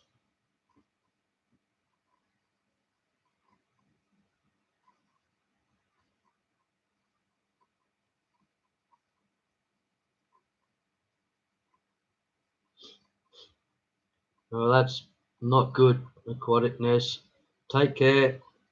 Hope it all feels better soon.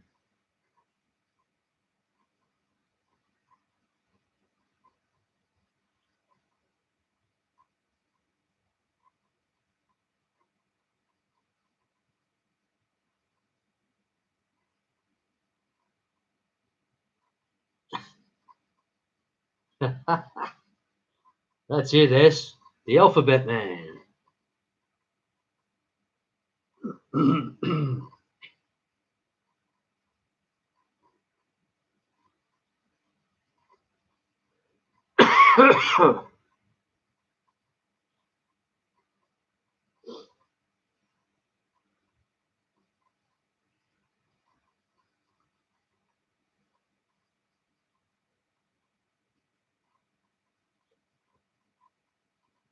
All I can say is I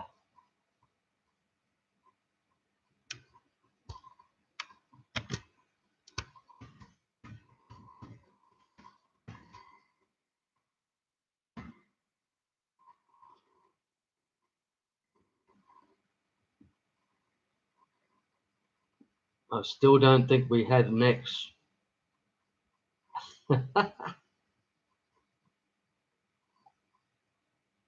Which you know about.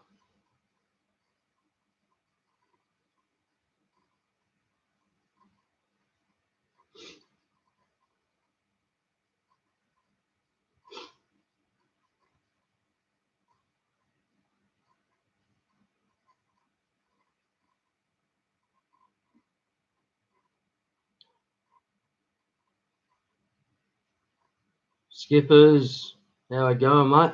Hope you're going well. We're trying to carry on here. I think we're okay.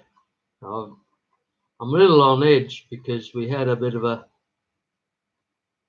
nasty person jump in for a while, but I don't know if I've blocked it or not yet, but we're hoping.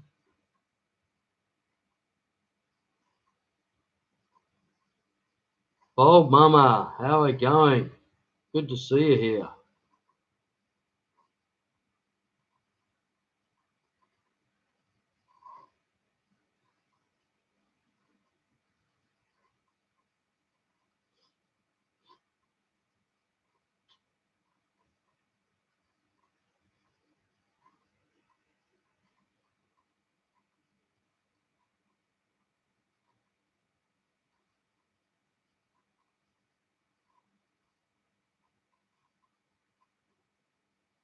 Yeah, exactly, Skippers. I should do something like that, shouldn't I?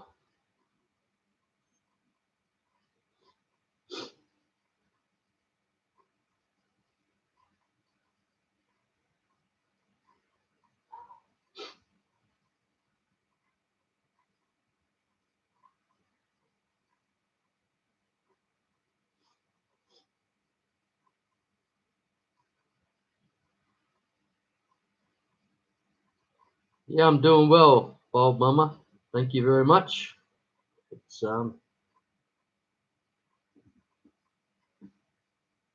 yeah, having a pretty good evening. Like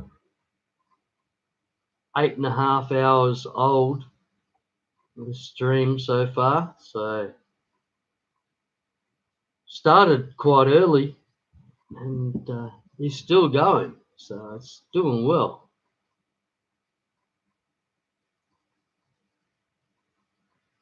I'm hoping that I don't need to go to an 8-year-old's birthday party tomorrow. I'm hoping, or today it is. Like it's probably going to start in about 5 hours. If I have to go to that, I'm in all sorts of trouble, I think. But we'll see.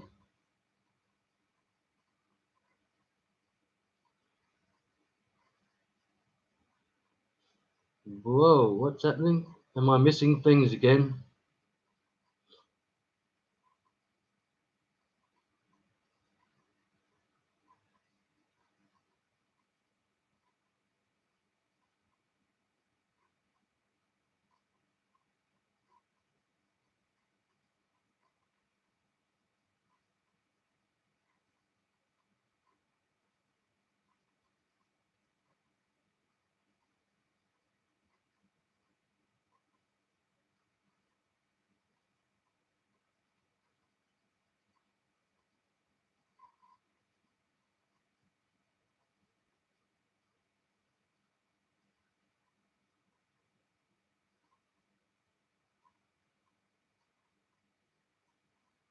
Kevin, this stream's been going for 8.5 hours now, apparently. It's yeah, not the most intense stream that you've ever seen, probably, but yeah, it's managed to keep going for 8.5 hours. I don't know how, but we're doing it.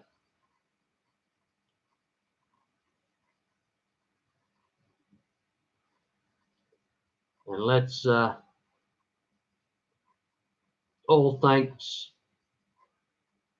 to I Hate Stupid People, Tank Tribe, Steph, thank you so much, and Skippers, thank you.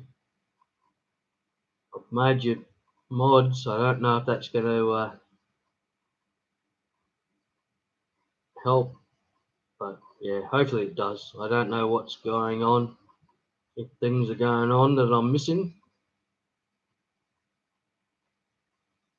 I especially hope that Brienne isn't getting targeted anymore.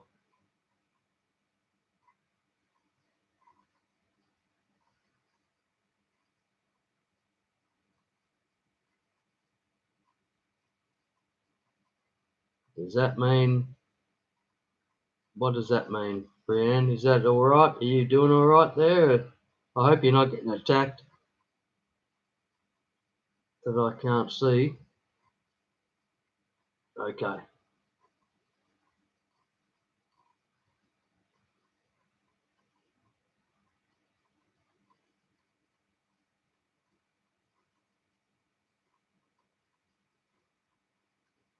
Yeah, well, thanks, Muppet. Awesome.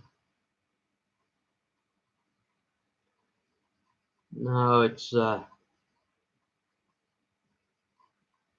all sort of happened a bit quick there. I didn't notice anything was going on for a while, I don't think. So I'm sorry for anyone that got offended or got attacked, especially Brian. I'm so sorry about that. But I'll be back. Excuse me for a second, getting a drink. I'd get a lizard, but they're all asleep.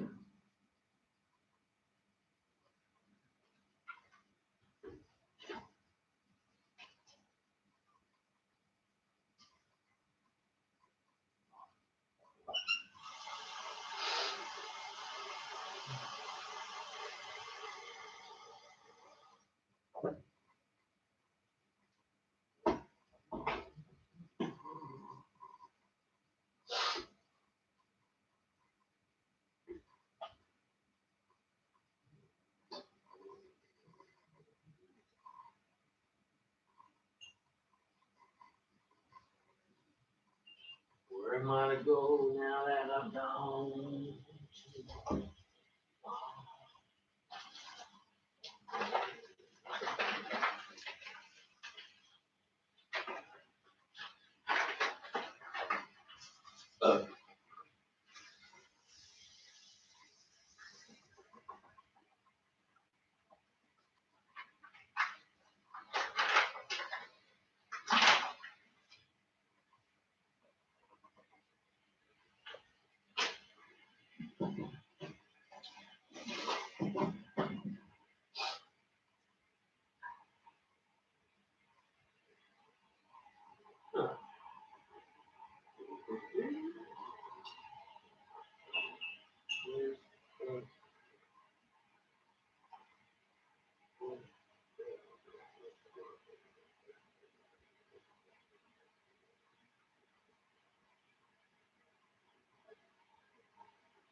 Sorry, I'm back.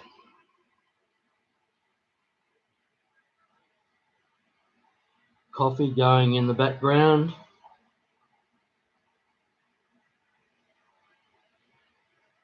It's so good to see you all here, eh?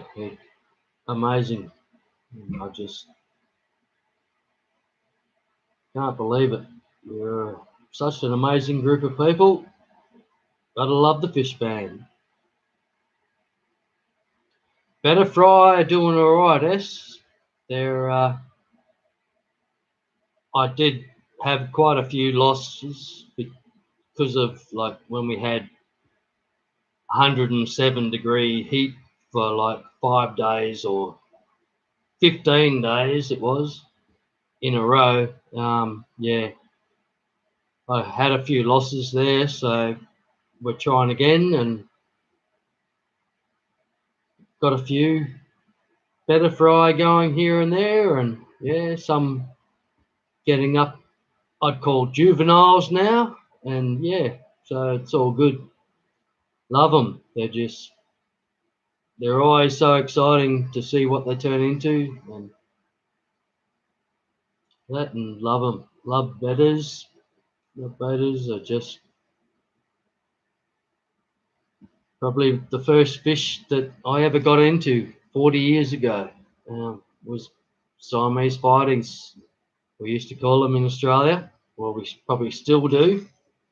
Siamese fighting fish. which are betters. And yeah, I just love them. So much personality out of them, and yeah.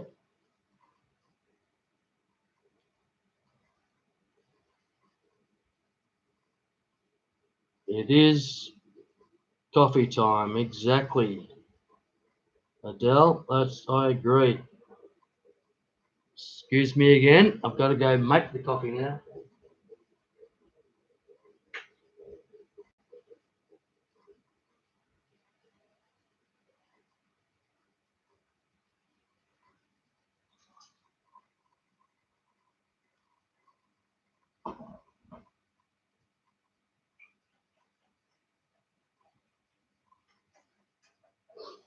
Look at you guys. You guys are just crazy.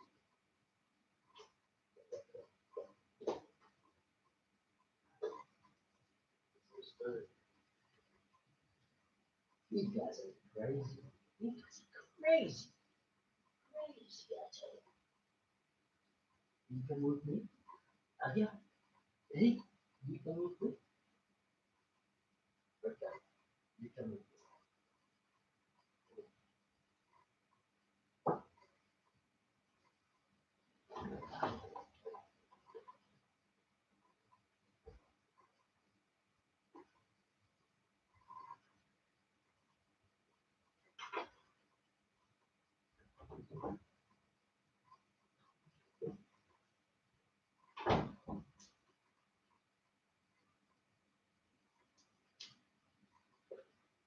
Oi, oi, oi, oi, oi, oi. Sorry, spilt coffee everywhere. But I found a lizard on my travels, and don't know, but you may have met this guy earlier. This is Chomper. Chomper because named by the kids of the mother that he bit earlier, so he became Chomper. He's a champ. He's a very energetic young fella. He wave, come on, wave, wave, wave, come on, that's it, wave, mate, wave, wavey, wave, wave, hello, hello, hello. He's a champ. He was the least friendly of all of the lizards for quite some time, but he's he's quite used to humans now. He's cool. There he is, just looking at us, going, "What are you looking at? What are you looking at? Aren't you Chomper?" He's called Chomper because just he drew blood. He bit my lady friend's finger, and yeah, her kids thought that was hilarious and called him Chomper.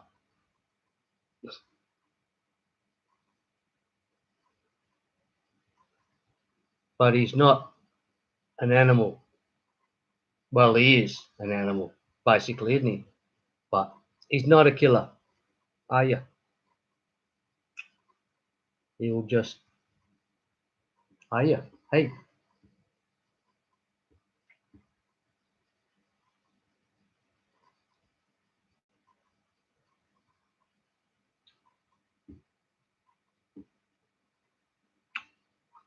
I don't know if any of that came out. Excuse me.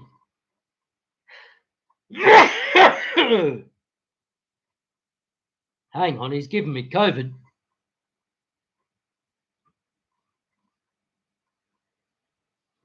Hey, you all right? What are you doing? What you doing?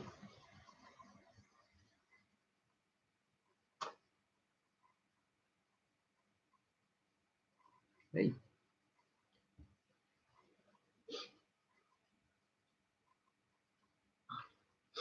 So that's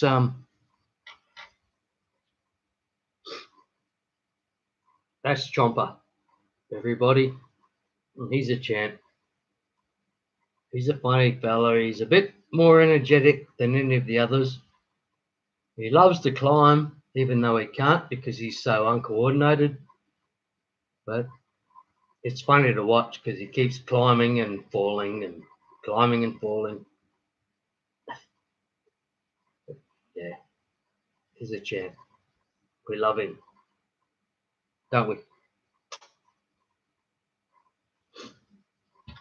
He's most he's most people's second favourite of my lizards.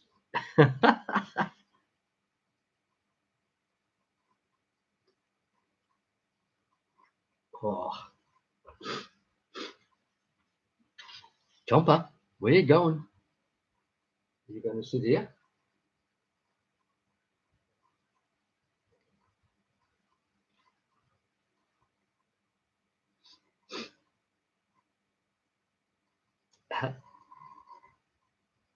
That's right, Adele. A man is skink. Oh, mum. Sorry. Sorry if I've neglected the chat once again. Um, I just cannot get used to this chat thing that I'm supposed to be looking at the chat.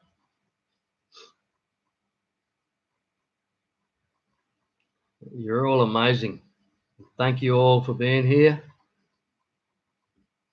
Look, Chomper's even loving it, aren't you, mate? Oh, not so much anymore. He's just about to fall off my back. See you, mate.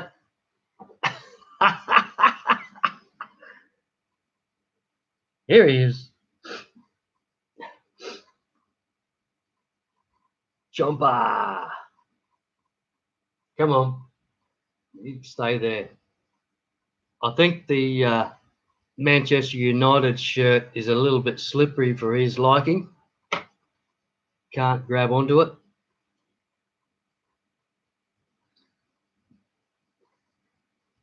But yeah, he's cool. He's he's not everybody's favourite, but he's pretty close to everybody's favourite. Um, even though he's a psycho, out of all of them, that he is everybody's second favourite. And everybody just loves Sweetheart because Sweetheart is just Sweetheart. She's like half the size, at least, maybe less than half the size of all the others because she's just the baby. And her mum and dad are over there. And her mum's called Sammy just because it became Sammy. I don't know why we called her Sammy, but the kids called her Sammy. And her dad's called Pooper.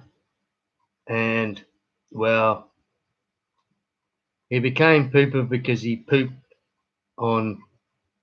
He got named Pooper by the kid that he pooped on. Yeah, he's the dad. And he pooped on one of the kids. And she just said, well, his name's Pooper. And that just stuck. Lucky the poop didn't stick, but the name did, didn't it? That's not you, but He's just about to slip here. He's gone again. See you, dude.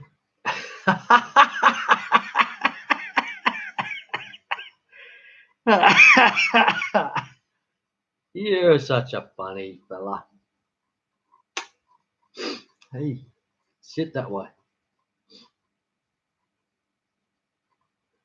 Okay, again, sorry everybody for neglecting the chat. Once again, I'm just waiting for people to talk, but they keep forgetting we're not on.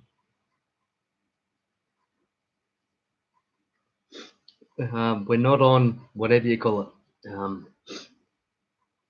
StreamYard. So it's so there's no one else on the panel, and I must say thank you to all my mods, just because that's what people say, and I hope you haven't had to do anything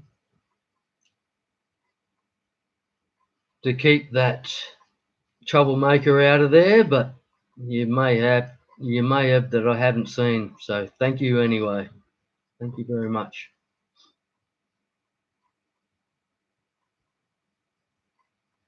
Patty, we'll try to keep it going till you get home. It's 8 hours 47 minutes, and a gorgeous lizard who just wants to sing a song. Hey, hello, hello, wave, wave, waving with the hand. Hello, hello, I'm waving with my hand. Here's a chap. Oh, what was that all about, dude?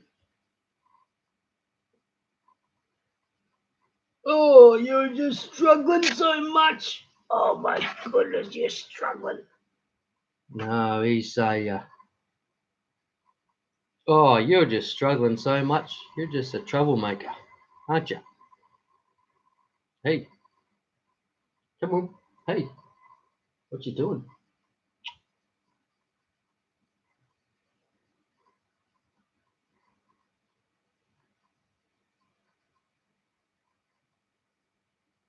Meow. Meow. He's a little bit narky actually, but I'm sorry, but that's Chomper. Chomper's not a happy camper at the best of times. He's all right. He's cool, but he's a bit of a troublemaker.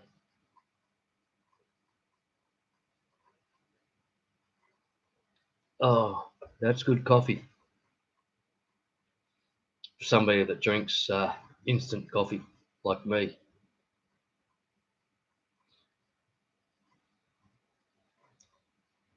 Okay, again, I'm sorry everybody if I've missed anything in the chat, which I probably missed everything in the chat. I'm very sorry.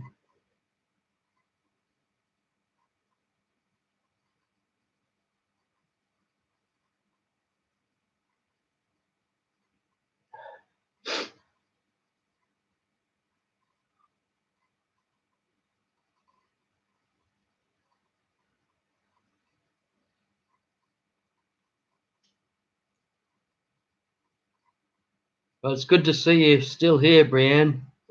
I hope everything's going all right and you're not getting targeted. That's awesome. It's great to see you here.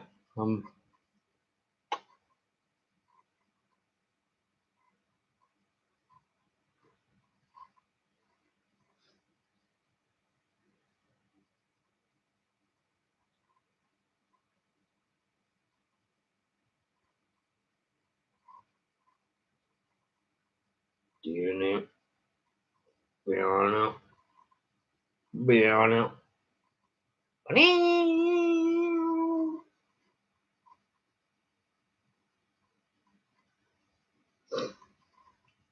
He's going to get angry, aren't you? Are you going to get angry?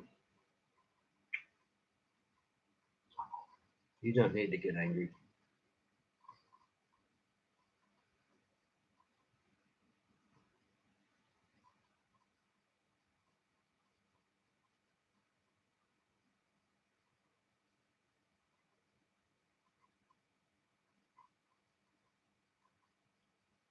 Faster's choice, is it? Is that what it is? Taster's choice. Patty, I'll try, but I doubt we've even got that here. But I'll check it. I'll check it out. Sounds good. All right, everybody. Excuse me for a second. I need to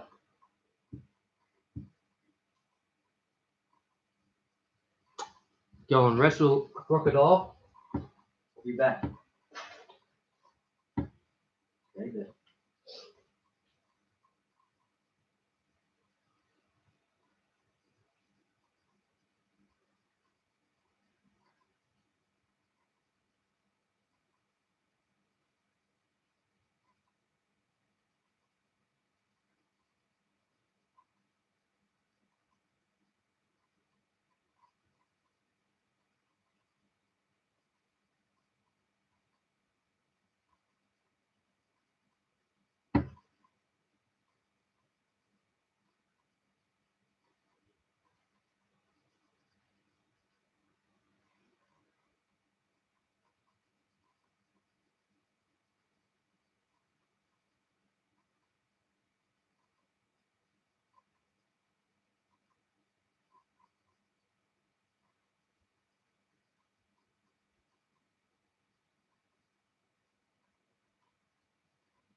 oh my.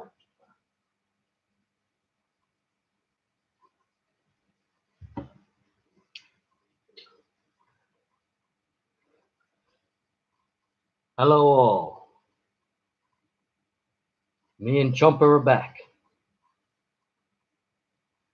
Hope you're all doing okay, and thanks for hanging with me. Just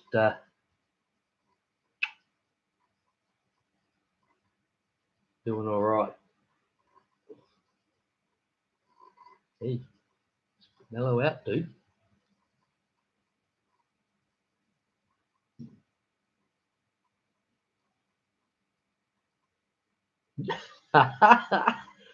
He's not a happy camper. He doesn't want to be here. I might drop him back with the others and see what we can do. See what we can do. Okay, dude. It's all right. Hey.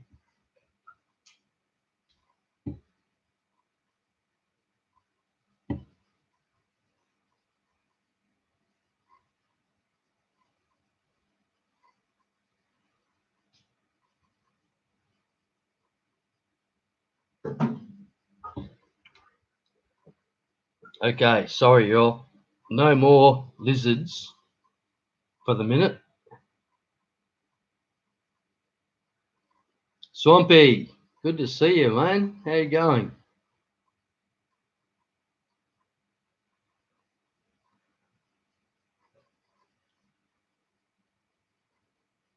Riddle, how are you? That's amazing to see you, mate. Thank you all for dropping in. It's incredible. I'm sorry if I missed you coming in for the last hour and a half, whatever, but I've yeah, been with Lizard.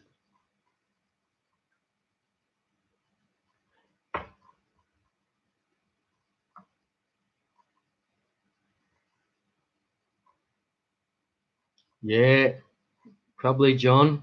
Will be sleep time for him. He's the others are over there sleeping. where, yeah, just the way it works that in the middle of summer here that they just love to be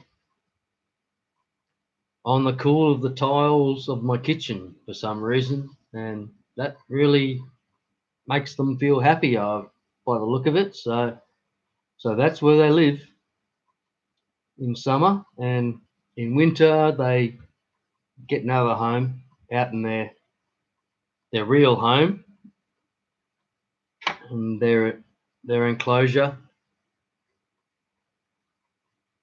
which has a sunroof above it, so they get direct sunlight or filtered sunlight, which warms them up during the winter, and yeah, so during the day they get active and they sleep the rest of the time, and during the summer they seem to just like to sit on the cool tiles of the kitchen and sleep. But they wander around, have a walk every now and again, but then go back and sleep again. They're called the shingleback skink, bobtail, and sleepy lizard, which is sleepy lizard is very appropriate. They sleep a lot, but they're just gorgeous, absolutely gorgeous.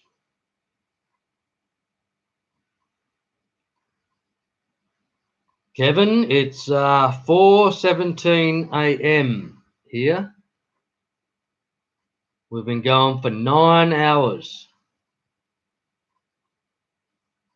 And holy moly, that's a long time.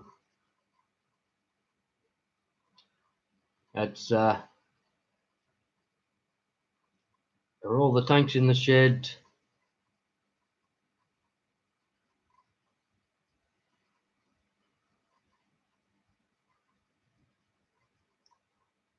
Yeah, I've got, I don't know, I'm not exactly sure exactly how many it is. Got 5 in the front room, tanks in the house, and then there's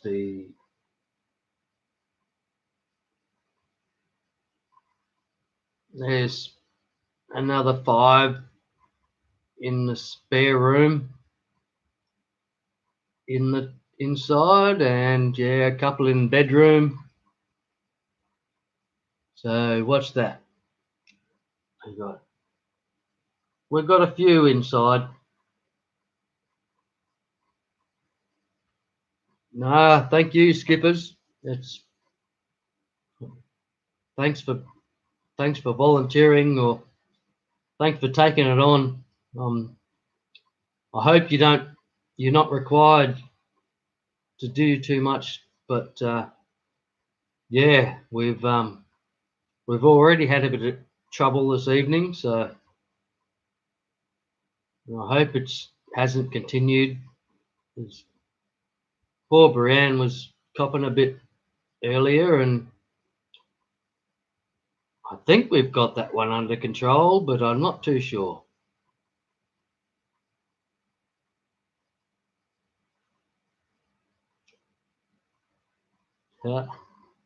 Muppet, I'll get some sleep sometime. I'm hoping that I don't need to be at an 8-year-old's birthday party tomorrow. If I need to be at an 8-year-old's birthday party tomorrow, I'm in trouble, big trouble, because I won't have a great deal of patience at that time. So Uncle Glenn won't be too happy, but we'll see how it goes. I'm sure it'll be fine. Yes. Again, thank you all for being here. It's amazing to see you.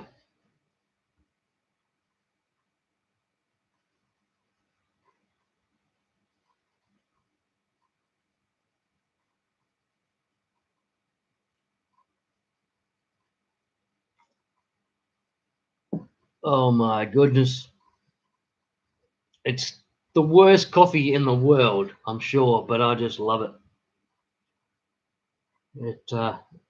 Yeah, I can just live off it, I think. Well, maybe not, but you know what I mean.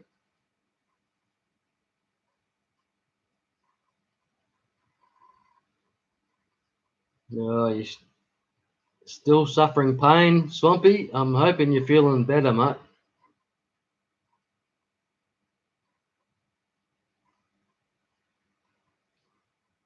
He is.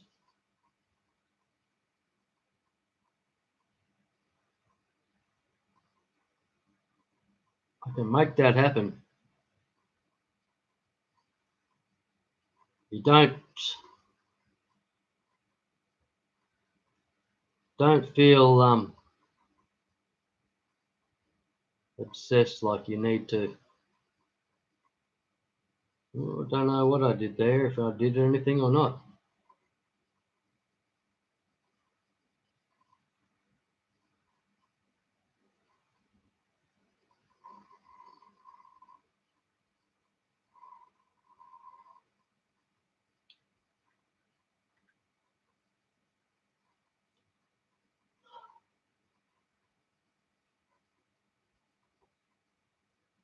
Are we still having trolls? That sorry everybody, I haven't noticed. Um,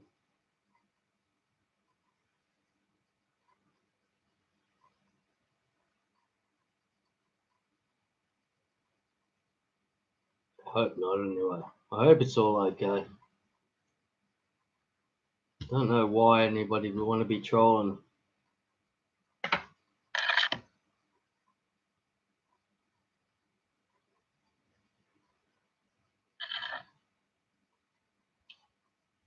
Well, thanks, Adele. That's awesome. Yeah,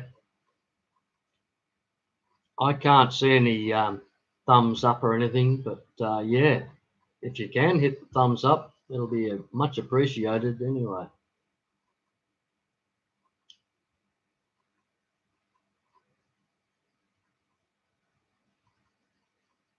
Adele, no worries, mate. That's again, hopefully you're not required everything, but somebody recommended you earlier, so I made you that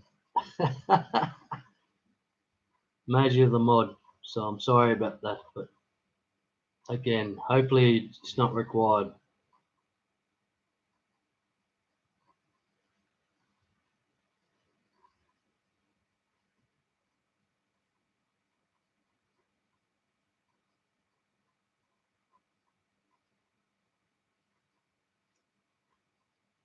Okay, an aquarium question.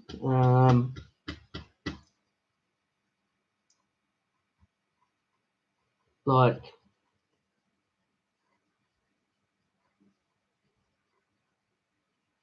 Malaysian trumpet snails. Who has them? Who hasn't got them? Who likes them? Who doesn't like them? Rah, rah, rah. I've got them in one tank and just love them. They're never see them. They live in the substrate in the sand during the day and or yeah during the day and must come out at night and do a bit of cleaning and then disappear again.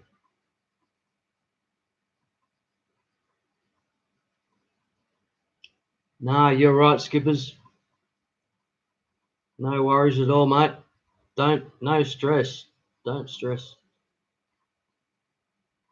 Thanks.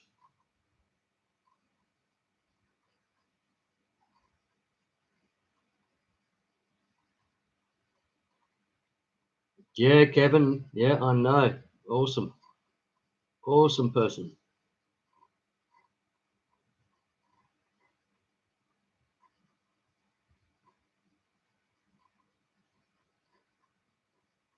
Hated him, Muppet. Yeah. Uh, I've got mine in like in a 2-foot cube, and yeah, in that tank they they go well. They don't. As I said, I barely see them, but when they want to come out, there's quite a number of them. It's quite amazing. But yeah,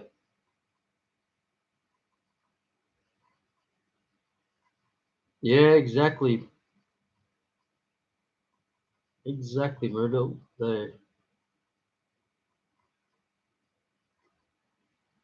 You see them rarely, and they come out great little snails. I agree.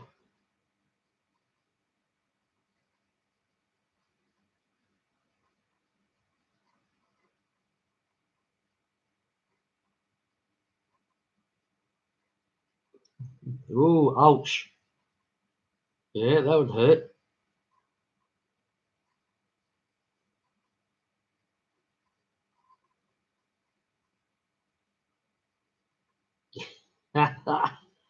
Yeah, there's if there's too many of them or a lot of them, yeah, exactly. It's pretty weird that you can't see the actual snail, but the substrate is just fluid, just moving slightly all the time. And whoa, what's going on?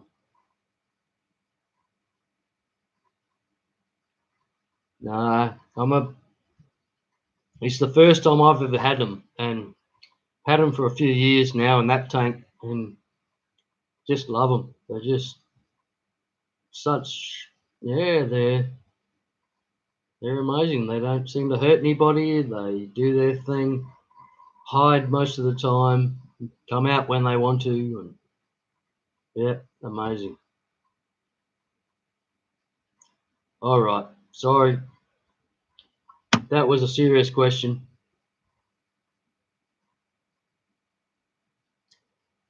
Okay, next serious question is: does anybody keep those Florida flag fish, whatever they're called?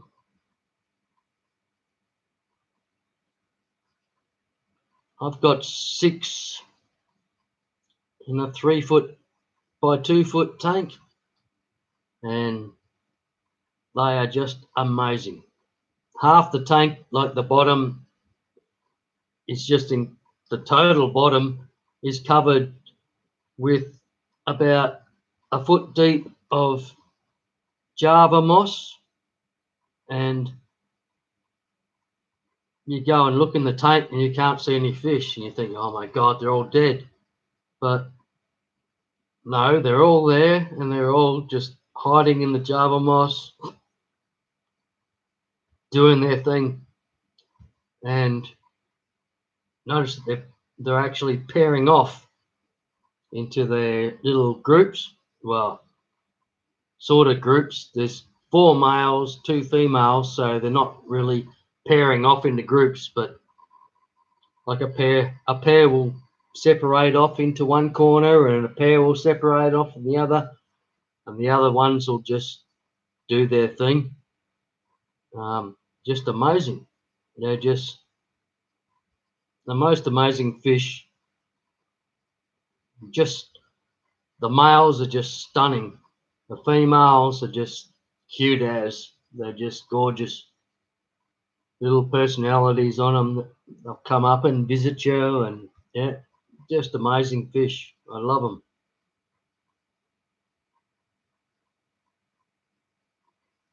Oh, yes, S. Is that a guitar question at me? Hopefully not, because I probably don't have an answer.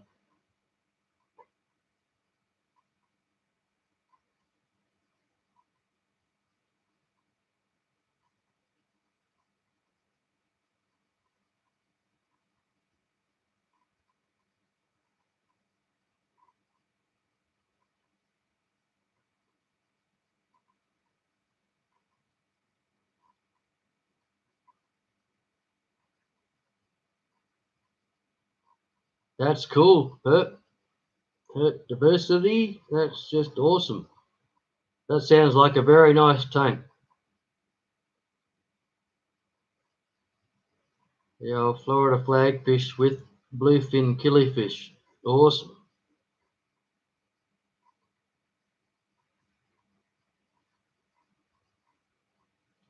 Oh, oh.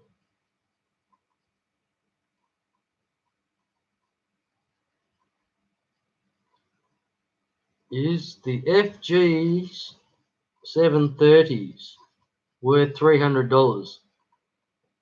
Mullet Man plays. I'm sorry, I have no idea what an FG 730 is. I'm sorry. Is it a type of canister filter? And if you're paying $300 for a canister filter, I recommend you get a Eheim Classic on whichever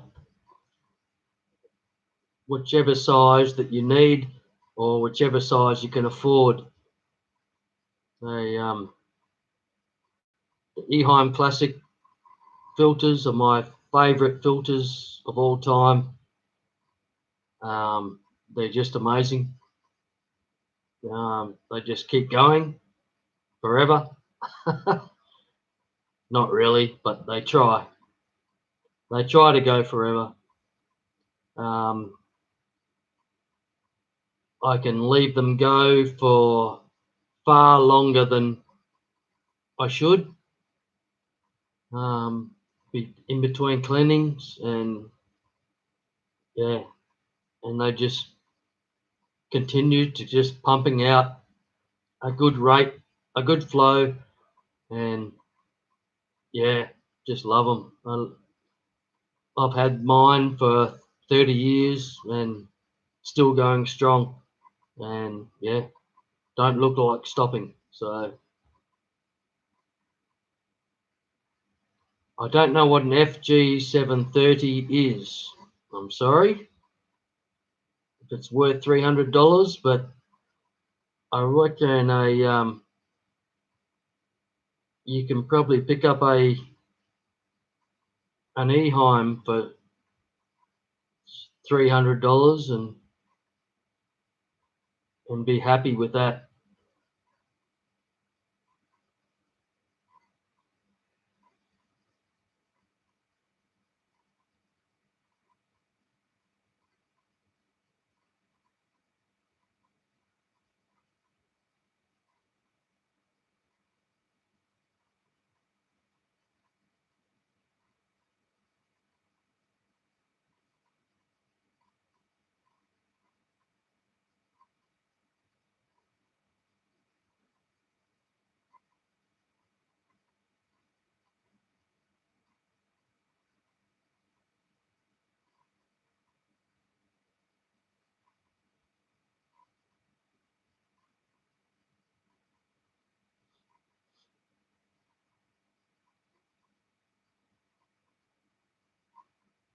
Oh, is it a guitar, Mullet Man? I'm sorry.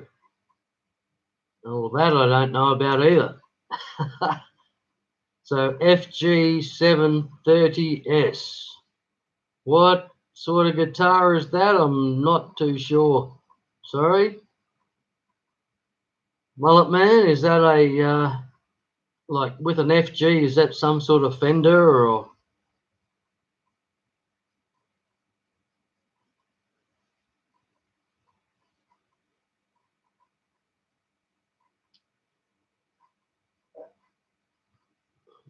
Kevin, I don't really quarantine. I haven't added much fish. Like I haven't added any fish for years and that sort of stuff here. Any fish have been bred here. So yeah, they're all pretty much the same water, and even though there's lots of tanks that it's pretty much the same water, I believe. So, and yeah, what I've judged from. But yeah, I do bring in new fish. I do quarantine, and I use like I've got plastic tub, which is a quarantine tanks, but again I rarely need to use that because I don't bring in too many fish these days. They're just fish that have been bred here and just moving them from one tank to another and that sort of stuff. So I just float them for a little while in a like a Tupperware container or whatever, and feed a little bit of the new water into the tub, and then release the fish in there. But yeah, haven't had to do too much quarantining because I don't really buy too many new fish unless some new fish that I've bought recently, and they're going into their own tank, so they're basically quarantining anyway. So it's yeah.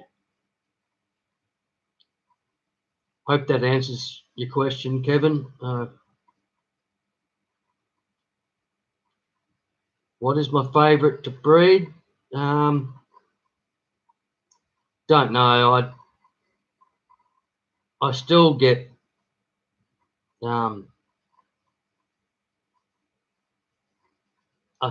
all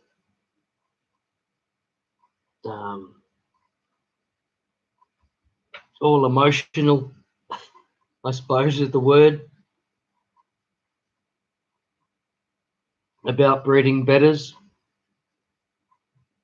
I just the whole experience of what they do, the way they breed, and I just So that's I don't know if I'd call that my favourite, but pretty close. And and that it is still the most amazing experience breeding betters and watching them do the dance that they do and everything when they're breeding. They're just amazing. Yeah, I'd say they probably are my favourite. But it depends. If I've got an expensive fish that's breeding, well, that's probably going to be my favourite.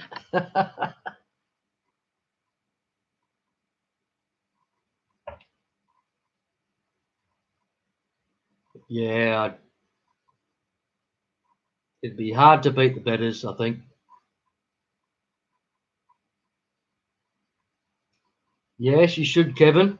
Try them. They're amazing. It's not that hard, and I've got a couple of videos out there on my channel about breeding betters, but again, they're just amazing fish, and every fish has a different personality, of course, but yeah, it's never straightforward, but they are amazing.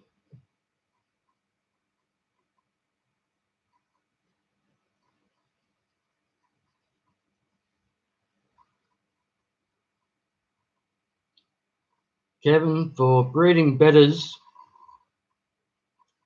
again, you might want to check out a couple of my videos on my channel about breeding betters that they explain how I use these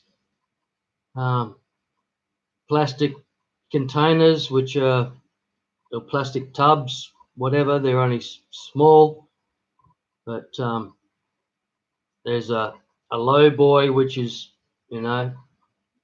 only 6 inches deep, and a taller one as well, which is better for grow outs. But the smaller one you can get from a place called Office Works in Australia, I don't know if you can get them over in the US or whatever somewhere, but they're in a pack of 6 for $20, and so you get 6 better breeding tanks, and they're only about 6 inches deep, which is, excuse me, which is all you need, and they're just perfect size for breeding bedders. And yeah, I highly recommend using them if you can. You can no doubt find something similar in the US, and they're just amazing. It's the shallower tank is seems to work better because it's not as far for the male to pick up babies and so on. I gather that is a plus, but yeah, I don't really know, but yeah, they're just, as I said, it's only a 6-inch sort of tank, yeah, so it's just amazing how successful and how easy it can be using those tanks. The ones I've got that I can source from this place called Office Works for a pack of 6 for $20 is just amazing value, and they're basically clear. Um, it's not smoky plastic. This is like clear plastic, like glass, which is amazing to see what's going on. And not like, it's not a smoky plastic container. This is like virtually clear, which is amazing. And yeah, I don't know if there's any more I can add to that, but still, just you try you get your male, put him in your breeding tank for a couple of days or whatever, and let him build a bubble nest, which I help with the bubble nest by putting half a styrofoam cup sticky tape to the side of the tank so it's just floating, and 9 times out of 10 he'll build his bubble nest under that styrofoam cup, or half a styrofoam cup, and from there they'll breed under that. And as I said, it's only a short tank, so they just do their thing. The eggs are put up in the bubble nest under the cup and stay there. They can't get bashed out by water movement or air, wind, whatever. And yeah, and afterwards, after they're bred, you remove the female, leave the male for another couple of days or so, and get him out, and you'll have free swimming fry. Yeah, and it's never a simple thing, but it can be quite easy breeding the bedders. You just need to make sure you're watching, make sure the female's not getting damaged, make sure the male's not getting damaged, because either one may become the aggressor. But if you do it right and float the female in a plastic container or in a jar in the tank, and have her in there so they can see each other but not get to each other for a day or two, then you're usually right and you won't get so much aggression. And then when you release the female, they'll just go pretty much into breeding pretty quick. If you use a plastic container and float the female, you usually find when she's ready, she'll jump out. She'll jump out of the plastic container into the breeding, and when you come and check on them, they've already bred. It's just amazing how often that happens to me, that they've bred even before I come to check on them, and they're sitting there and they're already breeding. So yeah, it's but still an amazing experience that everybody needs to experience. Breeding betters, they are just amazing, and if everybody bred better fish, the world would be a better place. There's a shirt. There's a t-shirt for you.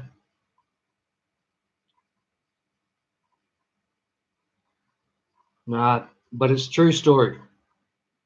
It just will be. People will be better at it, in my opinion.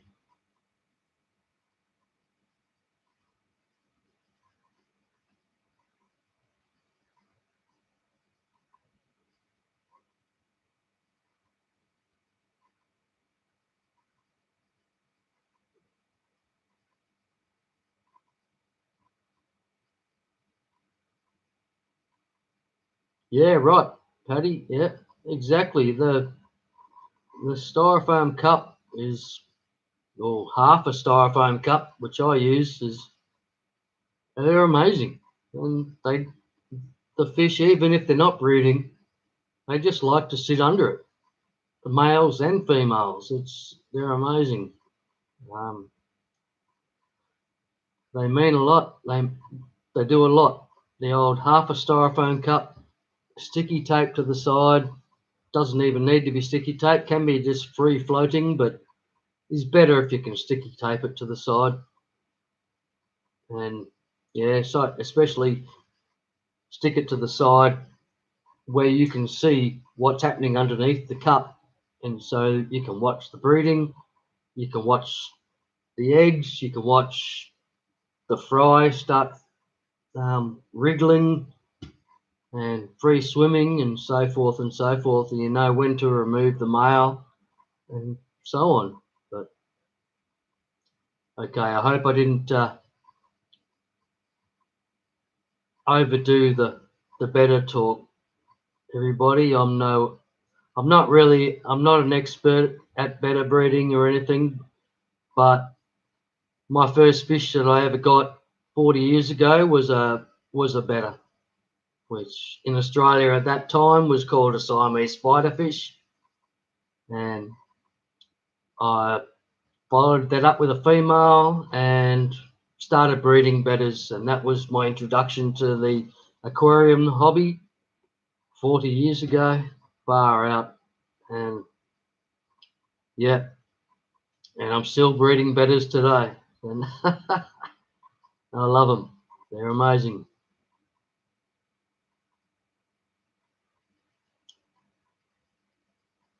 Again, everybody, I've missed so much in the chat. I'm sorry.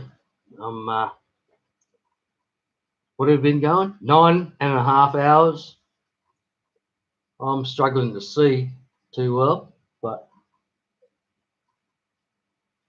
I can see, so it's all right. But yes, I'm sorry if I've missed any questions or messages.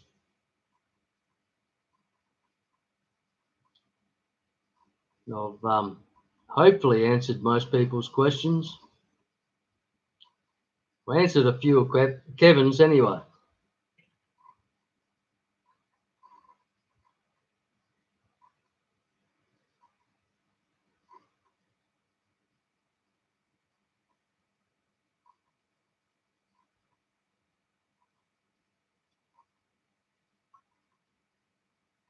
Mm.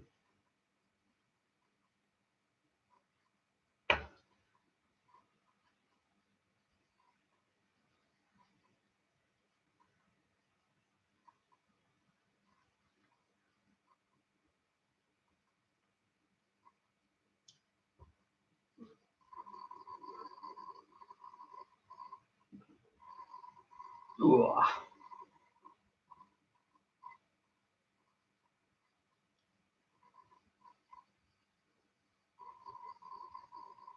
All right, y'all. So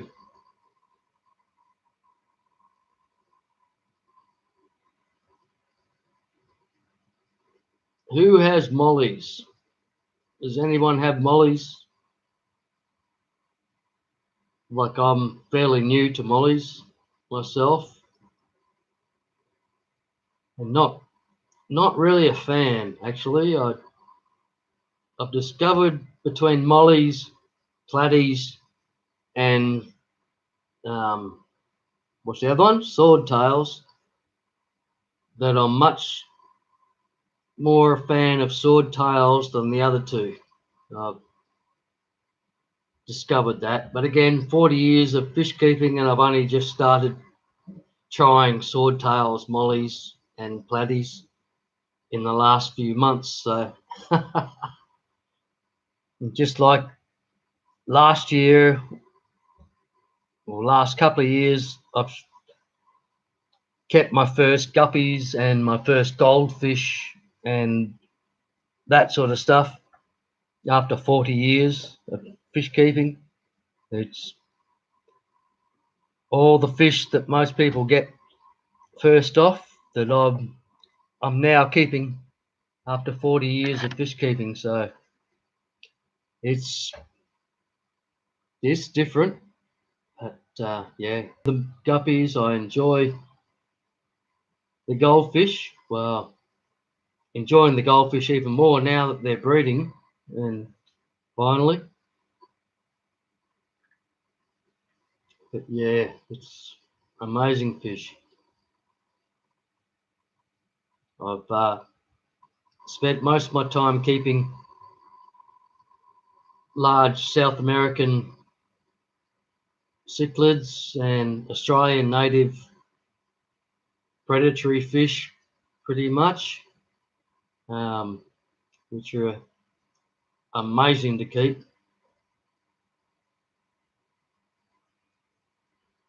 Kevin, I probably about somewhere near 20 years ago that I gave up breeding African cichlids. I just somehow lost the urge and had always been sort of scared off American cichlids because of violence rumors and etc. etc. Well, not maybe not so much rumors, but just aggression in the South American, Central American cichlids. So my first cichlids were African cichlids, and I bred quite a number of those, like shell dwellers and Mabuna, and well, yeah, pretty much that's about it, I suppose. But yeah, then and then yeah, went into breeding American cichlids, which are um, green terrors, um, red terrors,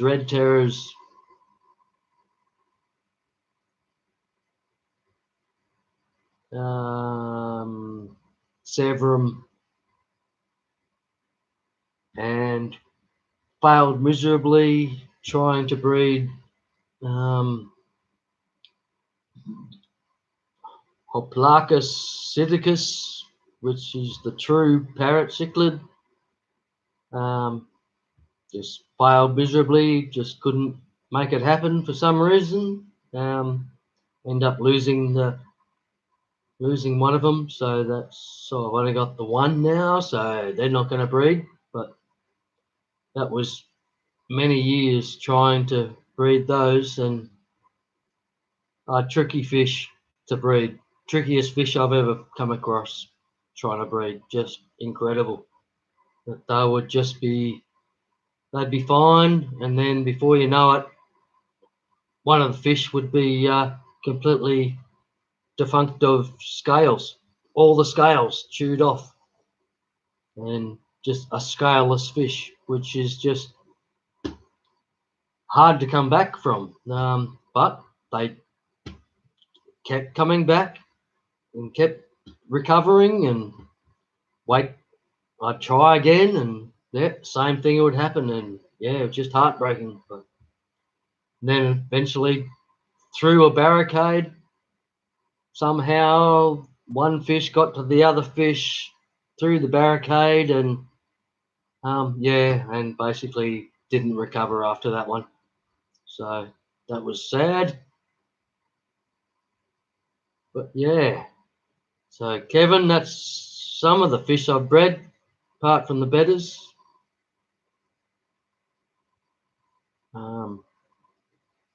Yeah, nothing overly special, I suppose, but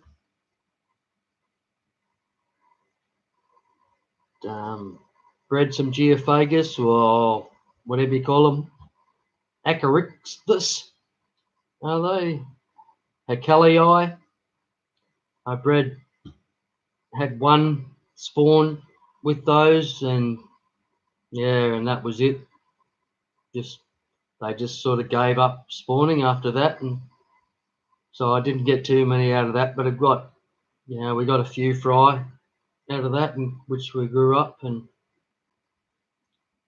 um, yeah, as I said, the Severum, quite a few Sevs.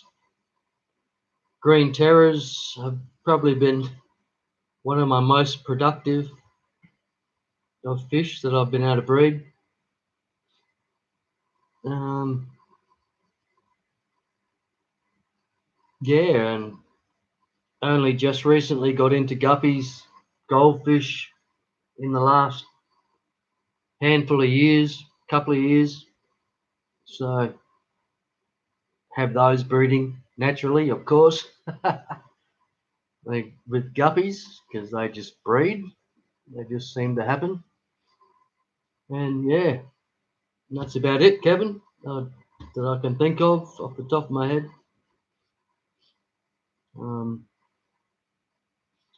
would love to be able to breed more Australian native fish, but aren't having a great deal of success. I've got Empire gudgeons, which I've had for it's over 11 years now, which is just blows me away. I don't understand how a small fish can live that long. I don't think they're supposed to live that long, but they just they just keep living and growing, and yeah, and they're still not a huge fish. They're still tiny, but um, breeding is very difficult with those. With such a it's a very strange breeding process that they have apparently, and tiny, tiny eggs, tiny fry. So with my eyesight, I can't see it. So yeah, I probably miss it if they did breed. Um, and other Australian fish, nah. The other Australian fish that I've kept, like a barramundi and so forth, which just aren't going to breed in aquariums. Um, I've donated my barramundi to Aqua, the Western Australian aquarium, and they swim in a barramundi pool and all that. So and they're still living now. And when I got rid of them, they were 2 foot, and they're now pushing 4.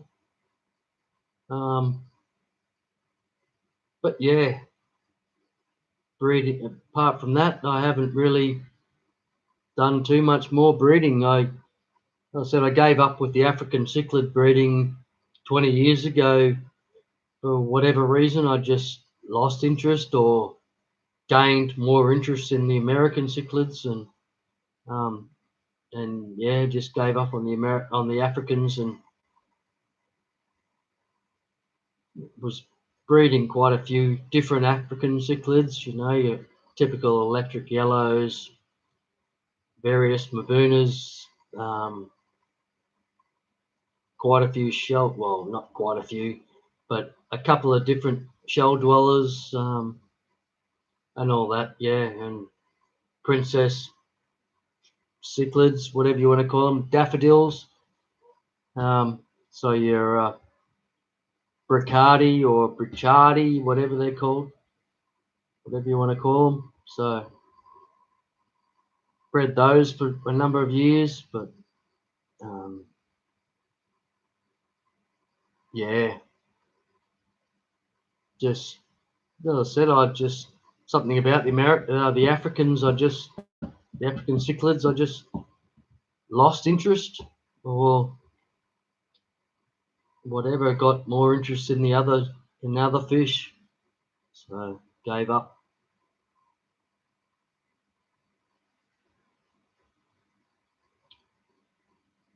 Muppet, thank you very much. Take care, eh? Have a good time with your parents for dinner. That sounds very good.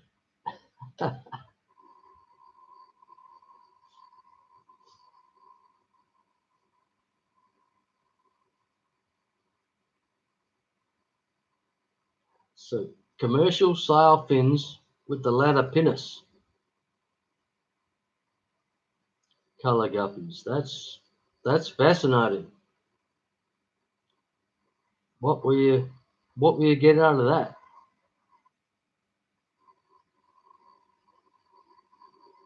That is amazing.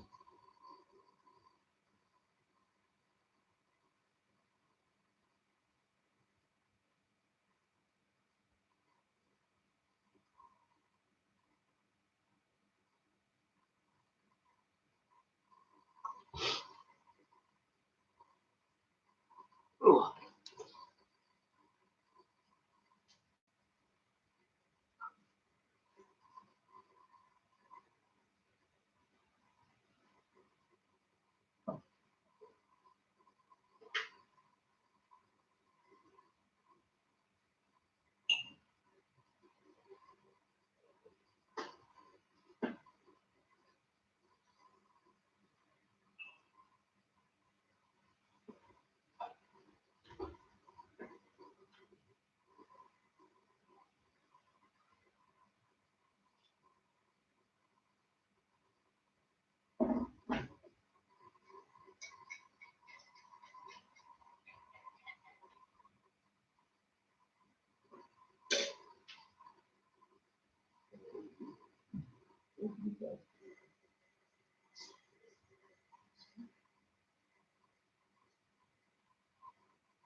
Okay, sorry everyone. Had to get another coffee.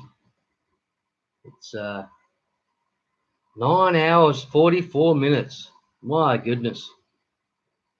This is, I don't know if you've met this one tonight. This is Sweetheart, who is basically about half the size of the others. She's the baby from two of the larger ones. They have live babies, shinglebacks. Um, they, so they only have maybe one, maybe two, excuse me, maybe one, maybe two babies each year. And this is the one they had last year. And just, yeah, she's gorgeous. I love her so much. She's called Sweetheart because she is just a sweetheart. She does the funniest things, like finding places to crash out, and just sleep, and just have her little nose sticking out. If you leave a sock on the ground, she'll just climb into the sock and work her way in and turn around and just leave her little nose sticking out the edge of the sock. She's adorable. Yeah. She's most people's favourite, mainly because she's smallest. less threatening than the others, but she really is an absolute personality too. She's just gorgeous. Her little hands.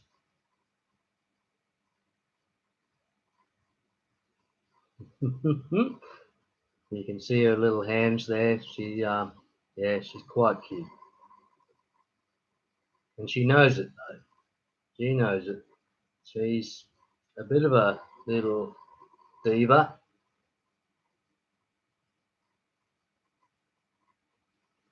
So, yeah, Bubba. Hey.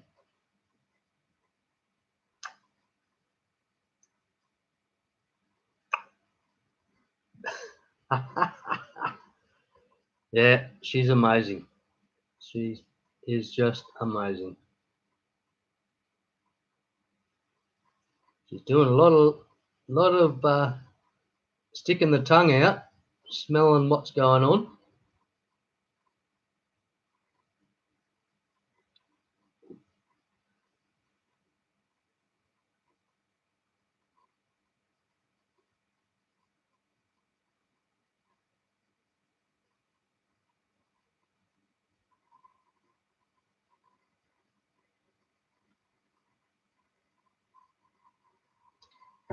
Yeah. So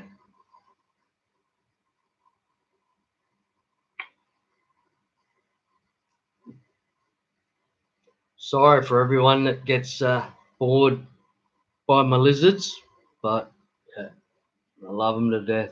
They've made my life a lot better since I've had them the last couple of years. So, especially with all the chaos that's been going on and lockdowns and so on, that I've had a lot of fun with these guys while other people aren't having any fun at all. So, yeah.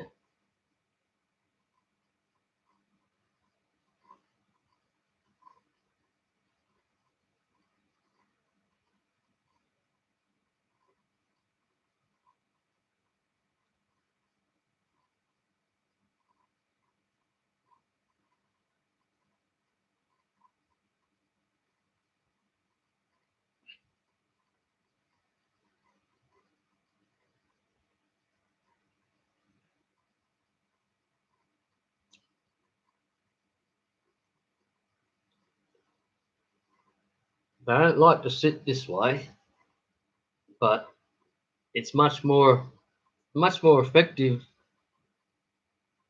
for the camera. But they prefer to sit the other way for some reason. I don't understand why and what that's all about, but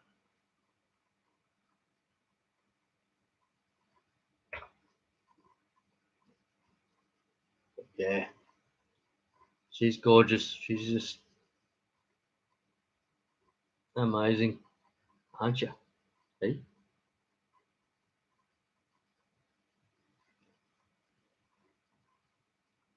They're quite a they're quite a scary lizard, like looking lizard, and if you go to pick them up, that they'll open the jaws and try and be scary as possible and blow themselves up to be as large as they can be and all that. But it's all show. It's really they can't do too much damage, but they will bite. Like any wild animal, they'll bite, and if they do bite you, that they haven't got any like razor sharp teeth or anything, but they have like clamping jaws with some sort of teeth action, and yeah, can if they grab you, they can cause a bit of damage. But again, they won't. Shouldn't be too bad. And well, it's never happened to me. It's um,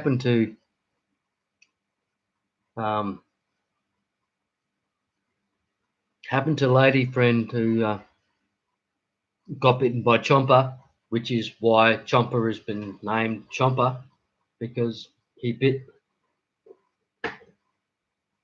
their mother, and yeah, the kids called him Chomper. So he's just gonna look at this. She's just gonna drop off the back here. She's either gonna bite me on the neck or just drop off the back.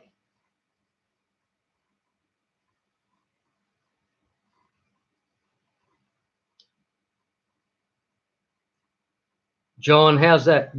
How many different breeds of lizards or fish, or what are we talking about in my area? If there's lizards, there's a number of blue tongue lizards in our area here. I've got these guys, which are the shingleback, bobtails, sleepy lizards, whatever you want to call them, and various blue tongues as well. There's western blue tongue, king skink, which can be like a 3-foot long skink, similar to these, but 3-foot long. Yeah, amazing lizard, that one. That's just amazing. Got them up. They actually live in my gutters during the summer. Every summer I hear them walking around in my gutters on my roof, which is a little bit concerning, but I haven't got a ladder to get up and grab them or have a look at them, so I don't. But yeah,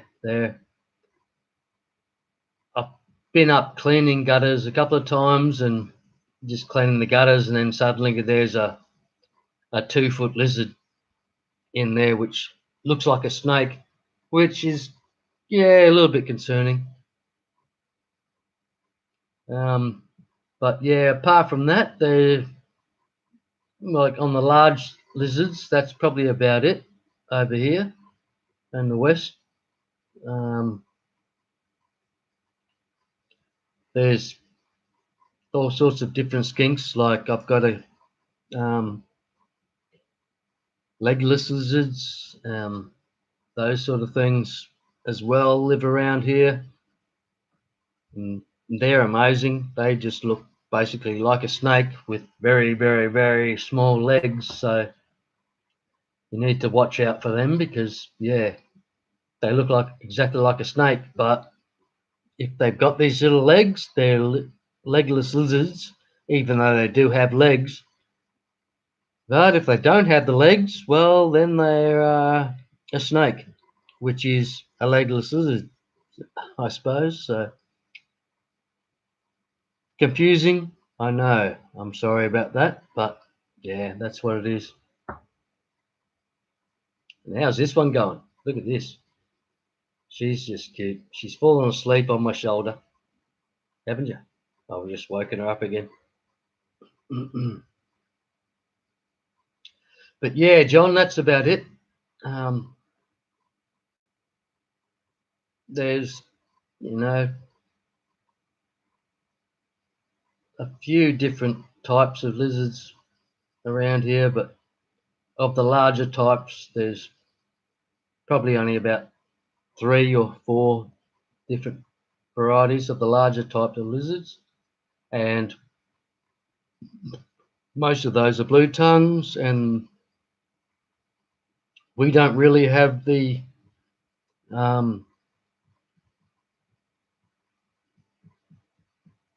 what are they called? Bearded dragons and so forth over here where I am in the southwest.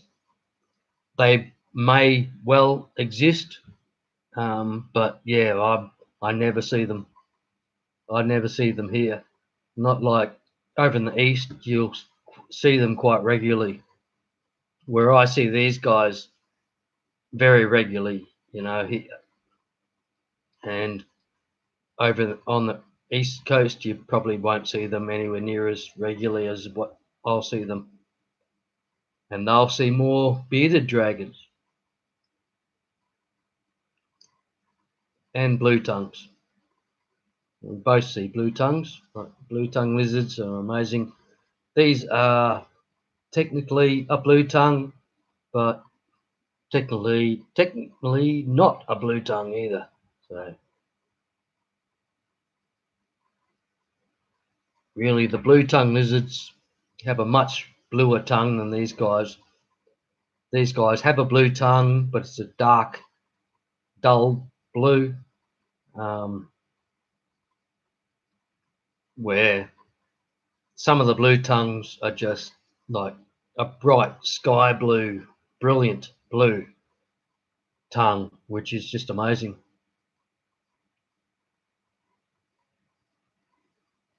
Skippers, thanks, mate. Thanks for being here and thanks for looking after everybody. You've done well. Thank you. We'll catch up again.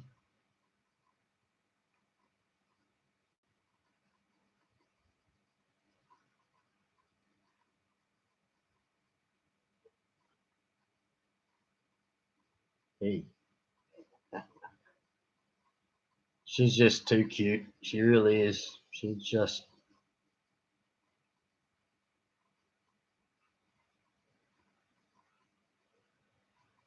amazing. I don't know. She's a lot like her mum, but her mum likes to sleep a lot now these days. But they've got very similar patterns on their head. I don't know if that's a regular thing with the shinglebacks, but she's got a very similar pattern to her mum on the top of her head, which is, again, I don't know if it's a trait from parents to kids, or if it's just coincidence that they end up like that, but yeah, these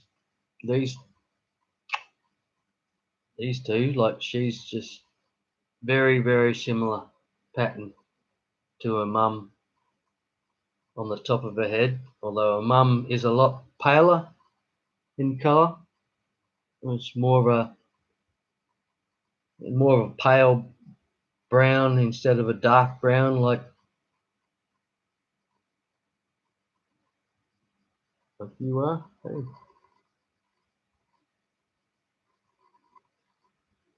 But yeah, you look at her little hands.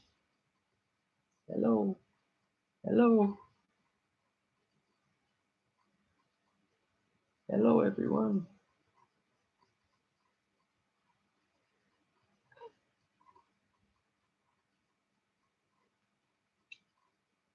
She's just gorgeous.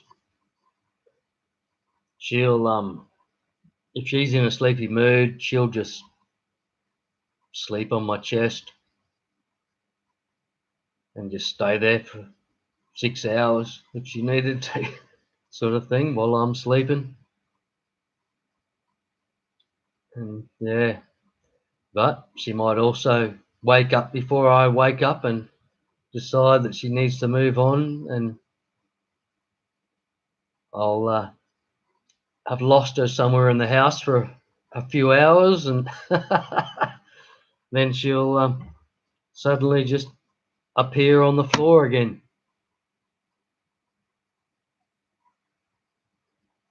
But they are amazing.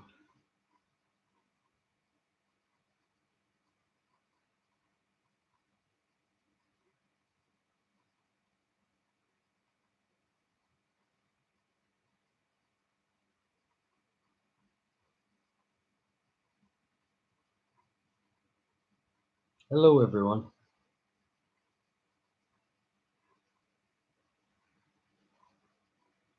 Hey. Yeah. You're gorgeous, aren't you? You're just so cute. I don't know if you're like them or not, but yeah. It took me over 12 months to get close to touching one. Really, they lived in their enclosure and I'd feed them with tweezers and maybe get close to touching them on the top of their head, sort of thing, but whoa, scared of it. And yeah, now I just love them to death. They're just the most affectionate things I've ever experienced in my life.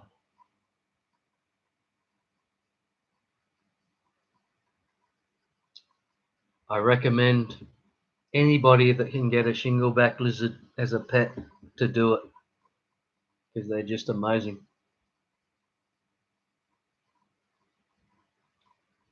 And if you can get a baby, even better, because then they are easier to train. Being a baby, they'll pick everything up a lot quicker and so forth. The adults will have a bit of a memory and think I don't want to be tame. I want to stay wild, but they all come they all come around pretty quickly. And just look at this one. Is this just cute or what? Hello.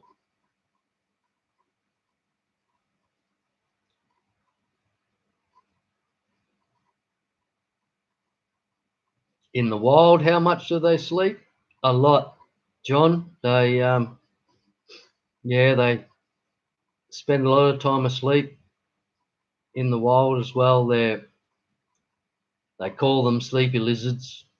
It's one of their many names. The sleepy lizard. They, they'll if you keep them awake, they'll stay awake. If they get like in the heat of the day and that, they'll stay awake. But you know, most of the time they just want to find somewhere to just curl up and have a sleep. They really do. So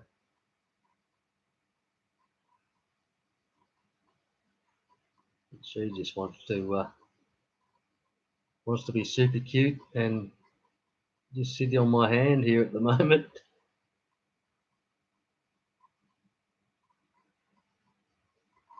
But yeah, John, it's in the wild. I don't really know how much, but still, they do a lot of sleeping. Um, I'll let they get to wander around. I take them outside and let them wander around and all that sort of stuff for a while. They pick flowers and um, whatever they want to do, find any bugs that they can find and so forth. But really, they just go and find something to climb under and have a sleep anyway. So, like in the wild around Australia, that like a galvanized sheet, galvanized iron, or logs and stuff like that. You pretty much move one of those, and you'll probably find one of these underneath. They're they just find things to hide under and have a nap. That's pretty much their life by the look of it. Apart from being super cute like this one. Hey,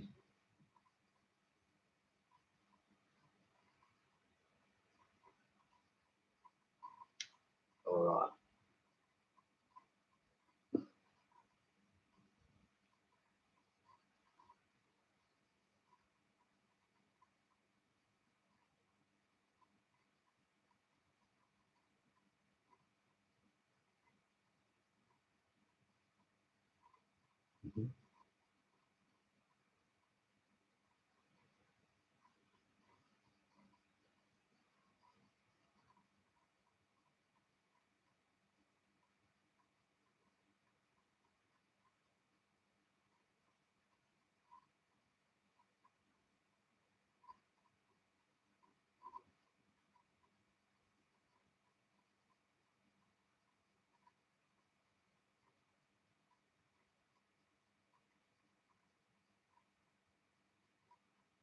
Hello, hello everybody.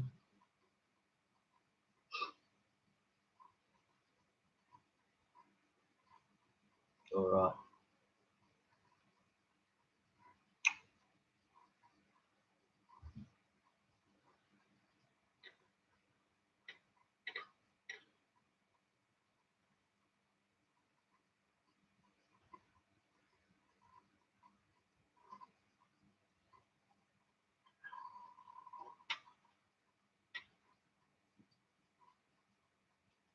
Cheers, John. Take care, mate. Thank you very much for visiting.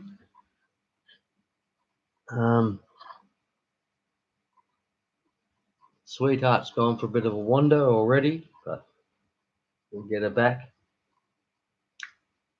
Yeah. Say goodbye to John. Bye, John. Bye. Bye, John. Take care, John.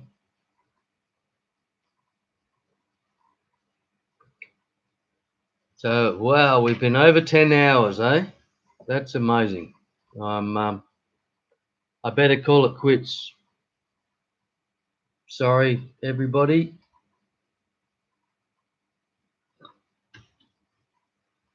Okay.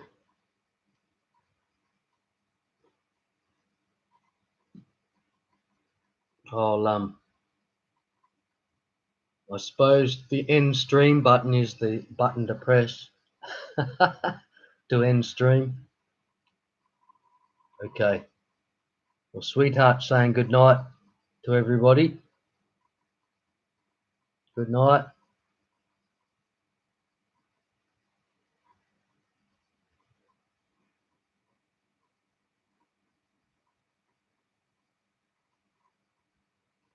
Hey,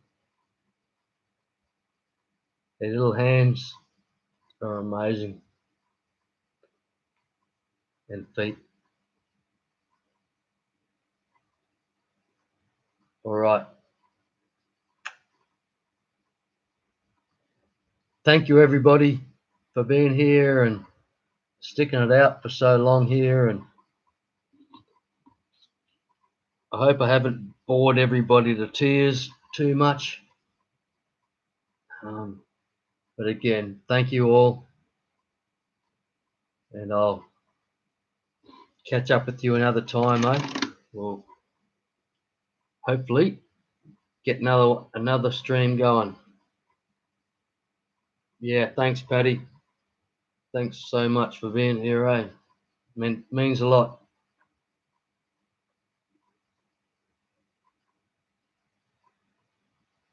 Okay, everybody. Again, thanks all. Take care. We'll see you later.